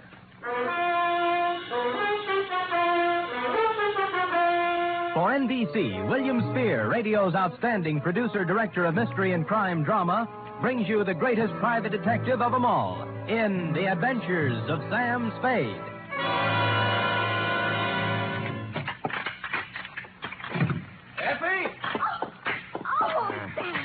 Take off those skis. I just wanted to prove I could do it. I did a herringbone up the stairs. And those clothes. I'll just bet you've rented all those things, Sam. You were never in the snow country at all. So, you don't believe me, huh? Well, here, Doubting Effie, I brought you proof. And don't tell me I rented this. A snowball. Yes. Sam! A real snowball. Yes, I brought back 2 of them in a thermos box. Where's the other one? I threw it at a policeman. It was freezy, soaked with water and ice. Oh, Sam, you're wonderful. I can't believe that you had trouble this weekend. Oh, no? You cut that snowball open and you'll find a blood-stained bullet inside of it. And behind the bullet lies a tail. Ready? I'm always ready, Sam. Yes. Date, Philip M2, Sierra County Sheriff's Office, Lucerne, California. From Samuel Spade, San Francisco, license number 137596. Subject, the Chateau McCloud caper. Dear Sheriff, you run a neat little county up there at Sierra, and I hate to be snide, but when my train steamed into the cold mountain air of your lovely little village of Lucerne, I knew the chill of death was afoot. It had to be. The place was too beautiful to last. The background hills were right out of the Alps, the snow from Grandma Moses, and the rustic buildings that snuggled under the mantle of white were just too cute for words. It was abnormally perfect. Something had to give. Well, You were the only young man who got off the train. Are you from McCloud? well, I'm supposed to find a Chateau McCloud. Oh, what do you know? I got the right man on the first try. Good. Rufus sent me down to pick you up. Now, you could pick me up almost any time. Well, Well, that took a little chill off the day. Shall we go? Ooh, mush. Mush.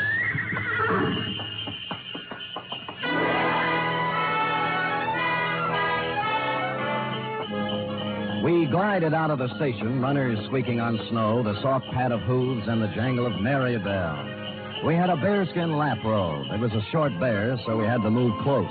Her cheeks were apple red, and her silk brown hair flowed in a stanking breeze. Oh, it was a scene that will forever be etched in my memory. Rufus tells me you're an advertising genius. Well, I have placed a few ads in my day, mostly help wanted. Aha, don't kid me. He says you're going to put the McCloud canneries right on top with a new campaign. On top. You know, you're supposed to have a big name. Just 8 letters, Sam Spade. Oh? Well, I'm Rita Parker. I'm supposed to be Rufy's girlfriend. Of course, I think it's only to make his wife mad. But it's fun up here. Yeah, but this is my first trip. Oh, well, then you're in for a treat. That is, if abnormal psychology appeals to you. What does that mean? The McCloud guest register is always full of dynamite. Oh. For example, this weekend reads thusly. Rufus McCloud with half of the money in the world trying to get the other half. Good. His wife, who has an interlocutory decree. Mrs. Interlocutor. Yeah, Cora. Yeah. Her boyfriend, Paul Endicott, gigolo type. Charlie Allison, co-worker and friend to Rufus. He's a food technician or something dull. So. And then there's Tozier Svenborg, ski instructor, who comes down like a wolf on the fold. And people like that. Yes, well, I'll never remember all the names. I'm in the ad game, you know. It's initials to me. I call people, RL, TS, NTG, and you know. Well, the names don't mean a thing. Just remember this. Every 30 seconds, duck. I beg your pardon?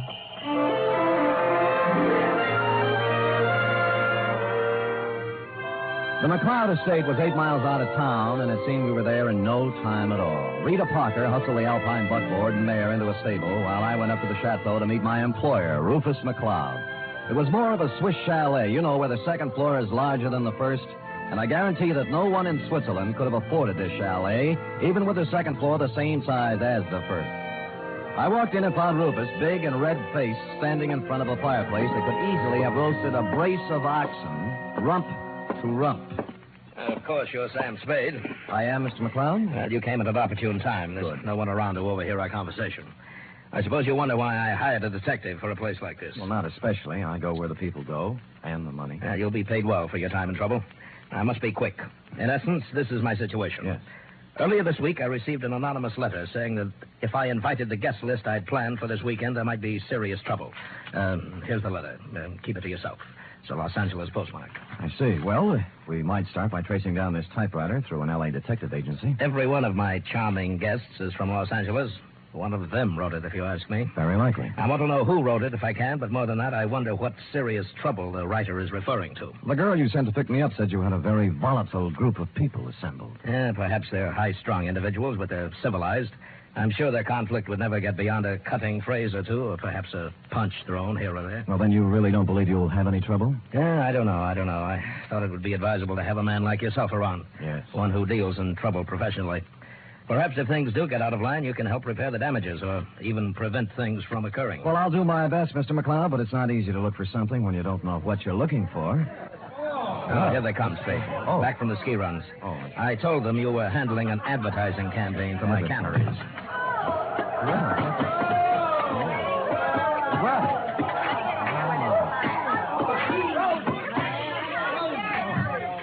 Well.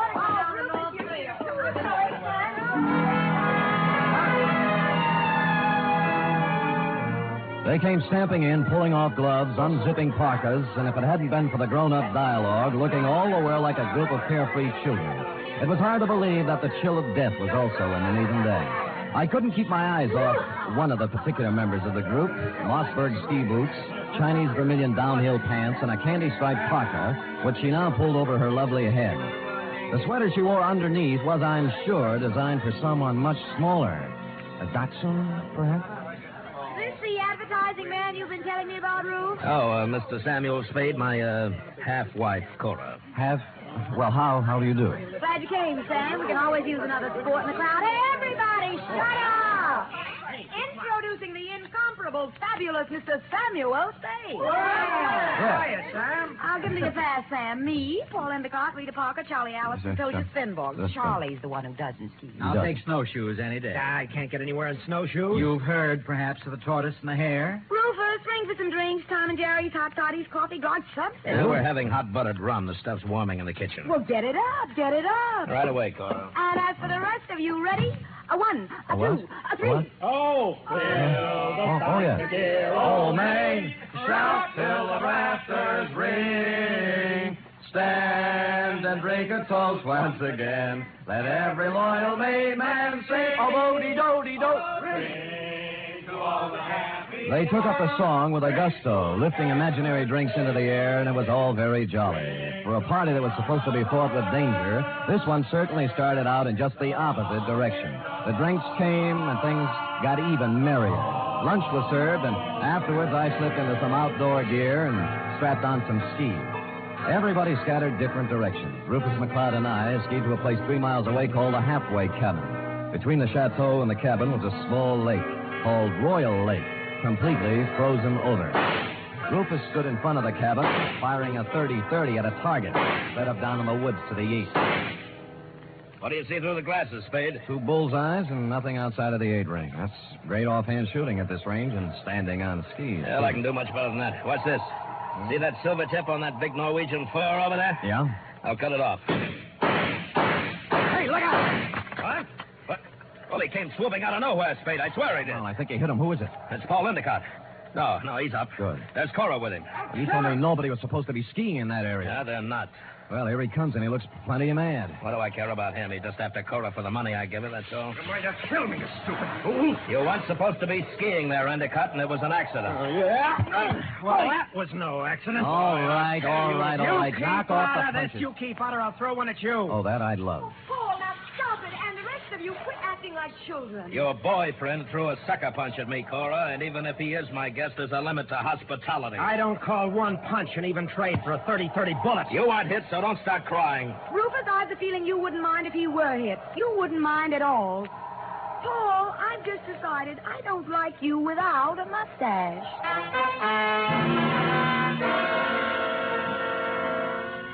Well, from then on, everybody dropped the pretense, and you knew where you stood.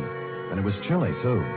Later in the day, we were all back at the chateau again, and Paul Endicott wove his delicate variation on his main theme. I'll knock your block off. I tell you, Mr. Endicott, you have some delusions. I have no delusions, Tozier. I've seen the way you look at Cora, the way you two are always trying to lose me on the trails. Some people ski faster than others. Yeah, well, let me tell you something. The next time you try to wolf this girl, it's going to be your last. I'm nobody's wolf. I'm a ski instructor. That is what I was hired for. Well, stick to what you were hired for and knock off the extracurricular activities. I don't have to take this kind of talk from you. Anything you'd like to do about it? As a matter of fact, there is. Fellas. Get it. Boys. Men. Stop Fellas. Stop it. Yes. I'll never speak to either one of you again. Sam. Yes, you want me to stop them, Mrs. McCloud? No, I want you to take me out of here. Oh, all right. Well, Let's put on our skis and get out of here. okay, here, I'll help you. Oh, thank you. Yes, that's it, gentlemen. Well, even so, I'll take a minute. Ready? Yes. There we are. Now, where are we heading, Mrs. McCloud? Oh, I thought we might go out to the boathouse. It's on the southern tip of Royal Lake. It's only a mile and a half. Nothing. And my name is Cora. I'm not really Mrs. McCloud anymore. That's kind of rough on you, isn't it, bringing your new boyfriend around all of your ex-husband's friends? Well, I like it up here. Rufus likes to have me. They're not all against Paul. At least they weren't. But he's on the defensive so much, he's going to make enemies of all of them. Yes, he's off to a rousing start, I'd say. Do you know something, Sam? Hmm? I don't care about Paul Endicott, really. Hmm? Or Rufus McCloud, or Tosia Svenborg, or anybody. I just care about Cora McCloud. Well, now, that's a good, honest answer. You know, most people wouldn't be that frank. But, Sam, Yeah? I haven't known you long. Well, I like your style. Style? I could care about you.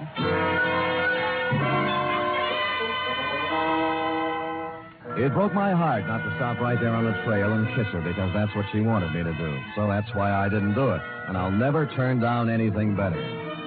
Well, next scene, the boathouse. And when we got there, it was not at all the way I thought. A food technician and close friend of Rufus McCloud was there, working on something that baffled me at first. It's an ice boat, Mr. Spade. That's what it is. Belongs to Rufus. Yeah, I don't think I've ever seen one up close before. I'd take you for a ride, but this one needs a lot of work before anybody could use it. I'm just puttering. What prompted you to come out here, Cora? Because Paul and Tosia Finbar got in a fight over me, and I got tired of the whole thing. Sam and I went out for some air. Oh.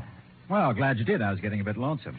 You see, Sam, they always leave me in a cloud of snow on their skis, and I just plod along on snowshoes all by myself. Well, maybe we can go walking together sometime. I used to be able to shake a pretty good snowshoe. It's a deal. Tomorrow morning, I'll show you the place. Sam, I think I'll stick around here and help Charlie with the ice boat. Oh. Unless you're crazy about ice boats, why don't you go back to the chateau? We'll be there in time for dinner. Well, I don't need any engraved expectation. I hope you catch a common cold. The trouble with that girl was that she only wanted one man at a time around her. Back at the chateau, there was no one but the cook, the Marjorie Main part. Too tall. As supper time approached, Rufus came in, then Rita, then Cora, then Allison, and finally Tozier, in that order. And the order is important, because you see, nowhere in the list is the name of Paul Endicott. He didn't come in for supper, nor for the next 3 hours. It was dark by then, and Rufus McCloud was worried about Endicott. So we fanned out in a searching party. I was alone when I found him. He was lying in the snow, 300 yards west of the halfway cabin. There was a 30-30 slug in him. Period. End of Paul Endicott.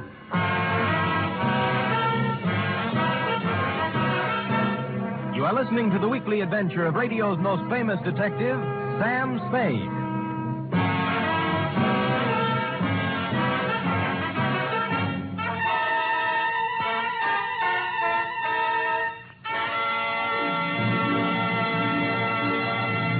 This Sunday, Cary Grant and Betsy Drake star in the second of the new Mr. and Mrs. Blanding series over most of these NBC stations. The delightful tribulations of Jim Blandings and his wife Muriel as they built their famous dream house entertained millions as a novel and then as a motion picture. And now you can follow the further adventures of Mr. and Mrs. Blandings every Sunday on NBC. And Sunday also means your weekly visit with the hilarious Harrises on the Phil Harris Alice Faye Show.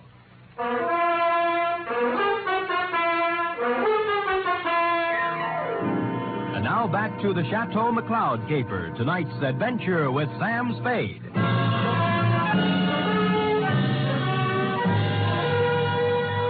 There were no ski marks near the body of Paul Endicott, just his own. Somebody had drawn a bead on him in the dust from some distance. I started to look for the rest of the searching party and then changed my mind. If the body of Endicott wasn't found, the murderer might wonder what happened to it, get worried, and make a mistake.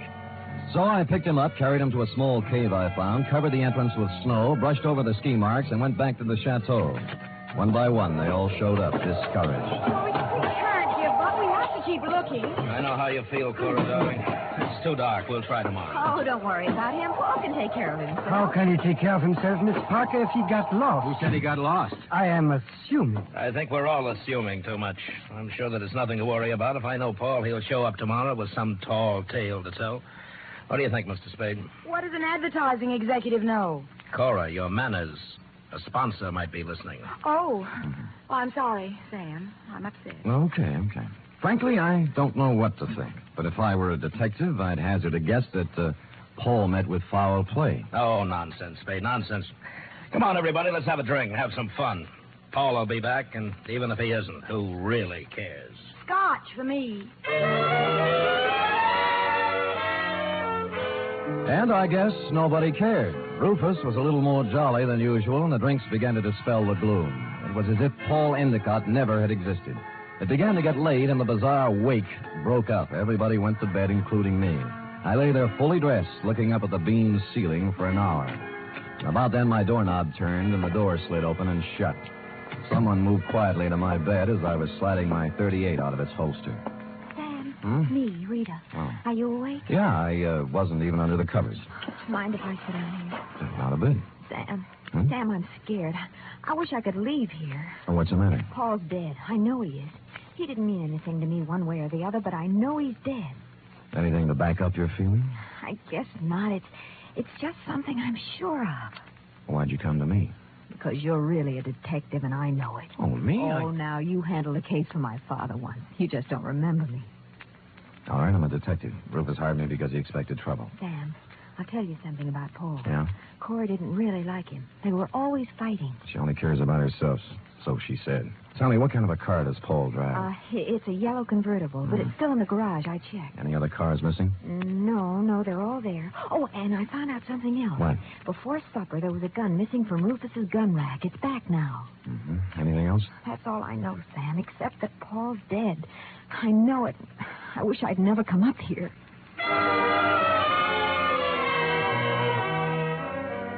After she left, I dressed for outdoors and climbed through the bedroom window. It was still and quiet, and it was a quarter moon when I skied away from the chateau. I wanted to look the land over myself before the next day, when the clues, if any, were trampled into the snow. When I passed the northern tip of Royal Lake on the trail to the halfway cabin, I saw a new set of ski tracks heading into the woods where I'd found Endicott's body. I followed them, and they went right to the cave where I'd hidden him. He was gone. I was standing there, pondering this, when I thought I saw something move in the trees to the west of me. I stood stock still. That was a mistake. A bullet splintered a tree next to me, and I shoved off as fast as I could. There was no second shot. I circled around in the trees trying to catch sight of someone. Nothing. I kept in the shadows and made for the halfway cabin. It was dark and quiet, at least until I opened the door. I tried, but he had the advantage of surprise and some kind of a club. I ended up on the floor with someone sitting on my chest. All right, I have your gun. You make one wrong move, Spade, and I'll use it. It's got bullets in it and a hair trigger, so be careful. We could use a little light. As you see, there's Paul Endicott's body. Yeah.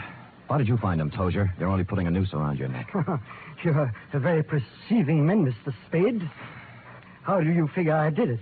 I talk better on my feet. Just remember the gun. If you didn't kill him, how else would you know where the body was? Because I know this country like the back of my hand.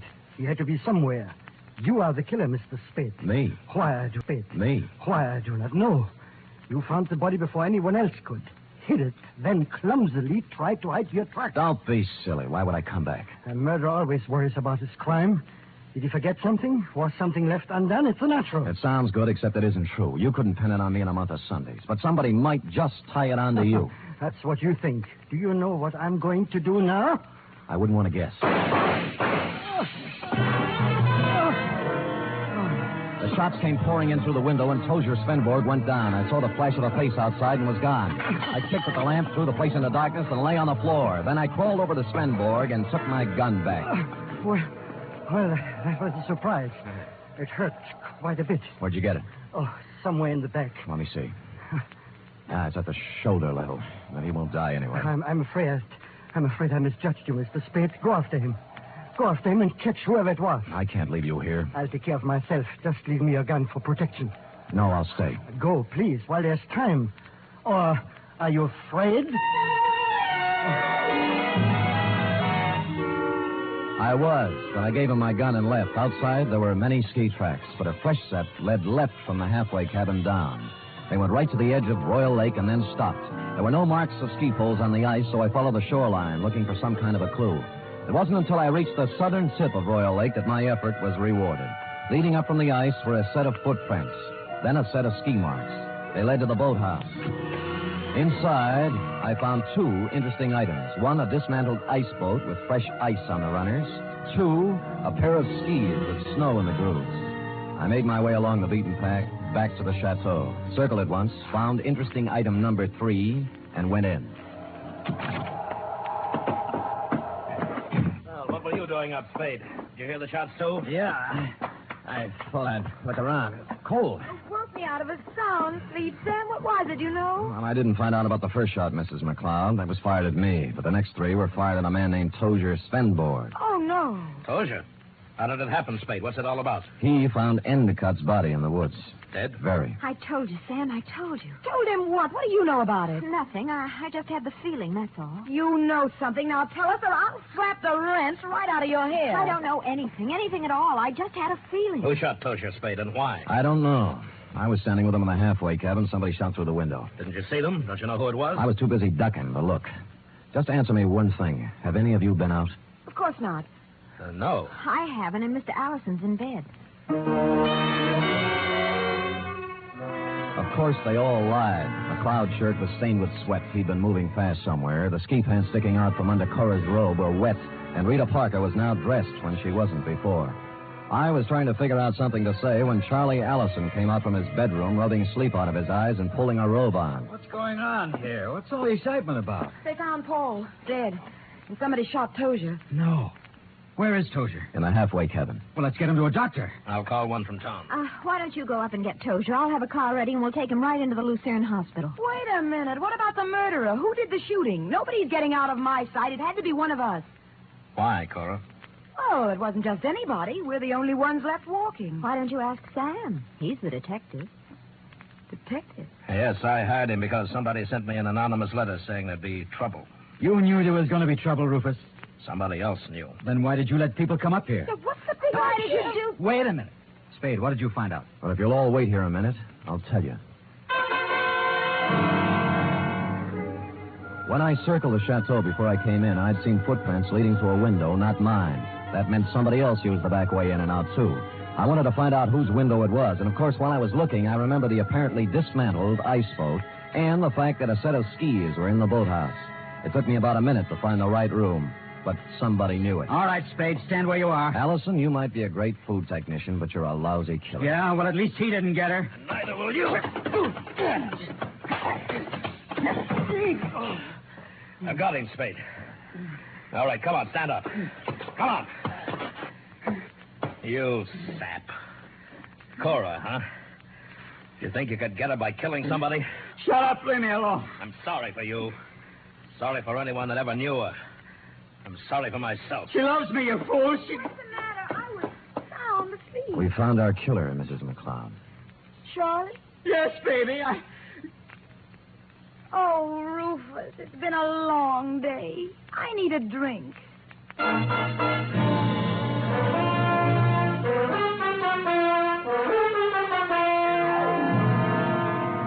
And that goes to show you how cold it can get in the snow country. F. Period. End of report. Sam, why would a man do anything like that? When he knew he couldn't get away with it? Because he was stupid, Effie. People must have told him 1,000,000 times that they told him once, crime just doesn't pay. No. Yeah. Now, go type that up, will you? Go on, scamper. Woof.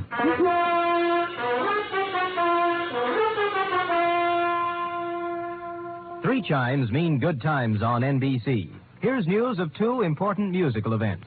This Saturday, Arturo Toscanini begins a new Saturday series of concerts with the NBC Symphony. And for his premiere, the celebrated maestro Toscanini will present a special hour-and-a-half performance of Verdi's Requiem.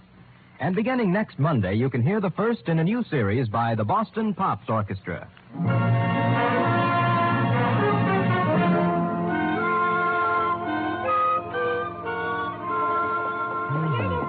All typed up. All but the P.S. page, that is. What P.S. page? Why should it need a P.S.? Sam, you know that this report, to borrow a phrase from you, is full of holes. My phrase? I wish I'd never said it. Now, for instance, who sent the note to Rufus? Paul Endicott. He expected trouble. That's why he was so belligerent to everybody. All right. Yes. I'm going to come right out and ask you. Good. Why did Allison kill him? Well, I thought it was rather obvious, Effie. Cora was leaving Rufus McCloud for Allison, but because Allison worked for McCloud until Cora's divorce was final, they didn't want Rufus to know about it. So they used Paul Endicott as a decoy love affair. But I'll bet Endicott didn't want to give Cora up. I'll bet that was it, Sam. Effie, I don't know how you ever guessed. Endicott saw in it a chance to pick up a buck with a little blackmail. It's just a wild guess, Sam. Yes. And, of course, Allison did ski, didn't he? What do you think? Well, how else could he get around so fast? And he made such a point about those snowshoes. Sam? Yes? If I'd written the caper, I'd have covered that up a little. Come here. Oh, I'm sorry, Sam. I guess I shouldn't have said that. You certainly should not have. You know there's only one thing around here you're supposed to say. Yes, Sam, I know. Shall I say it? Make it fast. Good night, Sam. Good night, sweetheart.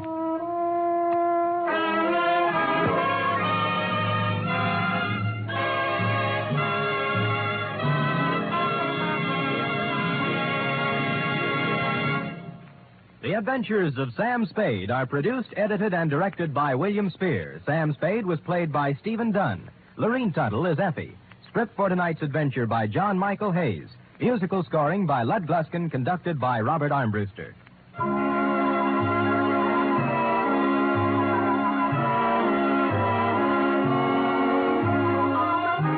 Join us again next week, same time, for another adventure with Sam Spade. Do you keep an appointment book? In 1950, 30,000 people kept an appointment they hadn't bargained for with infantile paralysis. And 4 out of 5 of these were helped with March of Dimes money. We must go on helping, yet we also must be prepared for what may come in this year. March of Dimes is your way of fighting infantile paralysis. Give all you can to your local March of Dimes headquarters. Join the 1951 March of Dimes today. The Magnificent Montague next, then it's Duffy's Tavern on NBC.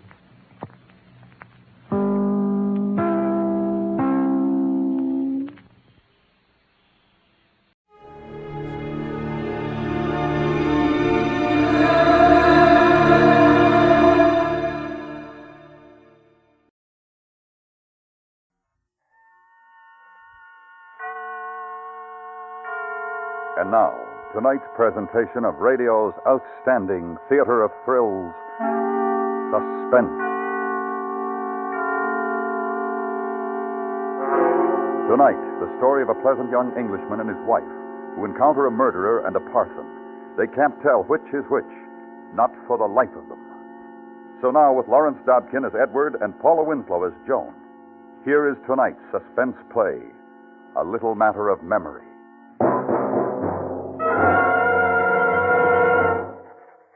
Some Observations on Be Hard by Edward Mansell. I am recording the events of the past several hours in the hope that my observations may in some measure be of assistance to those who must treat that violent, that deranged, that homicidal psychotic which is Barrington Howard. My contact with the case began at 5 o'clock this afternoon. But first I feel I ought to explain the presence of my wife and self in this desolate and remote corner of the moors. On August 1st, I'd suffered a stroke which resulted in a partial paralysis of my left side. For my convalescence, we came to this place, a tiny cottage high on the moors near Buckworth.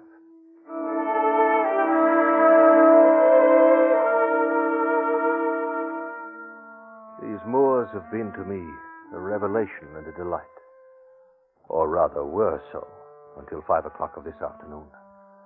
We'd been off on a tramp and were just returning to the cottage. Oh, but darling, whatever on earth will you do with all those flowers? Oh, I don't know. Dry them or something, I suppose. There was a talk on the wireless, something about hanging them upside down so they'll keep forever that way. Although, here, hold them, will you, while I get the lock? Yes, I've got them. Although just why anyone wants flowers hanging about upside down beats me right side up to the way they were intended to. Hello, what's this? Huh? Oh, someone's left us a note. Oh, 2 notes. But who's... Well, what is it? Close the door, Joan. Edward. Oh, wait. I want to see this other. Well, what is it? What do they say? Oh, this first is a threat. Rather violent and obscenely worded. Oh, let me see. No, I'd rather you didn't. Here, this second tells the story. Oh. My dear Mr. Mansell, in view of the news about the man Howard being at large somewhere in these parts, and your being so very isolated, you might welcome a little reinforcement. The police at Buckworth are all busy with cordons and whatever. The man Howard being really an extremely dangerous maniac, and they haven't anybody to spare. I will look in on you this evening, and if you think it's a good idea, help you do sentry go during the night. It will be a pleasure to make your acquaintance, and I hope you will not, under the circumstances, think me intrusive. It's signed George Beale, curate at Buckworth. Edward, what is in that other note? Well, it's from the signature is Barrington Howard. The curate says he's a maniac. Yes. And he's threatening us. Says he's coming back tonight to kill us. But why? Oh, there are no whys with maniacs. He's out there somewhere. I'm frightened. Well, there are the police cordons and this curate chap. But suppose they don't catch him, or the curate doesn't come. Now, Joan, look. Look, it's no use our standing here peering out that window. let us look at this thing sensibly. The best thing we can do is to clear out. Out? Clear out But where? it's only 6 miles into Buckworth. No reason we shouldn't make it by dark. But 6 miles over the moor. Chances are we'll run into the police on the way. But your heart and your side, you're still limping badly, you know. Nevertheless, we can make it. If you say so, dear. And first, a look round. Coast is clear. Let's go.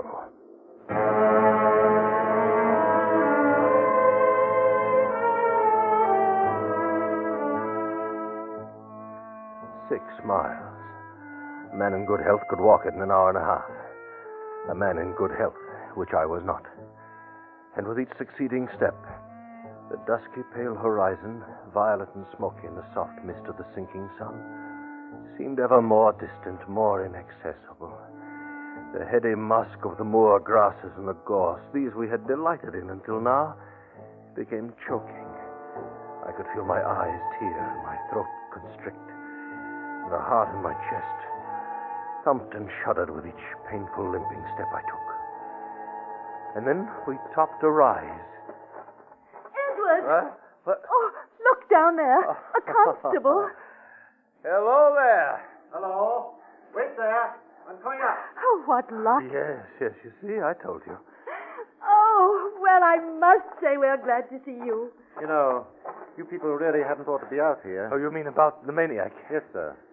You the folks renting Miss Blossom? That's right. But you see, we found a note from that, what's his name? A note? Yes. And so we thought the best thing would be to try walking it into the village. Don't think you ought to do that, sir. If you'll excuse a suggestion. Why not? Well, between here and the town, there's any number of spots we haven't been able to check as yet. He might be hiding, you know. Oh. Well, then, what shall we do? We'll go back to your house. It's a safe place.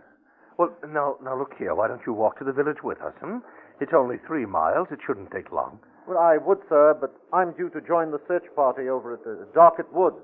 Those are my orders, sir. Orders? Tell you what I will do. I'll walk along with you folks back to your cottage so you arrive there safe and sound. Back to the... Edward? Very well.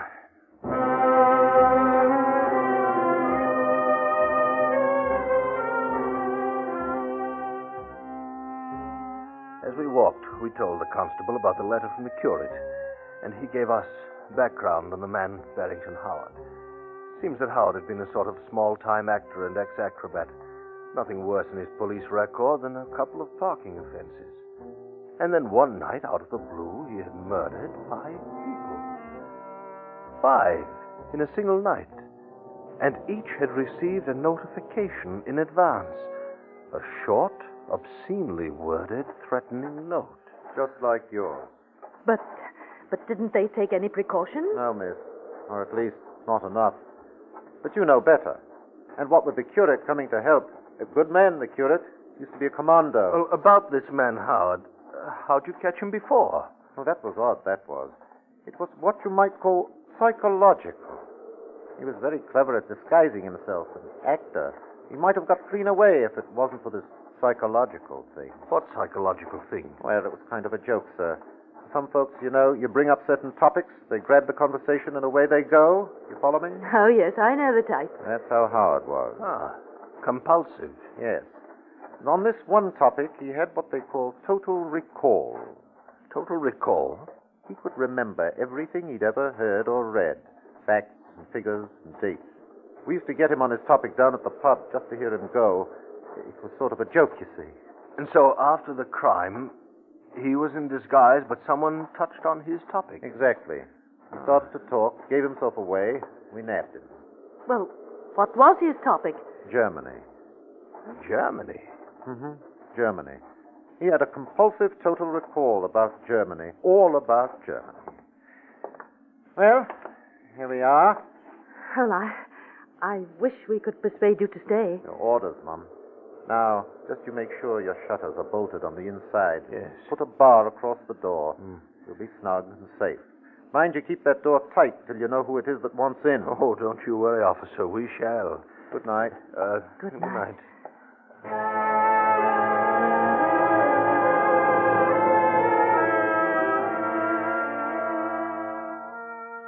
With his departure, we barricaded ourselves.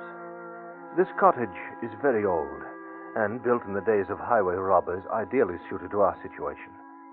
We lit the lamp and turned it very low so that no light would be seen from without. And then we waited. And we waited. Edward. Yes. What's the time? 8:30. Oh, it goes so slow. Yes. What? I hear something out there. What?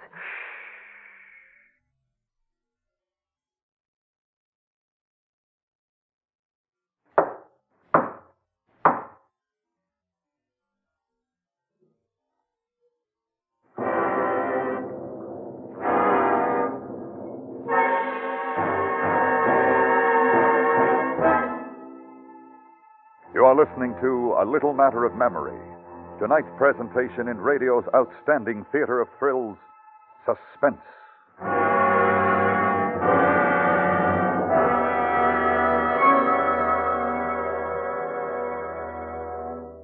One of the most effective savings programs is Uncle Sam's own, United States Savings Bonds. You'll find few other financial investments like U.S. savings bonds for security. Invest regularly every week through payroll savings or bond-a-month plans, where you work or where you bank. Now we bring back to our Hollywood soundstage Lawrence Dobkin and Paula Winslow in tonight's production of A Little Matter of Memory, a tale well calculated to keep you in suspense.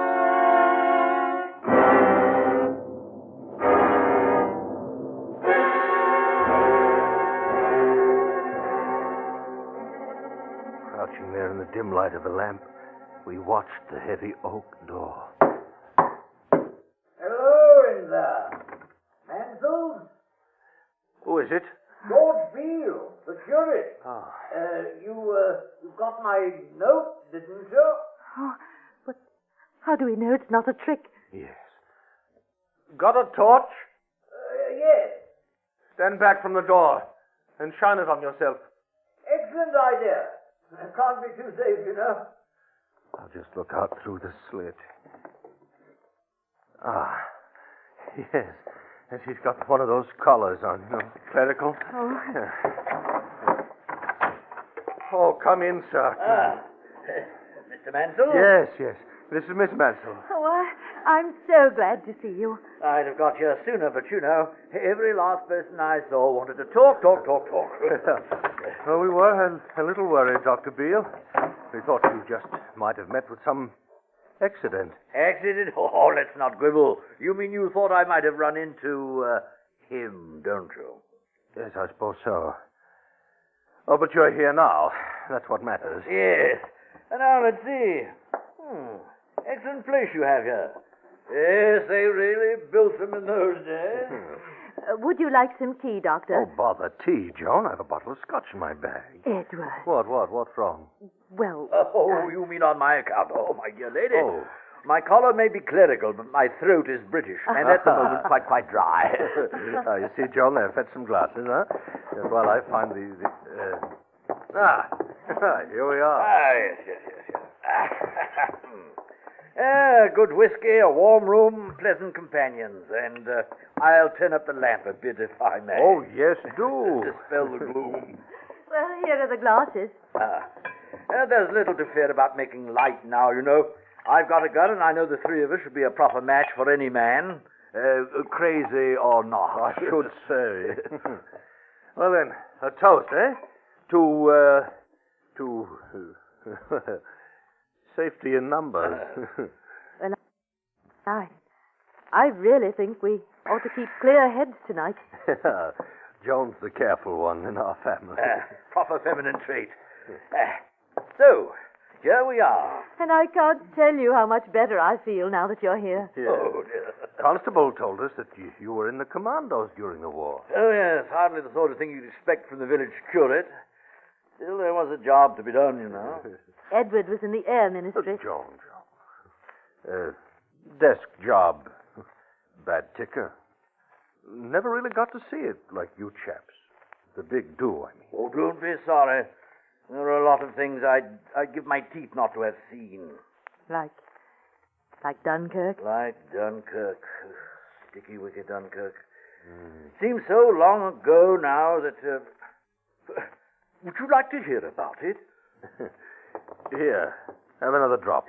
Don't mind. Rum go, what? It was 0445 hours that we rendezvoused with the main force off the beach.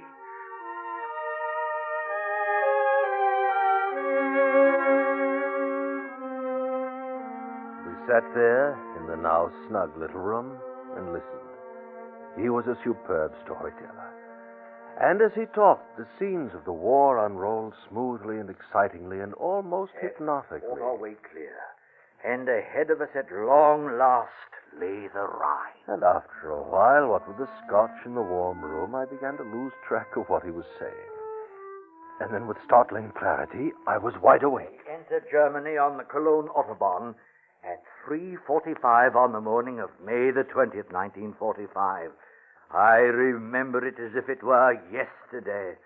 It made this first sight of Germany a quite unforgettable impression on me. Of course, when one comes to think of Germany and the fate of Germany, then naturally...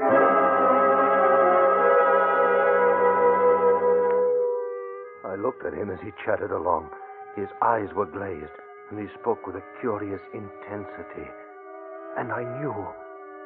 Jones sat petrified. I reached for the scotch bottle. It was still about half full. And as the man bent forward to pick up his glass, I swung.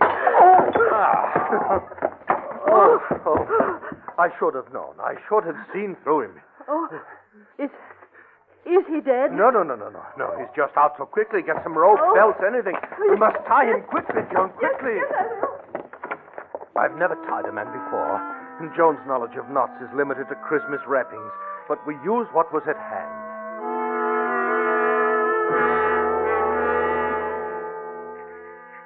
And now, we wait. What has become of the real George Beale, curate at Buckworth, heaven only knows. This thing at our feet, bound like some grotesque cocoon in myriad rags and strings, my best Charvet ties about his wrists, Jones' Montrachet nightgown gagging his mouth. What is to become of him is not our affair, but rather that of the physicians who must treat him. And it is to those men, healers of the...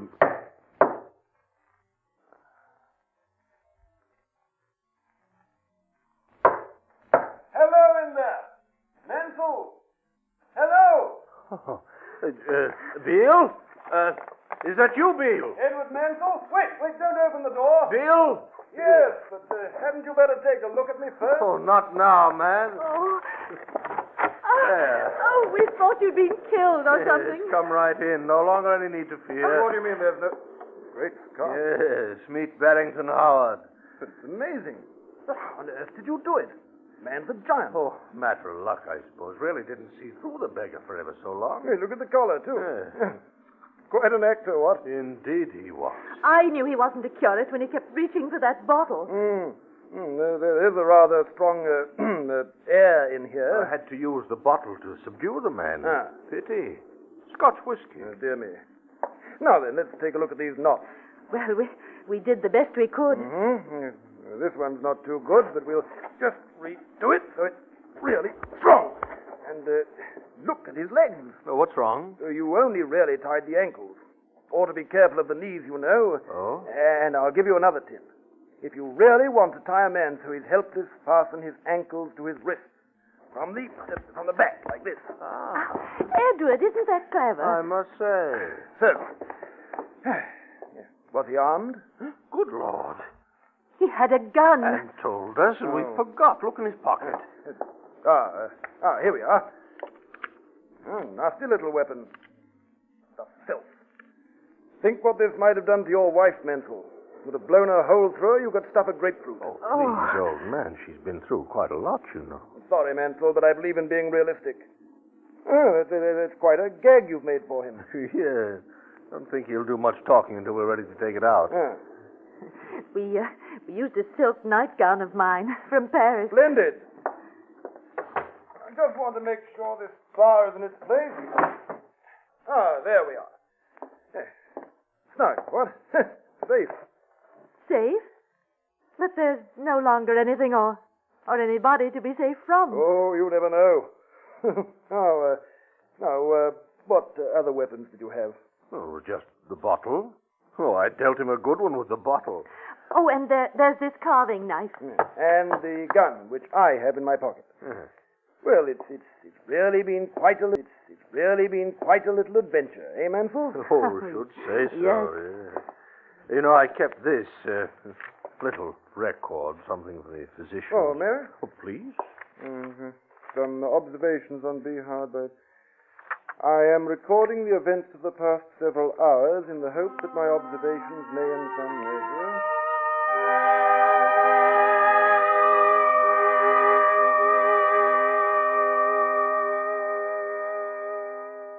Well, of course, you realize that I'm not much for that sort of reportage. Oh, no. I think you did splendidly. Splendidly.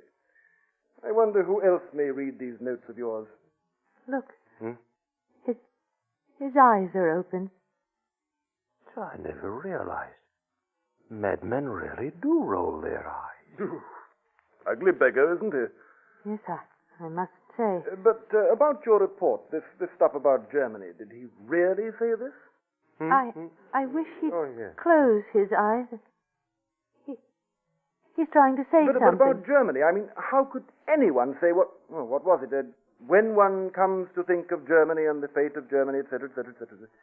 That posh, that argle-bargle about the Cologne Autobahn. Oh, yes, laid it on rather thick. Any fool can see the man is dreadfully confused and misinformed about the organization of the National Socialist Party. Oh, you mean the Because Nazis? the fact is, the organization of the party was divided into 26 Garn, or districts, which did not in themselves form the various provinces of the German Reich. East Prussia, Greater Berlin, Brandenburg, East March, Pomerania, Silesia, Magdeburg-Anhalt, Halle-Meersburg, Thuringia, Schleswig-Holstein, Weser-Em, Edward, he's got the knife. Get back. Neil, help us. He can't. He's tied too tight. Get back. The knife.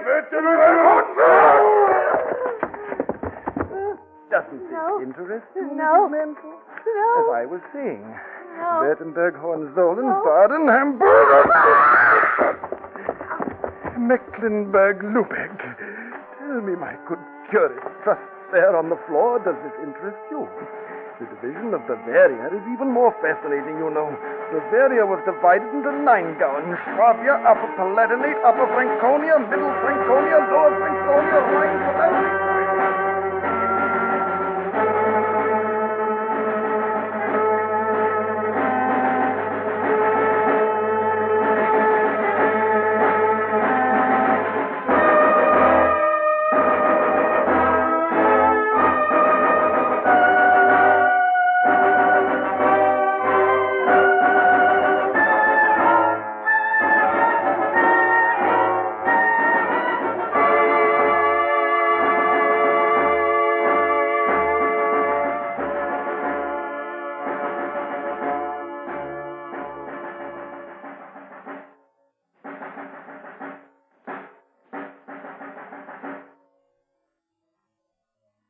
Suspense, in which Lawrence Dobkin starred as Edward with Paula Winslow as Joan. Next week, the story of how perhaps the smallest of items can be the cause of unbelievable terror and hardship. In this case, the lack of a little loose change. We call it chicken feed. That's next week on Suspense.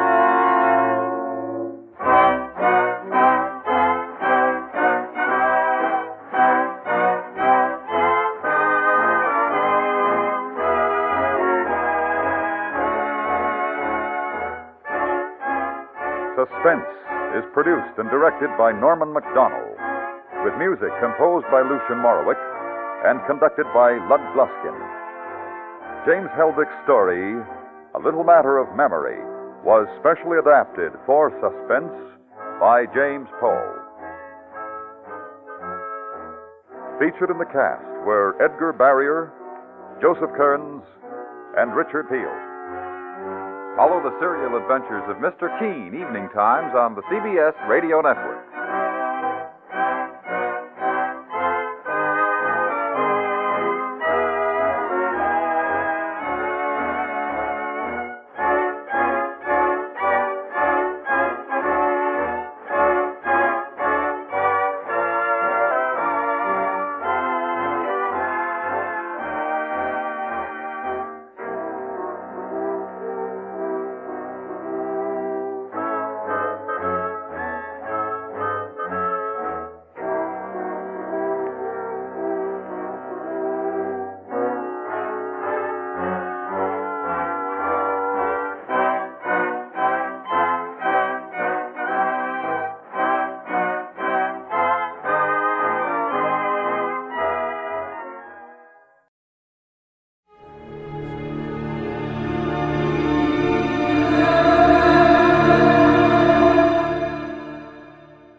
Spearmint Chewing Gum, the refreshing, delicious treat that gives you chewing enjoyment, presents for your listening enjoyment John Lund as Johnny Dollar.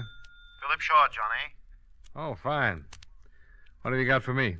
Mr. Dale Martin is insured with National. He owns a gym, one of those bodybuilding places.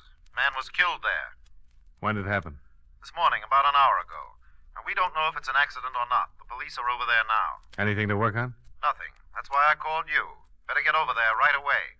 I'll do it, but I don't take off my shirt.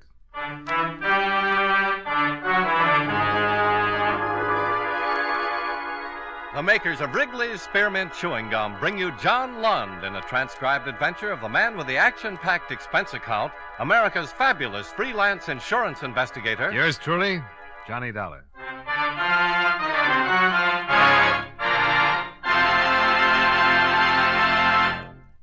Wrigley's Spearmint Chewing Gum refreshes you.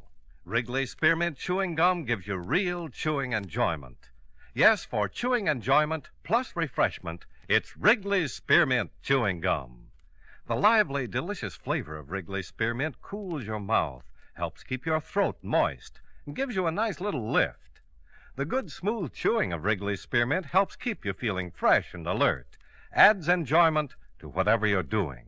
So for chewing enjoyment plus refreshment, treat yourself often to Wrigley's Spearmint Chewing Gum.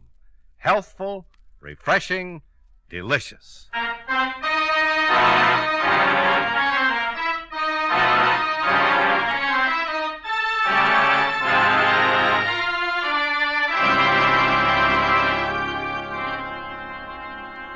Expense account submitted by Special Investigator Johnny Dollar to Home Office, National All-Risk Insurance Company, Hartford, Connecticut.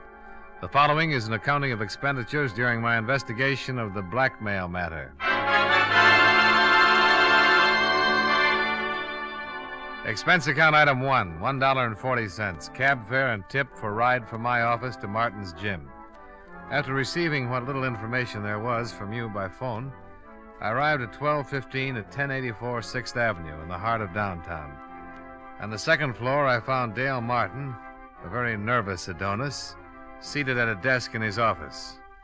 A policeman at the door informed me that a Lieutenant Nathan of the homicide detail had stepped out for a minute and the coroner was expected soon. Mr. Martin? Yeah? I'm Johnny Dollar from the National Insurance Company. Well, that's the outfit I'm insured with. Yeah, I know. That's why I'm here. I want to get the facts in case there's any claim. Now, tell me, what happened? I don't know. I went back to the locker room to check on the towels, and I found him lying on the floor. Found who? His name's Royal, Frederick Royal. He's been coming up here for over a year. Well, why did you call the police and not a doctor? Because I think he was murdered. Why murdered?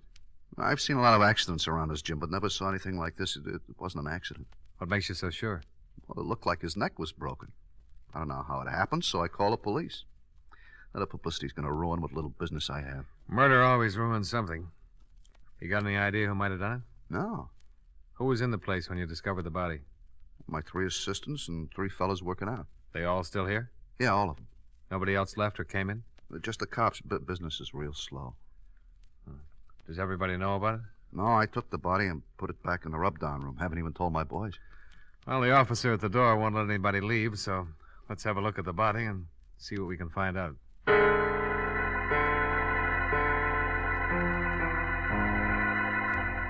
Martin left one of his boys to answer the phone, and everyone else was keeping busy wrestling with weights as he led me through the locker room.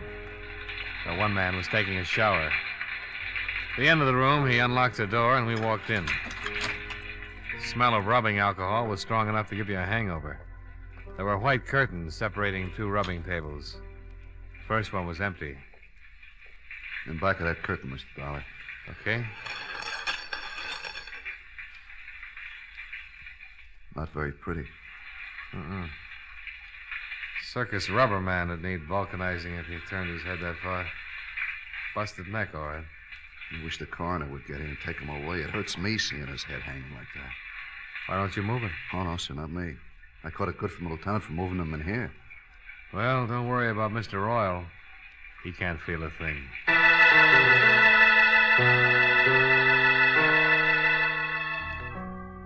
Lieutenant Nathan arrived with the coroner, and the latter confirmed our diagnosis. Nathan had Martin keep his clients and assistant muscle men busy. They started comparing biceps and forgot anybody else was there. Nathan was an old friend, so I didn't have to convince him that I was there on business. You saw the corpse, Dollar?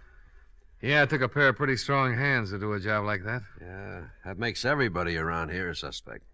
Got any ideas? You'd have to know a man pretty well to let him get that close to you without starting something. Yeah, somebody could have been rubbing a kink out of his neck and got carried away with his work. Yeah. Why don't we start asking some questions? Yeah, I'll go out and round up everybody. Might as well start at the beginning.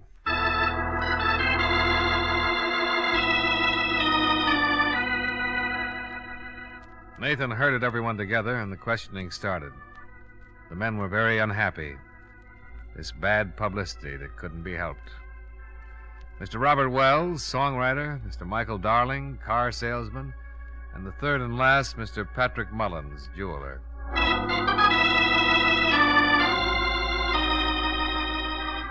Three prosperous men, three prosperous denials. The assistants came next, the three men who worked for Martin. First, Bernie Carroll, the man who'd instructed Fred Royal, the one who'd put him through his exercises and sent him in to take a shower before he cooled off and got stiff. Sure. I worked him out and sent him in the shower like always. We tell him to take a good long hot shower to relax the muscles. Isn't that right, Dale? That's right, Lieutenant. That's the way it works. Bernie left him, went over to start on Mr. Wells. Bernie's a pretty strong boy. Yeah. Any one of us could have gone to the locker room at one time or another, Lieutenant. You found him, didn't you, Mr. Martin? Yeah. Why did you happen to go back to the locker room at that particular time? Well, I do it every day. Check on a towel, soap, see that everybody has everything he needs.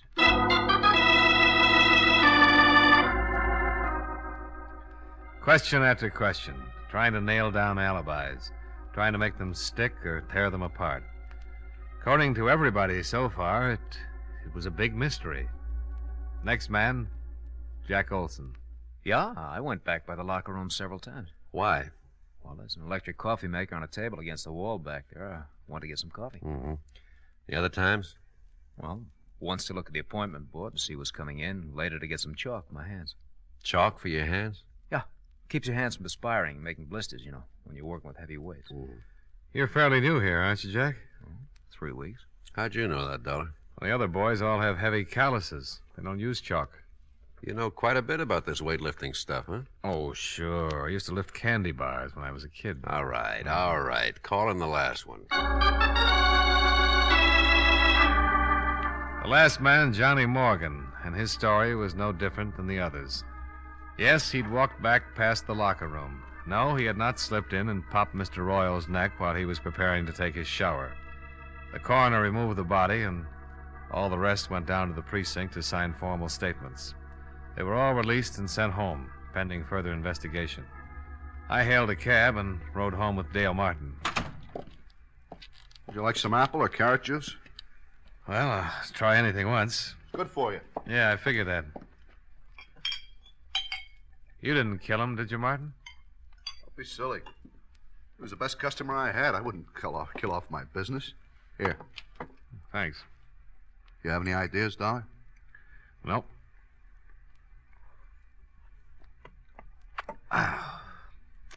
How long did you say Fred Royal had been coming to your gym? Over a year. What do you know about him? Not much. He was a wolf, like the girls. Always talking about the gal he was out with the night before. I got tired of his gab. I put him straight. You know what business he was in? Whatever it was, he had a lot of money. Wore a new suit every time he came around. Oh, excuse me. Hello? Oh, just a minute. For you, Dolar. Oh, thanks. Hello? I got something on the dead man. Got a record. Blackmail. You know where he lived? We're checking. Oh, wait a minute. Martin, you wouldn't by any chance know where Fred Royal lived, would you? Well, I send a bill to him every month. I got my books here in the apartment. I'll get the address. Oh, Nathan, Martin's got his address. I found something else in his personal effects. Key to a safety deposit box. Boys are checking to see which bank. Here's the address, Dolar. Fred Royal, 673 East Weeping Willow Circle. I told Nathan I'd meet him at Royal's place. I downed my liquefied carrots, said goodbye to Martin. Half an hour later, the lieutenant and yours truly, Johnny Dolar, were tearing Mr. Fred Royal's apartment to pieces. Nothing. Yeah, I came up empty, too. Hey, What's the matter? here's a date book. Good. Maybe we've been working on a holiday. See, here's a name. Barbara Carroll. Carroll. That's the name of one of Martin's muscle trainers, Bernie Carroll. Same name on some of the other pages. The 5th, Barbara, 6 o'clock. Again on the 2nd, Barbara, 8 o'clock. Again on the 28th and the 22nd. Wonder if there's any connection. Oh, might be his sister. Let's give it a try. Bernie and Barbara Carroll. Sounds like something they'd play at the Palace. Well, let's go see their act.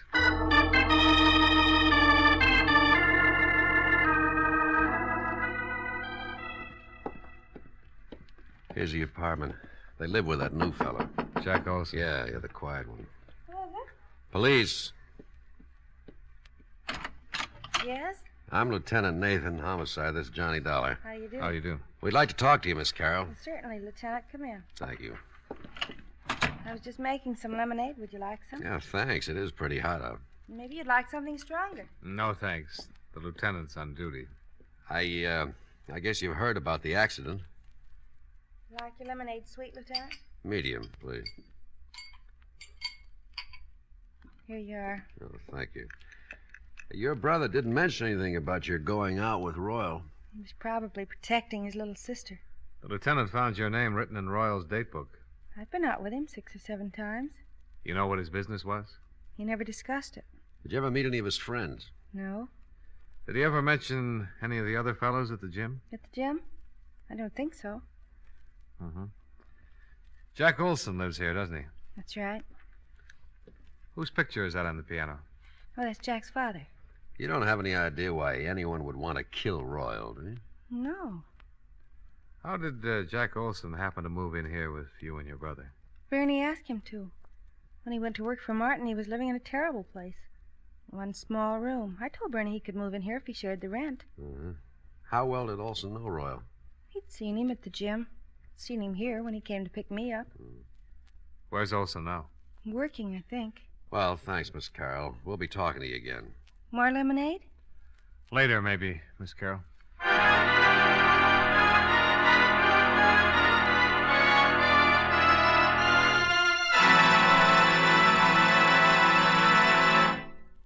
Friends, wherever you are, whatever you're doing, you'll enjoy chewing Wrigley's Spearmint Gum. Chew Wrigley's Spearmint while you're working. The lively, full-bodied flavor of Wrigley's Spearmint gives you a refreshing little lift. The smooth, pleasant chewing of Wrigley's Spearmint Gum helps keep you feeling relaxed and satisfied. Makes your job seem easier. Chew Wrigley's Spearmint Gum in your home, when you're out walking or driving, when you're enjoying sports and other activities. Wrigley's Spearmint Gum tastes good anytime, and the natural chewing aids digestion and helps keep your teeth bright and attractive. Yes, wherever you are, whatever you're doing, you'll enjoy chewing Wrigley's Spearmint Chewing Gum. Healthful, refreshing, delicious.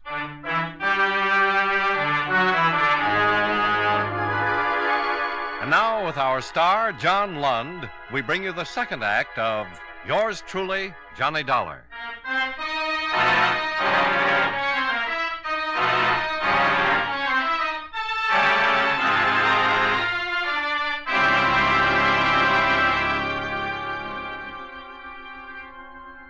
in the afternoon.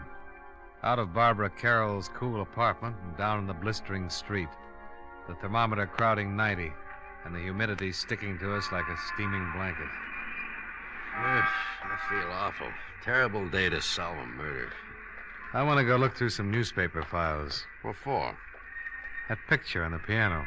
Jack Olson's father? Yeah. I've seen it someplace before. It's a news story connected with it. Yeah, I'll drop you off. I got to get back to the precinct, see if the boys have found the safety deposit box that fits Fred Royal's key.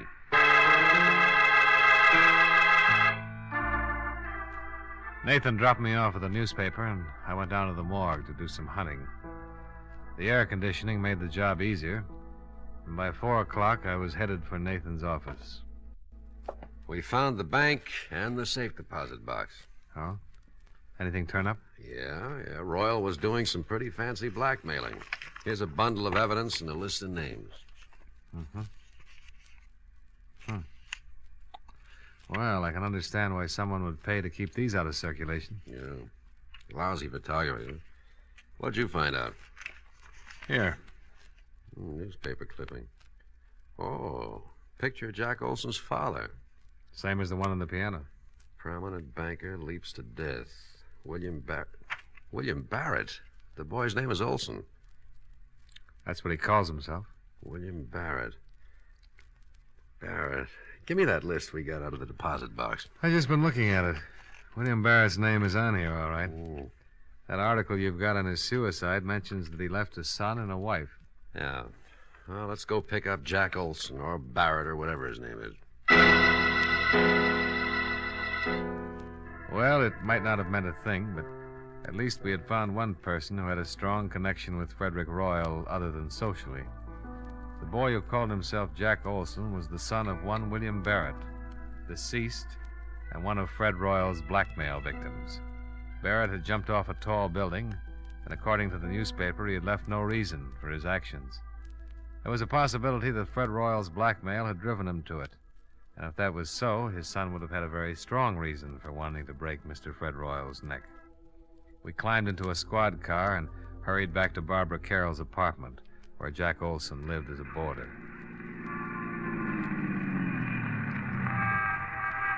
Now, let's go. Hey, wait a minute. Oh, what's wrong? Jack Olson, coming out of the building. All right, we pick him up on the street. He's hailing a cab. Come on, let's see where he's going. Wouldn't it be easier to just ask him? Oh, stop trying to ruin my afternoon. You know, there's nothing more relaxing than a pleasant drive through quiet, peaceful old New England. We started tailing Jack Olson's cab. Across town. Along the Merrick Parkway. Across a bridge. He's headed for Long Island. Well, your Connecticut badge won't be much good over there. We kept going across the Sound, past the outskirts of a couple of waterfront towns and onto a long highway. Pretty expensive cab ride. Pretty expensive. Pretty important. Yeah. Well, they're turning off on that road. Hope we don't lose them.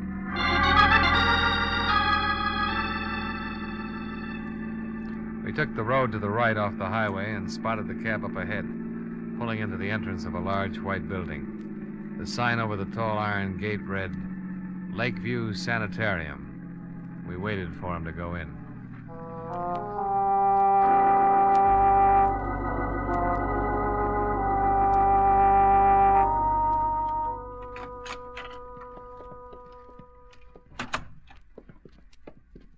Yes? Is there something I can do for you?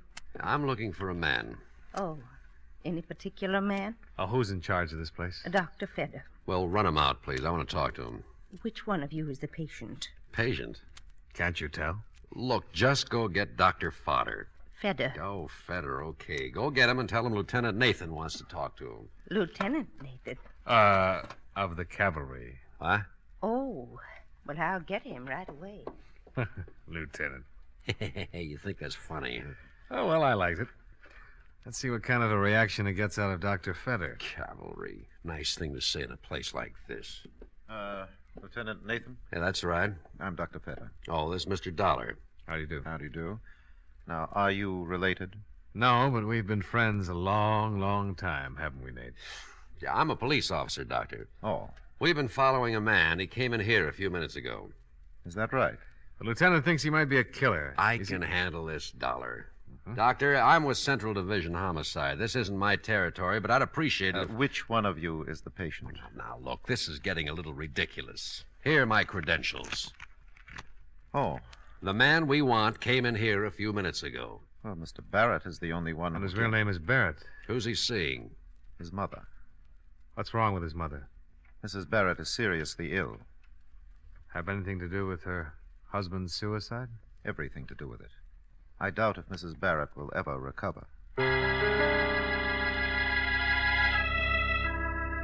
We went back out to the car and tried to put it all together. Jack's father had jumped off a roof. He was being blackmailed and couldn't take it. The shock of his suicide had driven Mrs. Barrett into a permanent breakdown.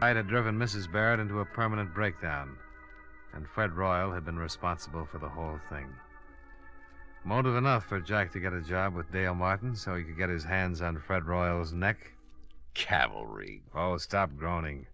Tell me what you think of my theory. We still need a confession. We'll get it.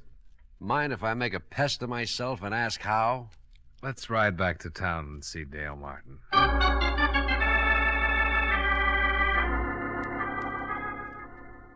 You're going to come up and take a workout and a rub tomorrow, huh? That's right, Martin. And I want you to make sure that Olson takes care of me. Did he do it, Dollar? I think so. But why? He seems like such a nice kid. He had a pretty good reason. But we need a confession, and Dollar has an idea how to get it. I want Olson working on me through the whole workout, especially when I get on the rubbing table.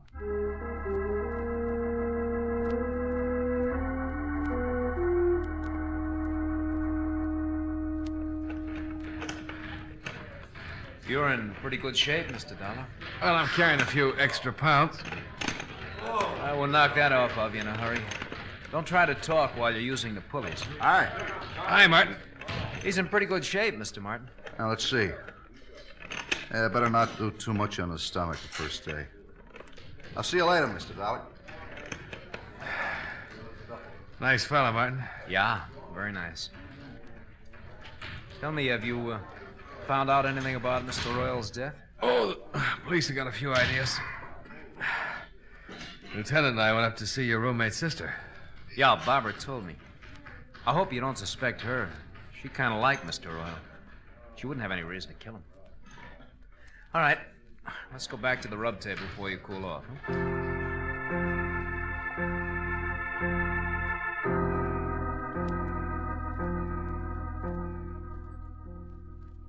You don't mind going in there, do you? No. Why should I? Oh, some people are funny about rooms where there's been a dead person, you know? It doesn't bother me, Mr. Dollar. Martin's got all his towels piled on the other table. I can move them if you like. Oh, no, it doesn't make any difference. Royal wasn't killed in here anyway. All right. Up on your back. Yeah. Give me a good brisk rub and let me relax for about 10 minutes. All right, slide down a little. Yeah.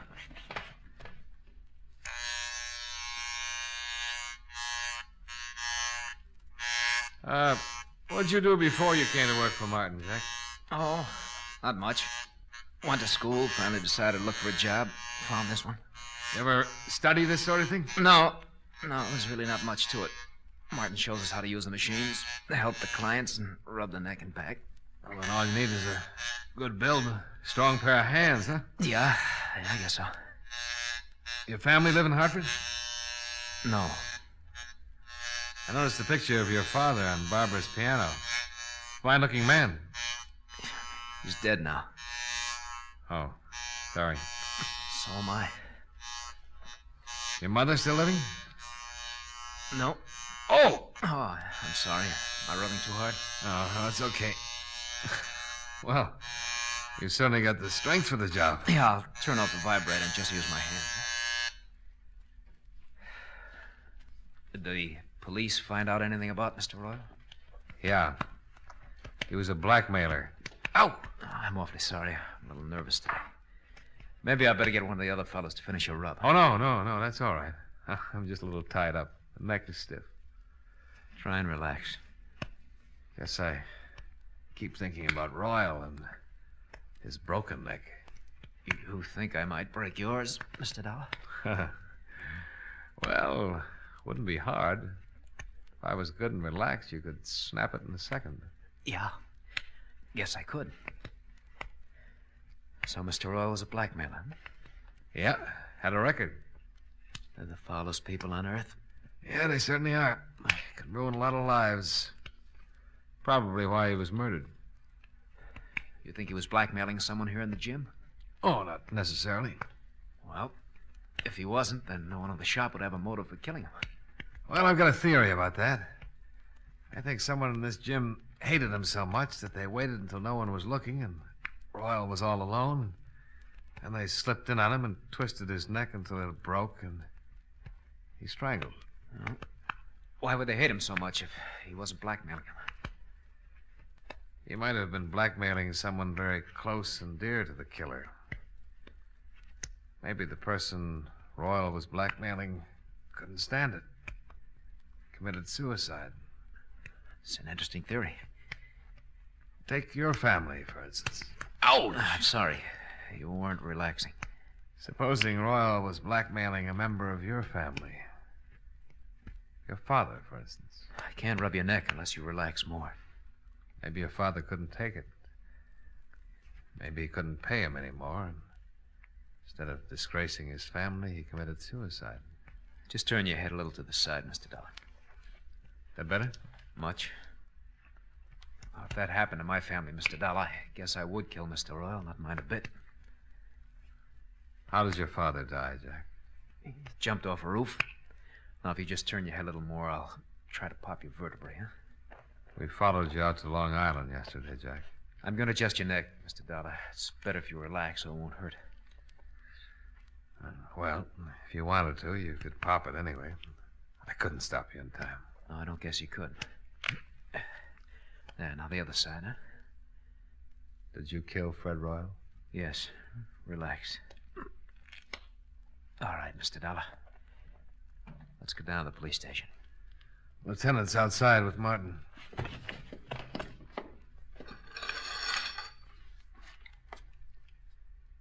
After you, Mr. Barrett.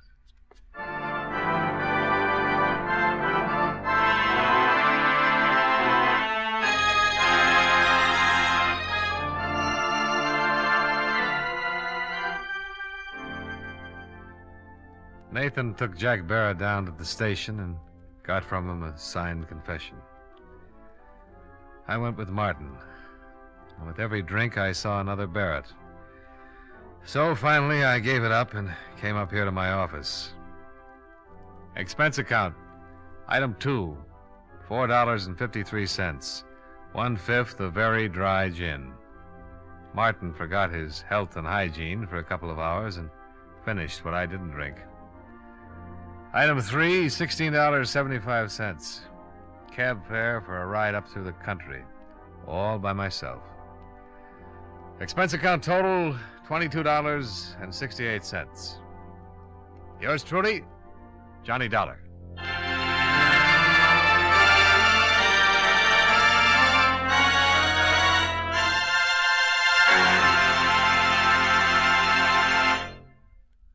Remember, friends, Wrigley's Spearmint Chewing Gum refreshes you. Wrigley's Spearmint Chewing Gum gives you real chewing enjoyment.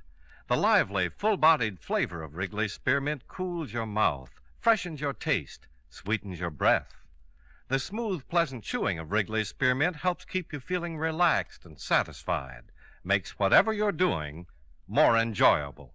Yes, for refreshment plus chewing enjoyment, treat yourself often to Wrigley's Spearmint Chewing Gum. Millions enjoy it daily. Get a few packages and always keep some handy. That's Wrigley's Spearmint Chewing Gum. Healthful, refreshing, delicious.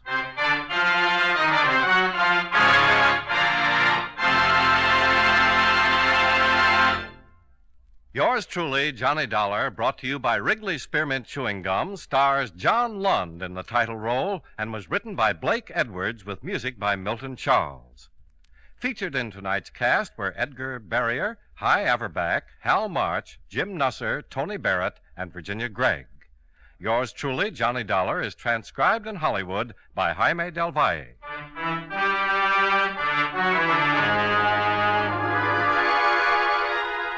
The makers of Wrigley's Spearmint Chewing Gum hope you enjoyed tonight's story of Johnny Dollar and that you're enjoying delicious Wrigley's Spearmint Gum every day. This is Charles Lyon, inviting you to join us again next week at this same time when, from Hollywood, John Lund returns as... Yours truly, Johnny Dollar.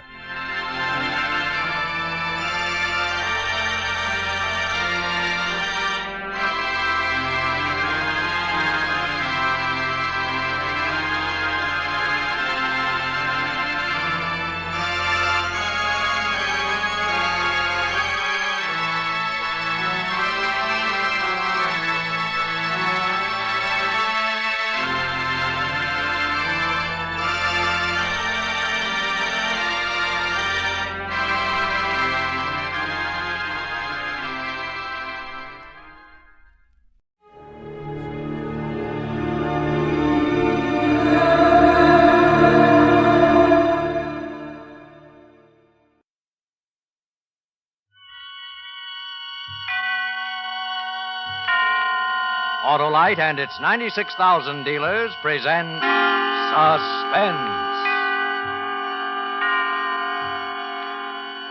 Tonight, Autolite brings you A Ring for Marya, a suspense play starring Mr. Cornell Wilde.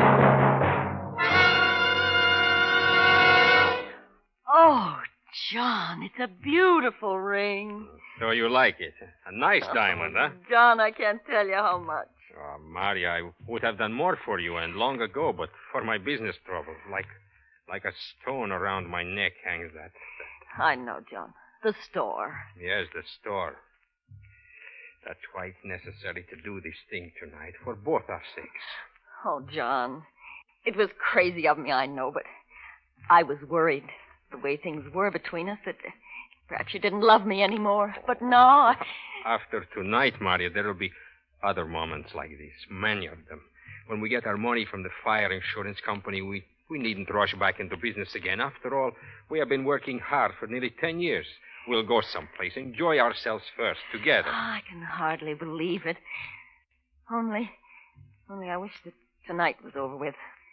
When I think of what we must do. Oh, there's nothing to worry about, Marya. In the morning, you will be at your aunt's home in Minneapolis, and I will be here to handle everything myself. Don't you see? You'll be safe.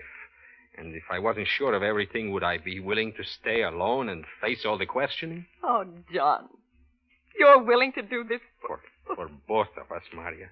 For our future. Now I can tell you how much this ring means to me. As long as I live, I will never take it off. Now I will go finish packing my bag.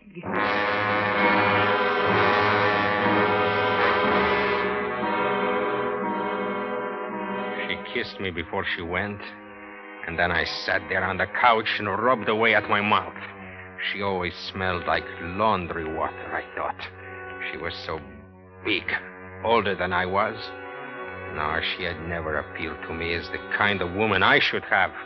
If I hadn't been so frightened by America when I first arrived, I would never have married her at all. But Marya and the marriage settlement her father offered, he wanted her to have a nice boy from the old country, he said. Yes, Marya and the money seemed to go with this great new land. No more slaving for a living. I could start a business and this big blonde would work. But now our business at the store had gone to pieces, so burn the store. With the fire insurance money, I would have a chance for the kind of life I deserved. Oh, it was a smart touch to give her the ring. With that blinding her eyes, she'd do whatever I wanted her to do. And afterwards, there'd be no trouble divorcing her. I had tested her in quarrels. She was the kind that takes her beatings silently. In just a moment, Mr. Cornell Wilde in the first act of A Ring for Marya. A Ringing in the new year early, Harlow? Why, no, Hap. Those are only the 3 chimes. What 3 chimes? The 3 chimes a year an Autolite Stay Full battery needs water in normal car use. Harlow, you deserve life for that. And I'll take it if it's the longer life of an Autolite Stay Full, because the Stay Full gives 70% longer life, as proven by tests conducted according to SAE minimum life cycle standards. You're positive, Harlow? Positive is the word, Hap. Every positive plate in the Autolite Stay Full battery is protected with fiberglass retaining mats to reduce flaking and shedding and keep the power-producing material in place. You've sure got your battery problem solved for 1951, Harlow. Right, Hap. And friends, for the new year, see your neighborhood Autolite battery dealer and have him install an Autolite Stay Full battery. A battery that needs water only 3 times a year in normal car use. And remember, you're always right with Autolite. And now, with a ring for Marya and the performance of Mr. Cornell Wilde, Autolite hopes once again to keep you in suspense.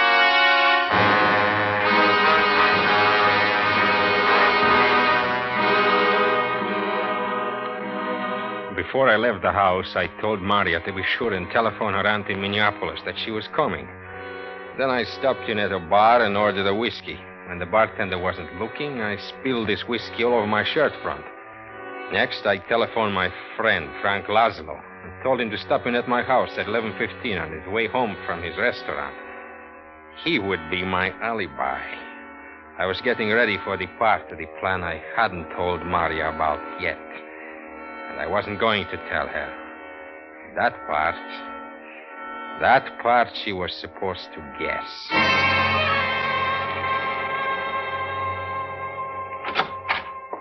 John? Oh, I'm so glad you're back. I tried not to think of it, but... John, you look... What's the matter? I can't do it. What? I can't go. I can't trust myself. I even had some drinks to get up my nerve, but... No, I've been through too much all these months worrying. You have been drinking. I can smell it.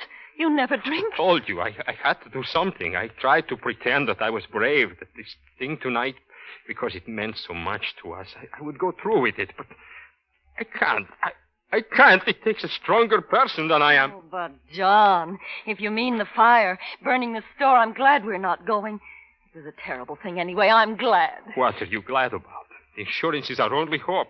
Do you know what it means? Without it, we have nothing. It's the end of things, of you and me, of everything. I will have to go away alone. I couldn't go on with you, knowing that I'm a failure as a man. John, it is not the end. I can take the store. We'll begin fresh again. No. It was the only thing. Now we shall fail. I shall just go somewhere and disappear, and you... Yes? Yes, John? What about me? That's what I hate to think about. That I must leave you. If only this thing tonight could be done. It's so simple. It's all arranged. We would have had happiness. John, let me do it. You were willing to stay behind and face everyone while I was safe at my aunt's. Why shouldn't I be willing to do as much now that this strain has proven too much for you? You stay here, John. I will go to the store. I will do it myself and then get on the train. It will be as we planned, only... Just don't talk like that anymore about leaving me. No. I was just talking.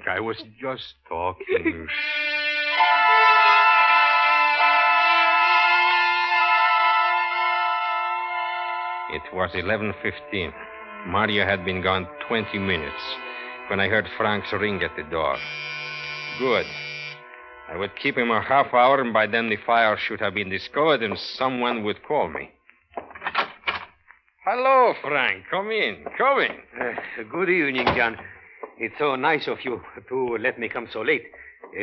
Does the letter mention my mother? How is she getting along? Yes, and your brother and his wife all are well. Come, sit down here. I have poured a glass of wine for each of us. Thank you. Where is Marya? Asleep? No, she went out to visit friends. At least that's what she said. You think I should suspect her, perhaps? Oh, no, John. Everyone knows how Marya feels about you. Yes, of course. Now about her. A good girl, Marya. But here, you want the letter. Here. Here it is, Frank. Go ahead, read it. I'll pour some wine.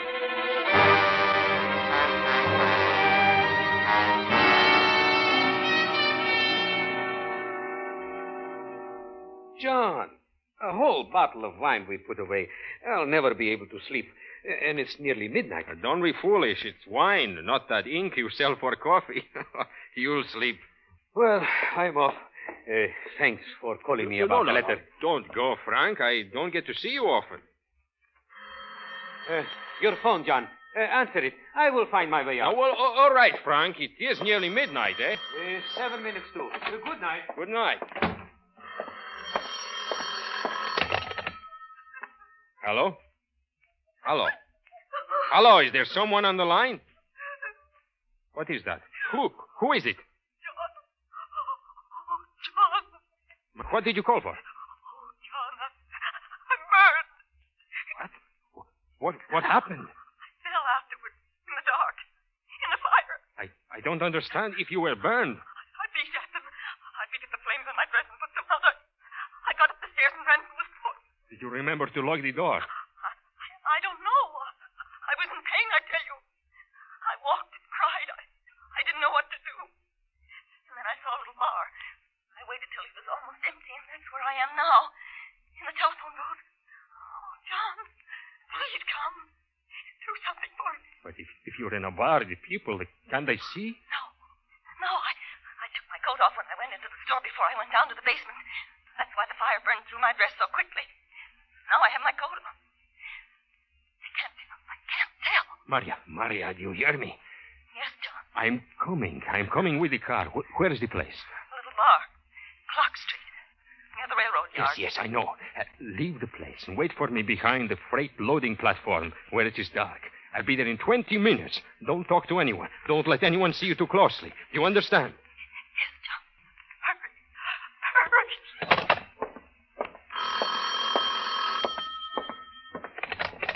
Yes? Is this the home of John Markov? Yes. Are you John Markov? Yes. Do you operate a stationery store at 410 Wells Street? Yes, that's my place. Why? What happened? This is the police department. There's a fire there. You better get right down. Fire in my place? How bad is it? How did it start? What's burning? Don't know any answers like that yet, Mr. Markov. I understand it's just striking out now, and they haven't been in the place yet to look around. You better get down there and help check. Shall I get word to them that you're coming? Well, yes, of course, right away. Mr. Markov. Yes? You've been home all night, Mr. Markov? Well, yes, why? You'd better hurry down. Yes, I will.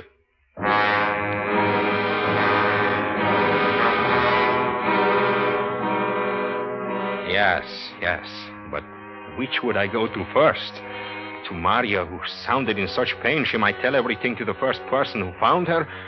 Or to the store, where the fire people and perhaps the police were waiting to talk to me? I wanted to go to the store, but I didn't dare. I didn't dare to leave Marya alone. It was nearly a half hour after midnight when I drove up to the alley where I told her to wait. Marya, here. Hurry. I can't, John. Get in, come on. John. A doctor. Right away, John. Marya, how badly are you burned? Are you sure it's... John, it's bad. Marya, listen to me. The police have called me about the store, and they are waiting for me there. Do you understand? The police are waiting? But you will take me to a doctor first. You will. How can I, Marya? I told them I would be right down. I've lost time driving to pick you up first. It will look suspicious. Very suspicious if I'm delayed. But I must. What'll I do? Marya, I must leave you someplace in the car and go the rest of the way in a cab. I will get through with them as quickly as possible. And then I will be back for you. I can't wait any longer. You have to, Marya. Don't you understand what it means? You must. Promise that you will stay in the car quietly until I call. All right. All right.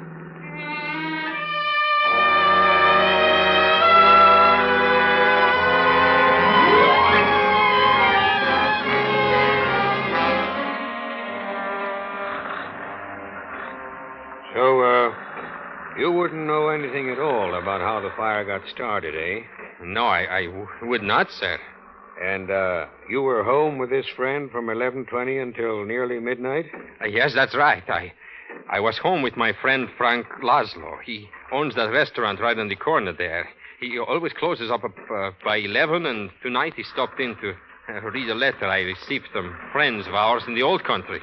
All right. We'll talk to Mr. Laszlo. In the meantime, Mr. Markov, you better drop in at the fire marshal's office in the morning at 10 o'clock. You mean that I... No, I don't mean anything. Certainly. Anything I can do to help, I'll be there, of course. Of course.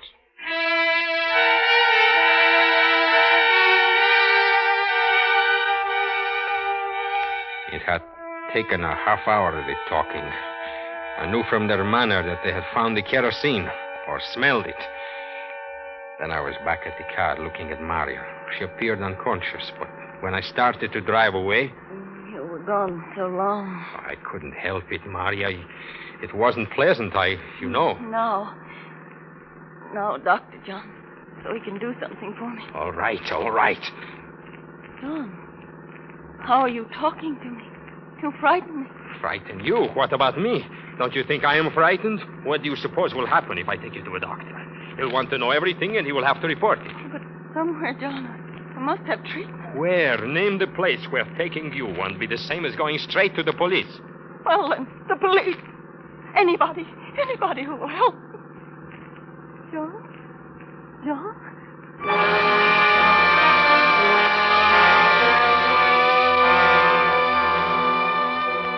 I couldn't answer her. I was trapped now, I thought. All I had to do was bring her in for help anywhere. No doctor, no hospital would treat her without reporting the case to police. And to take her home. If the police caught me bringing Marya there, if they found that she was burned, and I was helping her. For hours, it seemed, I drove that night wandering, thinking, trying frantically to find some solution, while Marya stared straight ahead, not speaking. Sometimes she would cry. Then it was quiet again. She slept. I wanted to get away from other cars, from people. So I turned onto an old dirt road that led along the river. When I got to a dark spot, I stopped. John? Yes, I'm here, Marya. Are we at a hospital? No. And there is no doctor? No, there is no doctor. There's no hospital. And there is not going to be any. You got yourself into this, and you got me into it. When you are found burned, it's prison for both of us. John, I said prison. Separate prisons, thank goodness. Anything to get away from you. Now, do you understand? Now, let me hear you say John again. Once more before I go. Yes. Once more. But let me touch you. Let me just touch you. What are you doing? John! Get back. Take your hands away from my face. John!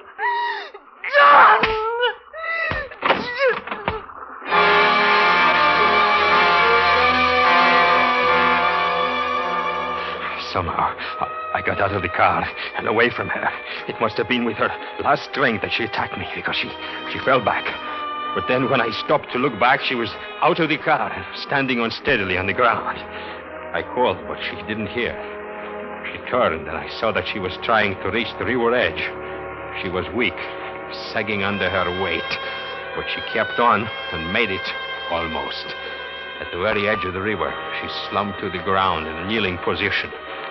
I started for her, but inside of me I felt only jelly. And then as I stood there, I saw she was doing something with her hands, as if wringing them. Then I realized she was taking off the ring, the diamond ring she had said she would keep on as long as she lived. It must have slipped from her hand because she started pawing around in the dirt. Then she got it turned and threw it at the car with all her strength. But the effort threw her off balance, and she slowly fell backward, like an old doll, into the water. She was gone. God. Now I was out of it. They wouldn't be able to touch me. Free.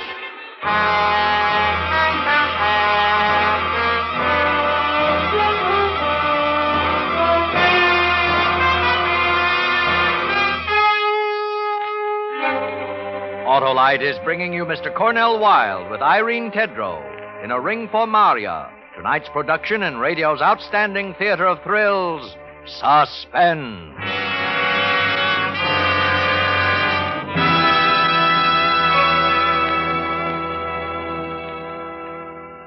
Say, Harlow, what are your plans for the start of a new year? Same as usual, Hap. I always get the start of the year with an Autolite Stay Full battery. The battery that needs water only 3 times a year in normal car use. But aren't you going to welcome the year in? Why, sure, Hap. Year in and year out, there's nothing more welcome than the dependable starting power and extra convenience of the Autolite Stay Full battery. You'll be the life of the party, Harlow. Hap, my good man, you can't beat the Autolite Stay Full for longer life. 70% longer life, in fact, as proven by tests conducted according to SAE minimum life cycle standards. Aren't you going to raise your champagne glass, Harlow? You mean fiberglass, Hap, because every positive plate of an Autolite Stay Full battery is protected with a fiberglass retaining mat to reduce flaking and shedding and keep the power-producing materials in place. But, Harlow, everybody's going to start the new year by having their neighborhood Autolite battery dealer install an Autolite Stay Full, the battery that needs water only 3 times a year in normal car use. And remember, you're always right with Autolite. And now Autolite brings back to our Hollywood soundstage Mr. Cornell Wilde in Elliott Lewis's production of A Ring for Marya, a tale well calculated to keep you in suspense.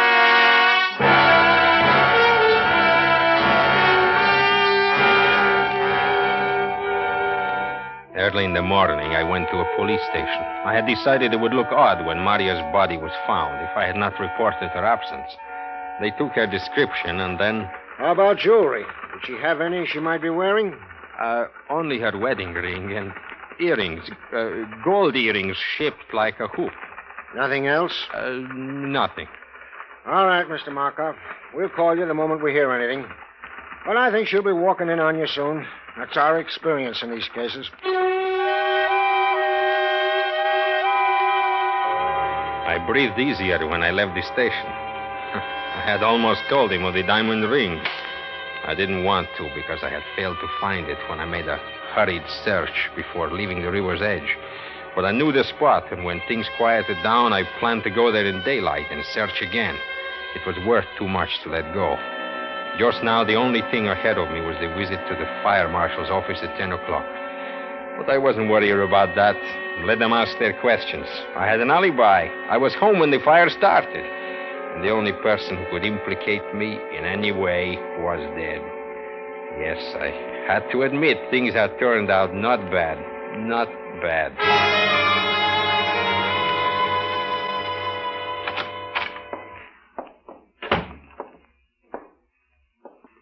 Oh, yes, sir? My name is John Markov. I'm to see the fire marshal this morning. Oh, yes, Mr. Markov. Just a moment. Mr. Markov is here, Marshal. Very well. The marshal is coming out, Mr. Markov.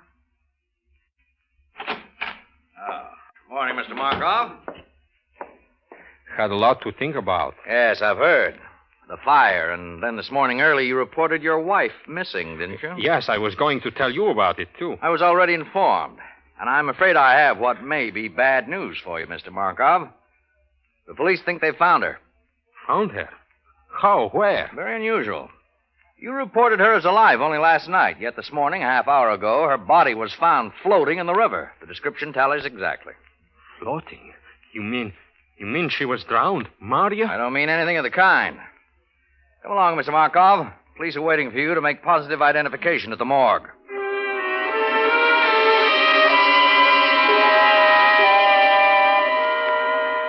I didn't like the way the marshal talked or acted with me. Made me feel as if something had gone wrong.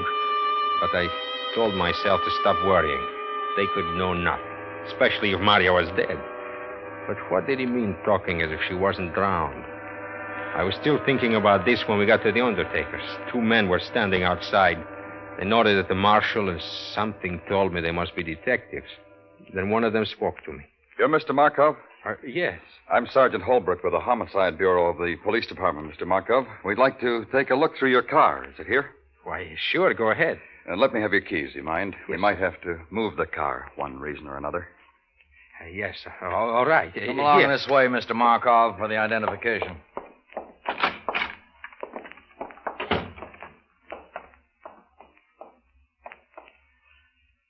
Well, Mr. Markov?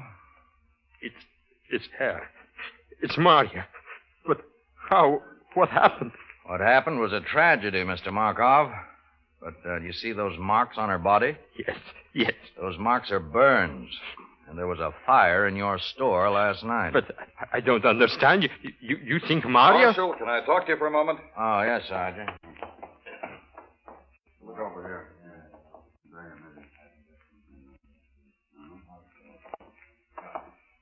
Mr. Markov, did you know your wife telephoned her aunt in Minneapolis last night and told her she was arriving for a visit there this morning? Did you or didn't you know that, Mr. Markov? You're awfully slow answering very simple questions. No, I did not know it. I see. Well, anyway, she did, Mr. Markov. You might like to know how we found out, would you? Why, yes. You see, when your wife wasn't on the morning train at 7 o'clock, her aunt got worried and telephoned your house, but got no answer. I was at the police station reporting Marya's absence. That's right. At 9:30, your wife's aunt telephoned again, but this time to your place of business. Naturally, she was told the line was out of order. Now she really was worried, and that's how we found out about it. She telephoned the police. I talked to her. Did you tell her about Marya? No, Mr. Markov. I knew a body had been found that answered the description of Mrs. Markov, but I wasn't sure yet. I'm only sure now. But Mrs. Markov's aunt told me something else. It seemed that your wife was very happy about a gift you gave her last night, and naturally, as women will, she had to talk about it. She told her aunt. You remember the gift? Oh, yes, of course. It slipped my mind in all this that has happened. The ring, you mean? The diamond ring, you mean? That's right, Mr. Markov. She was wearing that ring, wasn't she, when you last saw her? Yes, I forgot. She must have been wearing that. That's right. And she left the house before the fire, naturally, about 11, you reported. And you never saw her after that until this morning, here? No, I did not. You're sure? You're very sure of that? Yes, I'm sure. Then how is it, Mr. Markov, that when we looked at your car just now, we saw something that had been caught in the rain scupper that runs along the side of the body over the windows? And this, Mr. Markov, is what we found stuck in there along with some loose, fine gravel. This diamond ring. What of it? The coroner's physician found no water in your wife's lungs. She didn't drown. In his opinion, she died from heart failure, directly superinduced by her pain and burns. How did this terribly injured woman get to the river, miles from the scene of the fire? The diamond ring tells us the answer. She was taken there and thrown in by you who watched her die, even though you might have perhaps saved her life by getting medical aid for her. But I didn't throw her in. She fell in, I tell you. She fell in. It was an accident. No, Mr. Markov. We don't talk the same language. In mine, the death of your wife was murder.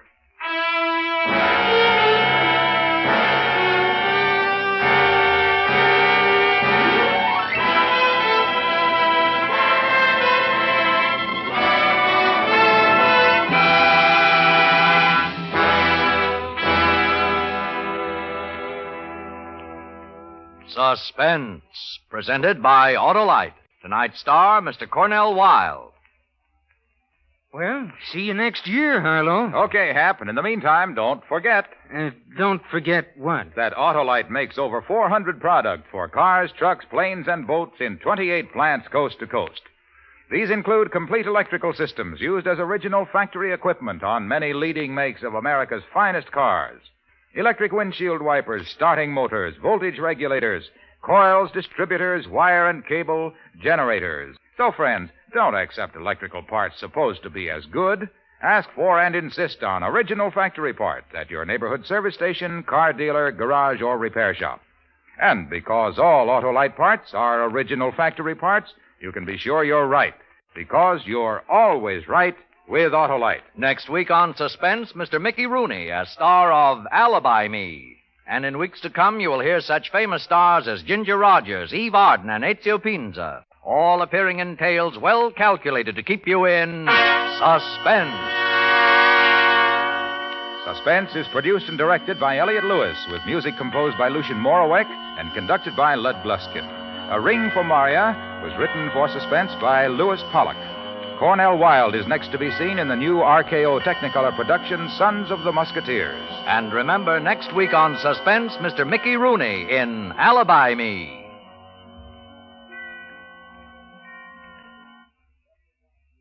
This is Harlow Wilcox again to wish each and every one of you, on behalf of Suspense and 96,000 Autolite dealers from coast to coast, a happy and prosperous new year. This is CBS, the Columbia Broadcasting System.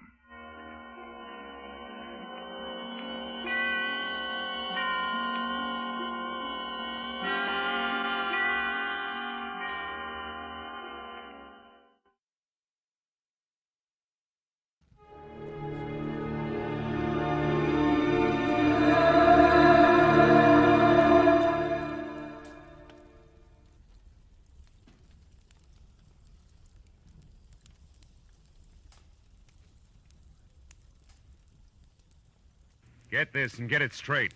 Crime is a sucker's road, and those who travel it wind up in the gutter, the prison, or the grave.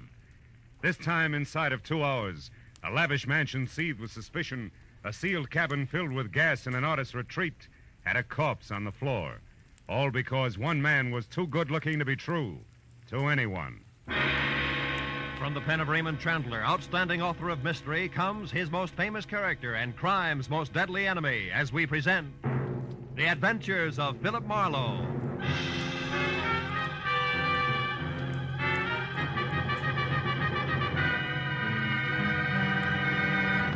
Now, with Gerald Moore, starred as Philip Marlowe, we bring you tonight's exciting story, The Lady Killer.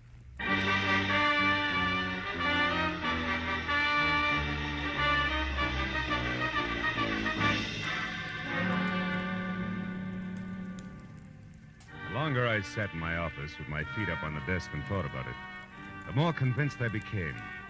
Paul Niles was unquestionably the handsomest man I'd ever seen. He had a face that belonged on a Greek god, only his features were better, more finely chiseled. They looked as though they'd been molded out of alabaster from a blueprint by some inspired genius. And the classic side view he presented made the great profile show up like a bowl full of shredded wheat. In fact, the guy was much too good to be true in more ways than one, which had been my original impression of Niles when I'd first met him, just 2 hours ago at the corner of Sunset and Cahuenga, and at his insistence had driven him around the quieter streets of Hollywood in my car while he tried to hire me. He was scared stiff, but that was all he would admit to, and as he talked, I wondered what it would be like to have a face like that. Must become quite a problem. Women cluttering up your life. Marlowe, you're not listening to me. Unless you help me, I'm going to be killed.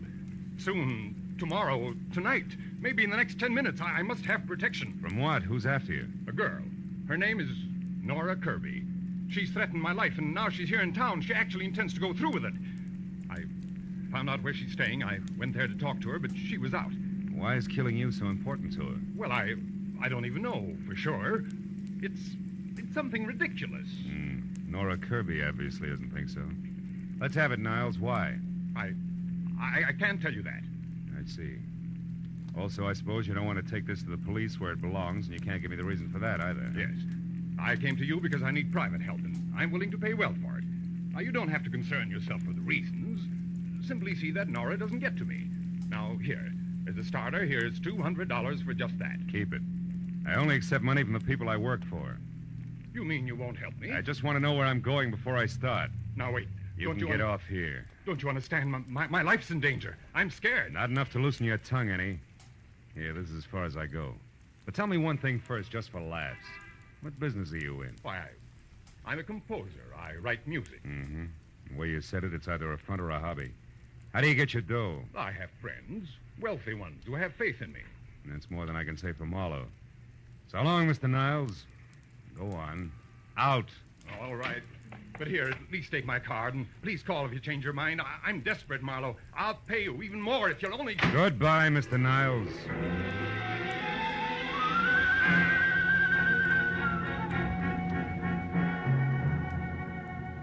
That was the way I'd left it 2 hours ago at 8. And I'd spent the time in between trying to referee a tug-of-war in progress with the feeling I had that I'd been stuffy on one end and my undernourished bank account on the other, and was slowly but surely getting no place. So when the break came, I grabbed at it. Hello, Marlowe speaking. Marlowe, this is Paul Niles again. Oh? I've thought it over. I'll tell you everything if that's the only way, because I've got to have help before it's too late. That's better. Where are you? In my studio, 3893 Avenida del Sol. 3893. That's off Coldwater Canyon, isn't it? Yes. Now get over here right away, will you? Wait a minute, Marlowe. There's someone here. Somebody just came in now. What? Niles? Who's there? Who is it? Nora, is that you? Oh! Niles! Niles!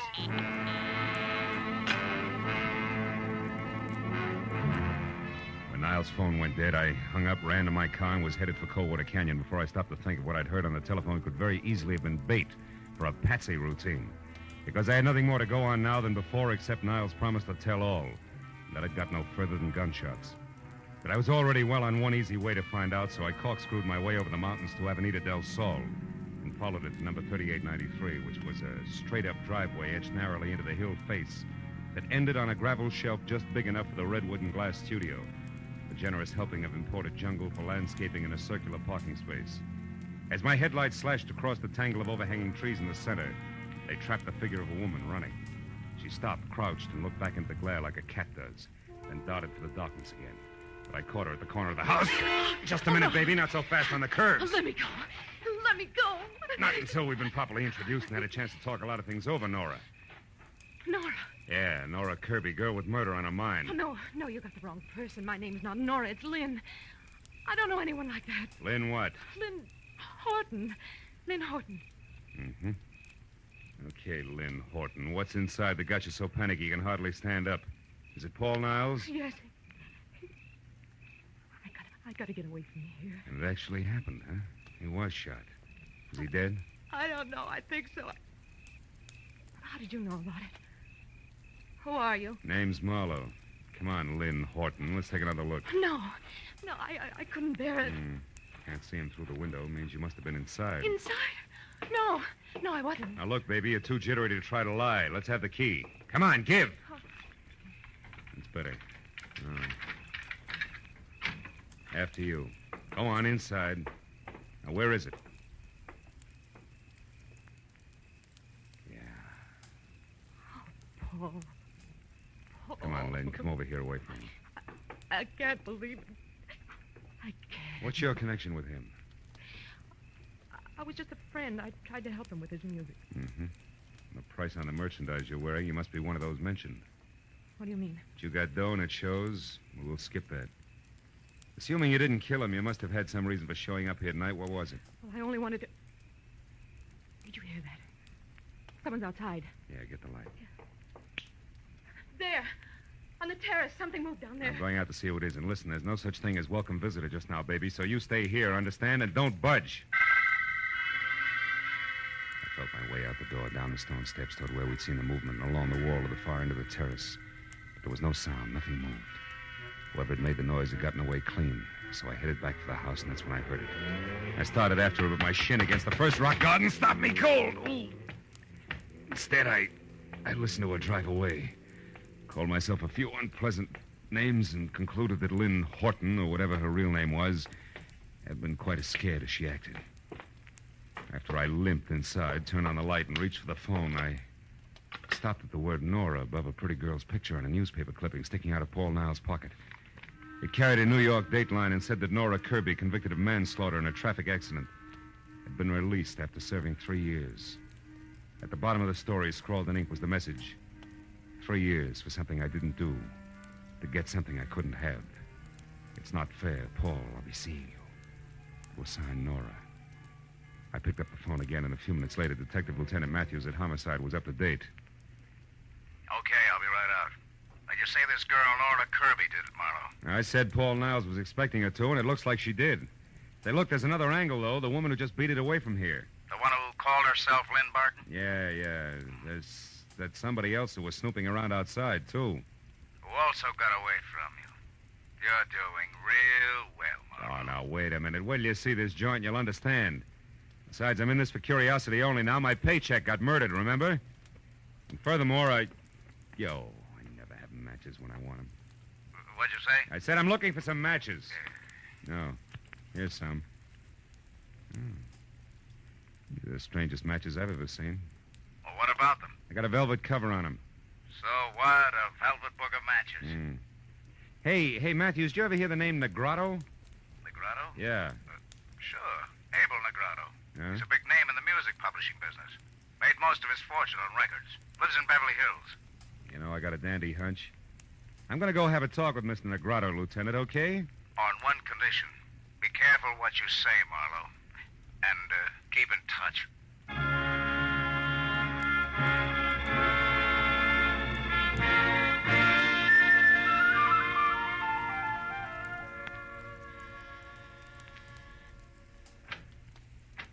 Good evening. You aren't Mr. Negrotto, are you? No, I'm not. I'm Garrett Horton. Mr. Negrotto is busy. Horton? Yes. Something wrong with that? No. No, it's a more common name than I suspected, that's all.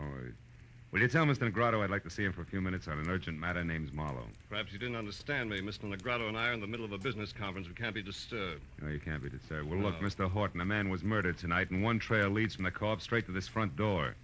Either Negrotto talks to me here now or later at police headquarters. You decide. Well, if that's where you feel, come in. You an officer? Not exactly. I'm a private detective. I see. Well, follow me.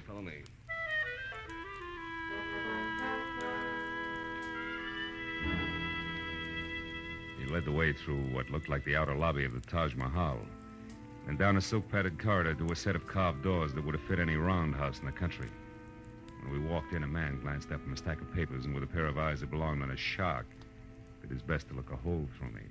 Horton introduced us. This is Mr. Marlowe, private detective. Mr. Negrotto, I'm looking for a girl named Nora Kirby in connection with the murder of one Paul Niles tonight. She either committed the murder or knows who did because she was there and saw it. And what exactly brings you to my house?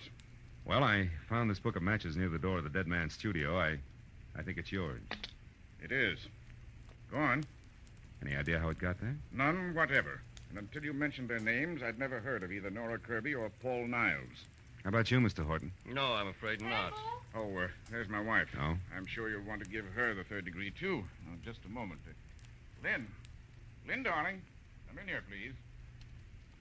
Lynn, this is Mr. Marlowe. How do you do, Mr. Marlowe? I'm glad to know you, I'm sure. Thanks.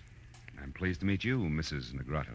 Your brother and I have been trying to convince Marlowe here that we didn't commit murder tonight, but he thinks we did because he found this book of our matches near the corpse. Can you explain it, my dear? Why, no. I can't imagine. The man's name was Niles, Lynn. Paul Niles. Mean anything? No, nothing. How about Nora Kirby? I don't think I've ever heard the name before. Well, Marlowe, that would seem to take care of the book of matches. Not completely. It was found at the house of the dead man, remember? We've had hundreds of these made up. Passed them out freely. I think you've taken up quite enough of our time with this absurd business, Marlowe. So now I'll ask you to leave. I'll show you out. Don't Marlowe. bother. Now listen, Negrotto, and listen closely. I've been taking it easy so far, but somebody in this room is absolutely certain how those matches got out there. I know that for a fact. And I'm a private detective, don't forget. So if you suddenly remember something that needs talking over, I'll be in my office for 1 hour, but not one single minute longer. Good night, all.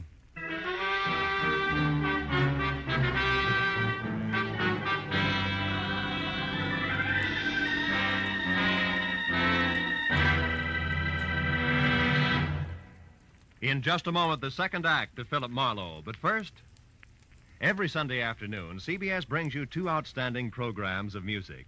Gems from the great composers played by the Symphonette, and the sweet, memorable songs of the outstanding modern composers and semi-classicists sung by the Choraliers. Each program is designed especially for fine Sunday afternoon listening. Hear both the Symphonette and Choraliers this Sunday afternoon on most of these same CBS stations. Now, with our star, Gerald Moore, we return to the second act of Philip Marlowe and tonight's story, The Lady Killer.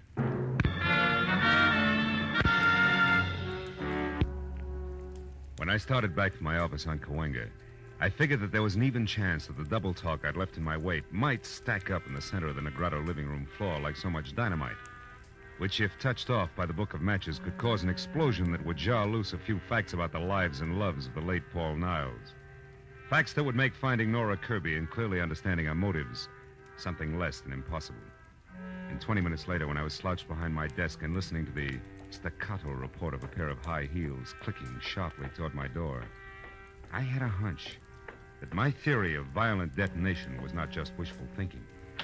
When the door opened without the formality of the knock, that hunch turned a sure thing because the visitor was the not-quite lady called Lynn. Mr. Marlowe, And before she could speak her piece, the phone rang and sure thing graduated to cinch. It was another Negrado, the one named Abel. Marlowe, I suppose it's stupid of me to make this call, but frankly, your visit here has left me curious. You have a minute? Yeah, I think so. Hold a wire, will you? I need a light. Be with you in a second, Mrs. Negrado. All right, but what I have to say is important, Marlowe. So make it fast, will you? Just as fast as I can. I don't think your husband has much to say to me. Husband? Mm-hmm. That's Abel you're talking to? Yeah. Now, do you mind handing me those matches there? Thanks. Hello. Sorry to have kept you waiting, Mr. Negrado. I never seem to be able to hang on to matches. That's odd. You apparently did all right on that score tonight, Marlowe.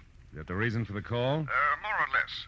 Marlowe, you know as well as I do that servants, getter, anyone who's ever been in my home could have left those matches near the body of that Paul Niles. That's right, Mr. Negrado. Anybody.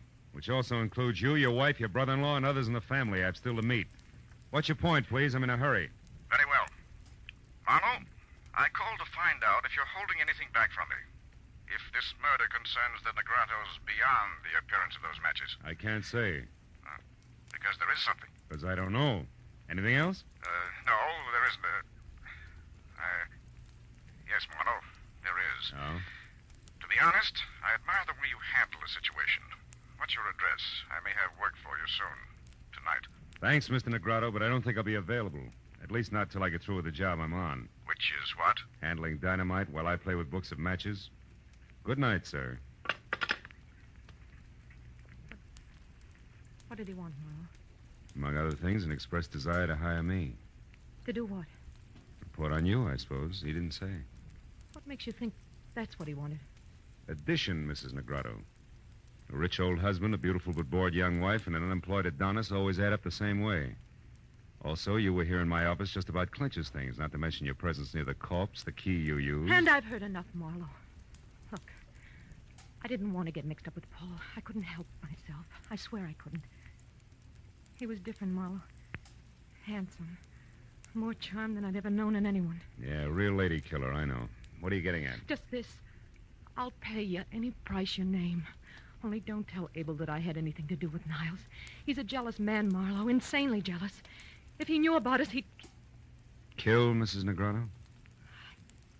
I don't know.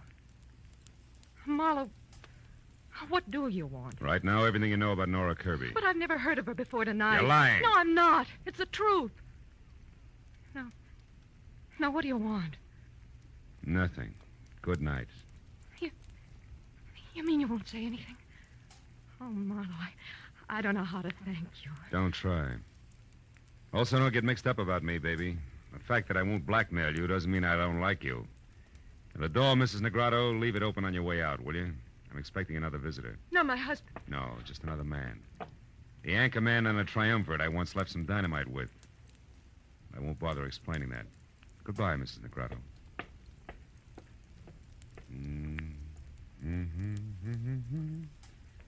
You great, big, beautiful dog. Oh. Come on in, Mr. Horton. I've been waiting for you.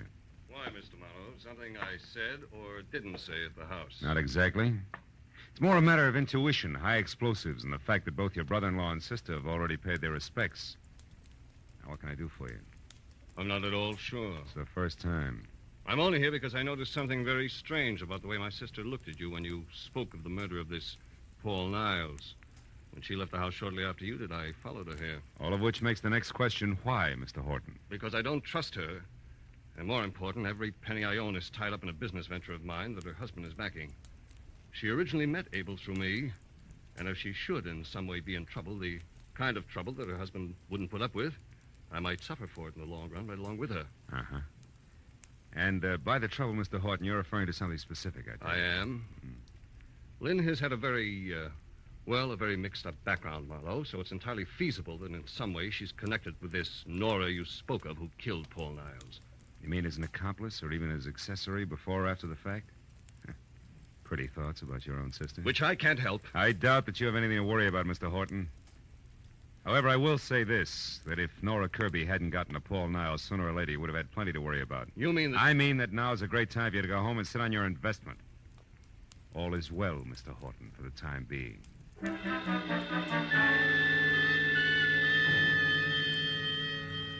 A moment after Horton left the office, I came to the hollow conclusion that although my little bombshell had exploded on schedule, damages had been light and had jarred loose neither fact nor fancy about the late Paul Niles, and much less about the elusive Miss Nora Kirby. So my next move had to be a second trip to Avenida del Sol and a report to Detective Lieutenant Matthews, which is what I was about to do when it came from someplace outside, long and loud.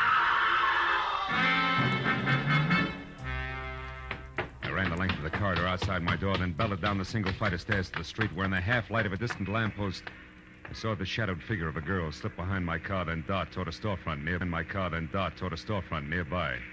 I started after her and stopped at a noise behind me, which was a old mistake.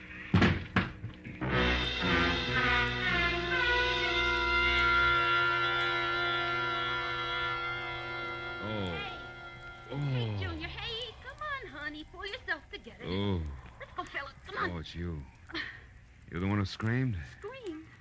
Honey, you have got it bad. Listen, this is just Sally. Hello, Sally. Relax, honey. You're lucky a cop didn't come along first. Being drunk is one thing. The DTs is something else, I know. Last year I was in the same shape, and it took me 3 months Now, wait a minute. Hold it, will you?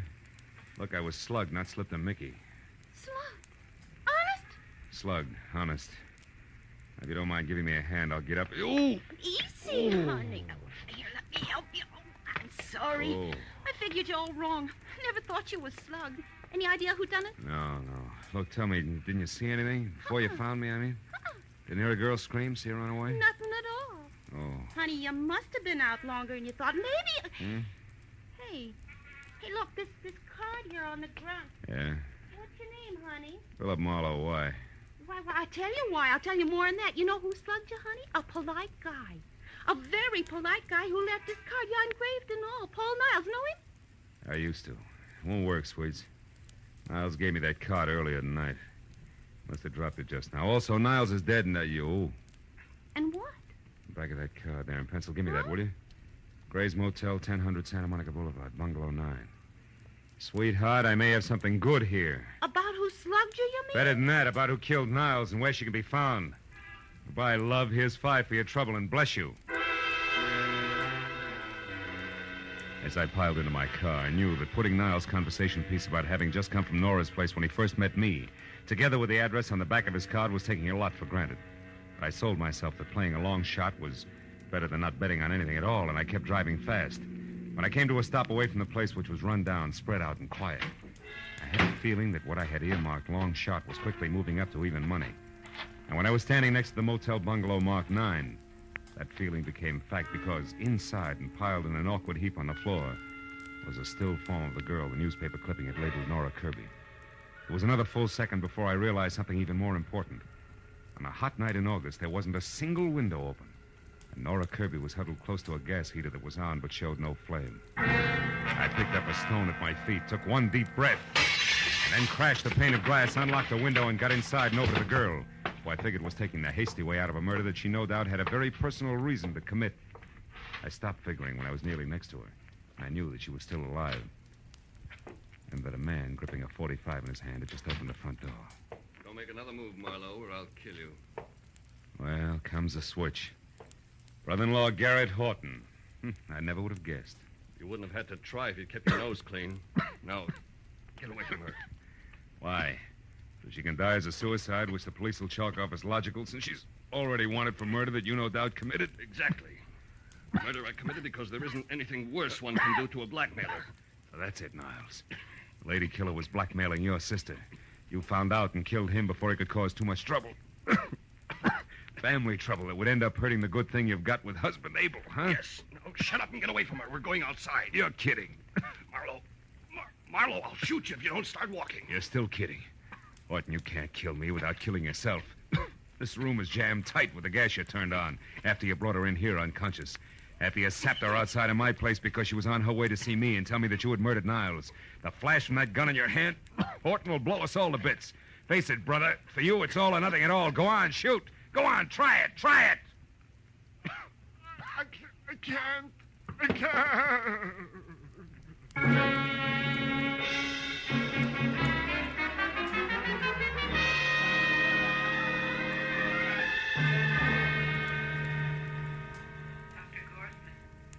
Dr. Gorson, please report to Ward You can see Miss Kirby now, Mr. Marlowe. She's going to be all right, but hold her down to a few minutes, will you? All right, Doctor, just a few minutes. Hello, Nora. Been a long time getting together, huh? Yeah, but not through any fault of mine, Mr. Marlowe. I followed you from the moment you left Paul's place.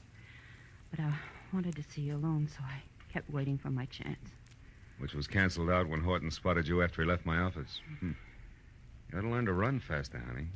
You had to take time to knock me out, and still he caught up with you. So did you, I'm very glad to say. Even though you probably weren't trying to save me at the time, were you? Frankly, honey, until Horton stepped back into that bungalow to keep me from interfering with things, I figured you were it.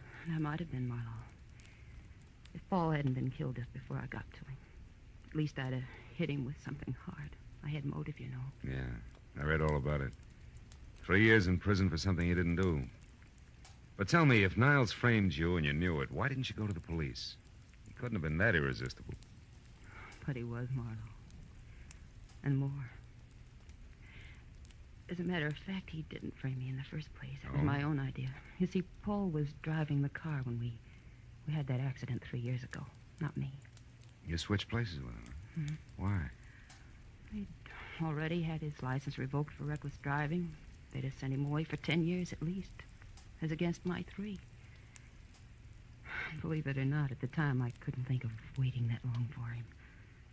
No? No, Marlowe? Hello, Matthews. We checked her story. It's true enough, even if it's the kind of thing we're not supposed to be able to understand. Of course. Paul was strictly a lady killer, remember? Yeah, so he was. Well, I guess that ties everything in, huh? Not quite, Phil. I just finished taking a statement from Horton. There's one more question. Whatever made you so sure that in a room half filled with gas, a gun exploding would blow everything up? Oh, well, that's simple. You what?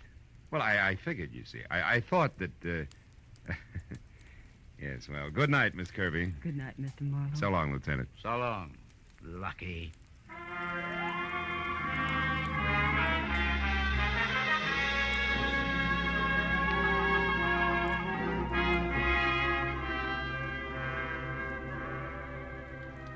By the time I got back to the quiet of my apartment on Franklin, it was a little better than 2 in the a.m. As I sank into an easy chair without bothering to turn on the lights, I realized that for the moment I was tired. Tired of people. Their troubles, their petty little jealousies. Lady killer. What makes one man a lady killer and another... Oh, well. I lit a last cigarette, and I thought about the mountain of trouble a classic Grecian profile had built for Paul Niles. I stopped thinking when the flare of the match in my hand showed in a mirror opposite me. The mirror that also reflected the face of the guy holding the match. He was a long way from being an Adonis. In fact, he was slightly on the mud fence side. And at the moment, glad of it.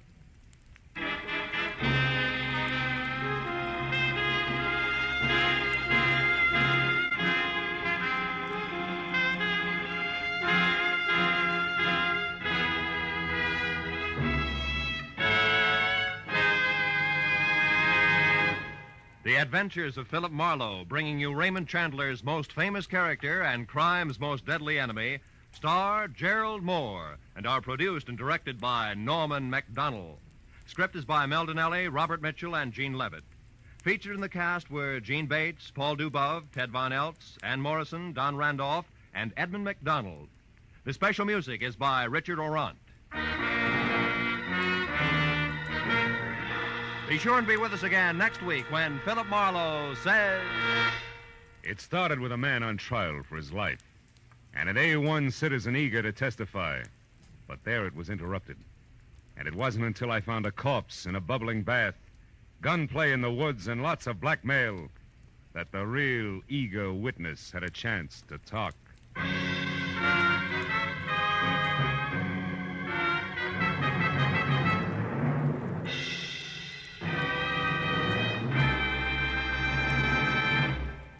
It will be New Orleans, city of romance and drama, which sends its detectives into action on gangbusters tonight. The superintendent of the New Orleans Police Department himself will narrate Gangbusters' amazing story, The Case of the Sledgehammer Sigh. You'll also find Basil Rathbone engaged in another of his exciting exotic mysteries. So be sure to hear them on most of these same CBS stations. Gangbusters and Basil Rathbone's newest mystery adventure. In fact, stay tuned right now for the Gangbusters program. Yes, it follows immediately on most of these same stations. This is Roy Rowan speaking.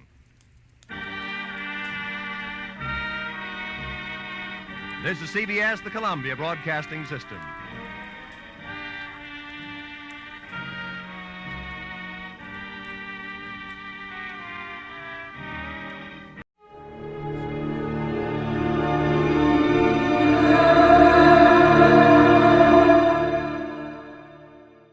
Now, the Roma Wine Company of Fresno, California presents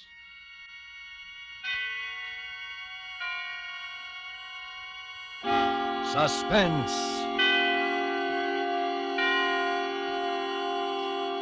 Tonight, Roma Wines bring you A Shroud for Sarah, starring Miss Lucille Ball, soon to be seen in Metro-Goldwyn-Mayer's Technicolor musical Ziegfeld Follies.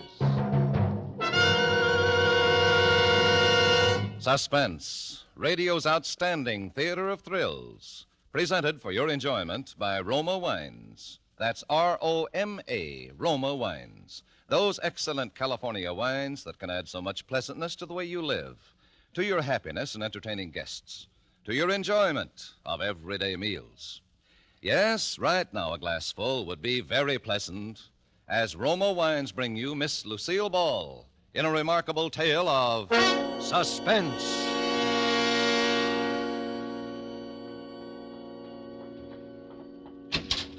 Oh, Sarah? Sarah! Come in, George. How did it go, darling? George, you're trembling. Something went wrong. No, nothing went wrong. You got it then? Yeah, I got it stuffed in all my pockets. Here, I'll dump it on the bed. Here you are, Sarah. 17 grand. 17,000? It's more than we expected. Yeah. George, you're acting queerly. Did everything work out all right? Sure it did. It was duck soup, just like old times, Sarah. Remember how every job clicked? Sure fire when we used to plan them together. George. Yeah? You're lying, aren't you? Sarah, you really love me, don't you? Do you have to ask? Would I have come back otherwise? 10 years is a long time. I thought you'd be changed. I never thought you'd come back like this out of nowhere. I don't even know what you've been doing, where you've been living, what name you're using. You haven't told me a thing about yourself. I will, George. I will, as soon as we get out of this apartment. As soon as we're really together, darling. That's the way you want it, isn't it, Sarah? Of course. Why do you think I never got a divorce? I didn't, you know. I didn't even consider it. No, you didn't. And you could have. You certainly had a right with me up for 5 years on a felony. I'm glad you waited, Sarah. You won't regret it. I'm sure I won't, George. But let's not talk about that now. We have a train to make. You know, Sarah, you're as good to look at as you were 10 years ago. Oh, you're just making talk, George. And you haven't answered my question. I want to know what went wrong. I'd given up hope, Sarah. I didn't expect to see you again. But I came back. I've done 2 stretches, Sarah. 9 years in jail out of 10. I wouldn't have pulled another job if you hadn't shown up. You won't go away again, will you? Only with you, George. Sarah, the scent of your hair. I used to dream of it. Those long nights in jail. Now it's real. Holding you like this. With your hair in my face. George, you're hurting me. Your arms. I'm sorry. It's just that I'm so afraid it isn't true having you again. I want to hold you tight forever. George, what happened? What went wrong? Sarah, I had to kill a man. Well, haven't you got anything to say? Only the obvious. It's murder, then. That changes my plans. Your plans? My plans for us. You're going to stick with me, aren't you? Of course. I didn't come back after 10 years only to run right out again. And we must think this out carefully. Are you sure you left no clues? Only the gun. I wiped it off clean and left it there. It's a gun I picked up years ago. No way to tack it on me. Fingerprints? Gloves. Then there's nothing to worry about. Only if they happen to pick me up on suspicion. I see. Are they after you now, George? Of course not. Nobody heard the shot. There was nobody in the building but that bald-headed bookkeeper. He hadn't gone home. Must have stayed to get his books in shape for the morning. My luck. And you weren't followed or chased? You don't think I'd have come here if they were after me? I'm sorry, George. I know you wouldn't. You're not sore at me, then? We can go ahead just as we planned. Our train leaves in an hour. We'll pick up the tickets at the station. Sarah, it's hard to believe in an hour we'll be on the way to Florida, you and I. Yes, George. Just the two of us. In the warm sun. It's a dream I've had for 10 years in and out of jail. I figured it would always be a dream. You know, it's funny. What's funny? There's a bald-headed man lying dead over there at the finance company. He's finished. And we're just beginning. I never killed a man, Sarah. Never before. You'll do all right from now on, George. You'll forget about that thing. I'll help you forget it. Yeah. But we've got to hurry now. Put your hat on. And I'll go over and pick up the tickets. Oh, I thought we'd go to the station together. Well, silly, I've got to dress. Yeah, well, the Sunset Limited leaves at 8 o'clock. There's only an hour. I know. I'll dress and pack and meet you in 30 minutes at the train gate. Have you any money? Here, take some of this. I'll put the rest in the valise and bring it in a cab so it won't be found on you if anything happens. Why didn't you come back before, Sarah? I didn't realize it till this minute. I've been like an orphan for 10 years. Kiss me? Now, that's all, George. You've got to hurry now. Yeah. Remember, the Sunset Limited at the gate. I'll remember. And don't forget to clean out the desk. I'll take care of everything, George. Now, hurry.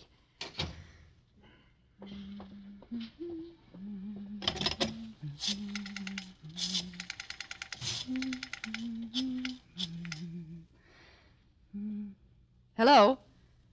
Police headquarters? A man was killed a few minutes ago at the Vanda Finance Company on Dexter Avenue. Please don't interrupt.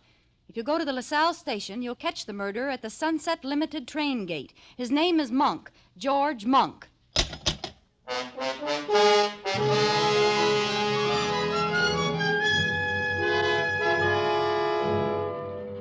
For Suspense, Roma Wines are bringing you as star Miss Lucille Ball in A Shroud for Sarah by Emil C. Tepperman. Roma Wines' presentation tonight in radio's outstanding theater of thrills, Suspense.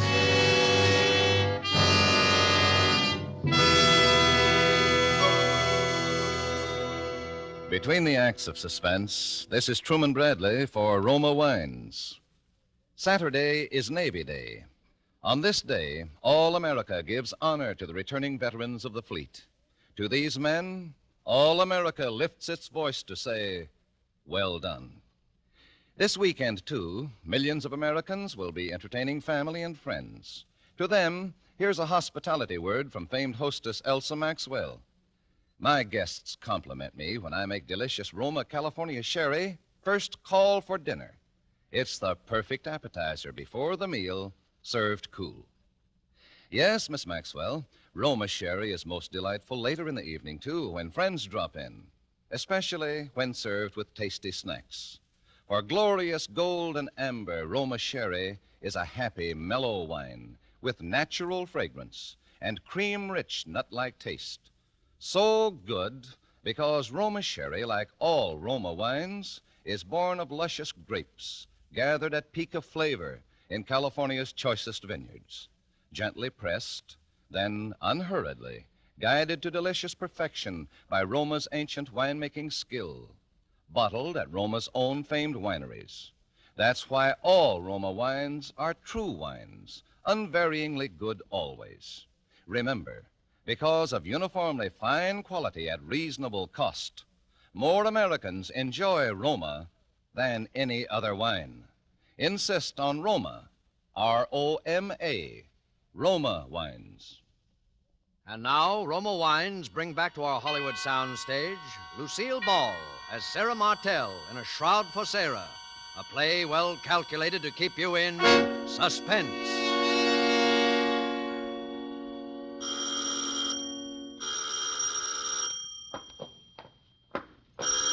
Coming. I'm coming. Oh, I knew it was you, Sarah. Only you would ring so insistently when you know I'm handicapped by this infernal crutch. Good evening, Peter. How's our next governor? Aren't you going to kiss me? I've been away 3 days. Is it necessary, my dear? Peter, are you going to let the neighbors see me standing out here with this valise? Kiss me, you idiot. You can stand it if I can. Very well. Satisfied, my dear? Now that we've performed for the neighbors, shall we go in?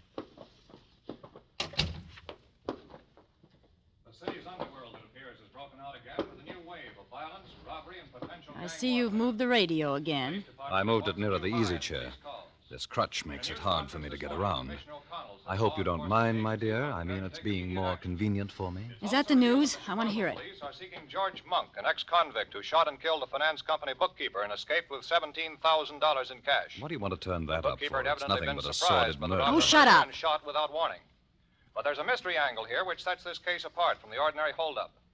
Police are seeking an unidentified woman who tipped them off a few minutes after the murder, naming George Monk and telling them just where he could be picked up. Unfortunately, one of the officers sent to apprehend the murder was recognized by Monk, who made his escape in the crowded railroad station. What's the matter, my dear? Why did you turn the radio off? You look as if you'd seen a ghost. Leave me alone, Peter. Well, what sort of villainy were you up to in Chicago? Sarah, come back here.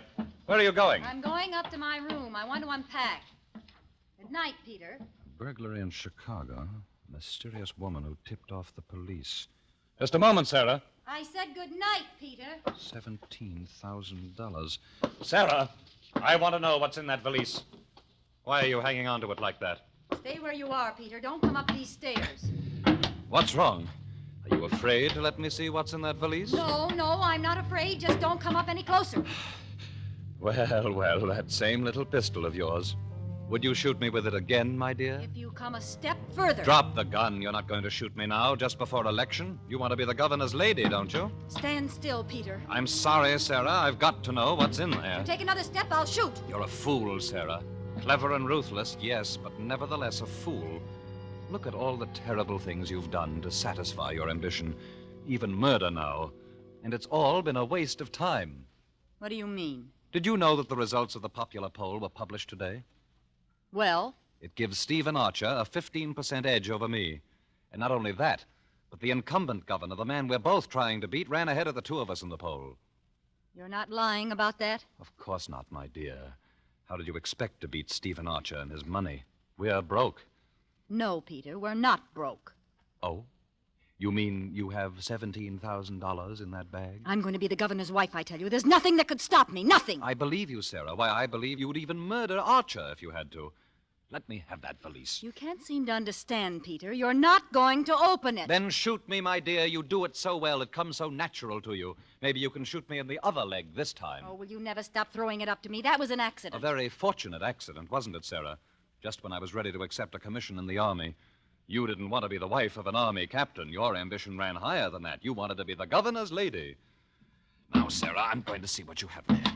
And you're not going to do anything about it. Get away from me, Peter! No, Sarah, you're going to give them to me. First the gun. And now that black... Sarah, don't! The stairs!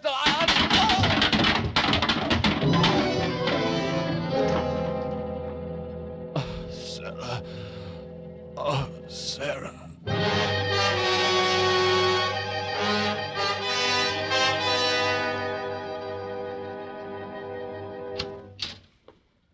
Please go straight into the bedroom, Doctor. Peter fell again and hurt his leg in the same place. Now, look here, Mrs. Martell. What's the use of keeping up this deception between ourselves? You know and I know that your husband didn't fall the last time. That was a bullet wound in his leg. Dr. Varney, you promised never to mention that bullet wound. And you promised to pay me, remember? $10,000. Where's the money? Don't worry, I have it. Oh, well, that's different. Where is it? I'll take it now. Later. Please go in now and take care of Peter. Did you shoot him again? Of course not. That was an accident the last time. I was examining the pistol and it went off. Oh, yes, of course. That's the story, Mrs. Martell. And for $10,000, I'll gladly subscribe to it. But I must have that money. I need it. I won't touch that leg till I get the money. All right. I have it here. Oh. There. That's $10,000. Now hurry in there and take care of Peter. Afterwards, I'll want to see you in here. There may be another matter that I'll want you to handle for me. Yes, there's $10,000. Another matter? You are also the physician for Stephen Archer, aren't you? Yes. You've been attending him every day during the campaign. I understand his heart needs attention. Look here, Mrs. Martell. Stephen Archer's running against your husband for governor. I wonder when you originally called me in, did you know I was Archer's physician? Could be. Huh. Well, I'm sorry I can't discuss Archer with you. Why not? Why not? Why, the ethics of my profession. The ethics of your profession. Please, Dr. Varney. If your fellow practitioners knew what I know about you, you wouldn't have any profession. I won't listen to any more from you. I'll take care of that leg of your husband's, but more than that, no. Oh, but I'm sure you'll change your mind, Doctor. Whatever your proposition is, the answer is no. Even if I were to offer $50,000? 50,000? There, now, I knew you'd be interested. Now run inside like a nice fellow and tend to Peter. I must go out for a few minutes, but please wait for me. There's an appointment I must keep. I won't be long.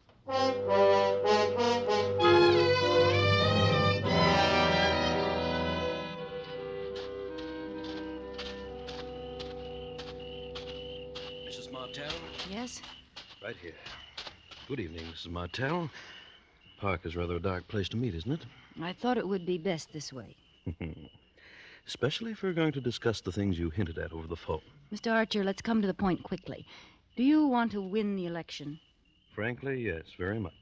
Would it be worth money to you? A great deal of money? Just what is your proposition? You're a wealthy man. Would $100,000 be too much to pay for the governorship? 100,000? I've spent several times that much on the campaign already. But I don't see how you could deliver the election.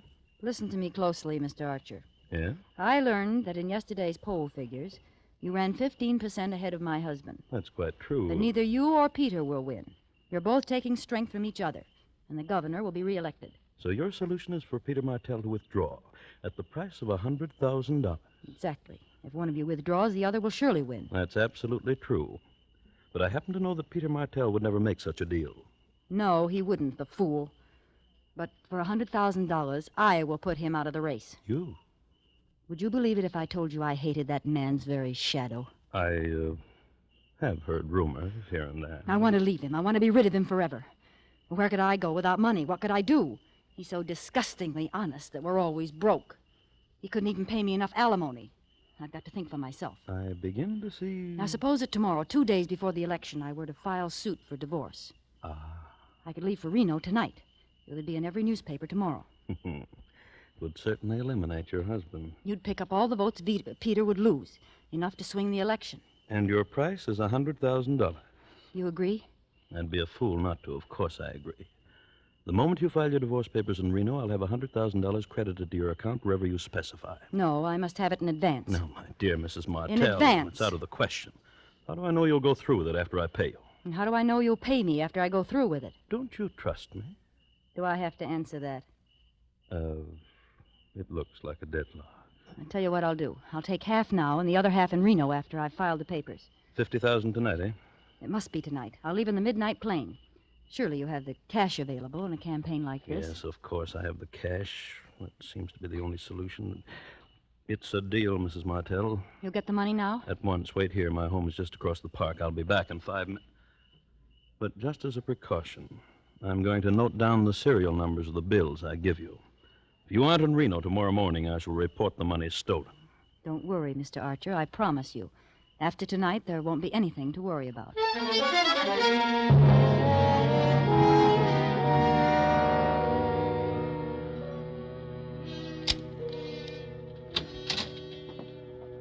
Still waiting for me, I see, Dr. Varney. Well, it took a long time. I was just deciding to leave. You took care of Peter all right? Yes, the wound opened up again. It was painful, but not as bad as it looked. He'll be up again by tomorrow. Thank you, Doctor. Oh, you said you wanted to talk to me. Yes, I have a little proposition for you. You mentioned $50,000. Yes. Yes, I have the money in my handbag. Here. One. Take it. Now count it. Yes. Yes. What do you want me to do? Doctor, have you ever murdered anyone? What? I said, have you ever murdered anyone? Why, you're joking. You'd hardly call murder a joke. What are you suggesting? You are Stephen Archer's physician. You stop at his home every night and check his heart. And you give him a sedative. No. I'm going out of this house, Mrs. Martell, and I'm never coming back. Before you go, Doctor, I'll take that money back. $50,000, Doctor. It's a lot of money. Yes, I know just how deep you are in the red. 50,000 will put you on your feet again. Well, And you'll have the friendship of the wife of the next governor. You want me to give Archer an overdose of sedative, huh? I knew you'd be reasonable, Varney.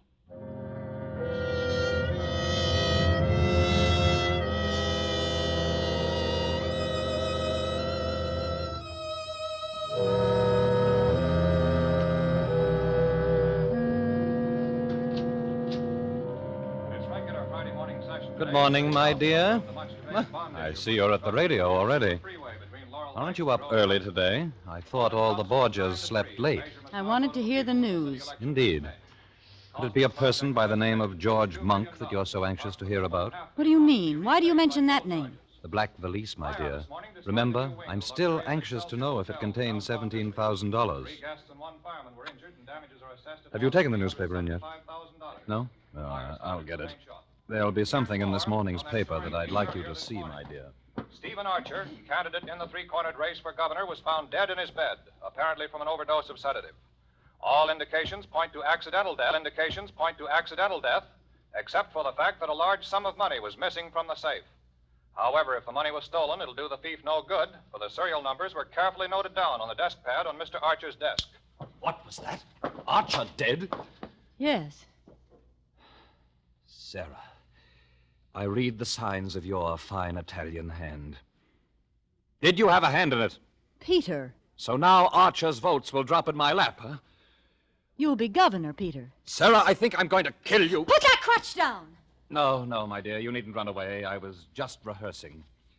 I'm not ready to kill you yet. Perhaps someone else will do it first. I'm going to wait for the result of my experiment. Experiment? What do you mean? See? Here. What? What is it, Peter? Just an ad in the personal column. I had it inserted in every newspaper between here and Chicago. Let me see that. It's the first ad in the column with display space around it. I wanted to make sure it was seen by the right person. Read it, Sarah, read it. All right, if it makes you happy, I will read it. George, was her name Sarah? Or did she use another name? I mean the one who left with the little black valise and all the money in it. If you have at least 17,000 reasons to find her, and if the traveling isn't too difficult under the circumstances, I suggest you come to Capital City. The address is... Peter, you didn't! Isn't it cleverly worded, my dear? I had to phrase it so that only George Monk and no one else would catch its meaning. You put this ad in all the papers? Exactly. You see, my dear, if that little black valise did not contain $17,000, you have nothing to fear. But if it did, well, then I may be spared the chore of killing you. I'll let George do it.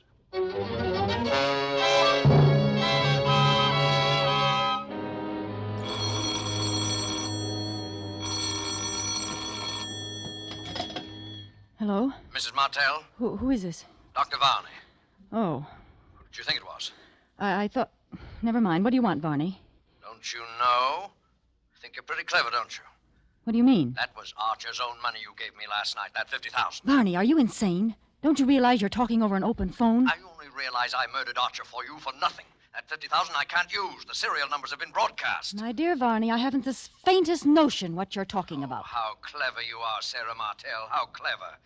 And how dangerous. Yes, too dangerous to live.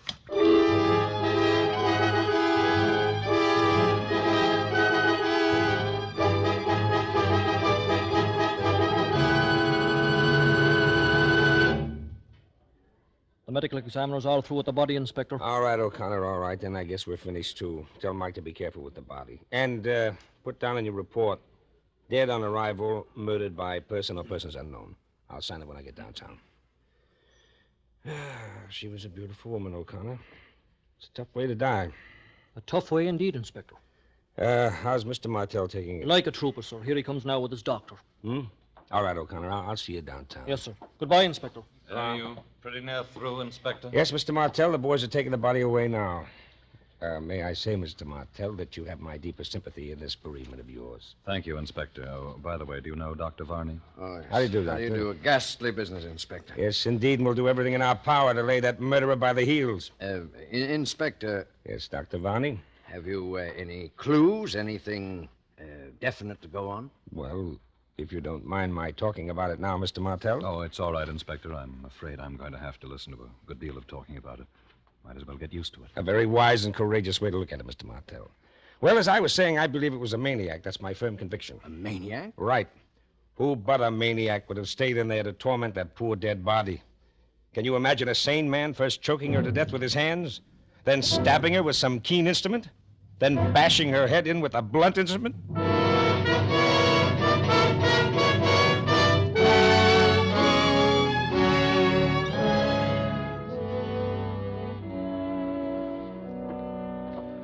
Well, Varney, that was quite an ordeal. It was terrible. Varney. Yes? You hated her very much, didn't you? No more than you did, Mr. Martell. I won't deny it. It's true. You haven't been using your crutch this morning. No? What made you think of the crutch? Oh, nothing. A blunt instrument, huh? That's all right, Varney. I don't mind your asking. I was thinking along the same lines myself, only it was the keen instrument I had in mind, say a scalpel. Now, look here. Skip it, Varney. I was just making conversation. Oh.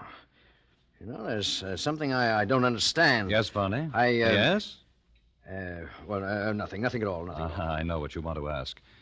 You want to know who was the third man. Well, I'll show you, Varney. Where are my keys? Here. What do you got in that closet? A guest, Varney. Shall I say an invited guest? You can come out now, George. The coast is clear. Thought you meant to bury me alive in there. Tell, who's this man? Dr. Varney, George Monk. Shake hands, gentlemen. No? Very well. I thought it would be right for all three of us to be together for a moment. What are you talking about, Martell? Listen carefully, Varney, and you, George. Each one of us was in her room last night. The cumulative effect of our individual deeds has convinced the inspector that a maniac murdered my wife. But we three know better. However, there is one of us who knows more than the other two. One of us killed her first. I say first because the other two were not one whit less murderers for the fact that she was already dead. The three of us. We all did it. Yes, George. And I suppose that by checking each other and comparing notes, we could determine, to the satisfaction of all of us, just who took precedence. For instance, when I heard you move about in the closet this morning and turn the key on you, I had no way of telling how long you'd been in the house. And I don't want to know. Then two of us will always be in doubt. Exactly, Varney. Do you agree to it? Yes. And you, George? Yes. Then, goodbye, gentlemen.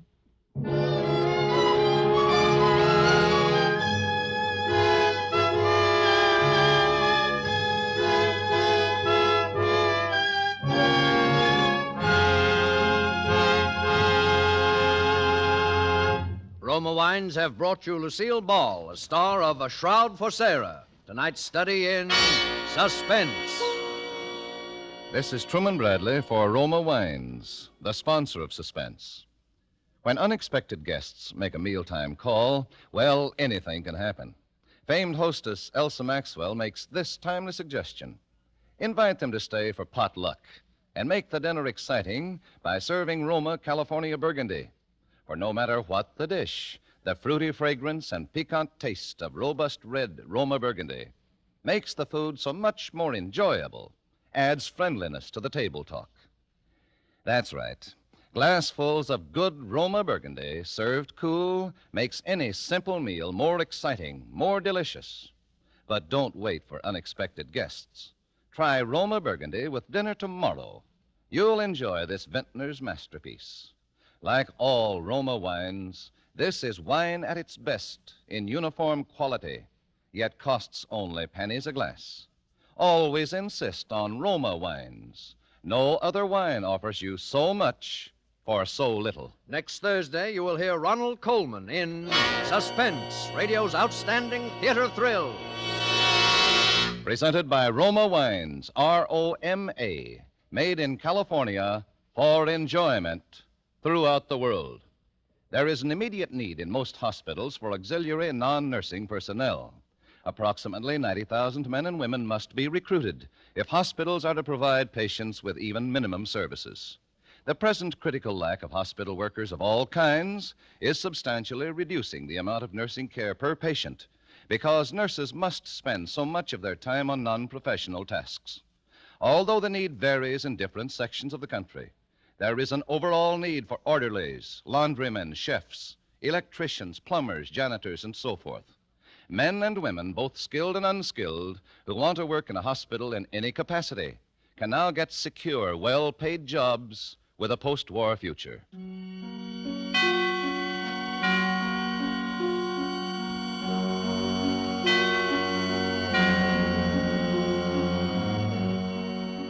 This is CBS, the Columbia Broadcasting System.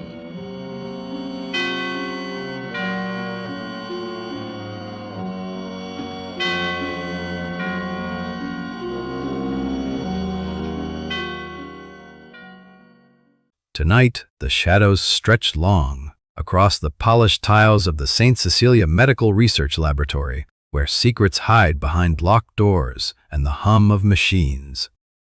Dr. Otto Schmedlich, a man with a mysterious past and a penchant for midnight experiments, is found at the center of a tangled web of betrayal, stolen research, and a missing vial with deadly potential. As Detective Malone steps into the sterile corridors, danger lurks in every corner, and trust is in short supply. The night promises revelations that could change lives or end them. Let's go back to the day this episode aired and find out what the most important news of the day was. It was March 12, 1953. That day, the world reeled as Soviet leader Joseph Stalin's funeral procession drew crowds in Moscow, signaling the end of an era, while in the United States, scientists at MIT announced a breakthrough in electronic computing, pointing to a new technological frontier.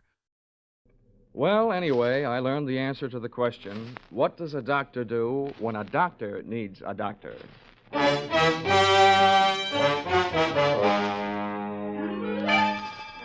This is another in the adventures of America's fabulous freelance insurance investigator, Johnny Dolar. At insurance investigation, Johnny Dolar is only an expert. At making out his expense account, he's an absolute genius.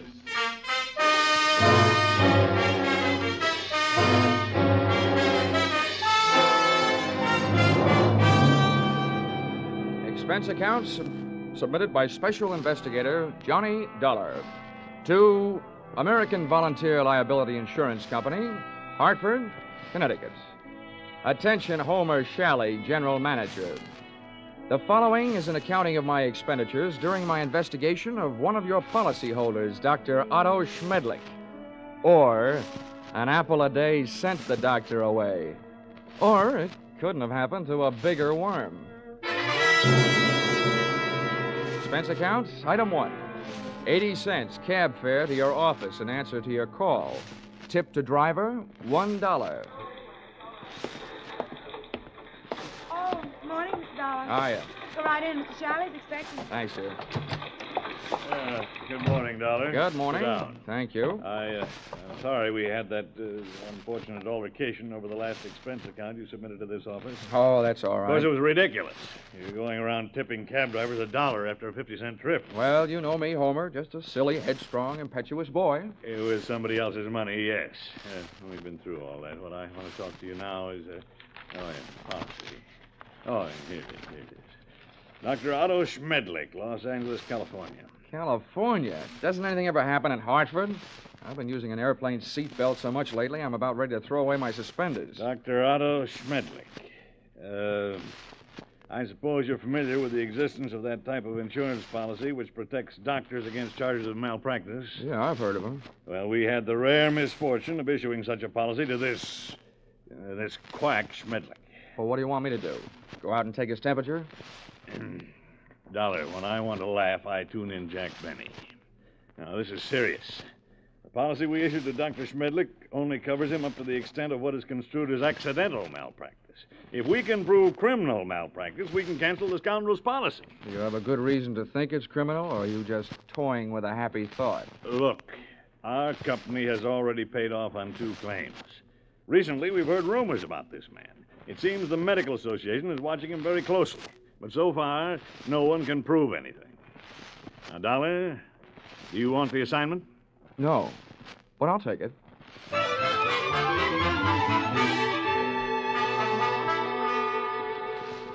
Expense account, item 2, $194.04.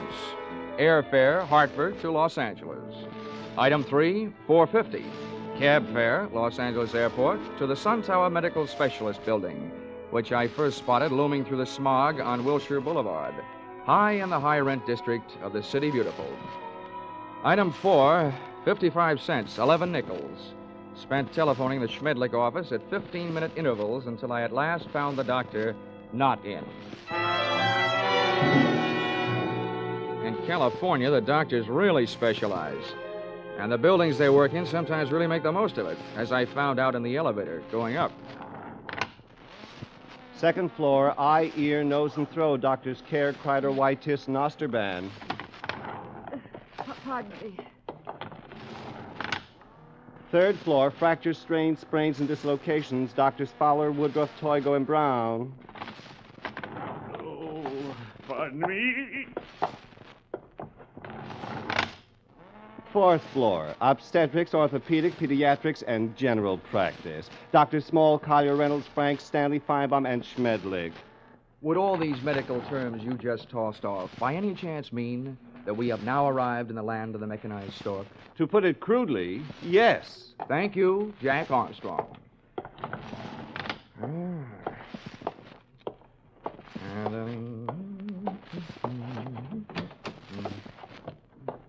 Good afternoon.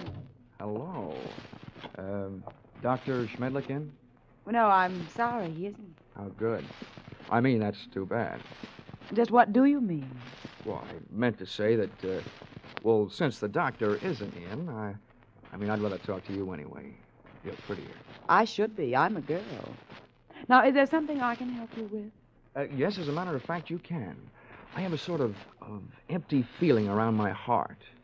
What would you prescribe? Bicarbonate of soda. Is that all? Touche. Now I have an empty feeling around my head. Please, will you state your business? Oh, now, honey, you should know that anybody who walks into a doctor's office wants to live. And after seeing you, I really want to live. What are you doing tonight? Well, I am not in the habit of making dates with strange men. Who's strange? And furthermore, you are perhaps the most insufferable, egotistical Now, if you just person. give me a chance, darling, I'm sure I'll be able to prove you're right. Why, I wouldn't be caught dead, would you?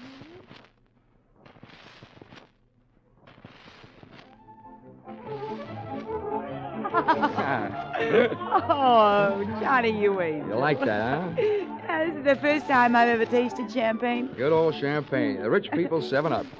Well, here's to us. To us. Doreen, I feel like talking. Well, thanks for putting me on guard. Listening to you can do strange things to a girl. I want you to know more about me. I'm an insurance man. I didn't go up to your office hoping to see the doctor. I wanted to see his nurse. You. Why, Johnny Dollar, if you try to sell me... Oh, hey, now, wait a minute. Hear me out. You can probably guess it's getting pretty tough trying to sell insurance these days. More than anything else, a guy needs a new angle, and I've got one. People who go to doctors are worried about their health. Now, people who are worried about their health are worried about the security of their families. So they become good prospects for insurance policies. No, but at the same time, aren't they also bad risks? A lot of them are, yeah. But they can't pass the insurance physical. But there are plenty of others. You should know the figures prove that as many healthy people go to doctors as do unhealthy. Perhaps the most popular disease in America is hypochondria, and the national headquarters seems to be located right here in Los Angeles. I see. And from me, you want a list of Dr. Schmedlich's patients? Smart girl. Smart boy.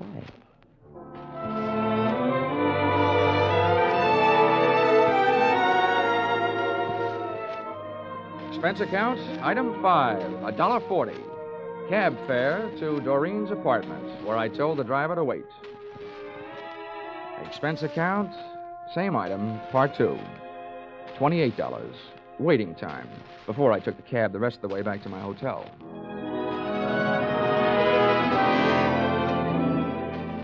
Expense account, item 6. Breakfast the next morning, 2 hard-earned dollars for 2 soft-boiled eggs.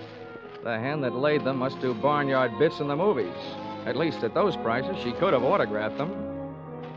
At 9:30, I was right on time for my morning appointment with Doreen to pick up the list of Dr. Schmedlich's patients, a half hour before the doctor was due to arrive. Well, Johnny, for a man who stayed up so late, you're very punctual. Oh, that's me. The early worm who so often gets the bird. You got a copy of the list? Yeah, got here at 8 to type it for you. Oh, fine. Here it is. So this is wonderful. You're a doll. Yeah. A. Aarons. You'd make the top of any alphabetical list. Look, this is a selfish way of saying thanks because I'll enjoy it more than you will, but dinner at Romanoff's tonight? I love it. Good. Good morning, Miss Smith. Oh, good morning, Dr. Schmedlich. Oh, these patients already? Oh, yes, Doctor. This is Mr. Dollar. He's from out of town. Good morning. Well, all right. What's the matter with you? Oh, it's really nothing. Let me be the judge of that. I will make the diagnosis. I will see you in a moment. Johnny, I don't know what happened. He's never come in this early before. I don't mind that, but I wish you hadn't made a patient out of Well, it. I just had to say something. He wants to know about everybody who comes in here. Johnny, you'll just have to go through with it. We can't let him know about the list. Okay. But what's this going to cost me? What does the old squarehead get for a checkup? $50 a consultation. Oh. Honey, instead of Romanovs for dinner tonight, we better make it a drive-in. Sorry, Johnny, I am. You can come in now, Mr. Lower. Oh, well, with a D, Doctor. The name is Dolar. Oh, yes, I forget. I have so many cases on my mind. Now, if you will be so good to slip off your jacket and your shirt while I talk. All right. Now, what is the nature of your complaint? Well, my back. See, I was in a small automobile crack-up driving out here. No, that's a dangerous, complicated area, the back. Now, if you'll be so good to get up on the table and lie down. Oh, all right. Now, on your stomach. Now, the feet down here, please. That's good. Now, I tap your back. When I reach the painful area, please, to tell me. Yes, Doctor. Mm-hmm. Oh, very well muscled, Mr. Dollar. No bruises, strange. Oh, there it is. Aha. Well, not dangerously near the spine, but very interesting. Here, I think this will help. Oh! At first, it felt like a big bee sting about a quarter of the way up my back. Then came the buzzing inside my head. Whatever kind of liquid lullaby the good doctor sunk into my spine, it really rocked me to sleep. I had time to move my head and watch Schmedlich put down the hypodermic, walk across the room to my coat, and take from it the list of his patients, plus my wallet containing my identification. But I didn't give it a second thought. I didn't have time to. For me, the lights went out.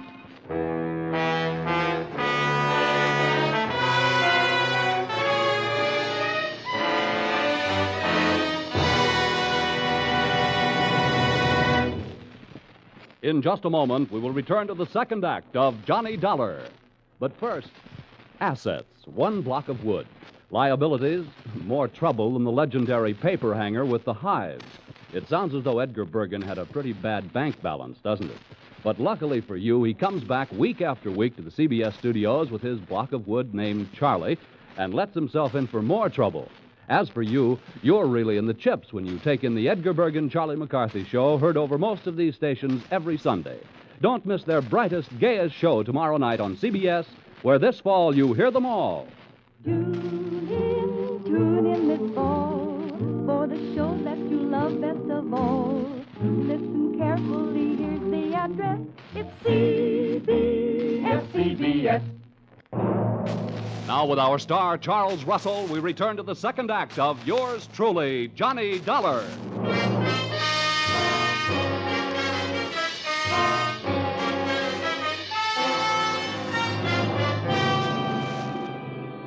In my racket, sleeping on the job isn't always fun, and this was one of those times.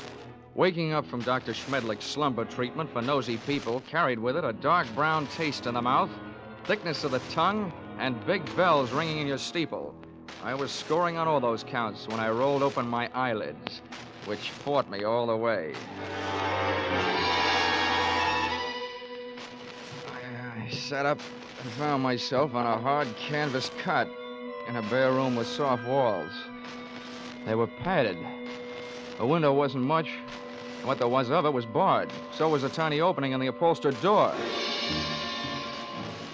At first, I thought I was going crazy.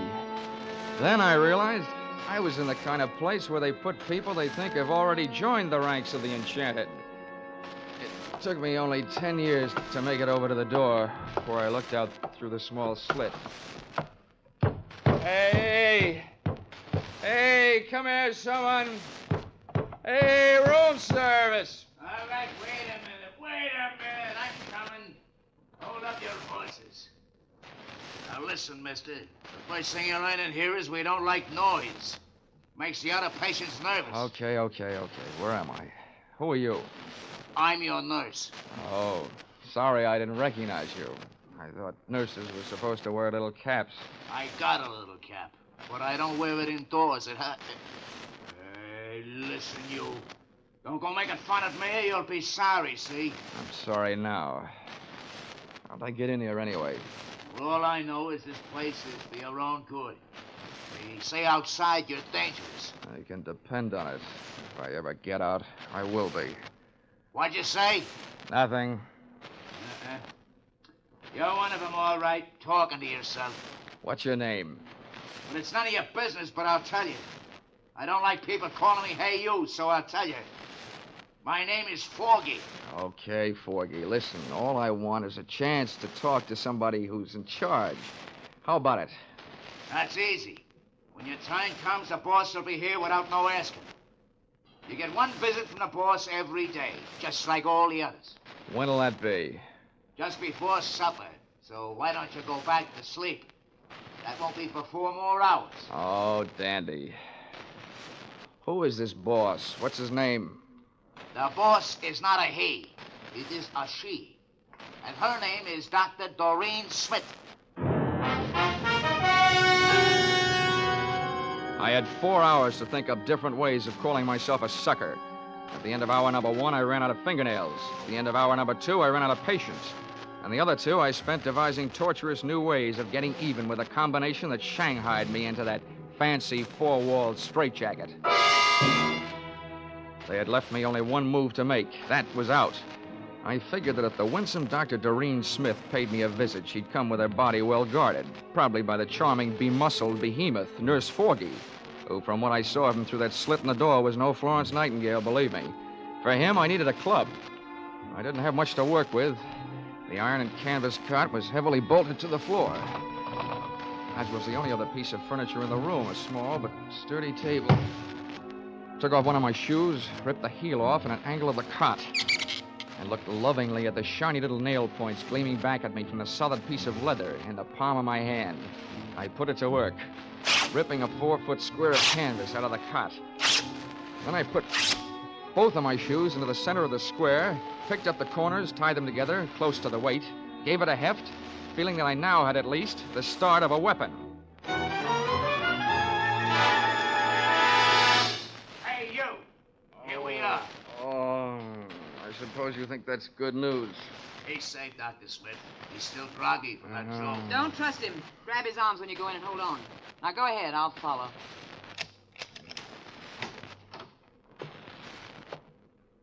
Don't try any tricks and we won't hurt you, see? Thanks, Nursey. I wouldn't think of it. Come here, you. Back in here, sweetheart. Oh, dropped your hypodermic. Planning on rocking me to sleep again, huh? You let go of me. Sure, but let me tell you something. This is one squirrel that's going to get out of this cage. Don't rub my fur the wrong way. My head aches. I'm seeing double. My nerve ends are whipping me to death, and for 2 cents I'd punch you square in the nose, because one thing for sure, you ain't no lady. Now, sit down. Stay there while I put on what's left of my shoes. You better go back to Hartford, little boy. This is too big for you. Being around you will make anybody grow old in a hurry. What do you think you're gonna do? Right now, I'm going to take your keys, lock you in here with Sleeping Beauty there, and then I'm going out for a breath of fresh air. Have fun, the two of you. You make a peach of a pair.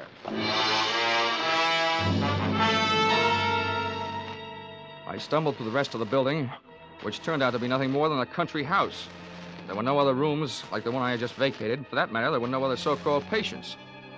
It could have been a place maintained for the purpose of making people talk, or keeping them from talking. There was no telephone. I couldn't call out, but neither could anybody call in to find out that something was going wrong. This little crime crib was apparently located well out in the country. That meant that Dr. Doreen Smith had arrived in the car, which I commandeered and drove to the nearest filling station. No longer having in my possession that list of Schmedlich's patients, I flipped through my memory and came up with a single name I had noted in his office, A.A. Aaron.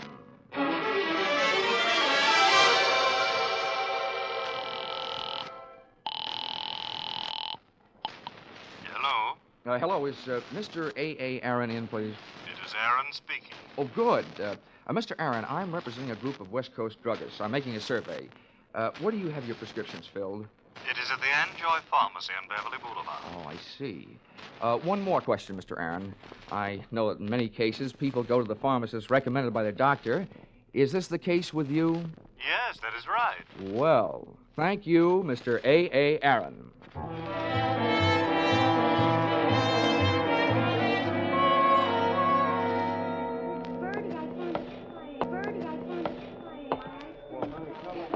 Pardon me, Mr. Anjoy. The clerk up front told me where I could find you. My name is Dolar. I'd like to have a word with you if you have the time. On the basis of ethics, the state of California should have picked up the gentleman's pharmaceutical license and issued him a barber's permit. Mr. Anjoy loved to talk.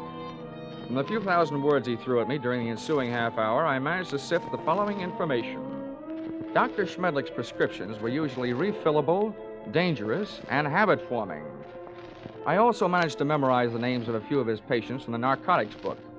With these tucked into a lonely corner of my cerebral cortex, I limped out into the newborn night.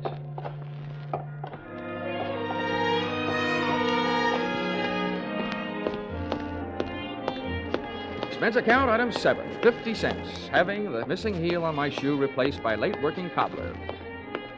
Checking the owners of the first 4 names drew me nothing but blanks.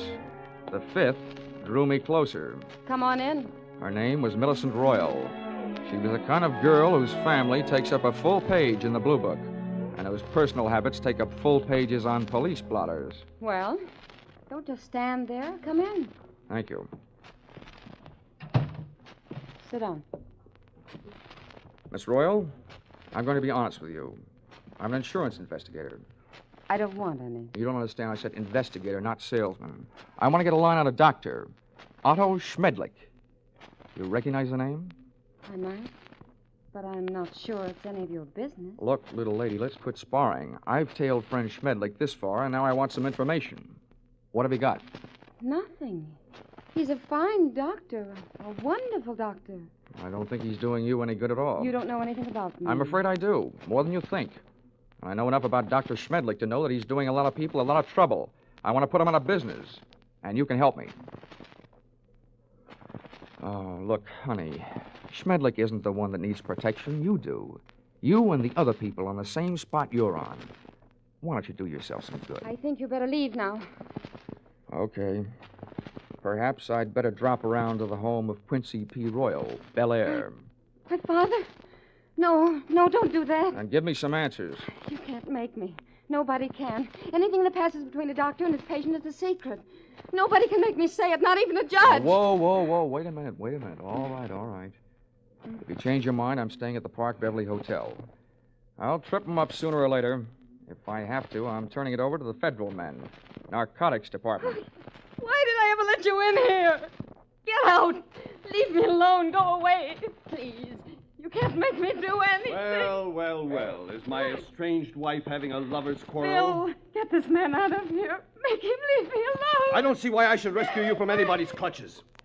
But you, I don't like your look, so get out before I bust you in half. You know, you look like just the guy who might be able to do it. Happy honeymoon.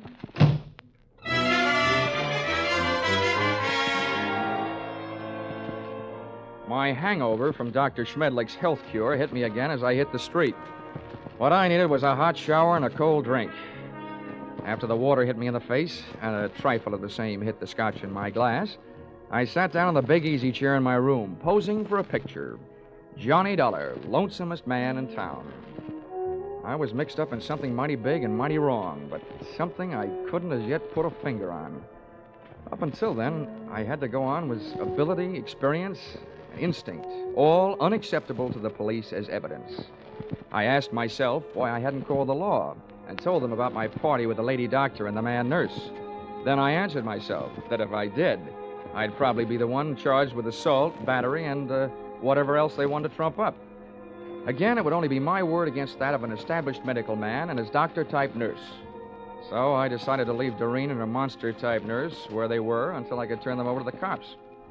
4 drinks later, I was beginning to realize that those kind of troubles don't drown easily. And then the phone rang. Yeah? Mr. Dollar? Yes, this is Dollar. This is Millicent Royal. I want you to come over right away. Right away. Wait a minute. What's the matter? I changed my mind. I'll tell you everything. Anything you want to know. Oh, listen, Millicent, take the advice of an old hand at this sort of thing. If you want to help, tell me now, over the phone. No. You can't trust telephones. Somebody's always listening. Oh, listen to me. It never fails, Miss Royal. You're playing around with the kind of suspense they like to put into movie scripts. The dame calls with some hot information she's afraid to spill over the phone. Then when the investigator gets there, she's dead. Hurry. Goodbye.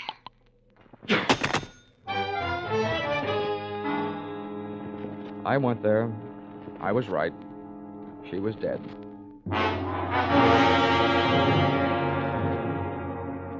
That gave me 2 people to go looking for. I didn't know where her estranged husband, Bill, lived, so I went to work on the doctor. His all-night telephone exchange gave me the information that he had called in just before leaving the hospital on his way to the office and could be reached there in 20 minutes. I was apparently closer than he was, so I walked over to the building and up to the 4th floor. There were lights on in the Schmedlich office, so I walked in. What do you want? I came here to see the doctor, Bill, but I was going to get around to you eventually. I just came from your wife's apartment. So did I. That's what I mean. You've got some talking to do. I know who you are, but don't go getting any ideas. I didn't kill her. I loved her. It didn't sound like love when I met you in the apartment. We made up right after you left. I went out to get her something from the drugstore. When I came back, she was dead. That's what I'm doing here. I'm waiting here to kill the man who did it. How do you know it was Schmedlich? Because after you left her apartment, she called the doctor and told him if he didn't stop shaking her down, she was going to tell you the whole story. And he threatened her, and she called me. What was the grounds for blackmail? Narcotics? That's right. He got her started on it during a long illness she had. After she was well but still needed the drug, he told her he'd see that her family heard about it. She didn't pay him off. Nice guy. He wrecked us, wrecked our marriage, made a victim of her. And she wasn't the only one. There were others. He made drug addicts out of them and then threatened to blackmail them if they didn't pay off. Can you prove all this? I can't prove it. Nobody can. The cops, the medical association, they've tried. But Schmedlich is clever. Too clever. When I blast that monster out of the world, I'll be curing it of a big sickness. Now, hey, take it easy. Look, I know how you feel, but you haven't got the right answer. Why don't you let me take over? Stay out of it, Dolar. I never belonged to any Boy Scout troops. I'm not joining now. You know what they say, an apple a day? Well, I've got one here for the doctor. You see this? It's left over from Guadalcanal. Sure do see it. A pineapple. Army type. Hand grenade. Well, I'm gonna feed it to him. Oh, Bill, now look, I know you're upset, but don't forget, those things were designed to take care of more than one man. Have you thought of that? I've thought about it a lot, and it still all adds up. I haven't got a thing left to live for. Hey. That's him. Bill, you're off your rocker. Don't do it. Give me that thing. Shut up. Stand away. What is this? What are you two doing here? Come and get it, Schmedlich! A bomb! Before the grenade could explode, I did. With one foot, I kicked Bill mightily in the shin bone. With the pin pulled, I only had about 5 seconds. I took 2 steps, and with the other foot, I kicked the grenade out to the corridor, then I hit the floor.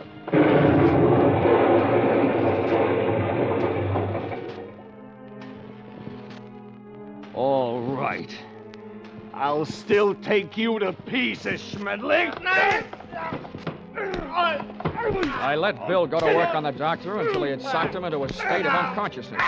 And to save Bill from a murder rap, I did the same for him with a loose portable typewriter. Sorry, but it's time to typewrite the tagline, William. Oh! P.S. Then I called the police.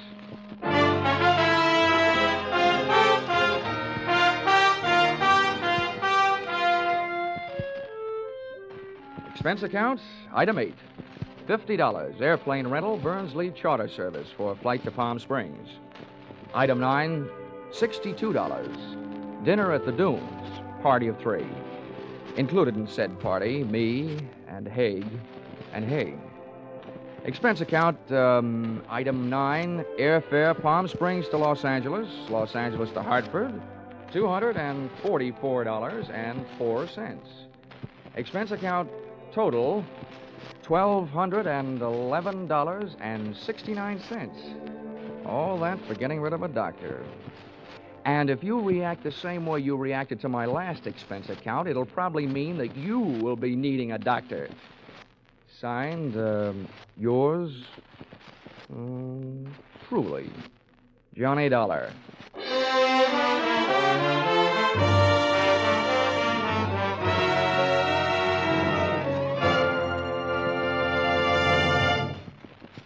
Yours truly, Johnny Dollar, is produced and directed by Gordon T. Hughes and stars Charles Russell. Script by Paul Dudley and Gil Dowd.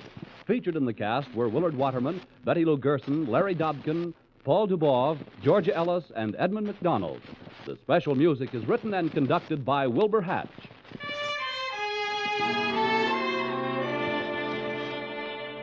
Be sure to be with us next week when another unusual expense account is handed in by Yours truly, Johnny Dollar.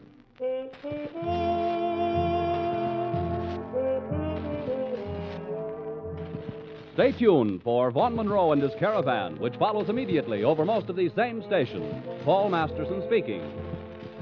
This is CBS, the Columbia Broadcasting System.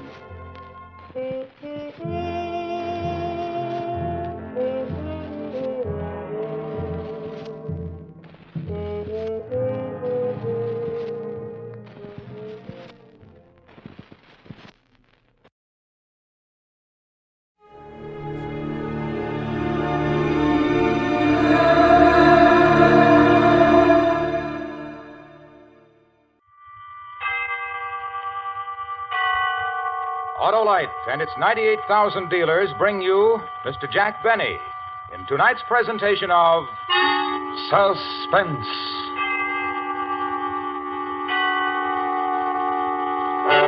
Tonight, Autolite presents a story about a man who worked for 30 years to prepare a most unique personal retirement plan. The story is called A Good and Faithful Servant. Our star, Mr. Jack Benny.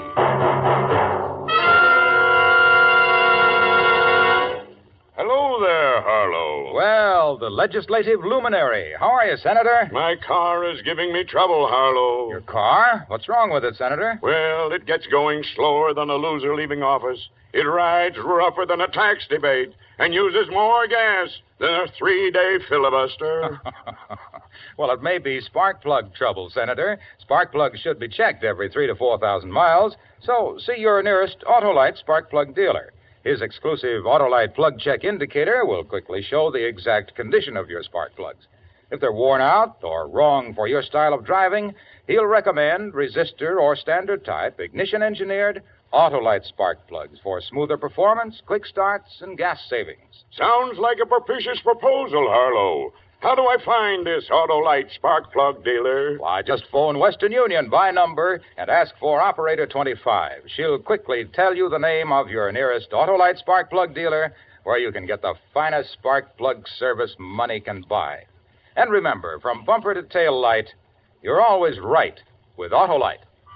And now, with the performance of Mr. Jack Benny, Autolite presents transcribed A Good and Faithful Servant, hoping once again to keep you in suspense. I know you've been through a lot, Mr. Fenton, but if you could just try to recall anything else about the appearance of the two men. Lieutenant, couldn't this wait? Fenton has spent 14 horrible hours locked in a vault. And while I admire his spirit and pluck in bearing up as well as he has... I'm just trying to get something to go on, Mr. Waterman. Do you want your money back or don't you? The welfare of my employees comes first, Lieutenant. First, last, and always. And you're insured. Mr. Fenton. Don't answer if you don't feel up to it, Fenton. I don't mind, Mr. Waterman. I'm anxious to cooperate. Now, as near as I can remember... Be sure you get this, Florence. As near as I can remember... Of course, I had only a flash before they forced me into the vault. Yeah, we understand, Mr. Fenton. I had the impression of one being tall, but not too tall, and the other one was shorter. But not too short. Exactly. And they were wearing masks, rubber masks. One had a Lionel Barrymore mask, and I think the other was Dick Tracy. It was quite a shock to see him. Aha. The Brinks gang, Lieutenant. The Brinks gang to a T. Maybe. Mr. Cartwright, would you come over here, please? Mr. Cartwright, is it the practice to keep large sums of cash on hand overnight at the store? Well, yes, the store does a tremendous cash business, Lieutenant. Tremendous. And yesterday was Dollar Day. Thank you. Mr. Cartwright, how did it happen that Fenton was alone in the cash room when the bandits entered? Did he customarily close the vault for the night? Well, not customarily, no. When I'm unavoidably called away from the store... Well, does this happen often? Well, Very seldom, Lieutenant. Very seldom. But it happened yesterday. And two men walked in, put you in the vault, and walked out with a big hunk of money. At precisely 5:56. Mr. Cartwright opened the vault this morning at 8:02. Correct, Lieutenant. We won't know how much they got until I can make an audit. And if there's any question, Lieutenant, of corroborating Fenton's story, I need only to say that he's been with Waterman's for 30 years, a good and faithful servant. More exactly, Mr. Waterman, 29 years, 11 months, and 29 days. I was due to retire tomorrow before this unfortunate circumstance arose, Oh, nonsense, Fenton. You'll retire tomorrow. And if there's any question, Lieutenant, of Fenton's character, his honesty, his devotion... Yeah, sure. You can go home, Mr. Fenton. Better get some rest. If you want to duck the reporters, go out this back way. Well, what do you think, Mr. Waterman? Entirely up to you, my boy, entirely. But in these days of doubt, of confusion, and dishonesty in high places, I believe your simple story of courage and devotion to duty will be an inspiration everywhere. Mr. Waterman, I am ready to face the press.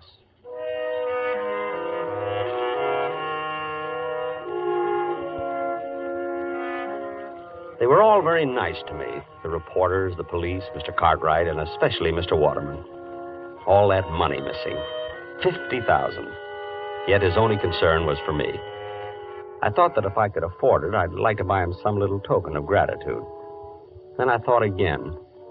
In my desk at the office, there was a secret compartment, and in that compartment was $50,000. I guess I could afford it.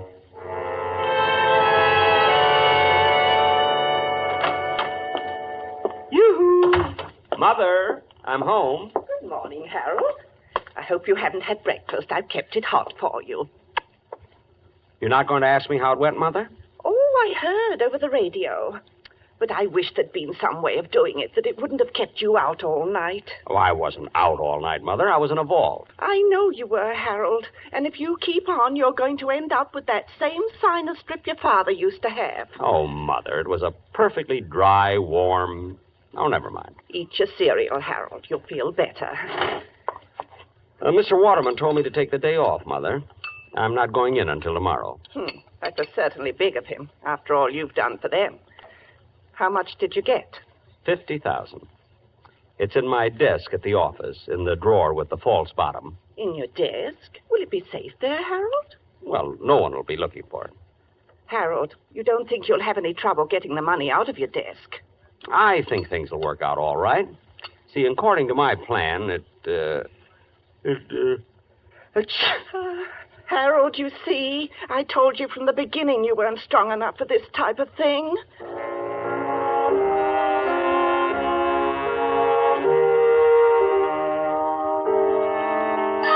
The next morning at 8:43, I punched in at the store.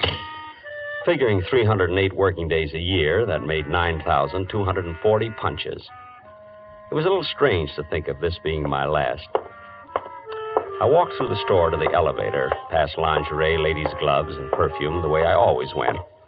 But this morning was different. People looked up when I passed. They spoke to me. They knew who I was. Even the brunette in perfume smiled at me. I almost stopped, but I couldn't think of anything to say. In the elevator, one of the girls asked me how I felt. Still scared, I said, and they laughed. They wouldn't have laughed any harder for Mr. Waterman. I got out at 8, my floor, and as I went into my office, Miss Prentice, Mr. Cartwright's secretary, looked at me. 23 months and 2 days she'd been looking at the top of my head. But this morning, she looked at me. And she smiled. I guess I smiled back. Good morning, Mr. Fenton. Good morning, Miss Prentice. It wasn't much, but I felt it could have been a start. I was almost sorry this was my last day. Fenton, did you hear me? Yes, Mr. Cartwright. I heard you, Mr. Cartwright. All right. A big workload piled up yesterday when you took off, and we haven't anyone new coming in till tomorrow. Not that I want to overload you on your last day. An honest day's work for an honest day's pay, Mr. Cartwright. Oh, good. I'm still trying to find out how much was taken in the holdup, so you're on your own. I think I can tell you almost to the penny, Mr. Cartwright. I'll make my own check. And how about the work Oh, good morning, Mr. Waterman. I was just, Well, Fenton, back at the old desk, eh? Well, I just didn't feel right away from it, Mr. Waterman. Hey, I got a surprise for you this afternoon, Fenton. Going to make a little ceremony out of your retirement. A ceremony? Good for store morale. Right, Cartwright? Oh, absolutely, Mr. Waterman, absolutely. And about that request of yours you made last week, Fenton, I wouldn't be a bit surprised if we can swing it. Oh, you're too kind, Mr. Waterman. Oh, my boy, when you work for Waterman's 30 years, you've got something coming to you. No. Really?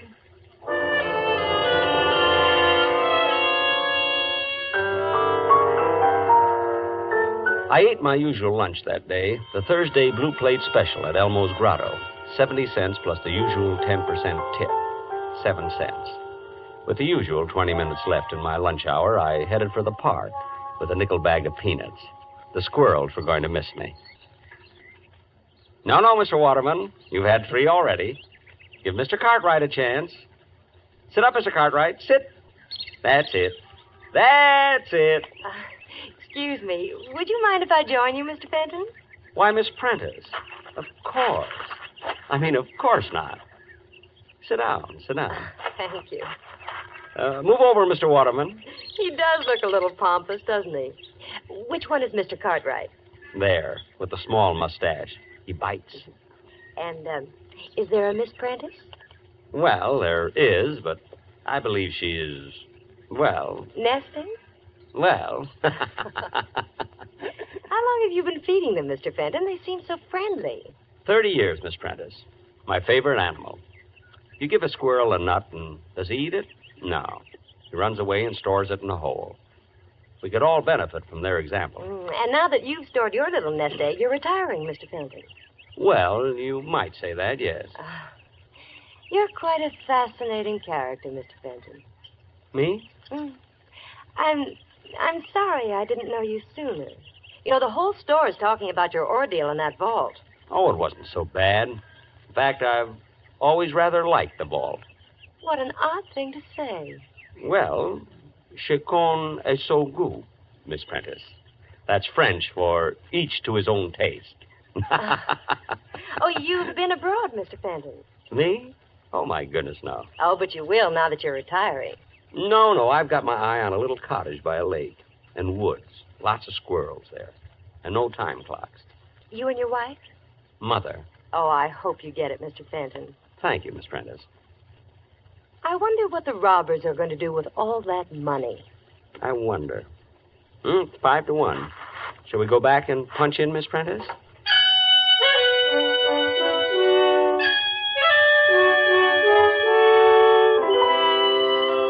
She let me walk all the way back to the store with her. And in the elevator, Mr. Bixler, Sporting Goods, winked at me. Funny, for 10 years I'd had the feeling Mr. Bixler didn't like me.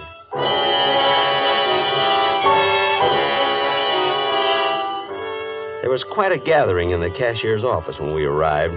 All the executives from Mr. Waterman's down, and the editor of the store paper wandering through Waterman's. I'd sent an item to him last summer.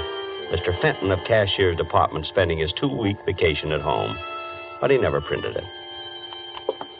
Well, come in, Fenton. We've been waiting for our, shall we say, a guest of honor. Me, Mr. Waterman? You, Fenton. We have a little ceremony which I'd hope to conclude before the lunch hour was over. Oh, I'm sorry, Mr. Waterman. Think nothing of it. This is your day, Fenton, your day. Oh, going to get a shot of the two of us, Wolf? Yes, sir, Mr. Waterman. Over by the door.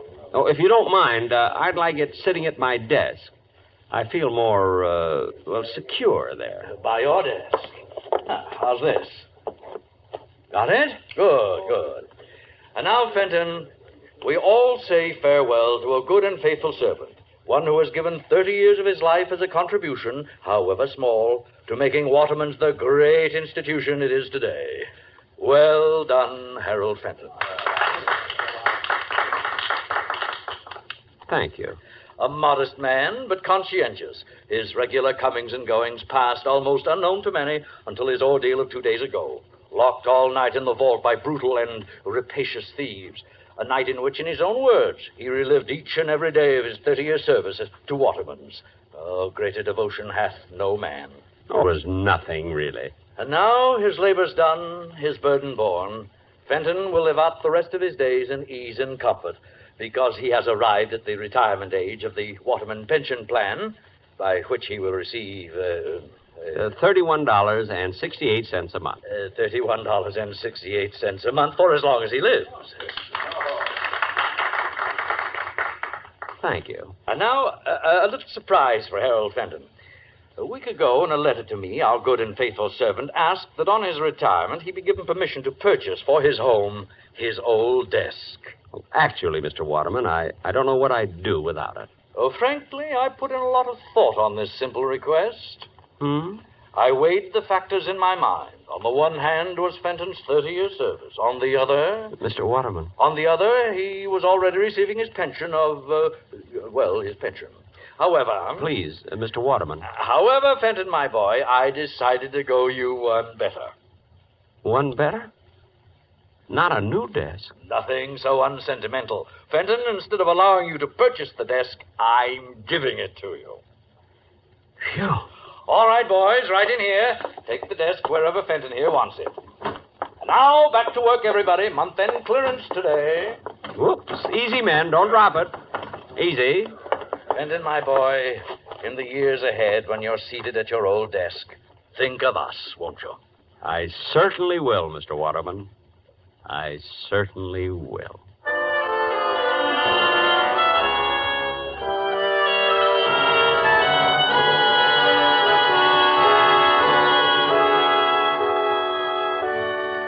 Autolite is bringing you Mr. Jack Benny in A Good and Faithful Servant. Tonight's presentation in radio's outstanding theater of thrills, Suspense.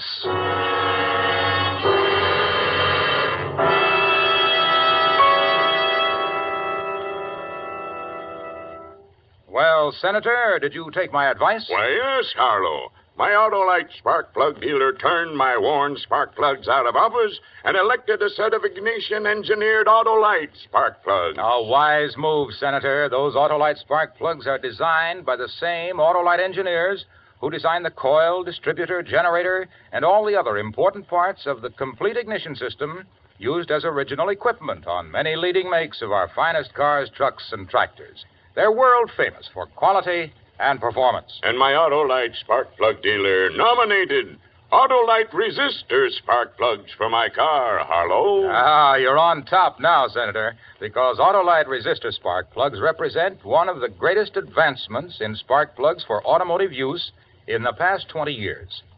They offer proven advantages such as double life, gas savings, and smoother performance. And they're specified as original equipment on many leading makes of our finest cars. What's more, the Autolite resistor spark plug is just one of a complete line of ignition-engineered Autolite spark plugs for every use. So, fellow citizens, be sure, vote for Autolite. Right, Senator. Friends, take a tip from me and see your nearest Autolite spark plug dealer this week. And remember, from bumper to tail light, you're always right with Autolite. And now, Autolite brings back to our Hollywood soundstage Mr. Jack Benny in Elliot Lewis's production of A Good and Faithful Servant, a tale well calculated to keep you in suspense.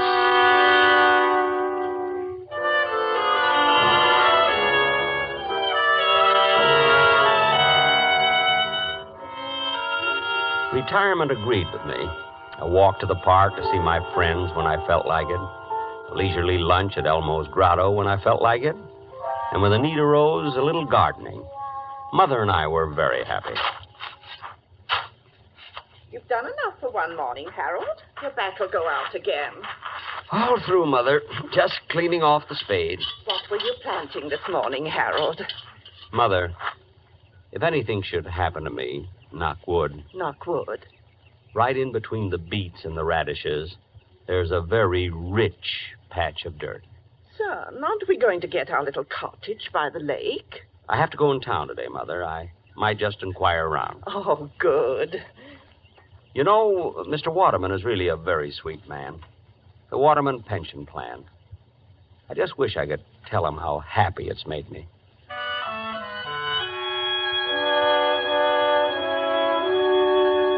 I hadn't told Mother, but Miss Prentice had called that morning. Mr. Cartwright wanted to see me that afternoon at the office, she said. And she asked how I was. What would have happened if I'd asked her to lunch? I almost did, too.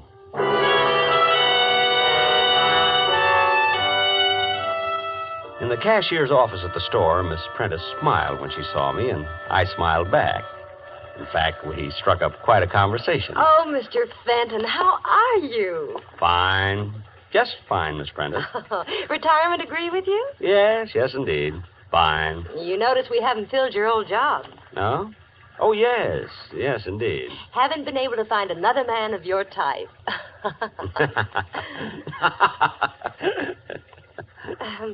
Well... Well... Is that you, Fenton? Come on in here. Coming, Mr. Cartwright. Sit down, Fenton, sit down. Thank you. Just trying to clean up accounts on the robbery. Fenton, what was your final tally again?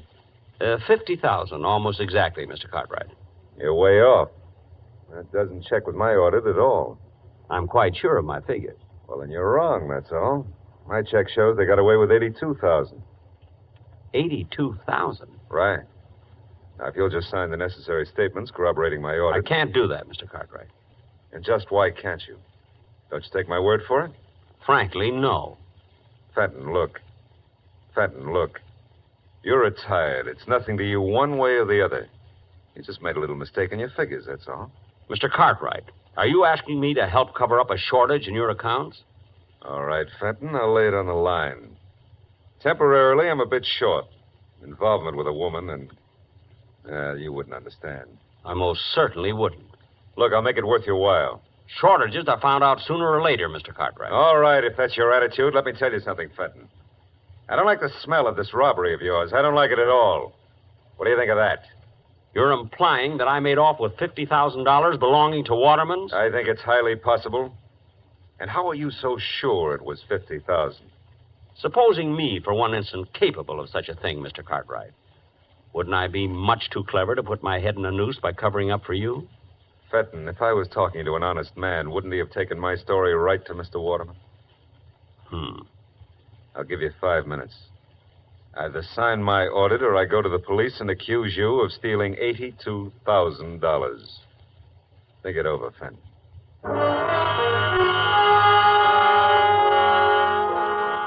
No question about it, Mr. Cartwright's dishonesty might be a bit awkward for me. My instinct about the man had been thoroughly sound. I had disliked him for 16 years. Well, there was only one safe way out of it. Well? Mr. Cartwright, if you need money... Yes? Why don't you rob the vault? Actually, it isn't hard at all. Well, how do I get away with the money? I'm sorry, I never reveal professional secrets. Well, then you'll have to help me, Fenton. Lock me in the vault and you get away with the money. Me? Sure. Then we're both in the clear for good. Help me out, Fenton. You mean I'm going to clear out the vault a second time? You'll never regret it. Regret it? The fact is, I'd rather enjoy it.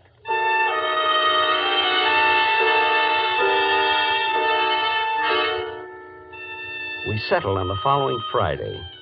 Friday nights, the store stayed open till 9, and they were having a big white sale that day. The money was already stacked on Mr. Cartwright's desk when I got there. It was a juicy haul. I didn't see Mr. Cartwright around, but... Hello, Mr. Fenton. Miss Prentice. But the money. I was listening when you and Mr. Cartwright made your plans, Mr. Fenton, and he caught me and forced me to help him. You understand, Harold. I mean, Mr. Fenton. Harold. Times like these draw people together quickly, don't you think? Oh, I do. I really do. Miss Prentice. Helen. Thank you. Helen. Miss Prentice. Mr. Cartwright mentioned a woman in his life. You're not the one? Harold, of course not. Excuse me. I just thought... You remember the office party last Christmas? Oh, that? Well, that was just because he was under the mistletoe.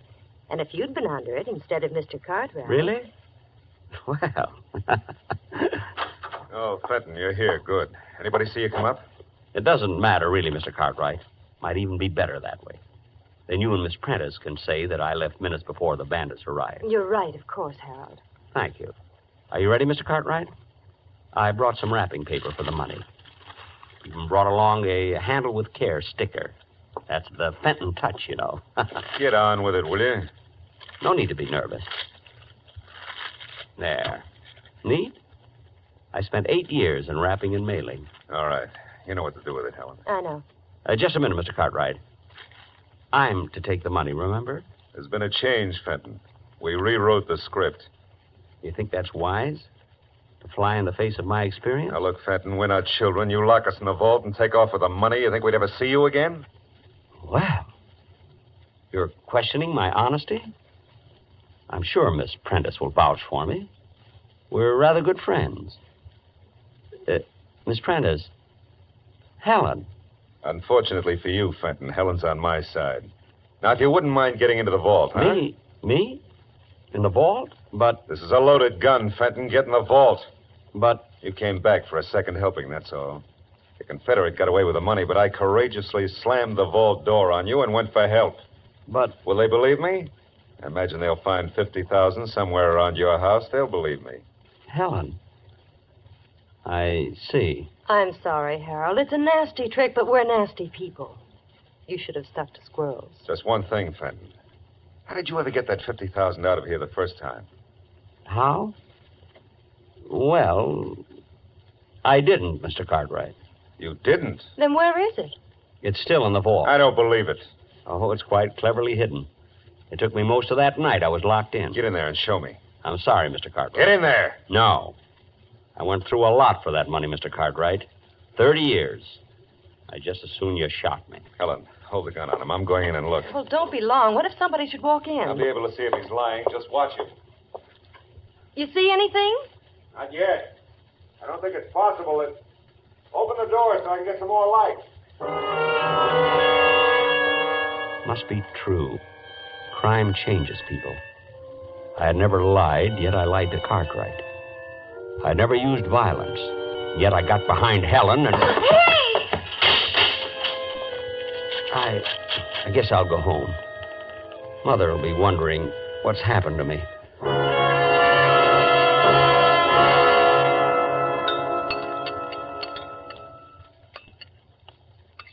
Some more cereal, Harold?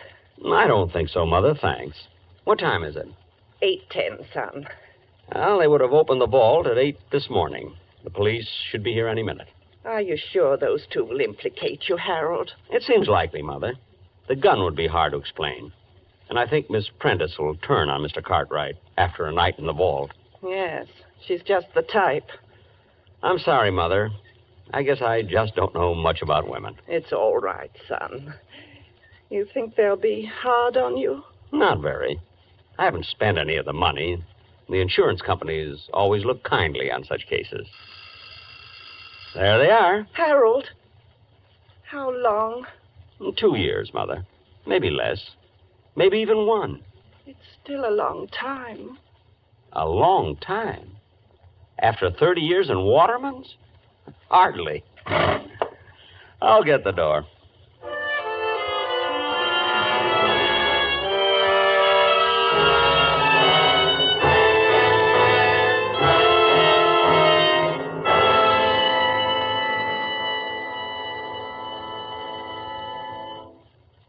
Suspense, presented by Autolite. Tonight's star, Mr. Jack Benny.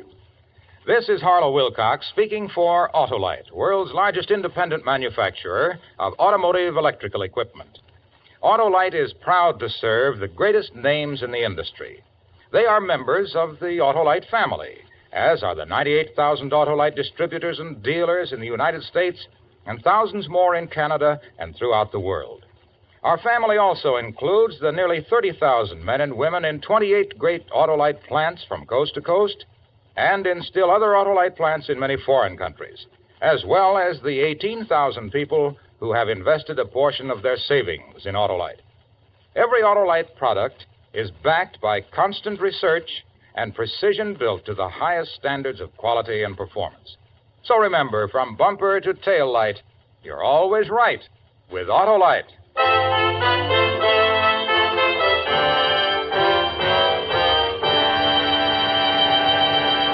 Next week, a story of revenge. The desperate effort of a murderer to destroy the man who had committed him to prison. The story is called Concerto for Killer and Eyewitnesses. Our star, the director of Suspense, Mr. Elliot Lewis. That's next week on Suspense. Suspense is produced and directed by Elliot Lewis, with music composed by Lucien Morawick and conducted by Lud Gluskin. A Good and Faithful Servant was written for Suspense by Richard M. Powell.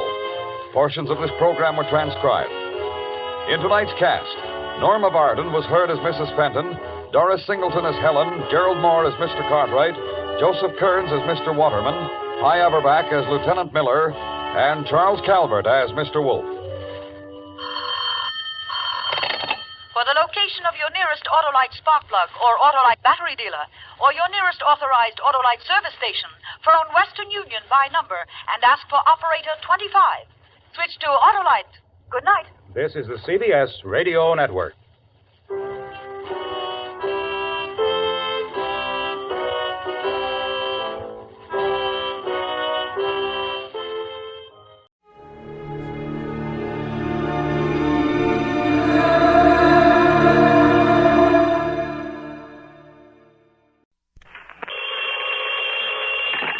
Johnny Dollar. This is Mary, the operator at Worldwide Mutual Insurance Company, Mr. Dollar. Yes, Mary. I had a call for you, but now he seems to have picked up his other phone. Oh, Les Wallace, no doubt. Oh, excuse me. Worldwide Mutual, Good morning. Yes, he is. I'll ring Mary? for you. I'm sorry, not you, Mr. Dollar. That was another call that came in, and I'd left your line open. Oh, okay. Look, if Les Wallace wants to call me back a little later. Oh, here you are. I can ring now. Oh, hello. Hey, you're a bum. I beg your pardon. I said you're... wait a minute. Who is that? Are you Johnny Dollar? That's right. Good. Dollar, this is Jonathan Harmon of Worldwide Mutual. Mr. Harmon? That's right. You sound surprised. Yes, I am, Mr. Harmon. I was expecting a call from Les Wallace there in your office. Oh, I see. And that explains your reference to a big bum, did you say? I thought you two were the best of pals. Oh, we are, sir. But he was supposed to call me early this morning about going down to New York tonight to see a hockey game at the Garden to celebrate my birthday belatedly. Oh, I see. If, that is, he could get away from his wife for the evening.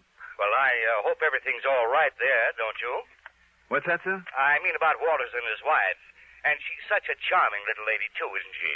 Yes, indeed, very. But he's not here, and what I called you about is... Oh, I'm sorry I interrupted you.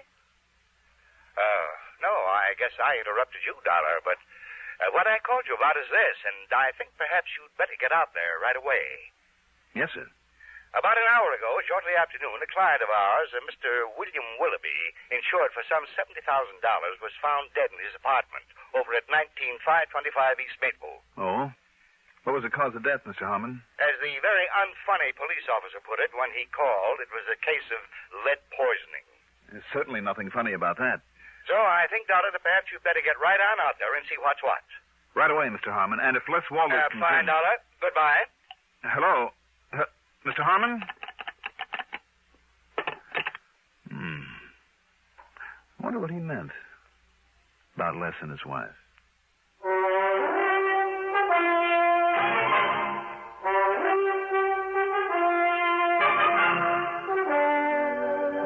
CBS Radio Network brings you Mandel Kramer in the exciting adventures of the man with the action-packed expense account.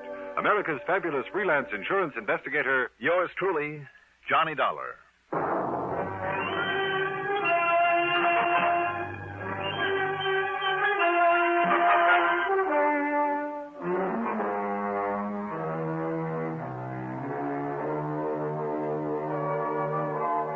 Expense account submitted by Special Investigator Johnny Dollar to the Worldwide Mutual Insurance Company, Home Office, Hartford, Connecticut. Following is an account of expenses incurred during my investigation of the Can't Be So matter. Expense account item 1. $2.15 for a taxi to 19525 East Maple Street. There was a prowl car out front, a small group of thrill seekers, and a patrolman with his hands full, keeping them from entering the smart new apartment building. When I showed him my credentials, he told me to go up to 5B, where I'd find Sergeant Tommy Bravo in charge, and I did. Sorry, Dollar, but you got here a little too late. The boys just hauled young Willoughby, what was left of him, off to the morgue. Was it you who called the insurance company, Sergeant? Yep. See, I knew he had a policy with him. You did? How come? Oh, we'd been kind of keeping an eye on Willoughby ever since he moved back here to Hartford and put up in this fancy place. Why? You, know him when he lived here before? No, I didn't. Well, he wasn't much use to himself or to anybody else. Wanted the best of everything, but wouldn't do an honest day's work to earn it. I know the type. The chief even wondered there at one time if he might have had some connection with a narcotics pusher that we nabbed and set up the line. Narcotics? Well, I couldn't prove it, though. Anyhow, when he left here was to get out from under a lot of bills he owed, that sort of thing. Mm-hmm. And so then when he came rolling back a couple months ago, apparently rolling in dough, well, it just made the chief kind of suspicious is all. So we kind of kept an eye on him. But he stayed clean so far as we could see. Just what happened here, Sergeant? No signs of a fight or anything like that? No. And the lab boys, before they left, wow, Dollar, they figure it was somebody he knew pretty well. How come? Because Willoughby himself must have let him in, for one thing. Him? Him, her, what's the difference? But it was probably him. Was it? See those chalk marks on the coffee table? Mm-hmm. Lab crew made them where a couple of drinks were sitting. Willoughby's next to that chair and the other guy's next to this one. How'd they figure that? Well, that one had Willoughby's prints on it, and this one didn't. Did it have any prints? They were all smudged pretty badly, except one. Looked like they were deliberately smudged. So they took the glass to the lab for good look. Anyhow, there was no sign of lipstick, so it must have been a man. Hmm. And he shot Willoughby? With a cannon. I'll find out for sure down there at the lab, of course, but it looked to me like it was a .45 at least. A .45? Yeah. But, Dollar, that's just about all we know so far. No other prints around or nothing. Nobody was seen entering or leaving. And if the man 3 doors down hadn't stayed home from work with a virus and heard the shot... how did you find out about this? I got a call from Les Walters at the insurance company. Walters? Well, I should have said from Mr. Walters, huh? Yeah, why? Isn't he the one with that tall, good-looking blonde wife? Name of Constance? That's right. Connie. Why? Nothing. Just that I saw her having lunch with him one day last week. Lunch? You know, in one of those intimate little joints out on 44. With Les? Walters? No. What? With our now departed pal here, Willoughby.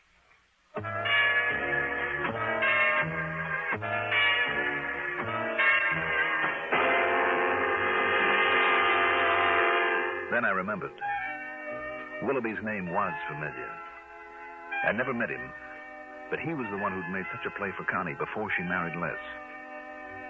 But Les do a thing like this? Impossible. Yet Connie had been seen having lunch with Willoughby at a quiet little place out on Route 44 where the chances were they wouldn't be recognized. Had Les found out about that? Is that why Willoughby was now very dead? No, of course not. I knew Les too well. He simply wasn't the type. And the police apparently saw no reason for suspecting Les, so why should I? What's more, there wasn't a single solitary clue that might point to him. Not yet, anyway. Item 2, $1.75 for another taxi. This time into the Spear Building and the office of Worldwide Mutual. No, Dollar, I thought I told you that over the phone. Lester Walters isn't here today. As a matter of fact, that's why I myself called you about the Willoughby matter. Did Les come in at all today, Mr. Harmon? Nay? No, not to my knowledge, but then he pretty much keeps his own hours, you know. Sometimes when he's out selling or calling on some of his clients, he doesn't come in here for 2 or 3 days at a stretch. Well, he hasn't even called in or anything like that? Well, not that I know of. You can check at the switchboard, however, if you like. But now, about this Willoughby thing. Mr. Harmon. Yes. When you talked to me on the phone earlier... yes, my boy. You said, you indicated, you were a little concerned about Les and his wife, Connie. Well, you know how it is, Dollar. Well, in spite of the size of this organization, I have a real personal interest in all of my people. I'm sure you have, sir. The boys all know it, and they never hesitate to come to me with their problems, and I always try to help them if I can, financially or any other way. I'm sure you do. They always tell me everything. Oh? Except where their wives are concerned. Oh. That's the one thing they like to keep to themselves, so I never meddled. So, well, yes, I can always tell. Yes, I know them better than they think. But you have no real knowledge of anything wrong between Les and Connie. Oh, there's some little worry there. There's no question about it. But now, about the... If you'll excuse me, Mr. Harmon, there are a couple of things that I have to do right away. Well, have you found out anything? I'm not sure. But don't worry, I'll give you a full report. Yes, I'm sure you will, my boy.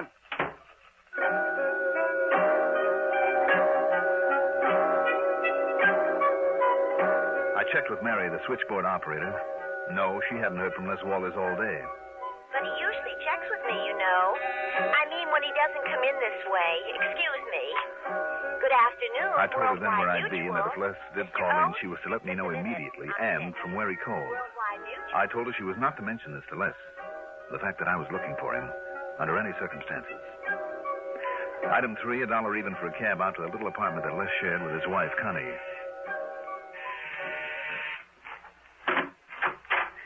Johnny!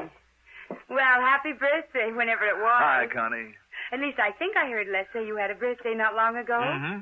But what in the world are you doing in this part of town, this time of day? Well... Oh, come in, Johnny. I'll put on the percolator and we can have ourselves a coffee clutch. Well, sure, Connie, thanks. Les around? Oh, no, he isn't. Have you tried the office? He isn't there. Oh. Well, then he must be out selling people insurance or something. Why, Johnny? It's just that we talked about maybe taking in a hockey game tonight, and I haven't heard from him, that's all. Oh. Connie. Yes? But come in, sit down, make yourself comfortable. Connie, does Les keep any kind of a gun here in the house? Oh, now that's a funny question, especially from you. You're the gun collector. Listen, Connie. Have you added any to that beautiful collection of yours lately? No. Oh. Connie, listen to me a minute. Incidentally, you know why he wanted to take you to the game or something, don't you? Why? Well, maybe you don't realize it, but he's been trying for months to find some way of thanking you for solving that embezzlement case that got the promotion for him. When was it? Last fall? Where is he, Connie? But you know something? I'll bet he forgot all about it. I know I haven't seen any tickets around. Where is he? I'll bet he completely forgot to send for them. That's just like him, too. But he'll think up some excuse or something or something. Connie, where is Les? You say he isn't at the office? Well, he did say something about some errands when he left this morning, but I don't... What's the matter, Johnny? You're acting very peculiarly. You know it?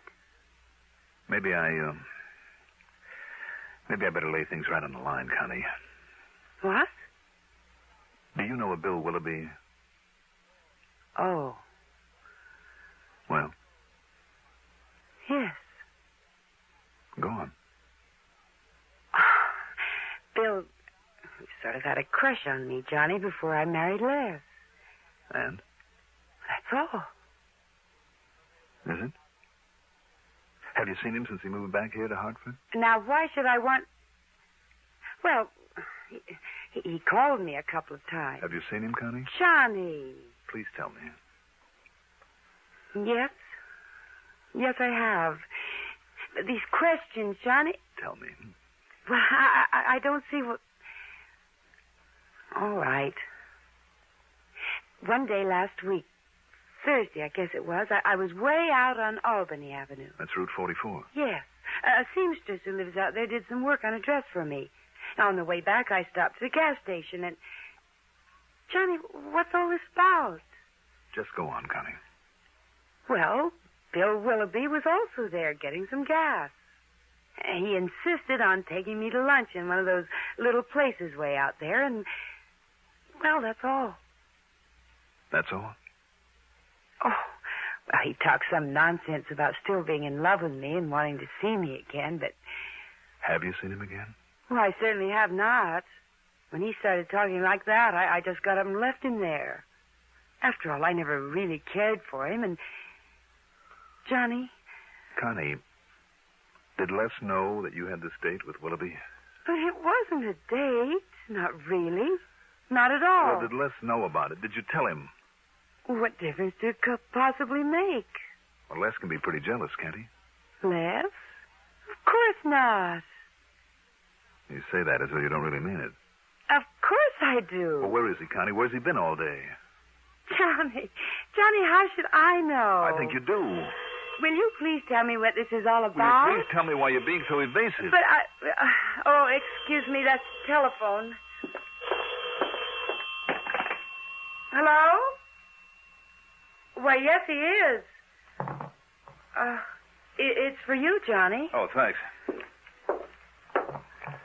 Johnny Dollar. This is Mary at Worldwide Mutual. Oh, yes, Mary. I just found out, Mr. Dollar, there was a call from Mr. Lester Walters. Oh? Phoebe took it early this morning before I came on duty. Yes? He was checking in to see if there was any messages for him and to say that he wouldn't be in today. Or maybe even tomorrow. Or maybe the next day, the day after. Oh, and that call was collect. From where, do you know? Oh, yes, we always check. It was from Equity 30114. That's over in Waterbury, you know. I know. And it sounds familiar. Thank you, Mary.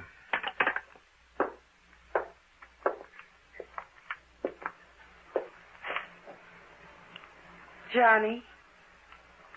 Now listen, Johnny, will you please tell me... Later, Connie. Later. I went to a phone booth at the nearest gas station and spent item 4. 40 cents for a call to that equity number that had sounded so familiar. I hoped and prayed that I was wrong about it. That it wasn't. Bearcloth's gun shop. Who? Bearcloth's gun shop. Gun shop. Can I help you? Did a Mr. Lester Walters buy a gun from you recently? Yes, just this morning, early this morning. What kind? It was a handgun, a 45. 45? Yeah, it was one that we... Oh, now wait. Who are you, if I may ask? Never mind.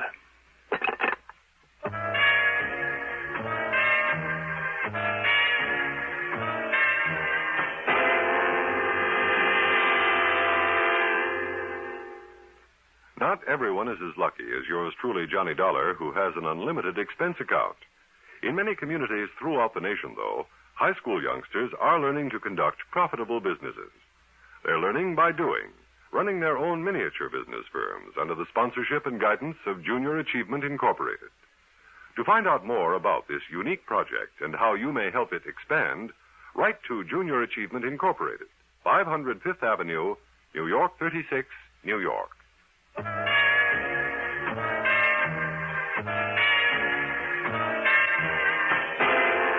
I still couldn't believe it.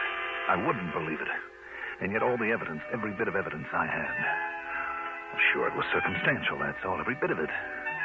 But it all pointed to only one person, to my friend Les Walters. I still couldn't believe it. Yet there it was.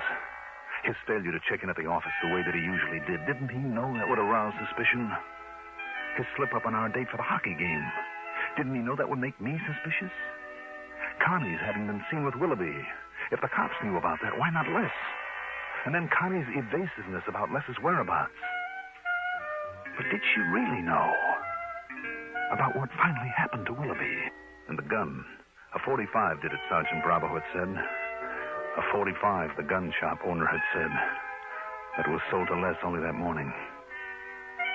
All right, there it was. Okay, now what? Go to the police? Tell them what I knew?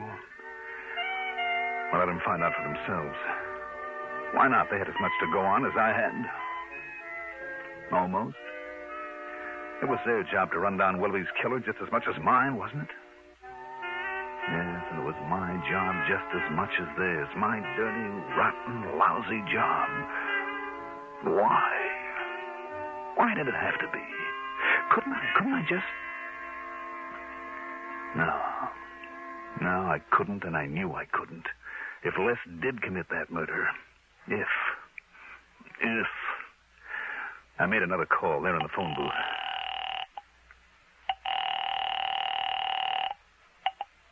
Sergeant Bravo. Sergeant Johnny Dollar. Hey, Dollar, have I got news for you? Real progress. Oh? So much so, the lieutenant took it right out of my hands. And, Dollar, you'd never guess who's the guy they've got a lead on. Wouldn't I? Ought to be wrapped up real pronto. And like I promised, I'll call you just the second I've got anything real definite for you. Are you at your apartment? No, you can reach me at Les Walter's place. At Walter's? That's right. Well, now, what do you know? Too much, Sergeant. Too much.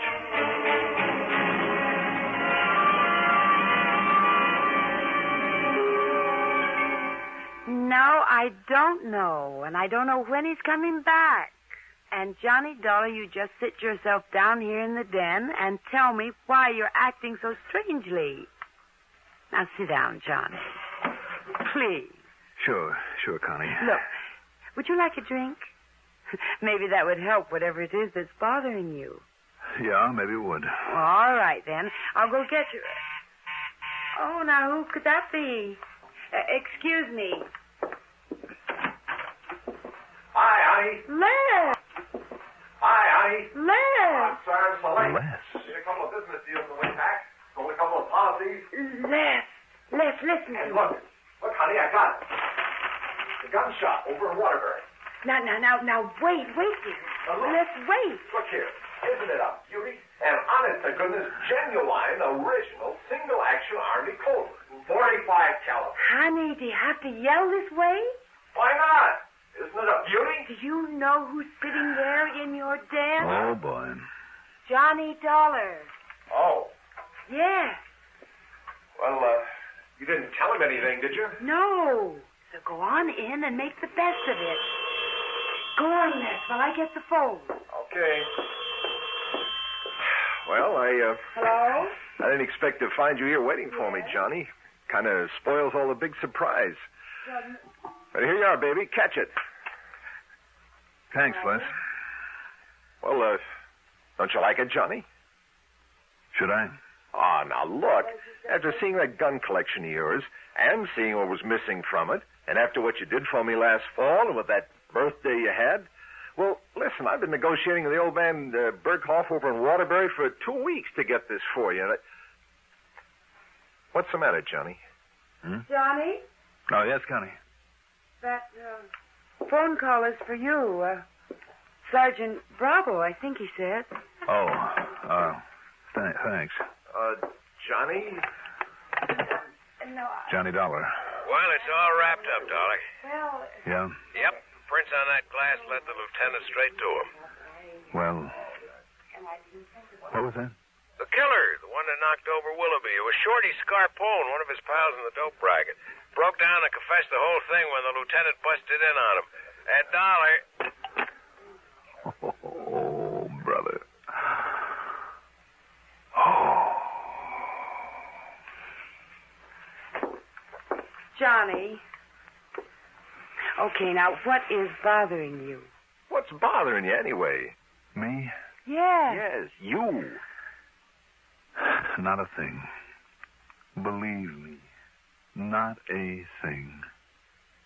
Connie, where is that drink and we'll celebrate? Good. My birthday and a lot of things.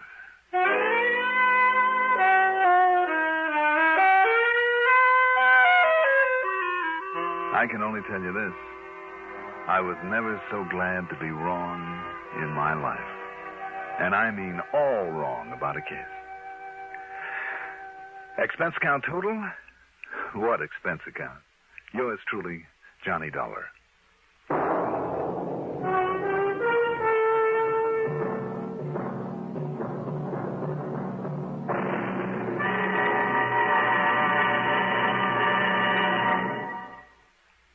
Now, here is our star to tell you about next week's story. Next week, a talisman.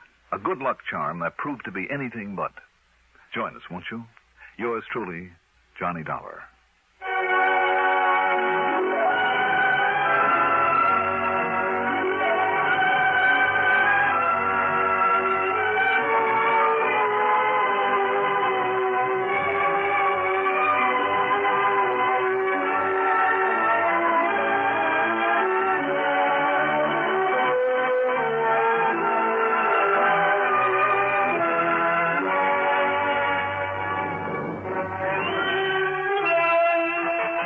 Truly, Johnny Dollar, is written by Jack Johnstone, produced and directed by Bruno Zerato Jr., music supervision by Ethel Huber. Johnny Dollar is played by Mandel Kramer.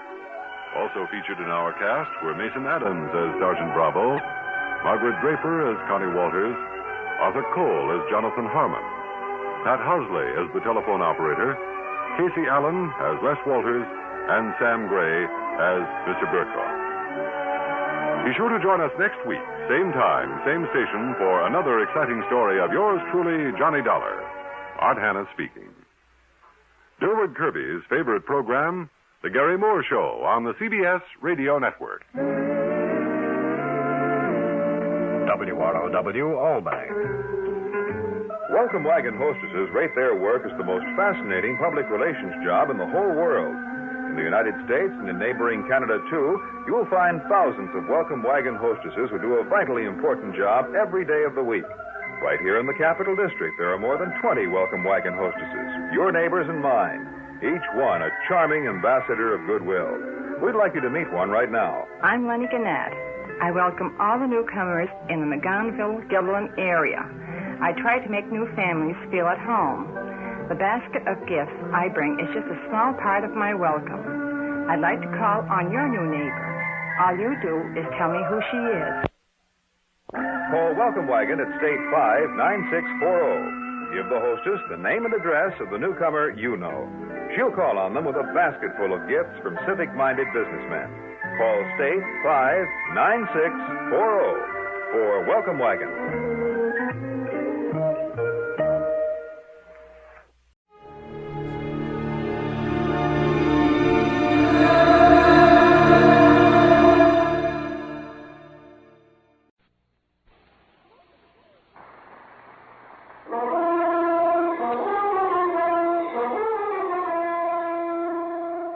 To requests representing millions of listening friends, the National Broadcasting Company is pleased indeed to bring you again The Adventures of Sam Spade, Detective.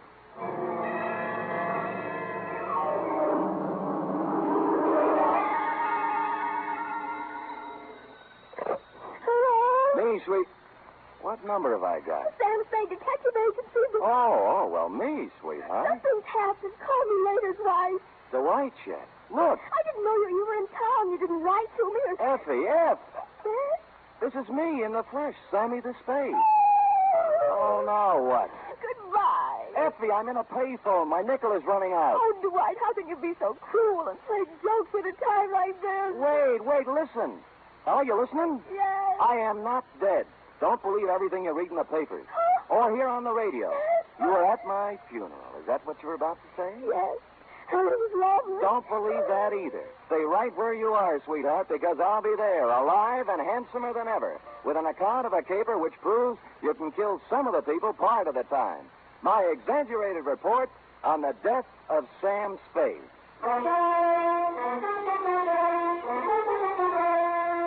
NBC welcomes back to the air a character who has captured the public imagination more completely than any other since the birth of Sherlock Holmes. William Spear, radio's outstanding producer-director of mystery and crime drama, brings you the greatest private detective of them all in The Adventures of Sam Spade. Ain't it grand to be bloomin' well dead? Candles at my feet, candles at my head. We're not open for business today. I mean, Mr. Spade's office is closed right now because... I'll wait. You look just like Mr. Spade. What's your name? Spade. S-P-A-D-E. Spade. Sam never told me he had a twin brother. He doesn't. But then you... I'm me, Sam. Oh, wait. Come here. Now do you believe me? Oh, what's the use? Oh, you're so much like him. Oh, never mind. Now get your pencil and paper and take it. Date November 17th, 1950. To Miss Effie Perrine. That's me. From Samuel Spade. That's me. License number 137596. You must have been the last one to see him alive. Did he tell you to give me a message? Shut up. Subject, my death. Dear Effie, since the sight of me in the flesh, breathing, hungering, and living doesn't convince you, maybe this report will. Think, if you can, back to last Monday. Now, if you recall, it was about 11 o'clock when, on the flimsy pretense that we needed stamps for the office, You drew $2 from petty cash and stepped out to buy a pair of step-ins. And that's when my client materialized. He was small and thin and carried with him the unmistakable odor of stale flour. His black alpaca suit, string bow tie, elevator shoes, and white gloves had no bearing on his conversation. Oh, dear. My name is Chester Swan. Are you sure? Yes. Well, my name is Spade. What can I do for How you? tall are you, Mr. Spade? 6 feet in my feet. Weight? 178. I always notice a man's bone structure, don't you? Oh, always. Open. Huh? Open. Let me see inside. I this? Mm-hmm. All right. Fine. Oh, well, now that you know me this well, Mr. Swan, what can I do for you? Oh, dear. Perhaps I shouldn't have come here at all. I'm sorry, Mr. Spade. Well, really? Oh, dear. Oh, hello again, Mr. Swan. You wanted to talk to me? Yes, but I can't talk now. Mr. Spade. Still here. There. I live at 8516 Claremont in Berkeley. I'll be there tonight. Oh, dear.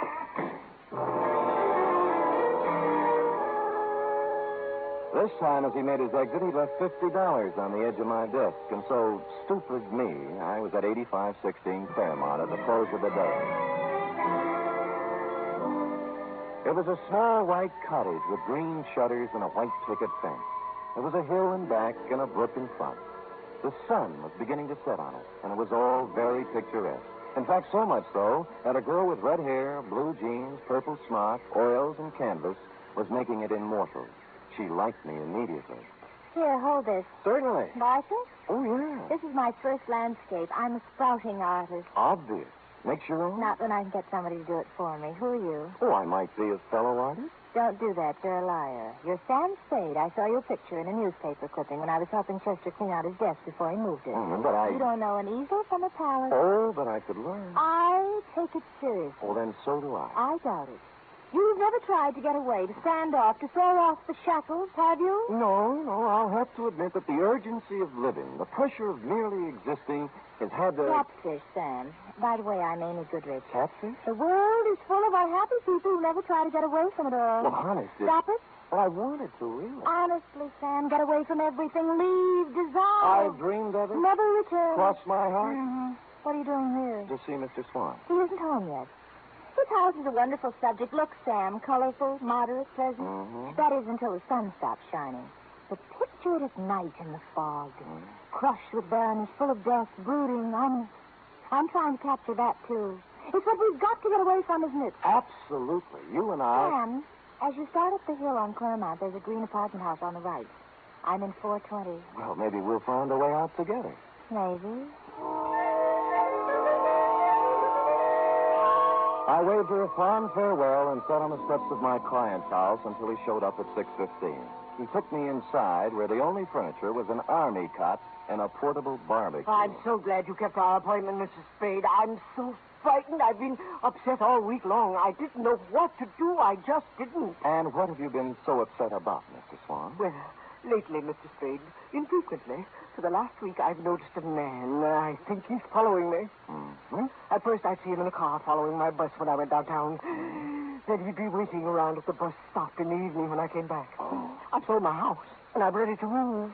It's unnerved me so much, but... Did he follow you home tonight? No, but Well, would anyone be following you, Mr. Swan? Well, I don't know, Mr. Spade. I don't know. I really don't.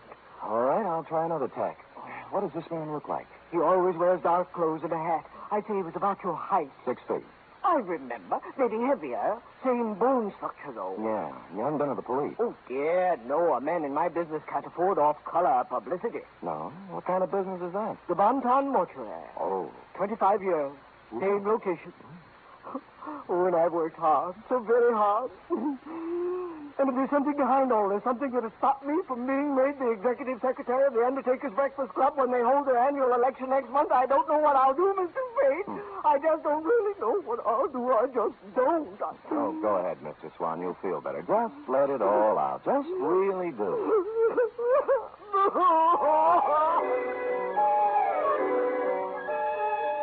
And he did. When he stopped crying, I instructed him to go about his daily habits as always and left, assuring him I'd get to the bottom of it all. I walked down to the corner ostentatiously, which is a neat trick well calculated to throw nefarious observers off the track and lull them into false security. And when the bus showed up 10 minutes later, I got on it, rode 3 blocks, walked back, and took a plant across the street. A clever ruse, as you see, to invite a showdown. 2 hours later, a man about my size in dark clothes appeared over the hill and crept stealthily to the front of my client's cottage. He had his eyes glued to the window when I walked up behind him. Hey, let go of me. Come on, you're going inside. Listen, I'm no peeping Tom. No, you're the bloodhound type. I'm inviting you in for a real sniff at Oh, your no, dog. you don't. Well, all right, then. I'll go quietly. No, okay, that's better. Now, we'll just walk on. The kick he landed on me wasn't according to Queensberry. I couldn't move for 3 or 4 minutes, and by that time he disappeared. When I recovered my faculties, I reported the incident to my client, who cried himself to sleep. After I bolted him in for the night, I stopped on my way down the hill at apartment 420 in the little green apartment house. She was still wearing the blue jeans and the purple smock, and she still had the same ideas. Come in, Sam. You said you were serious about getting away from it all, and a whole day has passed. It was that pressure of living. I'm here to apologize. You are not the girl. I'm sorry, Angel. I love to be fooled, Sam. You're forgiven. How's the painting coming? The one of Swan's cottage. Slow. Fog is always tough. Looks nice, though. How long have you been on it? 3 weeks, all told. Well, then you've had a pretty good plan on the house, haven't you? Ever notice a tall, broad-shouldered guy in a dark suit casing the place? Tall, broad-shouldered. Pretty much like me. Could anybody be pretty much like you, Sam? No, you're right. Sam, is there something wrong? No. Well, then don't stand there doing nothing. Do something. Who, me?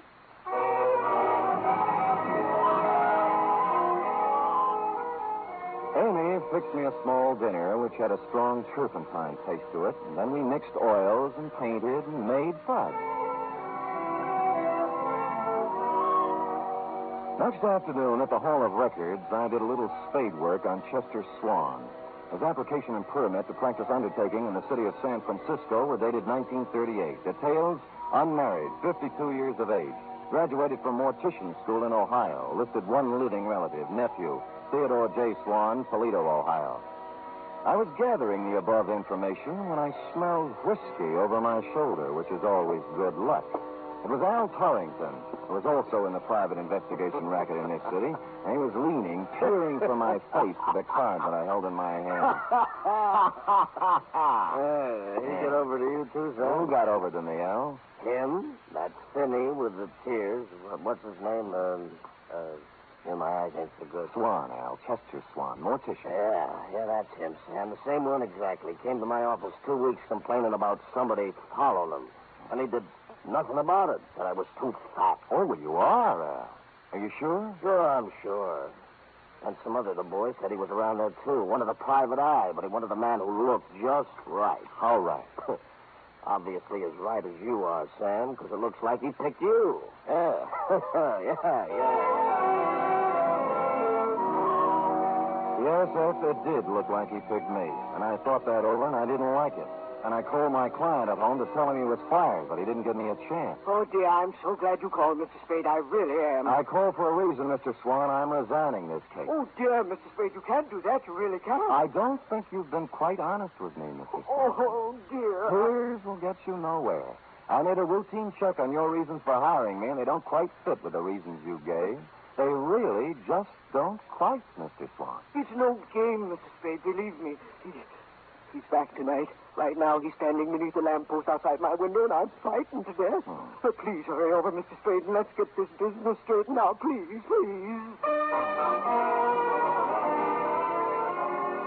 And stupid me, I went over. And I found that little white cottage on the hill looking grim and gaunt in the heavy fog. Amy's words about it being crushed with barrenness, full of brooding and death, came back to me. And Mr. Swan's frightened words about a mysterious man in dark clothes waiting beneath the streetlight also came back to me, particularly when I noted there was no streetlight near the house. However, there was a light somewhere in the rear of the house, and the front door was ajar. Mr. Swan! Mr. Swan, are you here? Oh, Mr. Swan, it's me, Sam Spade. Are you here? Mr. Spade? Is that you? Are you out there? Where are you? Things happen fast. I I turned around to find the front door filled with a man in a dark suit. He had something in his hand, and it looked like a roll of cotton candy, but it felt different. It only startled me against the wall, but it made me forget where my arm was. Easy, Spade. Easy does it, boy. Easy. He let me down to the floor gently. I could still see the lights somewhere in the back of the house, and I could hear him talking way off. Give me the needle. No, hurry. I can't watch. I'm going upstairs. The needle went somewhere in my left arm, but not before somebody pulled my coat off, and for no reason I could think of at the moment, also tried to pull my finger off. Well, I couldn't dwell on it. By that time, the stuff in my arm was going other places, and I was going with it, even though there was action all around me. That's all it does. No, stay away from me. Get out of here. Vaguely, somewhere, somebody was shooting Roman candles or having blowouts or playing bebop. I just didn't care at all. I just didn't.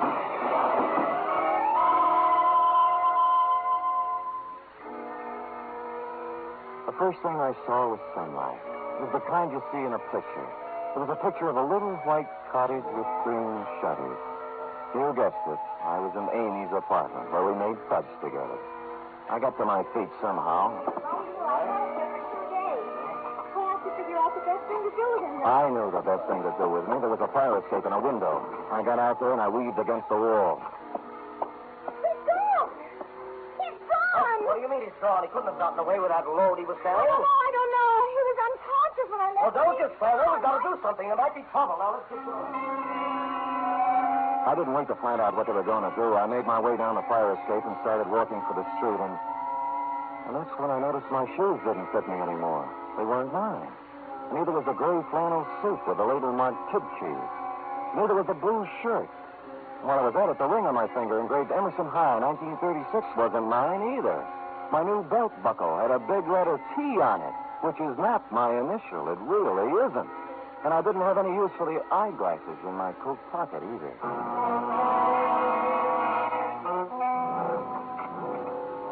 You were out when I walked in the office, F, but you've been there. There was a black crepe done up in a white satin ribbon hanging on the door. The desk blotter was drenched with salt tears. And a newspaper folded back to page 13, and I'll sue the Chronicle on this if it's the last thing I do gave me a 2-inch spread. Item, November 15th, 1950. 15? What happened to the 13th and the 14th? Detectives, perishes in Berkeley fire. I read it through once.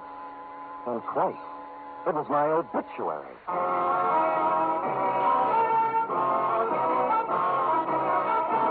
You are listening to the first in a new series of adventures involving radio's most famous detective, Sam Spade.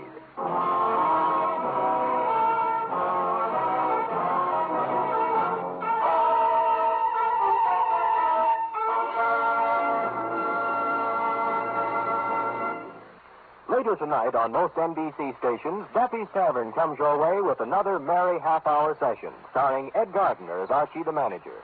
There's a full serving of laughs garnished with chuckles and whipped up by Archie and his unpredictable friends, Miss Duffy, Clifton Finnegan, and Eddie the waiter. It's just one of the many great Friday evening entertainment features on NBC. It's Duffy's Tavern, your cue for better listening where the 3 chimes always mean good times. Make it a Friday evening habit to tune early and stay late at your favorite NBC station.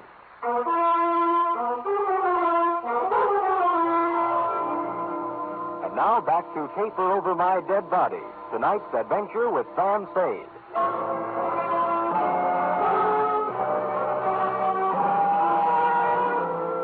I left the crepe on the door and went out to buy a new desk blotter and some more newspapers.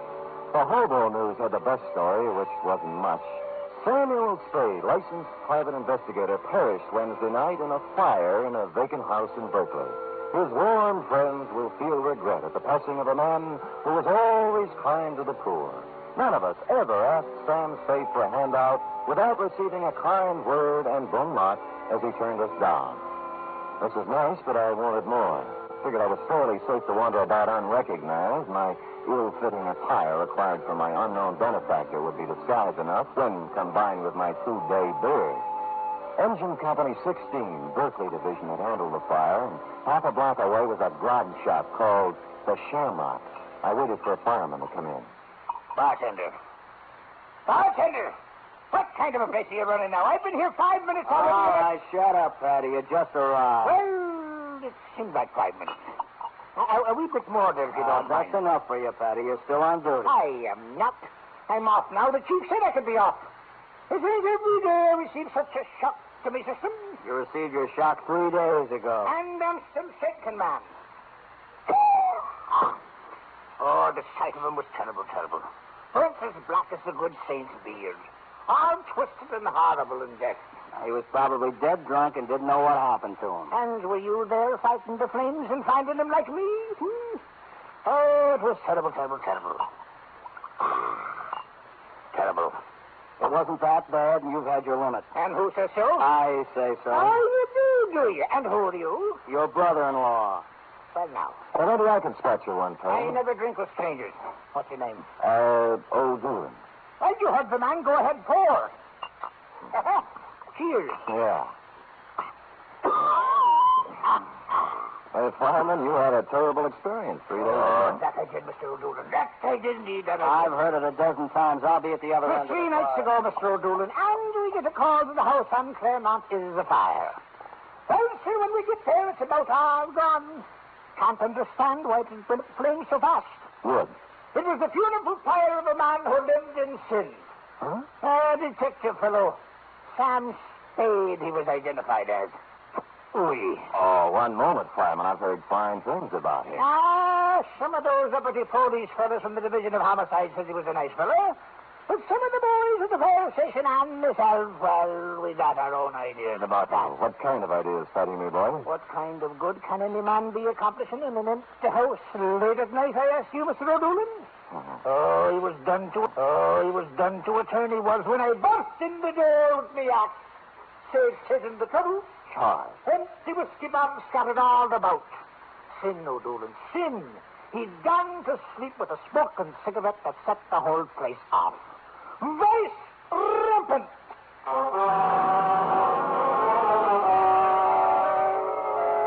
From there, I went downtown to the telegraph office where I sent a wire to Toledo on a long chance. While I was waiting for an answer on a not-so-long chance, I slunk into the Bon Pond funeral parlor to pay my respects to the departed.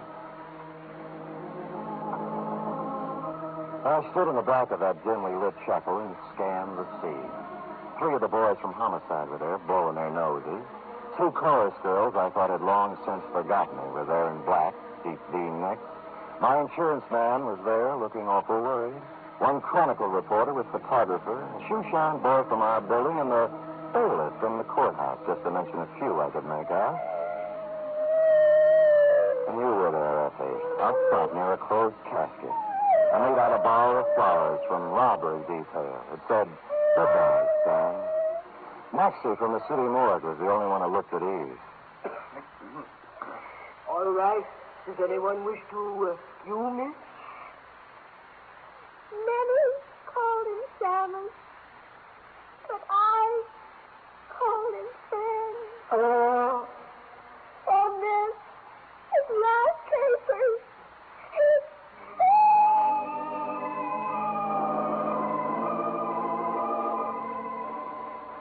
I was touched, Effie, and I would have stopped the whole thing then and there, but I had to find out who was in that casket. I reeled out the front door with tears in my eyes and slid around to the back door and into Chester Swan's private office. And there I made a phone call and got an answer to my telegram, which caused me to make another call to his bank. By that time, most of it was right in place. A search through his desk revealed nothing, and a safe standing in the corner the same. But then my answer walked right in the door. Oh, Sam, darling, I was so worried when I found you'd left there. I saw you at the funeral, and I thought you'd be here. And the guy was with you? Was he worried, too? Oh, dear, and that was Dr. Jesslyn. Sam, you'd been out for 2 days, and I didn't... Oh, Sam, you're sweet. You got away from it all. You've escaped, darling. Yeah, they're burying me right now. I'm dead. It's so wonderful, Sam. Only one thing. Where do you fit? The caper. I was supposed to burn up in that fire, and what was left was supposed to look enough like Theodore J. Swan, class of 1936, Toledo, Ohio, to let beneficiary Chester Swan collect a nice pile of insurance money. Sam, what are you talking about? Who is Theodore J.? What did you say? Chester's only living relative. They're burying him right now. Somebody lost his caper. You want to tell me? Sally, I was at the house the night of the fire, working on my foggy picture. You didn't see me when you went in, and later on you didn't come out. And I went over. I was on the floor, and a man was bending over me. He changed clothes with you, Santa, and I screamed, and he pulled out a gun, and I hit him with a hoe. And I drug you out of the land. And then what happened? I put you in my car and took you home. I was going to phone the police, but I decided it was something you were working on, and I went back to the house, and it was burning, and you knew the man you'd hit on the head was in there. Believe me, Sam, I didn't know the house was going to burn down. I wouldn't kill anybody, Sam. I only wanted to... You only wanted to help me, and you did right, Angel. Oh, Sam. That's all right. I'm your witness. You didn't start the fire. Somebody really started it? Chester. He thought it was me lying on the floor in there. The bank tells me he's about to go busted. He figured this one out with his nephew to scare up some insurance, though. I'm about the same size. Hold me. It's been horrible. This is the kind of thing I was trying to paint. Now I'm smack dab up against it, and I'm sick. I'm stricken. Easy. Sam, you're really dead. Squeeze our way out, Sam. Just leave now. Let it go the way it is. They all think you're dead. Oh, dear. Huh? But we know different, don't we, Mr. Spade? He was holding a Navy Colt revolver in front of him with both hands. I couldn't make up my mind to rush him and count on his bad aim or stand still and be a perfect target while I tried to talk him out of it. Either way, he was a crazy man with a gun. He was getting ready to use it. Sam, he's going to kill us. Quiet, Amy. Because my nephew was stupid enough to wear your watch and your suit when he exchanged clothes with you, I'm going to lose the bon ton. And that puts you in quite a spot, doesn't it, Mr. Swan? Until a moment ago, yes, but now. Mr. Spade, the newspapers all say you're dead. The death certificate says the same thing. All of your friends are following your casket and my nephew's corpse to the cemetery at this very moment. Everybody expects you to be dead, Mr. Spade. Thanks to you, Mr. Swan. But now, nobody'd miss you if I killed you. I'd miss you, Sam. But I'd have to kill you, too. Oh. Did you notice you're still wearing Theodore's clothes, even his ring? Why, Mr. Spade, I could kill you and put you in a fire somewhere and collect my insurance on Theodore now, couldn't I? No. Why, that's a terrible thing to think. Huh? Oh, you're not reasoning properly, Chester. You really aren't. How would you explain to Amy? You just said you'd have to kill her. And what about the coroner's office? You know how they are. But if I... And don't forget the medical examiner's got something to say, too. Not to mention the fact that you'd have to really burn me up to cover up the bullet hole. And furthermore, Chester, when you shoot me, if you happen to hit a rib and chip off some bone, they'd know I was shot before, and then homicide would be in on it. Oh, no, stop. Nothing works for me. I'm a failure. Oh, go ahead, Mr. Swan. Let it all out. You'll feel better.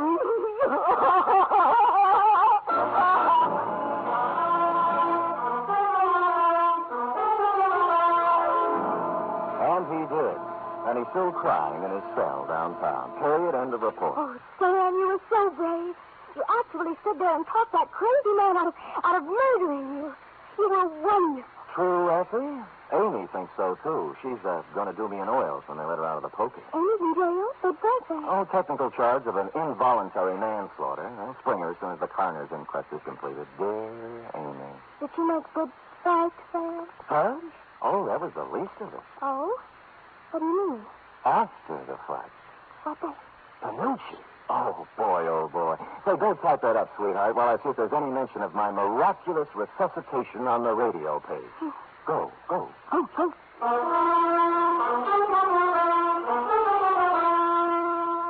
There certainly is a mention of Sam Spade on the radio page for Friday. Sam Spade is one more in the list of great shows to join up in NBC's Parade of the Stars. Have you heard The Big Show? This Sunday, The Big Show comes your way once again on NBC. Listen to just a few of the star names who will be appearing this week. Bob Hope, Jimmy Durante, Perry Como, Jose Ferrer, Mindy Carson, Eddie Cantor, Meredith Wilson and his orchestra, and many, many more. And, of course, your MC once again will be the lady who invented the snappy retort, Tallulah Bankhead. Yes, it's The Big Show. It's big in music, big in drama, and big in comedy. Be sure to hear The Big Show Sunday.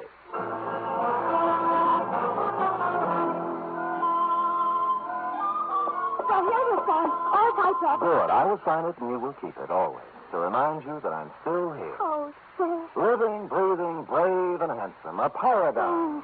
Sam, what will you do about the mail? The mail? What mail? Where? Oh, the letters and postcards and telegrams and all that came in when people thought you... Oh, way over here. What did I touch you? Oh, there's been enough tears tonight. Oh, Sam, it's so good to have you back. Will you be the same as you always were? Well, I'm going to try. Because when you can't help it be, like they say, the greatest private detective of them all. We'll see. Good night. Good night, sweetheart.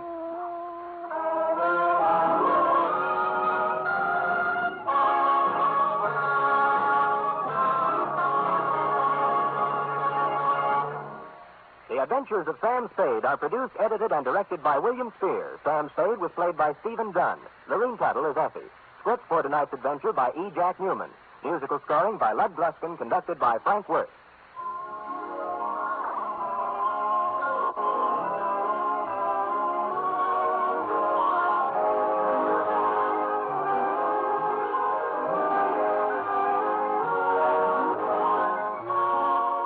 Join us again next week, same time, for another adventure with Sam Spade. Hear the magnificent Montague, then visit Duffy's Tavern on NBC.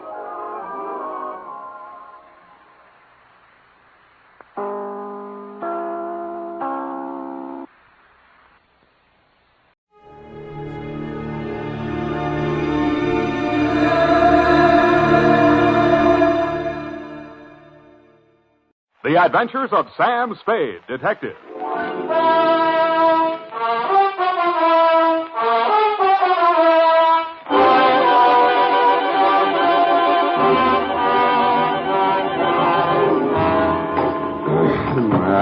Date. To Deputy Sheriff Bill Woodington, Marin County Sheriff's Office, San Rafael, California. From Samuel Spade, San Francisco, license number 137596. Subject, the Battles of Belvedere. Dear Bill, by this time, I should have known better, and I did. Per square mile, there are more screwballs in your stamping ground across the bay than should happen even to me. But Belvedere Island is very small, and I'd always been very curious about it. I can see it from my office window. A little green hump rising out of the water just around the corner from the Golden Gate Bridge and connected to the mainland by a narrow causeway. But I got there the stylish way.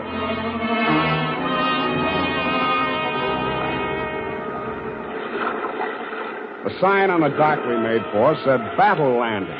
I thought I knew what that meant because my client's name was Jonathan Battle. But I was not quite prepared for the beautiful welcome I got. Golden is the word that best describes her. From the gold sheen of her complexion to the gold sandals on her delicate little face. Is that, Dr. Schroud? Please do not interrupt the free flow of my thoughts. Pardon me. Naturally, my ego feels a certain resentment against my id for asking you for your help. What makes me think I need a detective? Well, my id was just asking my ego the very same question. Oh, you too feel resentment. We must analyze that later. Bring me your dream material. But now to the case. Oh, yes, okay. This woman was referred to me by her physician. She has suffered a complete nervous collapse because she thought she recognized a certain person crossing the street. A person she had not seen for years. Who was that? My patient's son died under mysterious circumstances 3 years ago, and the woman she thought she saw was her daughter-in-law. Mm-hmm. It was widely reported in the newspapers at the time. Perhaps you remember it. Carter Hamilton? Carter Hamilton. Oh, Roanoke, Virginia.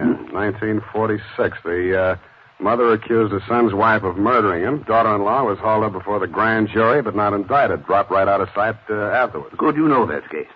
Well, actually, my patient is suffering from an agonizing sense of guilt. Unconsciously, she thinks that she herself murdered her son. Did she? Well, there may be something tangible at the bottom of so profound a feeling of guilt. You mean you want me to help you convince her that she really is guilty? No. That is for me. But first, we must find out. What we must find out. Hi, Sam. Hiya, Sam. Come on. Bring your book. Got a pencil? We gotta hurry if we're gonna make the fight, you know. Oh, I've got one of the new retractor kind of pencils. Well, get the lead out. Are you really going off the post, Sam? It's Man McShelly versus Cluck-Faced Duffy in the main event. Ready? McDuffie. Sounds like an MP. McShelly. What? Aim and fire, Sam. PBX. F, you've been out with somebody else. A military man.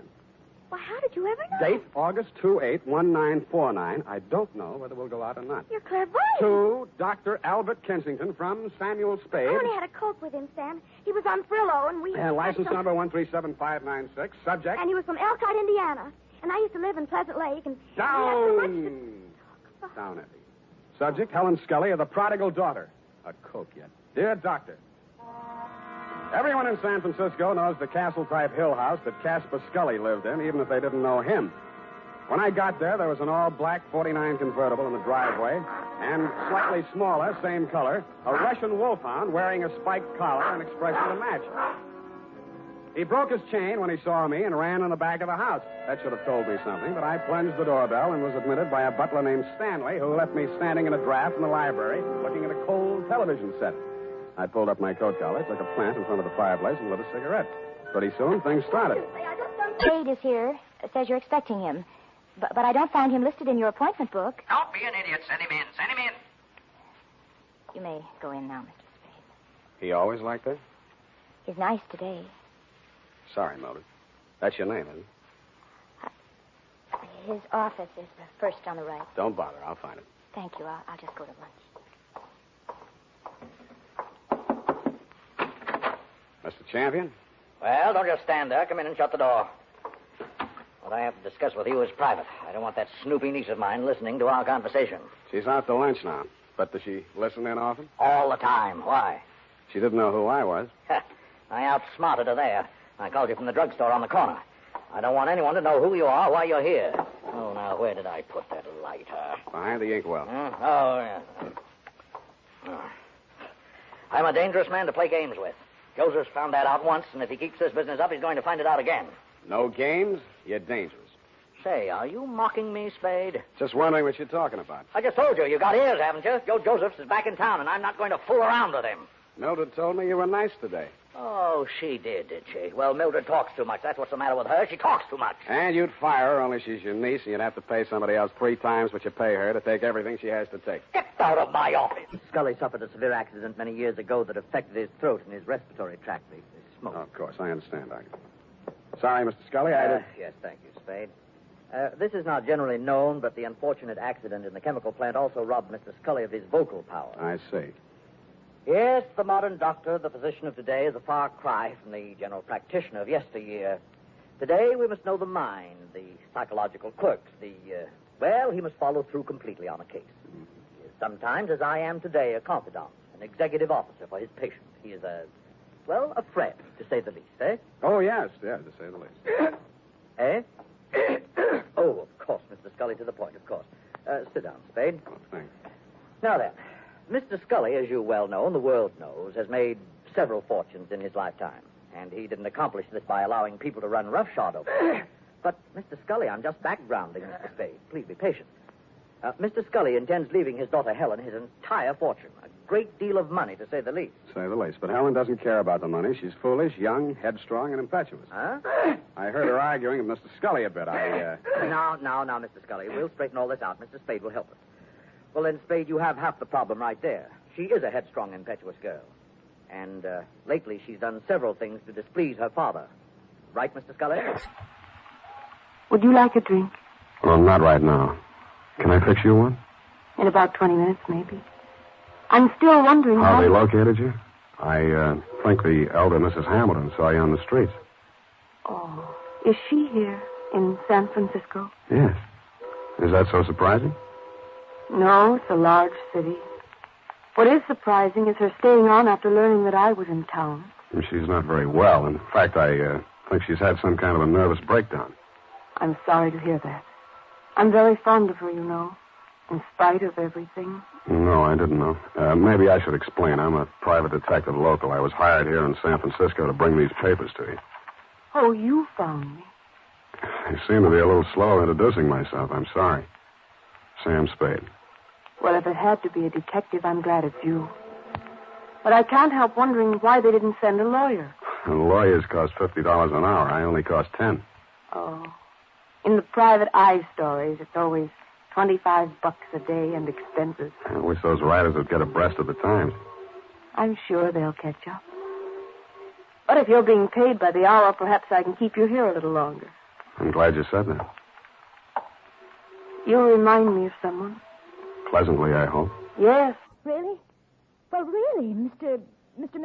Spade, Sam Spade. Well, really, Mr. Spade. I'm only waiting for Lenny to get here so we can make the first curtain of streetcar. And we're going to be late if he doesn't get here. You can understand that, Mr. Spade. You're going to be a little early. Streetcar doesn't open until Monday. And then already, and he hasn't shown up. Well, good night, Mr. Spade. Hey. The white ermine cape you were wearing and the black strapless thing needed a touch. But you had it. A diamond necklace. In fact, the Tears of Night, the same one I had in my pocket, Daphne, was hanging around your lovely neck. I rebuzzed your buzzer and knocked on your door for quite a while until it was quite evident that you were not going to open up. Under the hallway light, I snapped over the necklace case. Mortuous, you had said. And mortuous was what it said stamped inside the case. A gloomy word with a gloomy address. The White Hotel on Turk Street.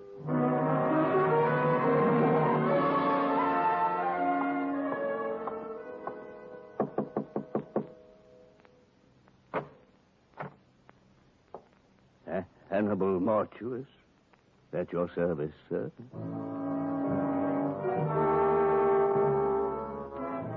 If ever a man had the look of death, it was this one who had its name. He was older than old, cadaverous, and in his skull-like head, his eyes were white. He was wearing a flannel nightshirt. You find me a bit indisposed, Mr. Spade. And the clerk at the desk said it was a matter of jewelry. Therefore, Hannibal Mortuous is at your service. Now then, sir, what is so urgent? I came to ask you about a diamond necklace. I found your name stamped on the inside here. House of Mortuous, most respected name in diamonds, as well as all the lapidary arts. Most respected. Fine jewels, and the name Mortuous is synonymous the world over. I am the last of 4 sons. But what continues to Spade? Well, I just want you to take a look at this. And how do you come in possession of the Tears of Night, sir? Well, a man named Johnny McCloud, who runs a gambling club, hired me to deliver it to a lady named Daphne Arlington. She lost it at the roulette table. She left it there until she could raise the cash. Deplorable conduct on her part. Daphne Arlington, a most indiscreet young lady, to be sure. I recall my interview with her when her late husband, Sidney, ordered this necklace. A lovely body, propelled by a ridiculous mind. For shame, such conduct, a gambling house, the Tears of Night, a pond. Well, this is real, then? It isn't phony? Mr. Spade, I am a gemologist. The House of Mortuous. Of course, it's real. Take a good look. And an artist. It's a man named Joseph. Come in. I was expecting Aggie, but come in. Thanks. I always fix my own dinner. Poached egg and half and half. Ulcers. Name Spade? Yeah. Want an egg? No, thanks. I'm on duty. Mind if I finish? It's up to you. Who's your client, Spade? Elliot Champion.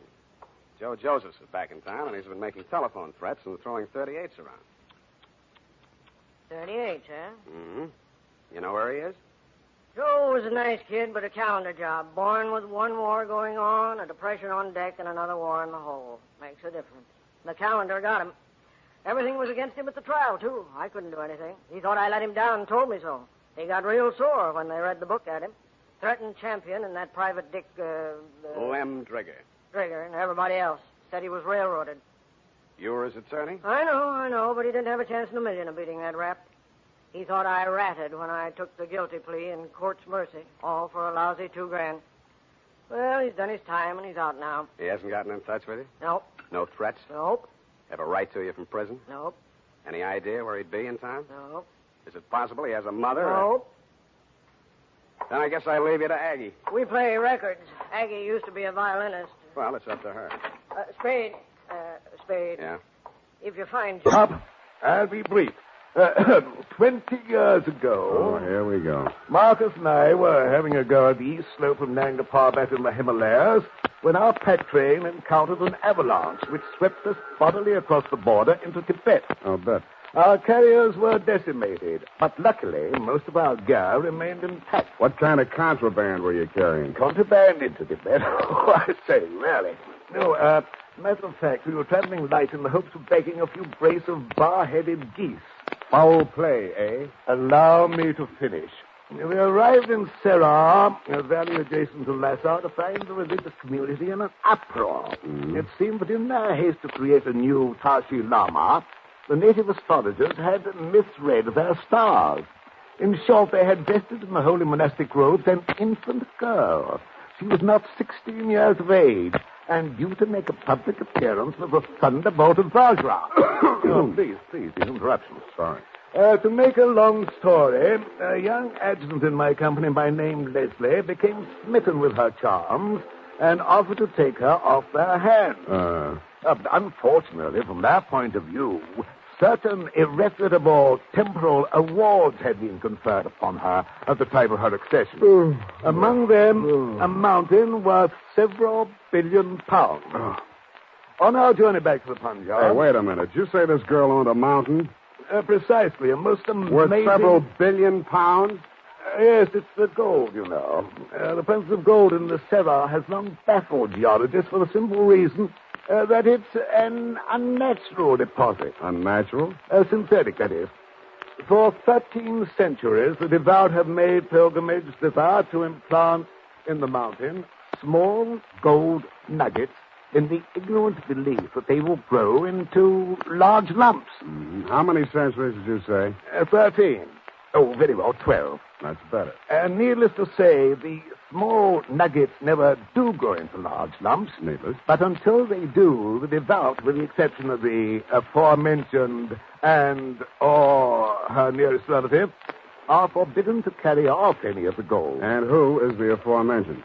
That dear little girl whom Leslie carried off to the Punjab as his bride. They had one daughter, Chandra, the girl who met you at the landing this morning. How did Battle get hold of her? Well, sir, a few years back, as our company was marching along the east face of Nanga Parbat... There was an avalanche. Precisely. And poor Leslie perished miserably. But the ungrateful scamp, in spite of his many promises to me, had left instructions that Chandra should become the ward of that presumptuous paint puddler, Jonathan Battle. He forbade her to see me, and finally left India under cover of night, taking her with him. So you finally tracked them down on Belvedere Island. Exactly. And my plan, if all else failed, was to win her hand in marriage. What if she objected? You little comprehend the Oriental mind. She's a woman. She must do as she's told. All I had to do to turn the trick was to frighten Battle into giving her the necessary fatherly instructions. So you see, his death has come at a most awkward time. By the way, who do you think did old Battle in?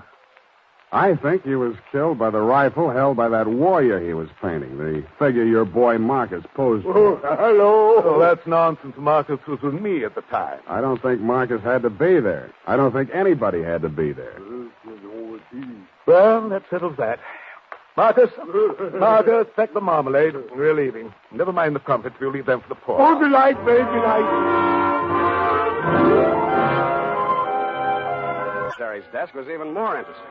What I found there led me to, 1, call her home. Result, no answer. And 2, to revisit Attorney Speezer. I found him poaching another egg. All right, I'm here. It's late, Aggie. What's the idea? Unless it's Beethoven, I don't... Oh, Spade. Aggie ever show? Yeah, left early. Has to work tomorrow. Oh, it's too bad. What's with you? Still looking for Joe? Yep. Any leads? Wish I could help you, Spade. Elliot Champion was shot and killed in his home tonight. No. Is that all you have to say? Joe do it? Maybe. Well, You don't seem scared for a mouthpiece Joe didn't like. if you mean should I be next, no. I'm not scared, Spade. The kid should realize by this time I liked him and did all I could. You've been here all evening? Aggie? Could you prove it? Yep. You may have to. Did you know Mildred Champion was married to Joe Josephs? Yeah. How'd you know? It's a secret. I found this marriage license in a desk drawer. Nosy, huh? I found something else. Champion didn't pay his income taxes all the time.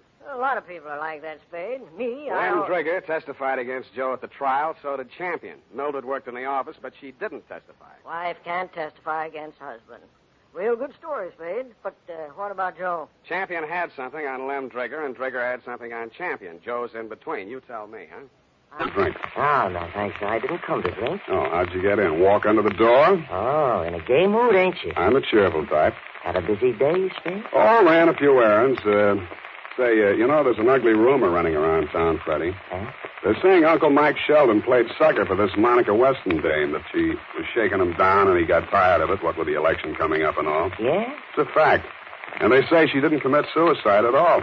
Well, where'd you hear this? In Union Square while I was feeding the pigeons. You think I'm kidding, huh? You think I'm kidding? Now, wait. You know what happens to boys who play with guns, Freddie? Shut up. Go on, answer it. Okay. Hello. Mr. Speed? Yeah? Silverian, Cal Pictures. Uh-huh. Listen a about that cheesecake shop. Oh, now, Luella, don't take on. So I didn't mean it that way. Luella?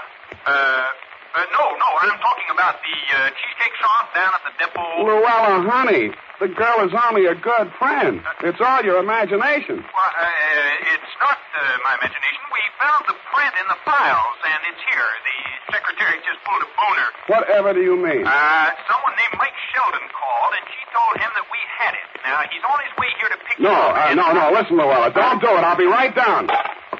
Sorry, Freddie. No. You ain't going nowhere, Jay. Look, Freddie. Okay, about 15 seconds. 15 seconds? 12 now. And if we're lucky, we'll find out how your foster father was killed. Chandra, he has no right. You don't have to do this. 5 seconds. Whatever happens, it'll mean your license, Spade. You have no right. 2 seconds. Chandra, get down! You can't, sir. Of all the high-handed, dishonest, reprehensible... How badly is she wounded? Take it easy, Captain. Oh, trusting little girl. She's all right, Sherry. If she keeps away from you, she'll stay that way. Come on, Chandra. Give me a hand. You all right? You all right? Yes. But poor Bob. Yeah, poor Bob. He only killed his own father. But why? There. Now, don't fret about it. I'll take care of you, my dear. Captain. Hands off. My dear fellow, you mistake my motives. What this poor girl needs is a father. And what better guardian than myself and my vast knowledge of the Orient and my deep understanding of the Eastern mind? Nuts. Well, Sam, I sure got to hand it to you. It worked. I guess this just about cleans up this caper. Thanks, Sam. Thank you, too, Captain. You've been a great help. Oh, thanks, Washington. Pleasure knowing you. Why, you dumb bunny. Who, me? Standing there, shaking hands with the most sinister international dope smuggler on the Pacific coast. Now, see here, Spade. That will take some proving. Frisk him, Bill. Go on. See what you find on him. I welcome this opportunity to prove my innocence. Go ahead, Deputy. Well, what do you know? A hypodermic kit. See? This is an outrage. You planted that in my pocket, Spade. Well, maybe. Even if I did, the deputy here will have to take you in for questioning, and that'll mean answering some questions for the federal men, won't it, Bill? Well, now, if you planted that kit, Sam... I haven't admitted it yet. You'll have to prove it, and you may not be able to before the federal men get involved. Not that Captain Sherry has anything else to hide. Well, sir, never let it be said that a royal fusilier didn't know when to blow retreat. Marcus? Master, yes. Pack the marmalade again. We're off, this time to Africa.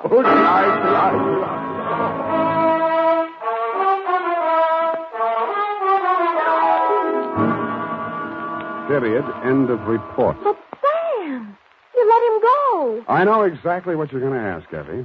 It worked like this. At a certain time of day, the sun rays were refracted through the crystal directly on the spring metal clamp and the trigger guard of that rifle.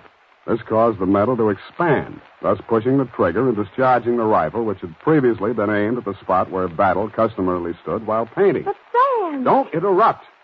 To further confuse the issue, as well as splitting an infinitive, not to mention a hair, Bob, son of Battle, loaded the smooth-bore rifle with a cartridge containing a slug previously fired from his revolver, thus drawing attention away from the rifle and onto the revolver, which could not be placed in the locked room at the scene of the crime. Sam. Please, these interruptions. His motive. He thought his father was, in fact, going to force Chandra into marriage with Captain Sherry. Oh, that poor boy. He did love her. Perhaps, but don't forget the $1 billion mountain. But he leapt in at the crucial moment and interceded with the bullet meant for her. He died for her sake. He undoubtedly will have, but at the expense of the state and not of my conscience. In short, I loaded that rifle with a blank cartridge. He was not dead when he hit the floor, merely in a dead faint. Oh. No please, no applause. Business as usual. Go type that up. I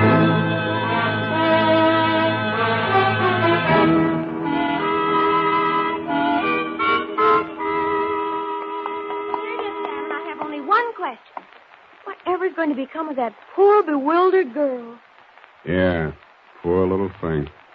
Nothing to fall back on but $1 billion gold mountain. I can't help it, Sam. You know, east is east and never the twain. You're wrong. She's starting a twaining course tomorrow as a... Now he's dead. What can you or I or anybody do about what they've done to him? Look at me, Mr. Spade. Go ahead, look at me. I'm not what you'd call beautiful.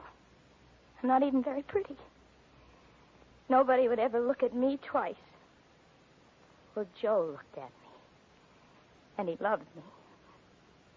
Now he's dead. And I'm dead inside. I'm dead inside, and I'll be glad when I'm dead outside.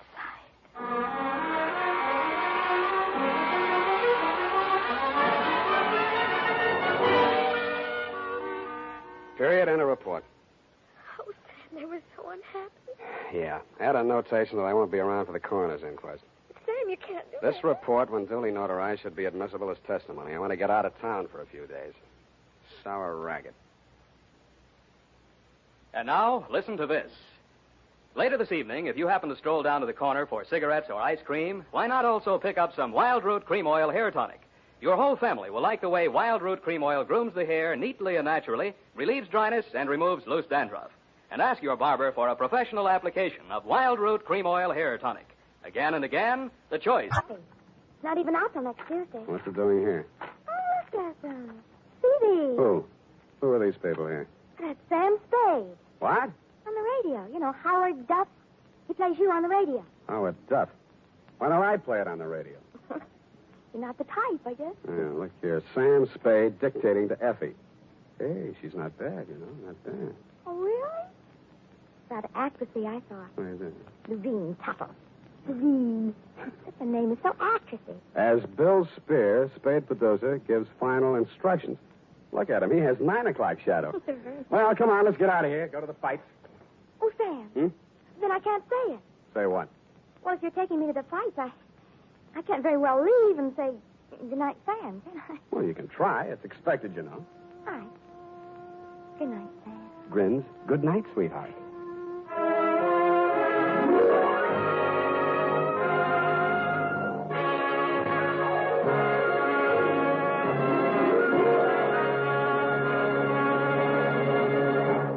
The Adventures of Sam Spade, Dashiell Hammett's famous private detective, are produced and directed by William Spear.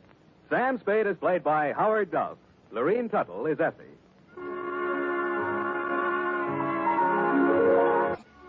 Tonight's adventure with Sam Spade was written for radio by E. Jack Newman.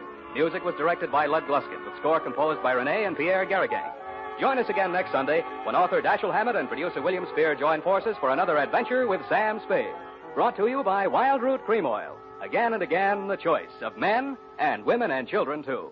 This is Dick Joy reminding you to get Wild Root Cream Oil, Charlie. It keeps your hair in trim.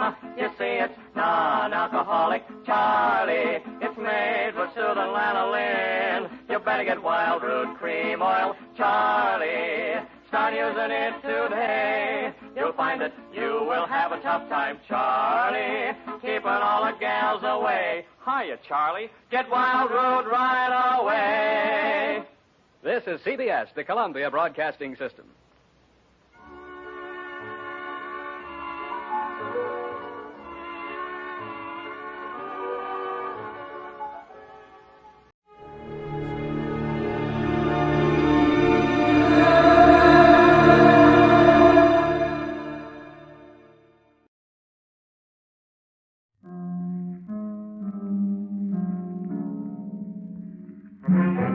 The Columbia Broadcasting System presents yours truly, Johnny Dollar.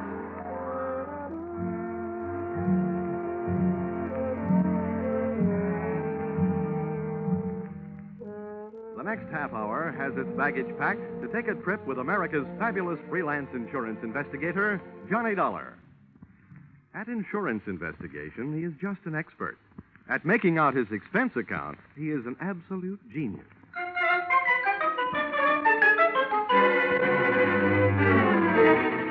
Expense account submitted by Special Investigator Johnny Dollar to Home Office, Nutmeg State Casualty and Bonding Company, Hartford, Connecticut.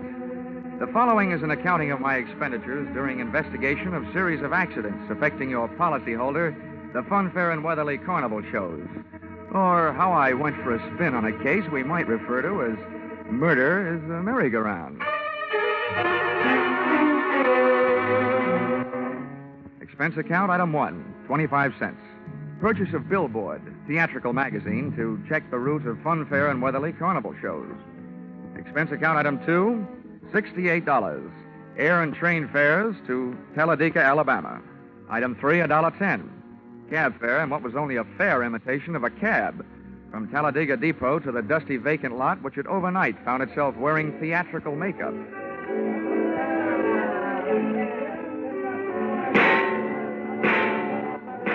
Brightly as the hot sun beat down on the midway, it couldn't help the layout of canvas and slats from looking beat up. A perspiring mechanic shot sparks of profanity back at an obstinate motor as he tried to get it to roll the giant hoop of a Ferris wheel. I asked him what he knew about the accident of a week before when a car dropped off the same Ferris wheel, badly injuring 3. He was charming. Listen, pretty boy. Don't go getting nosy around here. The Joe in charge of the electric scooter concession was just as sweet. On the subject of how come one of his scooters blew up a few nights back, sending a citizen to the hospital, he just didn't feel like talking. If you ain't a cop, start moving. If you are, where's your warrant? I was just asking the pilot of the giant airplane spin who he thought might have cut the cables the night one of his wallboard gliders took off across the carnival crowd, crashing and busting up a few more customers, when I got a canvasman's version of a sharp answer. A tent stake right behind my ear.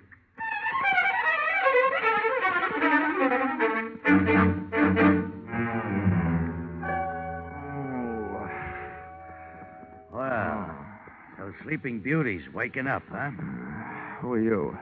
I thought maybe you'd be sick of asking questions. First, maybe you better answer a few. Before you get up. Number 1, who are you? A pilgrim from Hartford. Never mind the double talk, wise guy. What's your name? My name is Johnny Dolar, but right now I feel like 2 cents. What's your big interest in those accidents you were asking questions about? Strictly academic.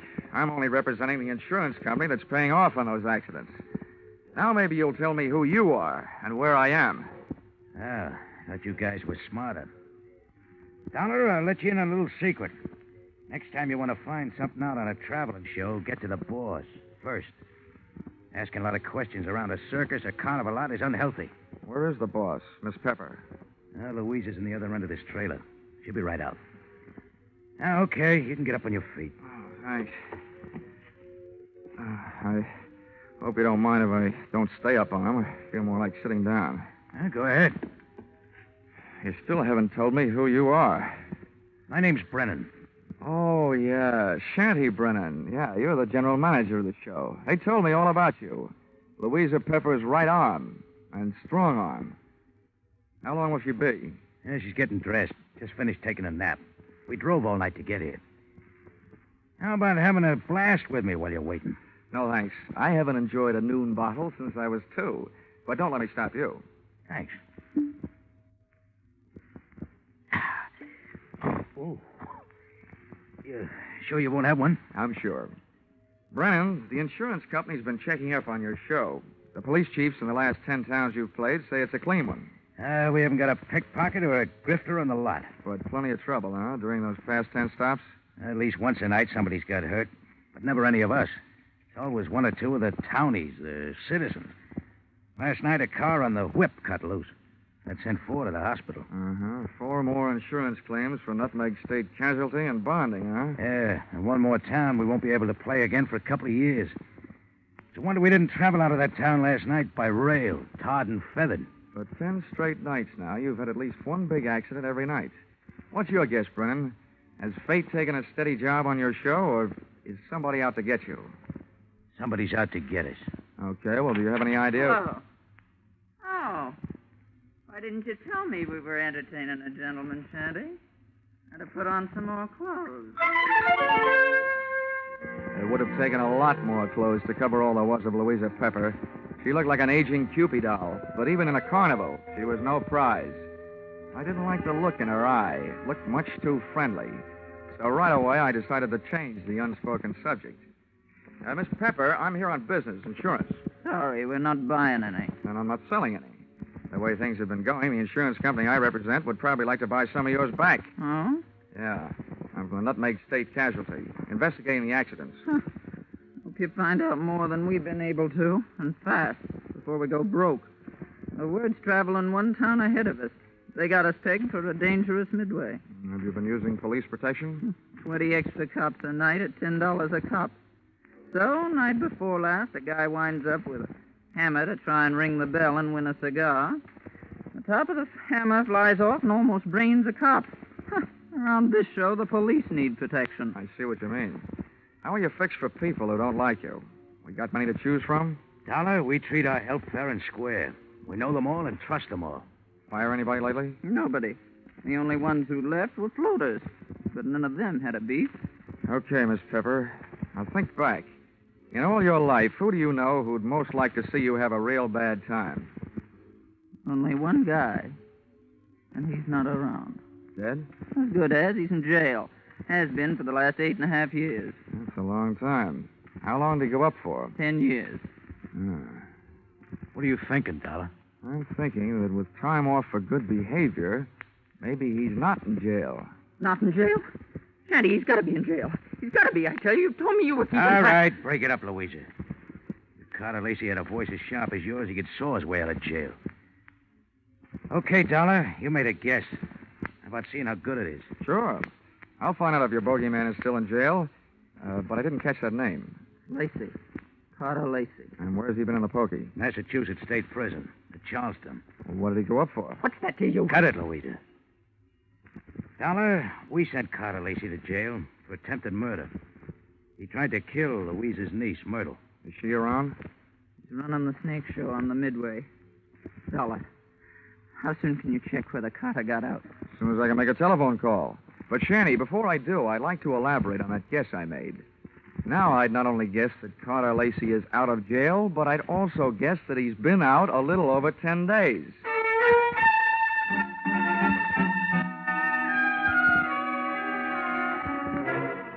Expense account, item 4, $3. Telephone call to Massachusetts State Prison, confirming both of my guesses. Carter Lacey had checked out of the Bay State's Hotel Greystone for bad boys 2 weeks previously. Item 5, $32. Telephone calls to various hotels in the last 10 towns the Fun Fair and Weatherly Carnival shows had played. Item 6, 10 cents. 2 nickels spent calling 2 hotels right here in Talladega. Then I dropped 1 more nickel in the telephone, got the lucky number. Yes, sir, we do have a Mr. Carter Lacey registered. Room 312. Shall I stop? And hit the jackpot. Expense account item 7, 65 cents.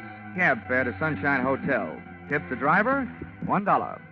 From the lobby, I called room 312. He invited me up. I invited him down. I knew I'd feel better talking to Carter Lacey with a lot of people around. They'd make nice witnesses if he suddenly got homesick for prison life and used me as his ticket back. I waited in the coffee shop. The waitress brought me a cup of coffee, and my palate went to work refereeing a one-sided bout between the strong Java and the weak cream. Hello. Dollar? All right. Sit down. Thanks. So you're Carter Lacey, huh? Have some coffee? No, thanks. It keeps me awake nights. How about your conscience? Having the same trouble with that? My conscience deserves an 8.5-year rest. But it can't start its vacation until I even up a few scores. Busting up carnivals. Child's play. Look, Dollar, over the phone you told me you're an insurance investigator. You can save your company a lot of money. How? Call them up and tell them not to insure the lives of 3 people. Because any minute now, 2 of them are going to be dead. Louisa Pepper, Anise Myrtle, and Shanty Brennan. Yeah, Dollar. I'm going to kill 2 of those people. The other one's still my friend is going to help me do it. In case you don't know your law, Dollar, don't bother calling the cops. I can't be held for making a threat unless I put it in writing. Well, Lacey, I don't know what your beef is against the people running that carnival, but those accidents have been hurting a lot of innocent bystanders. Dollar, you're talking to a guy who really knows what it means. Getting hurt as an innocent bystander.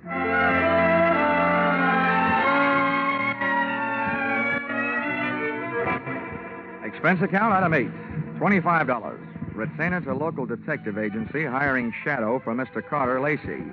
Explanation, an ounce of crime prevention is worth a ton of trials. Item 9, $1.20. Cab fare back for the evening's festivities at the Fun Fair and Weatherly Carnival, which was rapidly becoming more and more of a thrill show.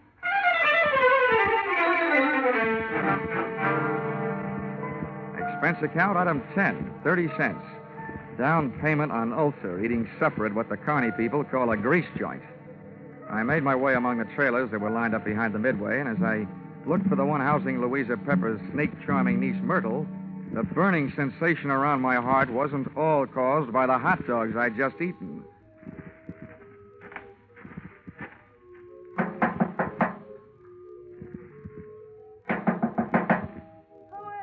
I've got a message from Carter Lacey. What did you say? I said I've got a message from Carter Lacey. For you and your Aunt Louisa, Shanty Brennan. You're the only one I haven't met yet, so I thought I'd deliver it to you first. Where is he? In town. Got any snakes in the trailer? No, of course not. All right, then. How about inviting me? You're the insurance guy they told me about? Yeah, that's right. Okay, come in. What did Lacey say? He said that he's going to kill 2 of the 3 of you. Which 2? Didn't he say? No, he didn't. He just said that 2 of you are going to get it. And that his one friend among you, the remaining one, is going to help him do it. He'll do it. He hates us. I know he'll kill it. You say Louisa and Shanny don't know yet? No, they don't. You're the first to know. Well, then wait here. I'll run tell him. I'll stop back here before I go into the tent to do my next show. Grab yourself a drink. I'll be right back. But she wasn't right back, and it's just as well she wasn't. She might have interrupted me while taking a sightseeing trip through the drawers in the trailer's built-in bureau. The piles of silky nothings that give gals that certain something didn't tell me anything I hadn't known about women before. But a little black book stashed among them did. I needn't have rushed my search, though, because Myrtle Pepper was still gone after 10 minutes. That's about the time I headed back to her Aunt Louisa's trailer, pulled open the door, and walked in. You scared me, Dollar, barging in like that. Mr. Dollar, I told you I'd be right back. Did Myrtle here deliver Mr. Lacey's little love letters? Yes, the fool. He always was a fool. He can't kill us. You mean it's against the law? I mean, it's impossible, that's all. Look, Miss Pepper, you and your niece here are both plenty scared. While you're out shaking those cooch dancers you got working over on the midway. Myrtle, have you told Shanny about Lacey's threat? Yeah, I met him on the way over here. Asked him if he'd feed my snakes before showtime. They're dangerous to work with if they're hungry. Yeah, I told him. He said he'd join us here. What did he say when you told him? He said if Lacey had one of us helping him, then the 3 of us had better stick together so we could at least watch each other. Smart man. He had a good idea. I see the 3 of you had better stick close to each other, beginning right now. Come on. Where are we going? Over to the snake tent. And when we get there, Myrtle, you'll be the only one of us who'll be among friends. The 3 of us left Louisa's trailer. We walked past the back of the shooting gallery concession right in the front of it. And along the back of the line of canvas shanties. We stopped at one. Myrtle pulled back the canvas flap, and I stepped in ready for anything. With the ladies not far behind me, I edged slowly over to the square red board fence set up in the center of the tent. There were danger signs splashed in white paint along the outside walls of the pit. I clenched my teeth and looked down through the wire mesh top at a slithering tangle of writhing, angry reptiles. And there, lying among them with a vicious red welt splashing his forehead, was Shanty Brennan. He was feeding the snakes, all right.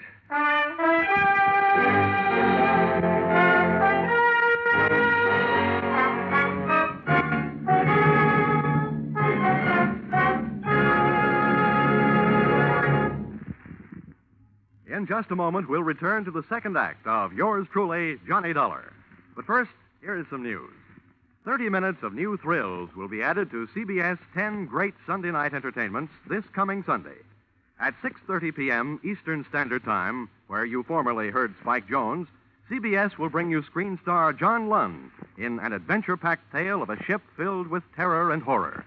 This story, A Shipment of Mute Fate, starring John Lund, is the first of 3 special broadcasts from CBS' famous Escape series.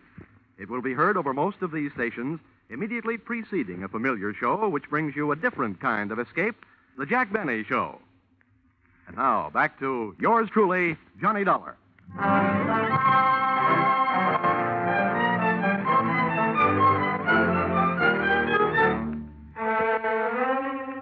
I'd just seen a murder mystery where the actors had been hissing instead of the audience.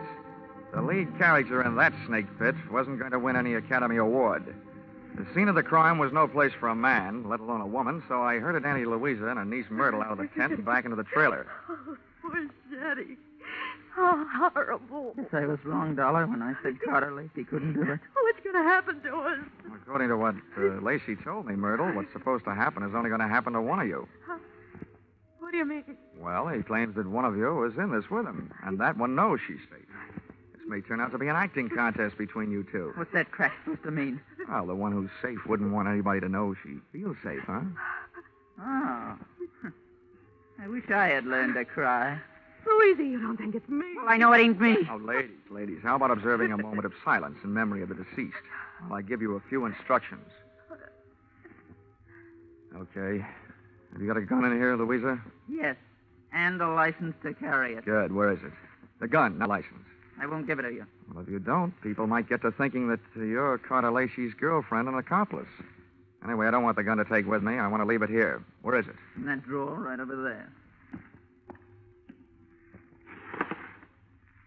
Which end of the drawer? What's the matter with you, blind? You'll see it. I'm not turning my back on you. Which end? You'd make a lousy trapeze out of Dollar. You don't take any chances.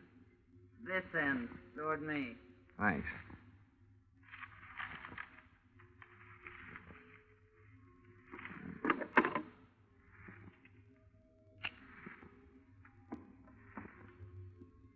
Well, now where are the keys to the car hitched to the front of this land yacht? What are they for, Dollar? Just another chance I'm not taking. With those keys in my pocket, this trailer won't be joyriding anybody off into the night. Where are they? I'll get them for you. Wait a minute, Myrtle. How come you know where Louisa's keys are? Yeah, Myrtle. How come? Because...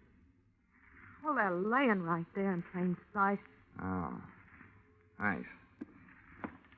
Now I'm going out and call the police. Louisa, I want you to get into that chair down at the other end of the trailer. Okay, General. You got the gun. And you, Myrtle, get on that bunk down at the other end. I don't understand all this. And now, ladies, while I'm gone, I don't want one of you gals to be knocking off the other. But on the other hand, I can't leave you here without protection. So I'm leaving the gun right here on this table in the middle of the trailer. And if Carter Lacey comes knocking at your door, you can have yourselves a race for the gun.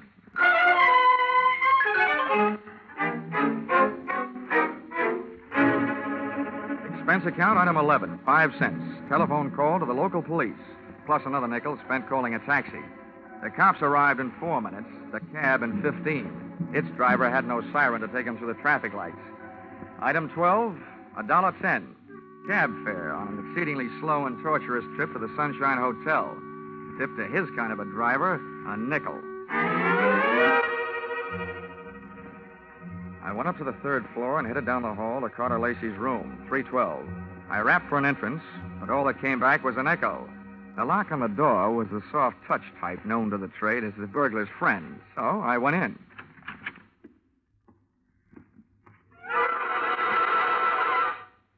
Stars fell in Alabama? Oh. Stiffs fell in Alabama tonight. Oh, Operator, this is an emergency call. Let me have the Tuskegee police, will you? Hello? Police department? This is the same guy who just called you from the carnival to report a murder. Yeah, well, you can send in the 2nd team. I've got another one. You can send in the 2nd team.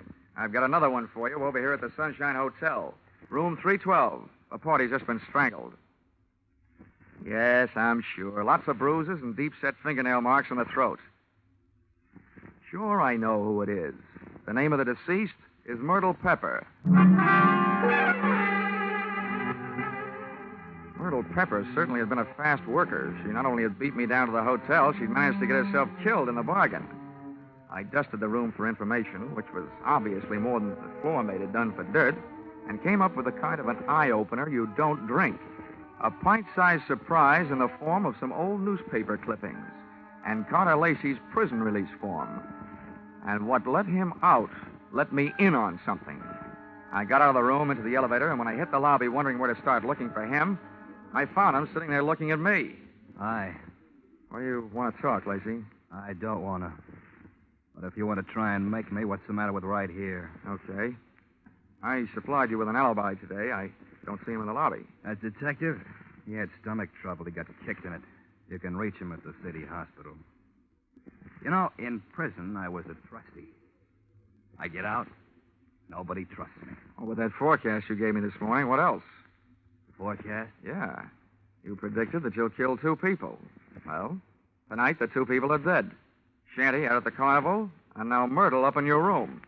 What does that make you? A good forecaster. Or the killer, maybe? Thanks for the maybe. Look, Dolar, I came to this town to take care of something. I took care of it. You want to yell cop? Go ahead. From now on, nothing bothers me. Well, then stop chewing your nails. You told me this morning that one of those 3 people was working with you.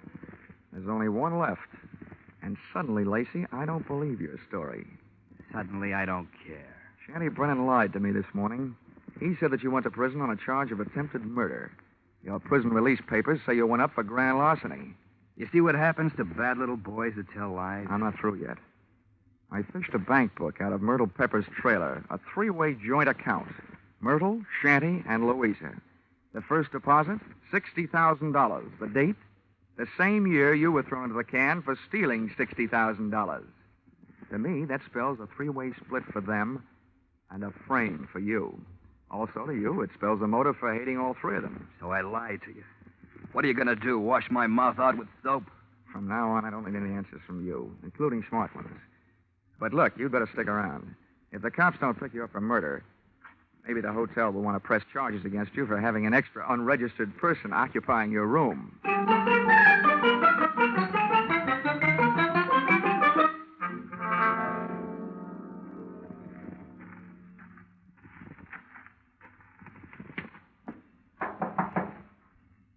Who is it?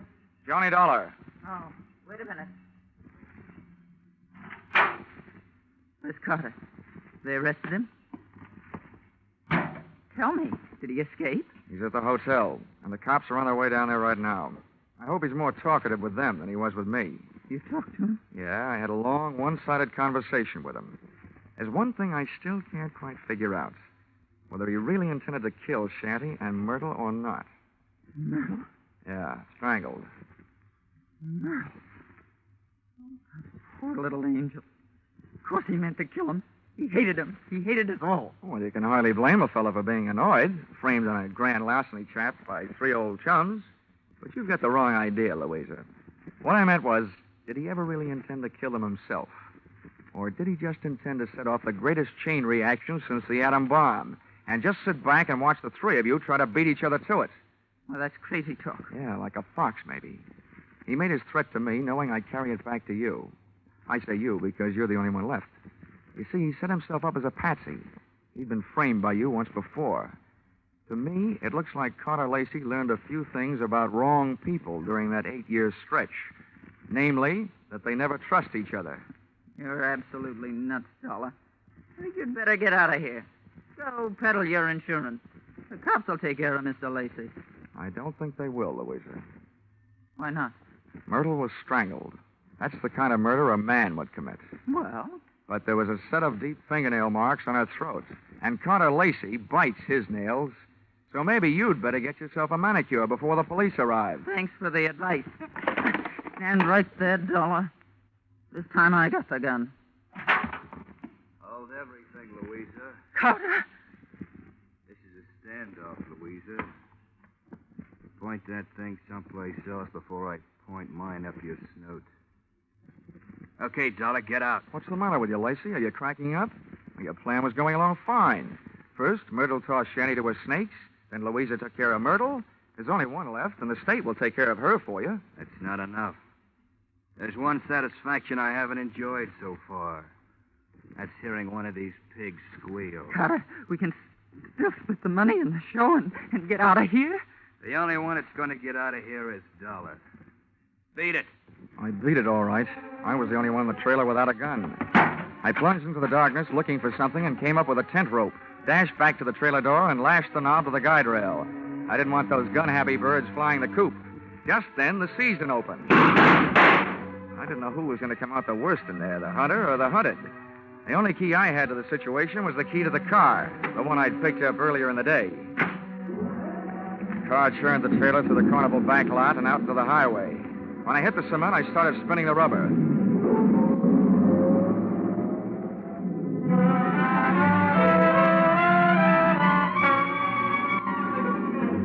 Just as we hit the streets of the sleeping city, things woke up. Whoever was left back there snapped a shot at me through the trailer's front window. The second shot was my cue to try to ruin their aim by playing rockabye trailer, swinging the car from one side of the street to the other.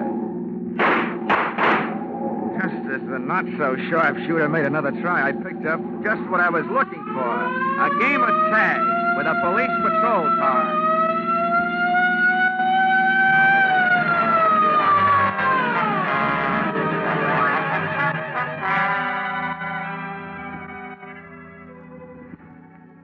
Expense account, item 13, 15 cents, bicarbonate of soda. Those Midway hot dogs I'd had for supper were no thoroughbreds. Item 14, $35, cigars for night shift. Talladega police, for whom I had started things smoking. Item 15, $3, hotel bill. Oh, but never let it be said that I ever turned in a measly $3 hotel bill for myself. This was to check out of the Sunshine Hotel, the man who had checked out in the trailer at the hands of Louisa Pepper. Louisa Pepper, the only one who was a good bet to catch up with Brennan, who had been murdered by Myrtle. And Myrtle, who had been loused up by Louisa. And Carter, whom she had also carted out of this world, proving that when you start any kind of chain reaction, you should be careful, because you're never going to be sure where it's going to stop. Expense account total... What? Only $692.18. I must be slipping.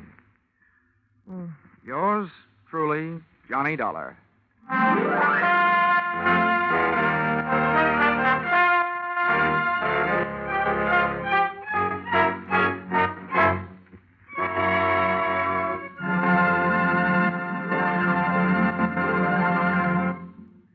The madman of music is moving. Yes, Spike Jones, formerly heard on CBS on Sunday, is already unpacking his famous collection of flit guns, dishpans, and other instruments, ready for tomorrow night's premiere broadcast as a CBS Saturday star.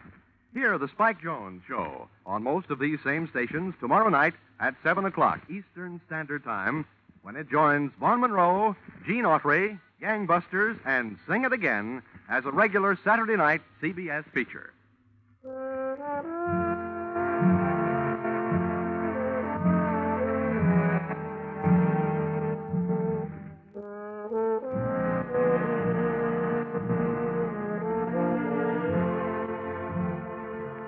Listen in again next week when CBS brings you Yours Truly, Johnny Dollar, with Charles Russell as Johnny. Yours Truly, Johnny Dollar is written by Paul Dudley and Gil Dowd, with music by Mark Warnow, and is produced and directed by Richard Sandville for CBS, the Columbia Broadcasting System.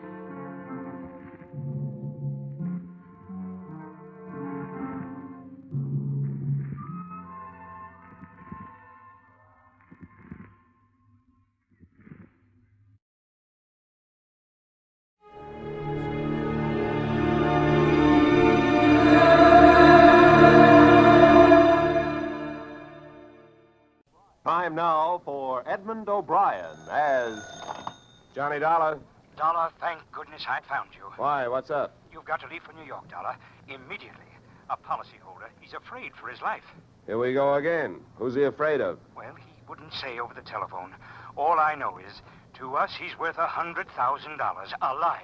Well, that makes it simple. He must be afraid of somebody to whom he's worth $100,000 dead.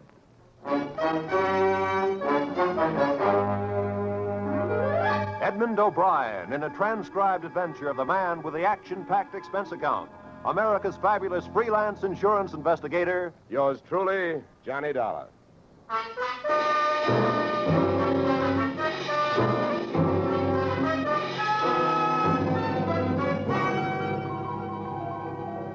Expense account submitted by Special Investigator Johnny Dollar to Home Office, American Continental Life Insurance Company, Hartford, Connecticut. The following is an accounting of my expenditures fulfilling your assignment as a bodyguard. The body being that of your late policyholder, Robert W. Perry.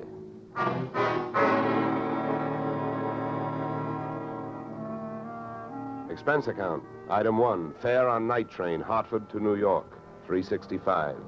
Expense account item 2, $1.80 taxi to Lower Manhattan following morning, To officers Perry and Van Bruten, importers, arriving as promised at exactly 9 a.m. Good morning. May I help you? Yes, you certainly can. My name is Johnny Dollar. I have an appointment with Mr. Perry for 9 o'clock. Oh, yes. From the insurance company. Well, you're right on time. Yes, they told me I'd better be, and I'm glad that I am. Mr. Perry just came in. He's alone and waiting for you. I'll buzz him that you're here. Thanks. Come on, Dad!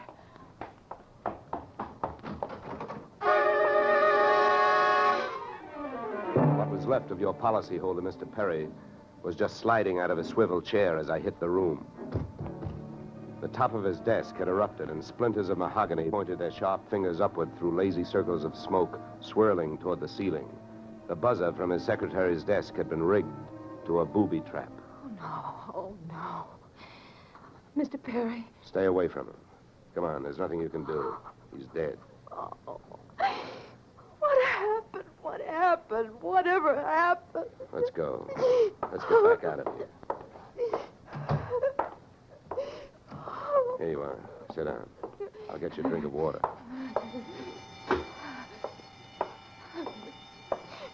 Come on, drink this.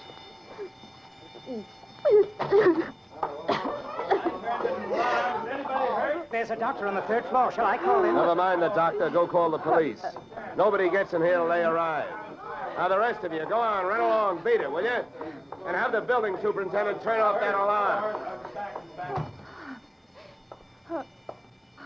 Okay, miss. Now, take it easy. It was all so sudden. What happened? Well, that's not hard to figure out.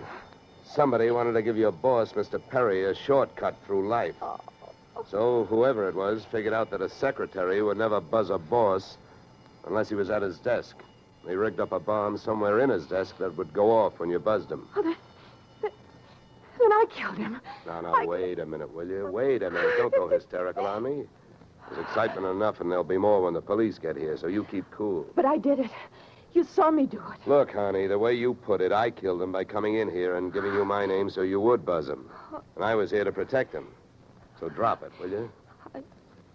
I'm sorry. Now tell me, what about yesterday? Was Perry here? Yes, all day. What time was it when you last used the buzzer? Why, right up to the last minute, about 5:30. Who left the office first? Oh, Mr. Perry, he always leaves first. I lock up. From the looks of things, you should have used more locks last night. Somebody got in here to do some wiring. Oh, I forgot that fire alarm.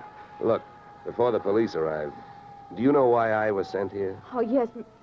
Mr. Perry felt that his life was in danger.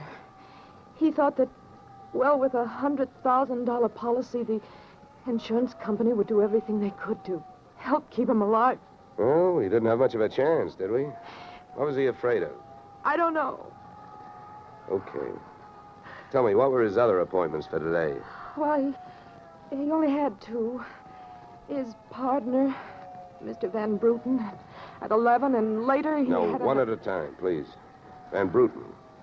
Anything special about their meeting? Oh, yes, Mr. Van Bruten arrived just yesterday from Holland.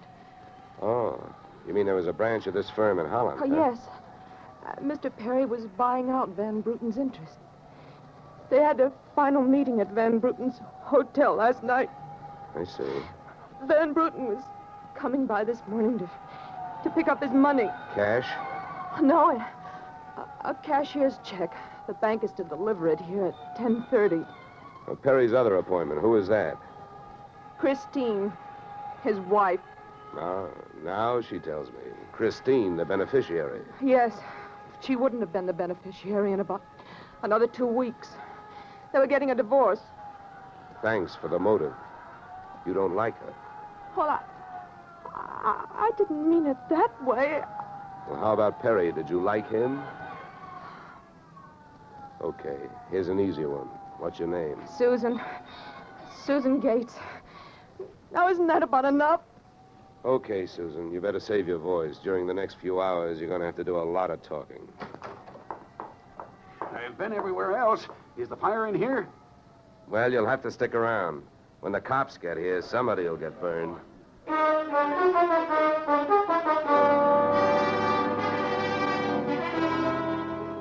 firemen should have stuck around because the cops arrived in a blaze of glory. It was a very high-class investigation, 2 lieutenants. Finally, after about an hour, the police photographer ran out of flash bulbs, the office of the deceased ran out of fingerprints, and the lieutenants ran out of questions. So the on-the-scene phase of the investigation was closed.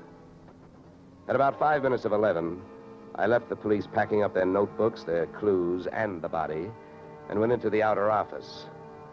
Susan looked like she could use a big, broad shoulder to weep on, but unfortunately, I was wearing my light gray suit. About then, a dark blue suit and a deep green voice entered the room from the corridor. There. There's a fellow out here says he belongs here. His name is Van Bruten. Well, what do you think? His name is on the door you just opened. Oh. Well, now, my name happens to be Murphy, and it's on bids all over the country. But that don't mean I'm stuffed with feathers, does it? Well, never cross tongues with an Irishman. All right, send him in, officer. All right, you can go in. There's a policeman out there. There's trouble here? I am Brian Van Bruten. Where is Mr. Perry? What? He is waiting for me, no? No. But my appointment... He's not keeping any. He's dead. Dead? This is not possible. Last night I saw him. He was well. What happened?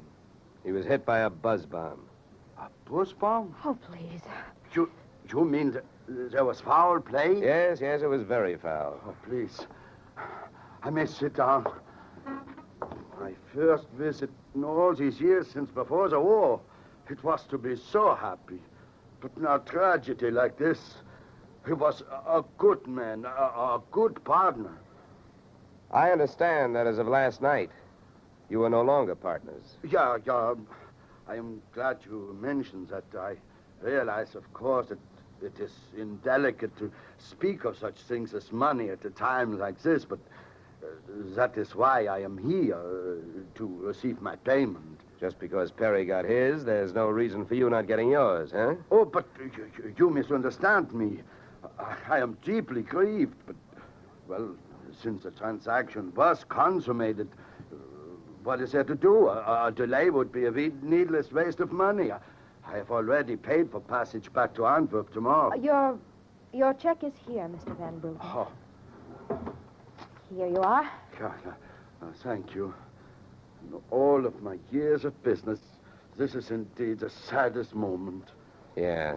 Well, if I didn't have some work to do, I'd sit down with you, and we'd all have a good cry.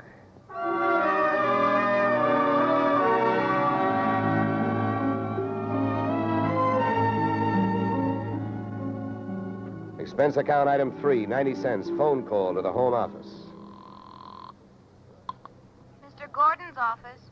Look, honey, this is Johnny Dollar. I want to speak to Mr. Gordon. While I'm telling him what I've got to tell him, maybe you'd better sit there in his lap with some smelling salts. I'm not that type of a secretary. Besides, he doesn't have a lap. Hello, Dollar. How are you making out? Out? About $100,000. What's that? Yeah. You know, you should have sent me earlier. Somebody turned Mr. Perry into a firecracker just after I got here. He's dead. Oh, that's bad news. Big policy. Yeah, what I want to know is, shall I stay on the case? Well, certainly, Dollar, by all means. Is there a chance of proving suicide? There's a non-payment clause. Yeah, to make this one a suicide, there'd have to be a Santa Claus. Nobody could hate himself enough to do it this way. What are the fraud possibilities? Fair, there's an estranged wife. She's the beneficiary, but she wouldn't have been in a couple of weeks. Divorce coming up. I'll start with her. All right, Dollar. Good luck. But watch those expenses. Why, Gordon, I'm surprised. I think an insurance man would be the first to want to see a fellow live a little.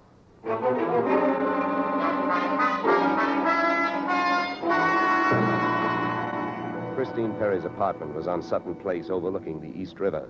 I took the elevator up to the 24th floor, and there I discovered that our garden-fresh widow was living high in more ways than one. Everything about the place was French.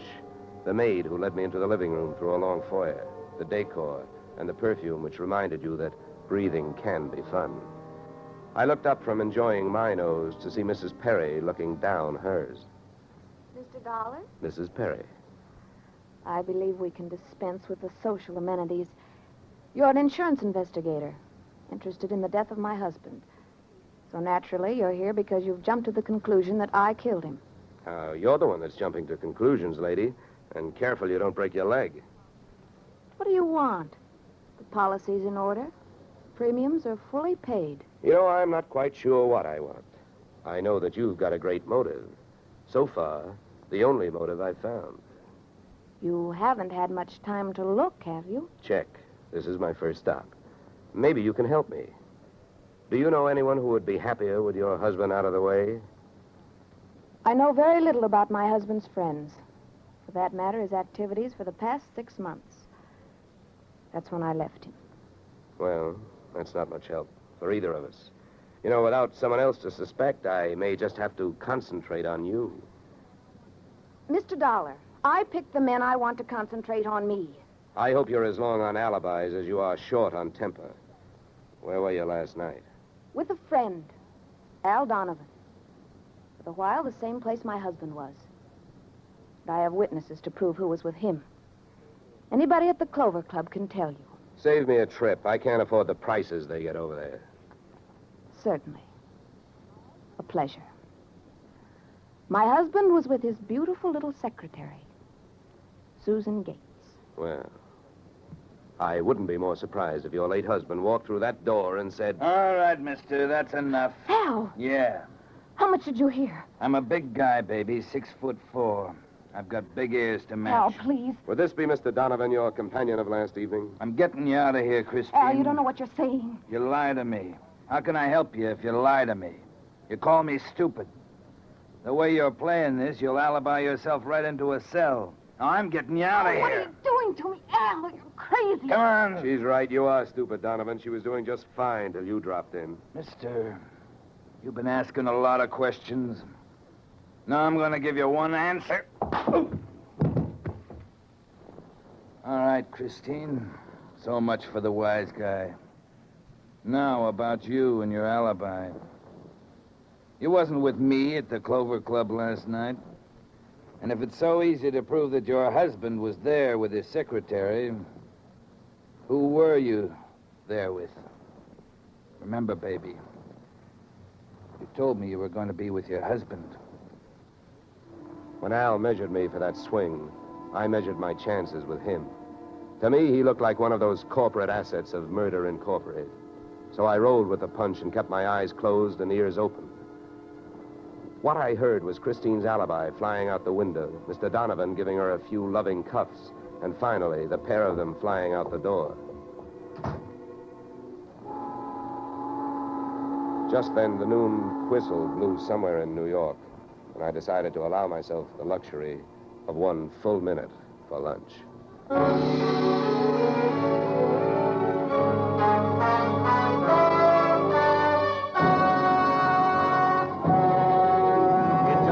We'll return to the second act of Johnny Dollar. But first... And now we return to the second act of yours truly, Johnny Dollar, starring Edmund O'Brien.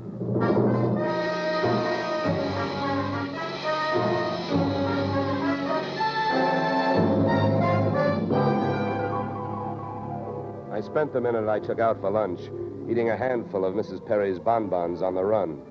I hit the street just in time to see Donovan pushing Christine Perry into a cream-colored convertible. When they got rolling, I piled into an even yellower vehicle with a meter on it and started off crosstown playing tag through traffic. At 57th and Broadway, things got complicated. My cab was 3 cars behind them when a red light flashed them to a stop. Then the door of their car flew open, Christine dashed out across the street, and melted into the river of humanity flowing down into the subway. Since Al Donovan didn't follow her, I followed him. When he finally pulled to a stop, he took 2 chances. He parked in a no-parking zone and walked straight into the building beside it, a police station.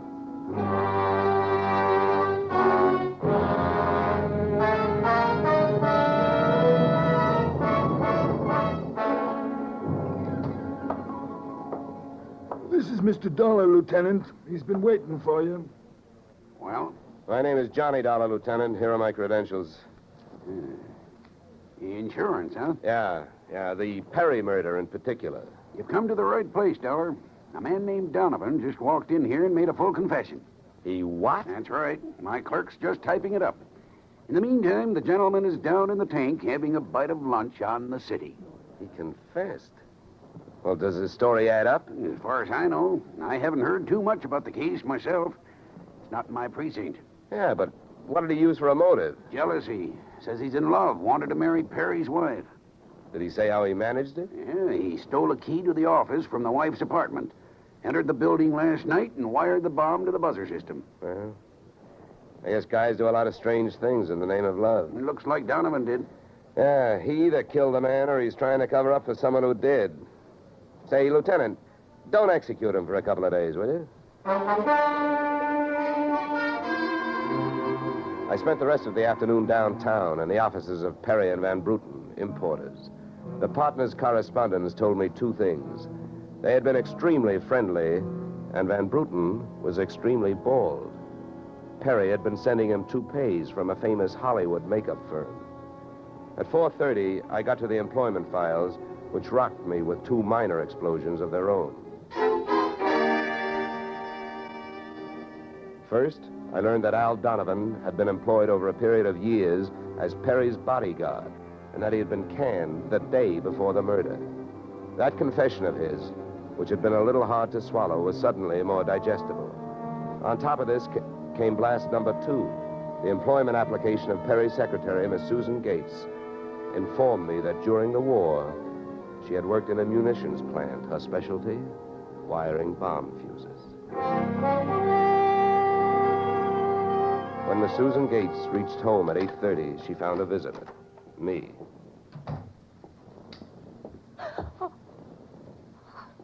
How did you get in here? Professional secret. Oh, you scared me. What do you want?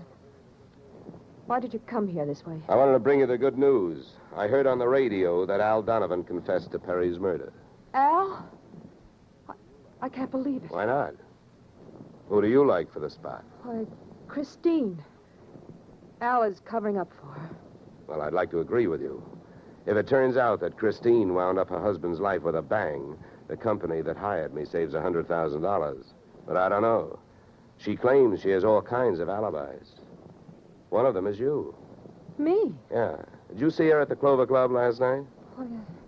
Well, yes, Yeah. I know who you were with. Your boss. There's nothing wrong with that. No. I'm not preaching a sermon. I want to know who she was with. I don't know. A man I'd never seen before. Mr. Perry knew him, but he wouldn't tell me who he was. Why not? I don't know. He said I might get the wrong idea. About what? I don't know. We didn't sit there and talk about it all night, so why should we sit here and talk about it all night? All right. Good heavens, when a census taker shows up and asks a lot of questions, people answer them. When an investigator tries to do his job, they make the proverbial clam look like a blabbermouth. Look, Mr. Dollar, believe me. This has been a greater shock to me than to anyone else. Yes, excepting, of course, your late employer, Mr. Perry. How long did you work for him? 4 years. Where'd you work before then? Well, I worked... Let me help you. Bombs, huh? Wiring fuses. Remember? All right. I remember. Good. Maybe you'll remember a little more. Let's go back to last night. The guy with Christine Perry, who was he? I tell you, I don't know. Was it Van Bruten? I don't know. You don't know? No. I'll get that. No, I'll go. Just make sure you don't keep going. Susan! When Susan snapped the spring lock to open the door, the gun outside opened up. The first slug caught her in the left shoulder, spinning her out of the way of the rest of them. It was getting monotonous. Every time a buzzer went off, things started booming. Susan was sprawled out on the floor in front of the door, and to open it, I had to move her. By the time I did, the hallway outside was empty. Okay, now, take it easy. Come on. Won't start hurting for a couple of minutes. We'll have a doctor here by then. He'll give you something. Please, try to keep calm. Here, what? I'll throw my coat over here. Now, try not to move. going to ruin this rug. Never mind the rug. What we want to worry about is who tried to ruin you. What'll they do to me? What'll who do to you? They'll arrest me. They don't arrest people for getting shot. You have any idea who it was? That man in the office this morning. The one who picked up the check. Van Bruten? No, he wasn't Van Bruten. He was a phony? Yeah. And you still gave him that check? Yes. Well, I won't ask you why. You gave him that check and then tried to blackmail him. Is that right? They'll arrest me. I wouldn't be surprised. Who is this guy? Where can I find him? Come on, don't pass out on me now. His name, quick, come on. Then Sam. Where's he live? Marsden Hotel. Under his own name? No, I don't... I don't blame you. I could use a few moments of unconsciousness myself. The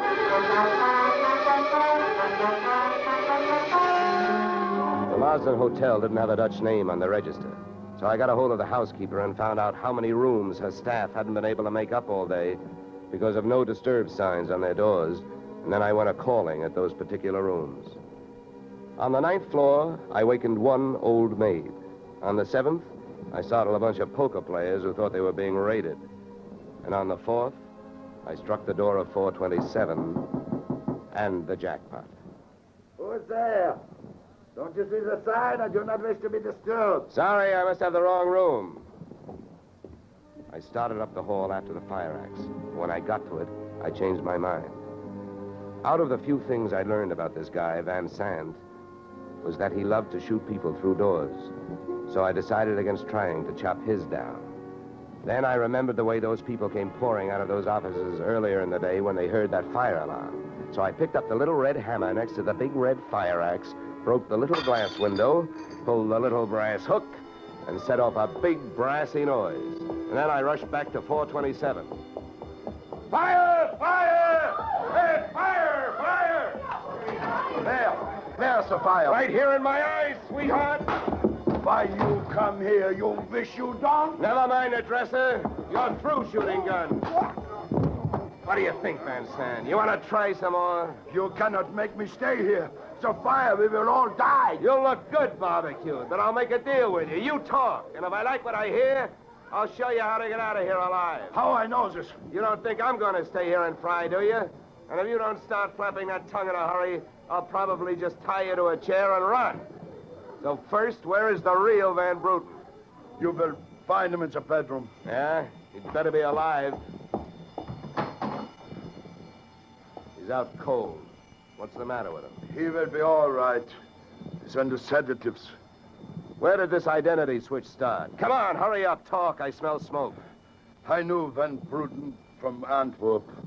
I know about the sale of his interests. I know the girl in the office here had never seen Van Bruten. Look, we go now. Don't get up. Come on, keep talking. I can feel it getting warm in here. Ah, the firefighters. We will be safe. Don't be too sure. They always start at the top floor and work their way down. Come on, I can hear those flames crackling. You know the rest. Last night, when the transaction was all finished with Perry, I gave to Van Bruten some sedative in his cocoa. So you set up that bomb so Perry would get it before you showed up to pick up the check, huh? Yeah, I told you that. How the girl knows I am an imposter, I don't know. Well, let me tell you. She's been sending old Van Bruten toupees for the last 4 years. Gray ones, my red-headed friend. Oh, yeah. I can stand up now. We go out from here, no? We go out from here, no? Yes, out cold.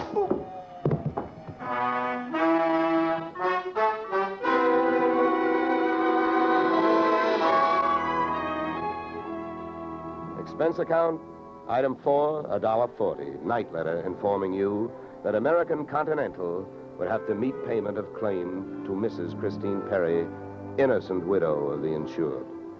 The only thing she was guilty of was trying to stay on the right side of a hot-tempered boyfriend. She lied about who she was with at the Clover Club, not to fix herself an alibi, but to keep Al Donovan from learning that she'd been out with another man. That man being the real Mr. Van Bruten, who had only taken her out to try to talk her into reconciling with his friend, her husband. Expense account item 5, $100. fine for turning in a false alarm, which, since you're paying it with me, is just fine. Expense account total, $463. Yours, truly, Johnny Dollar.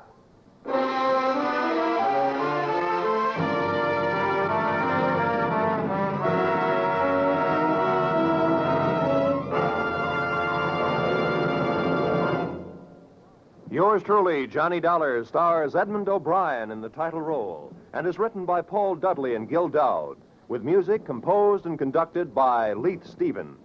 Featured in our cast were Walter Burke, Gene Bates, Joe Duvall, Ted DeCorsia, Joyce McCluskey, and Raymond Burr. Yours truly, Johnny Dollar, is produced and directed by Jaime Del Valle.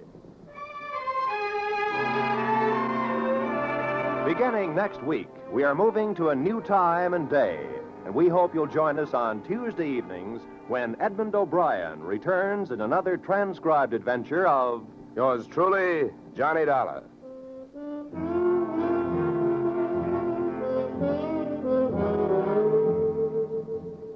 Yoo-hoo, Mrs. Bloom. Molly Goldberg's famous invitation to fun in the Bronx now echoes across the country each Saturday night on CBS. It's the same fine brand of comedy mixed with a tear now and then that's made Molly and her whole family, Jake, Sammy, Rosalie, and the others, favorites for many years. CBS invites you to hear the Goldbergs on most of these same CBS stations this Saturday and every Saturday. This is Roy Rowan speaking.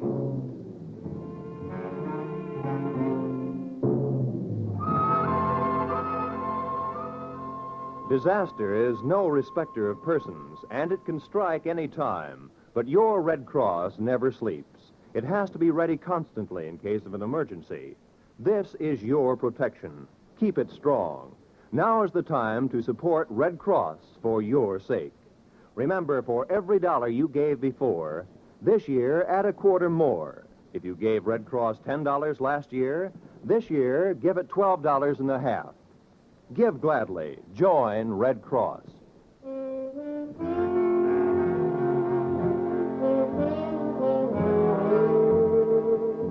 This is CBS, where yours truly, Johnny Dollar, meets adventure next Tuesday night, the Columbia Broadcasting System.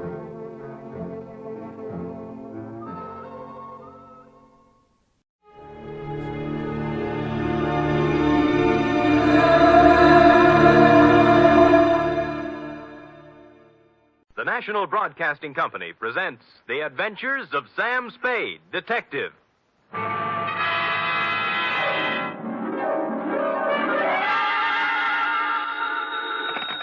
Sam Spade Detective Agency? Me, sweetheart. Oh, you. What's the matter now? Oh, nothing. You just up and leave and don't say where you're going, and I'm only your secretary, and I'm the last one to know about it, and everybody else in town knows more than I do, and I wasn't here. Enough. Wait a minute. How did everybody in town know about it? Well, it was in the newspapers, that's all. In the society column, no less. Really? Well, imagine that. Florabelle Frolics column. Florabelle. Mr. Spade, the notorious private detective, is vacationing at Westover as a guest of a promising young architect, Garrett Welch. Notorious yet? Well, at least they spell my name right. I suppose you had a great time. Well, it was exciting. What did you do? Just talked over old times, F. Did a little hunting, little shooting. Did you bag anything? F, what's your language? Sam. I see you're shocked. Well, so was I. However, if you have nothing to do, hang around the office, and I will be down with several pages from my diary telling about the whole affair. I've titled them The Civic Pride Caper.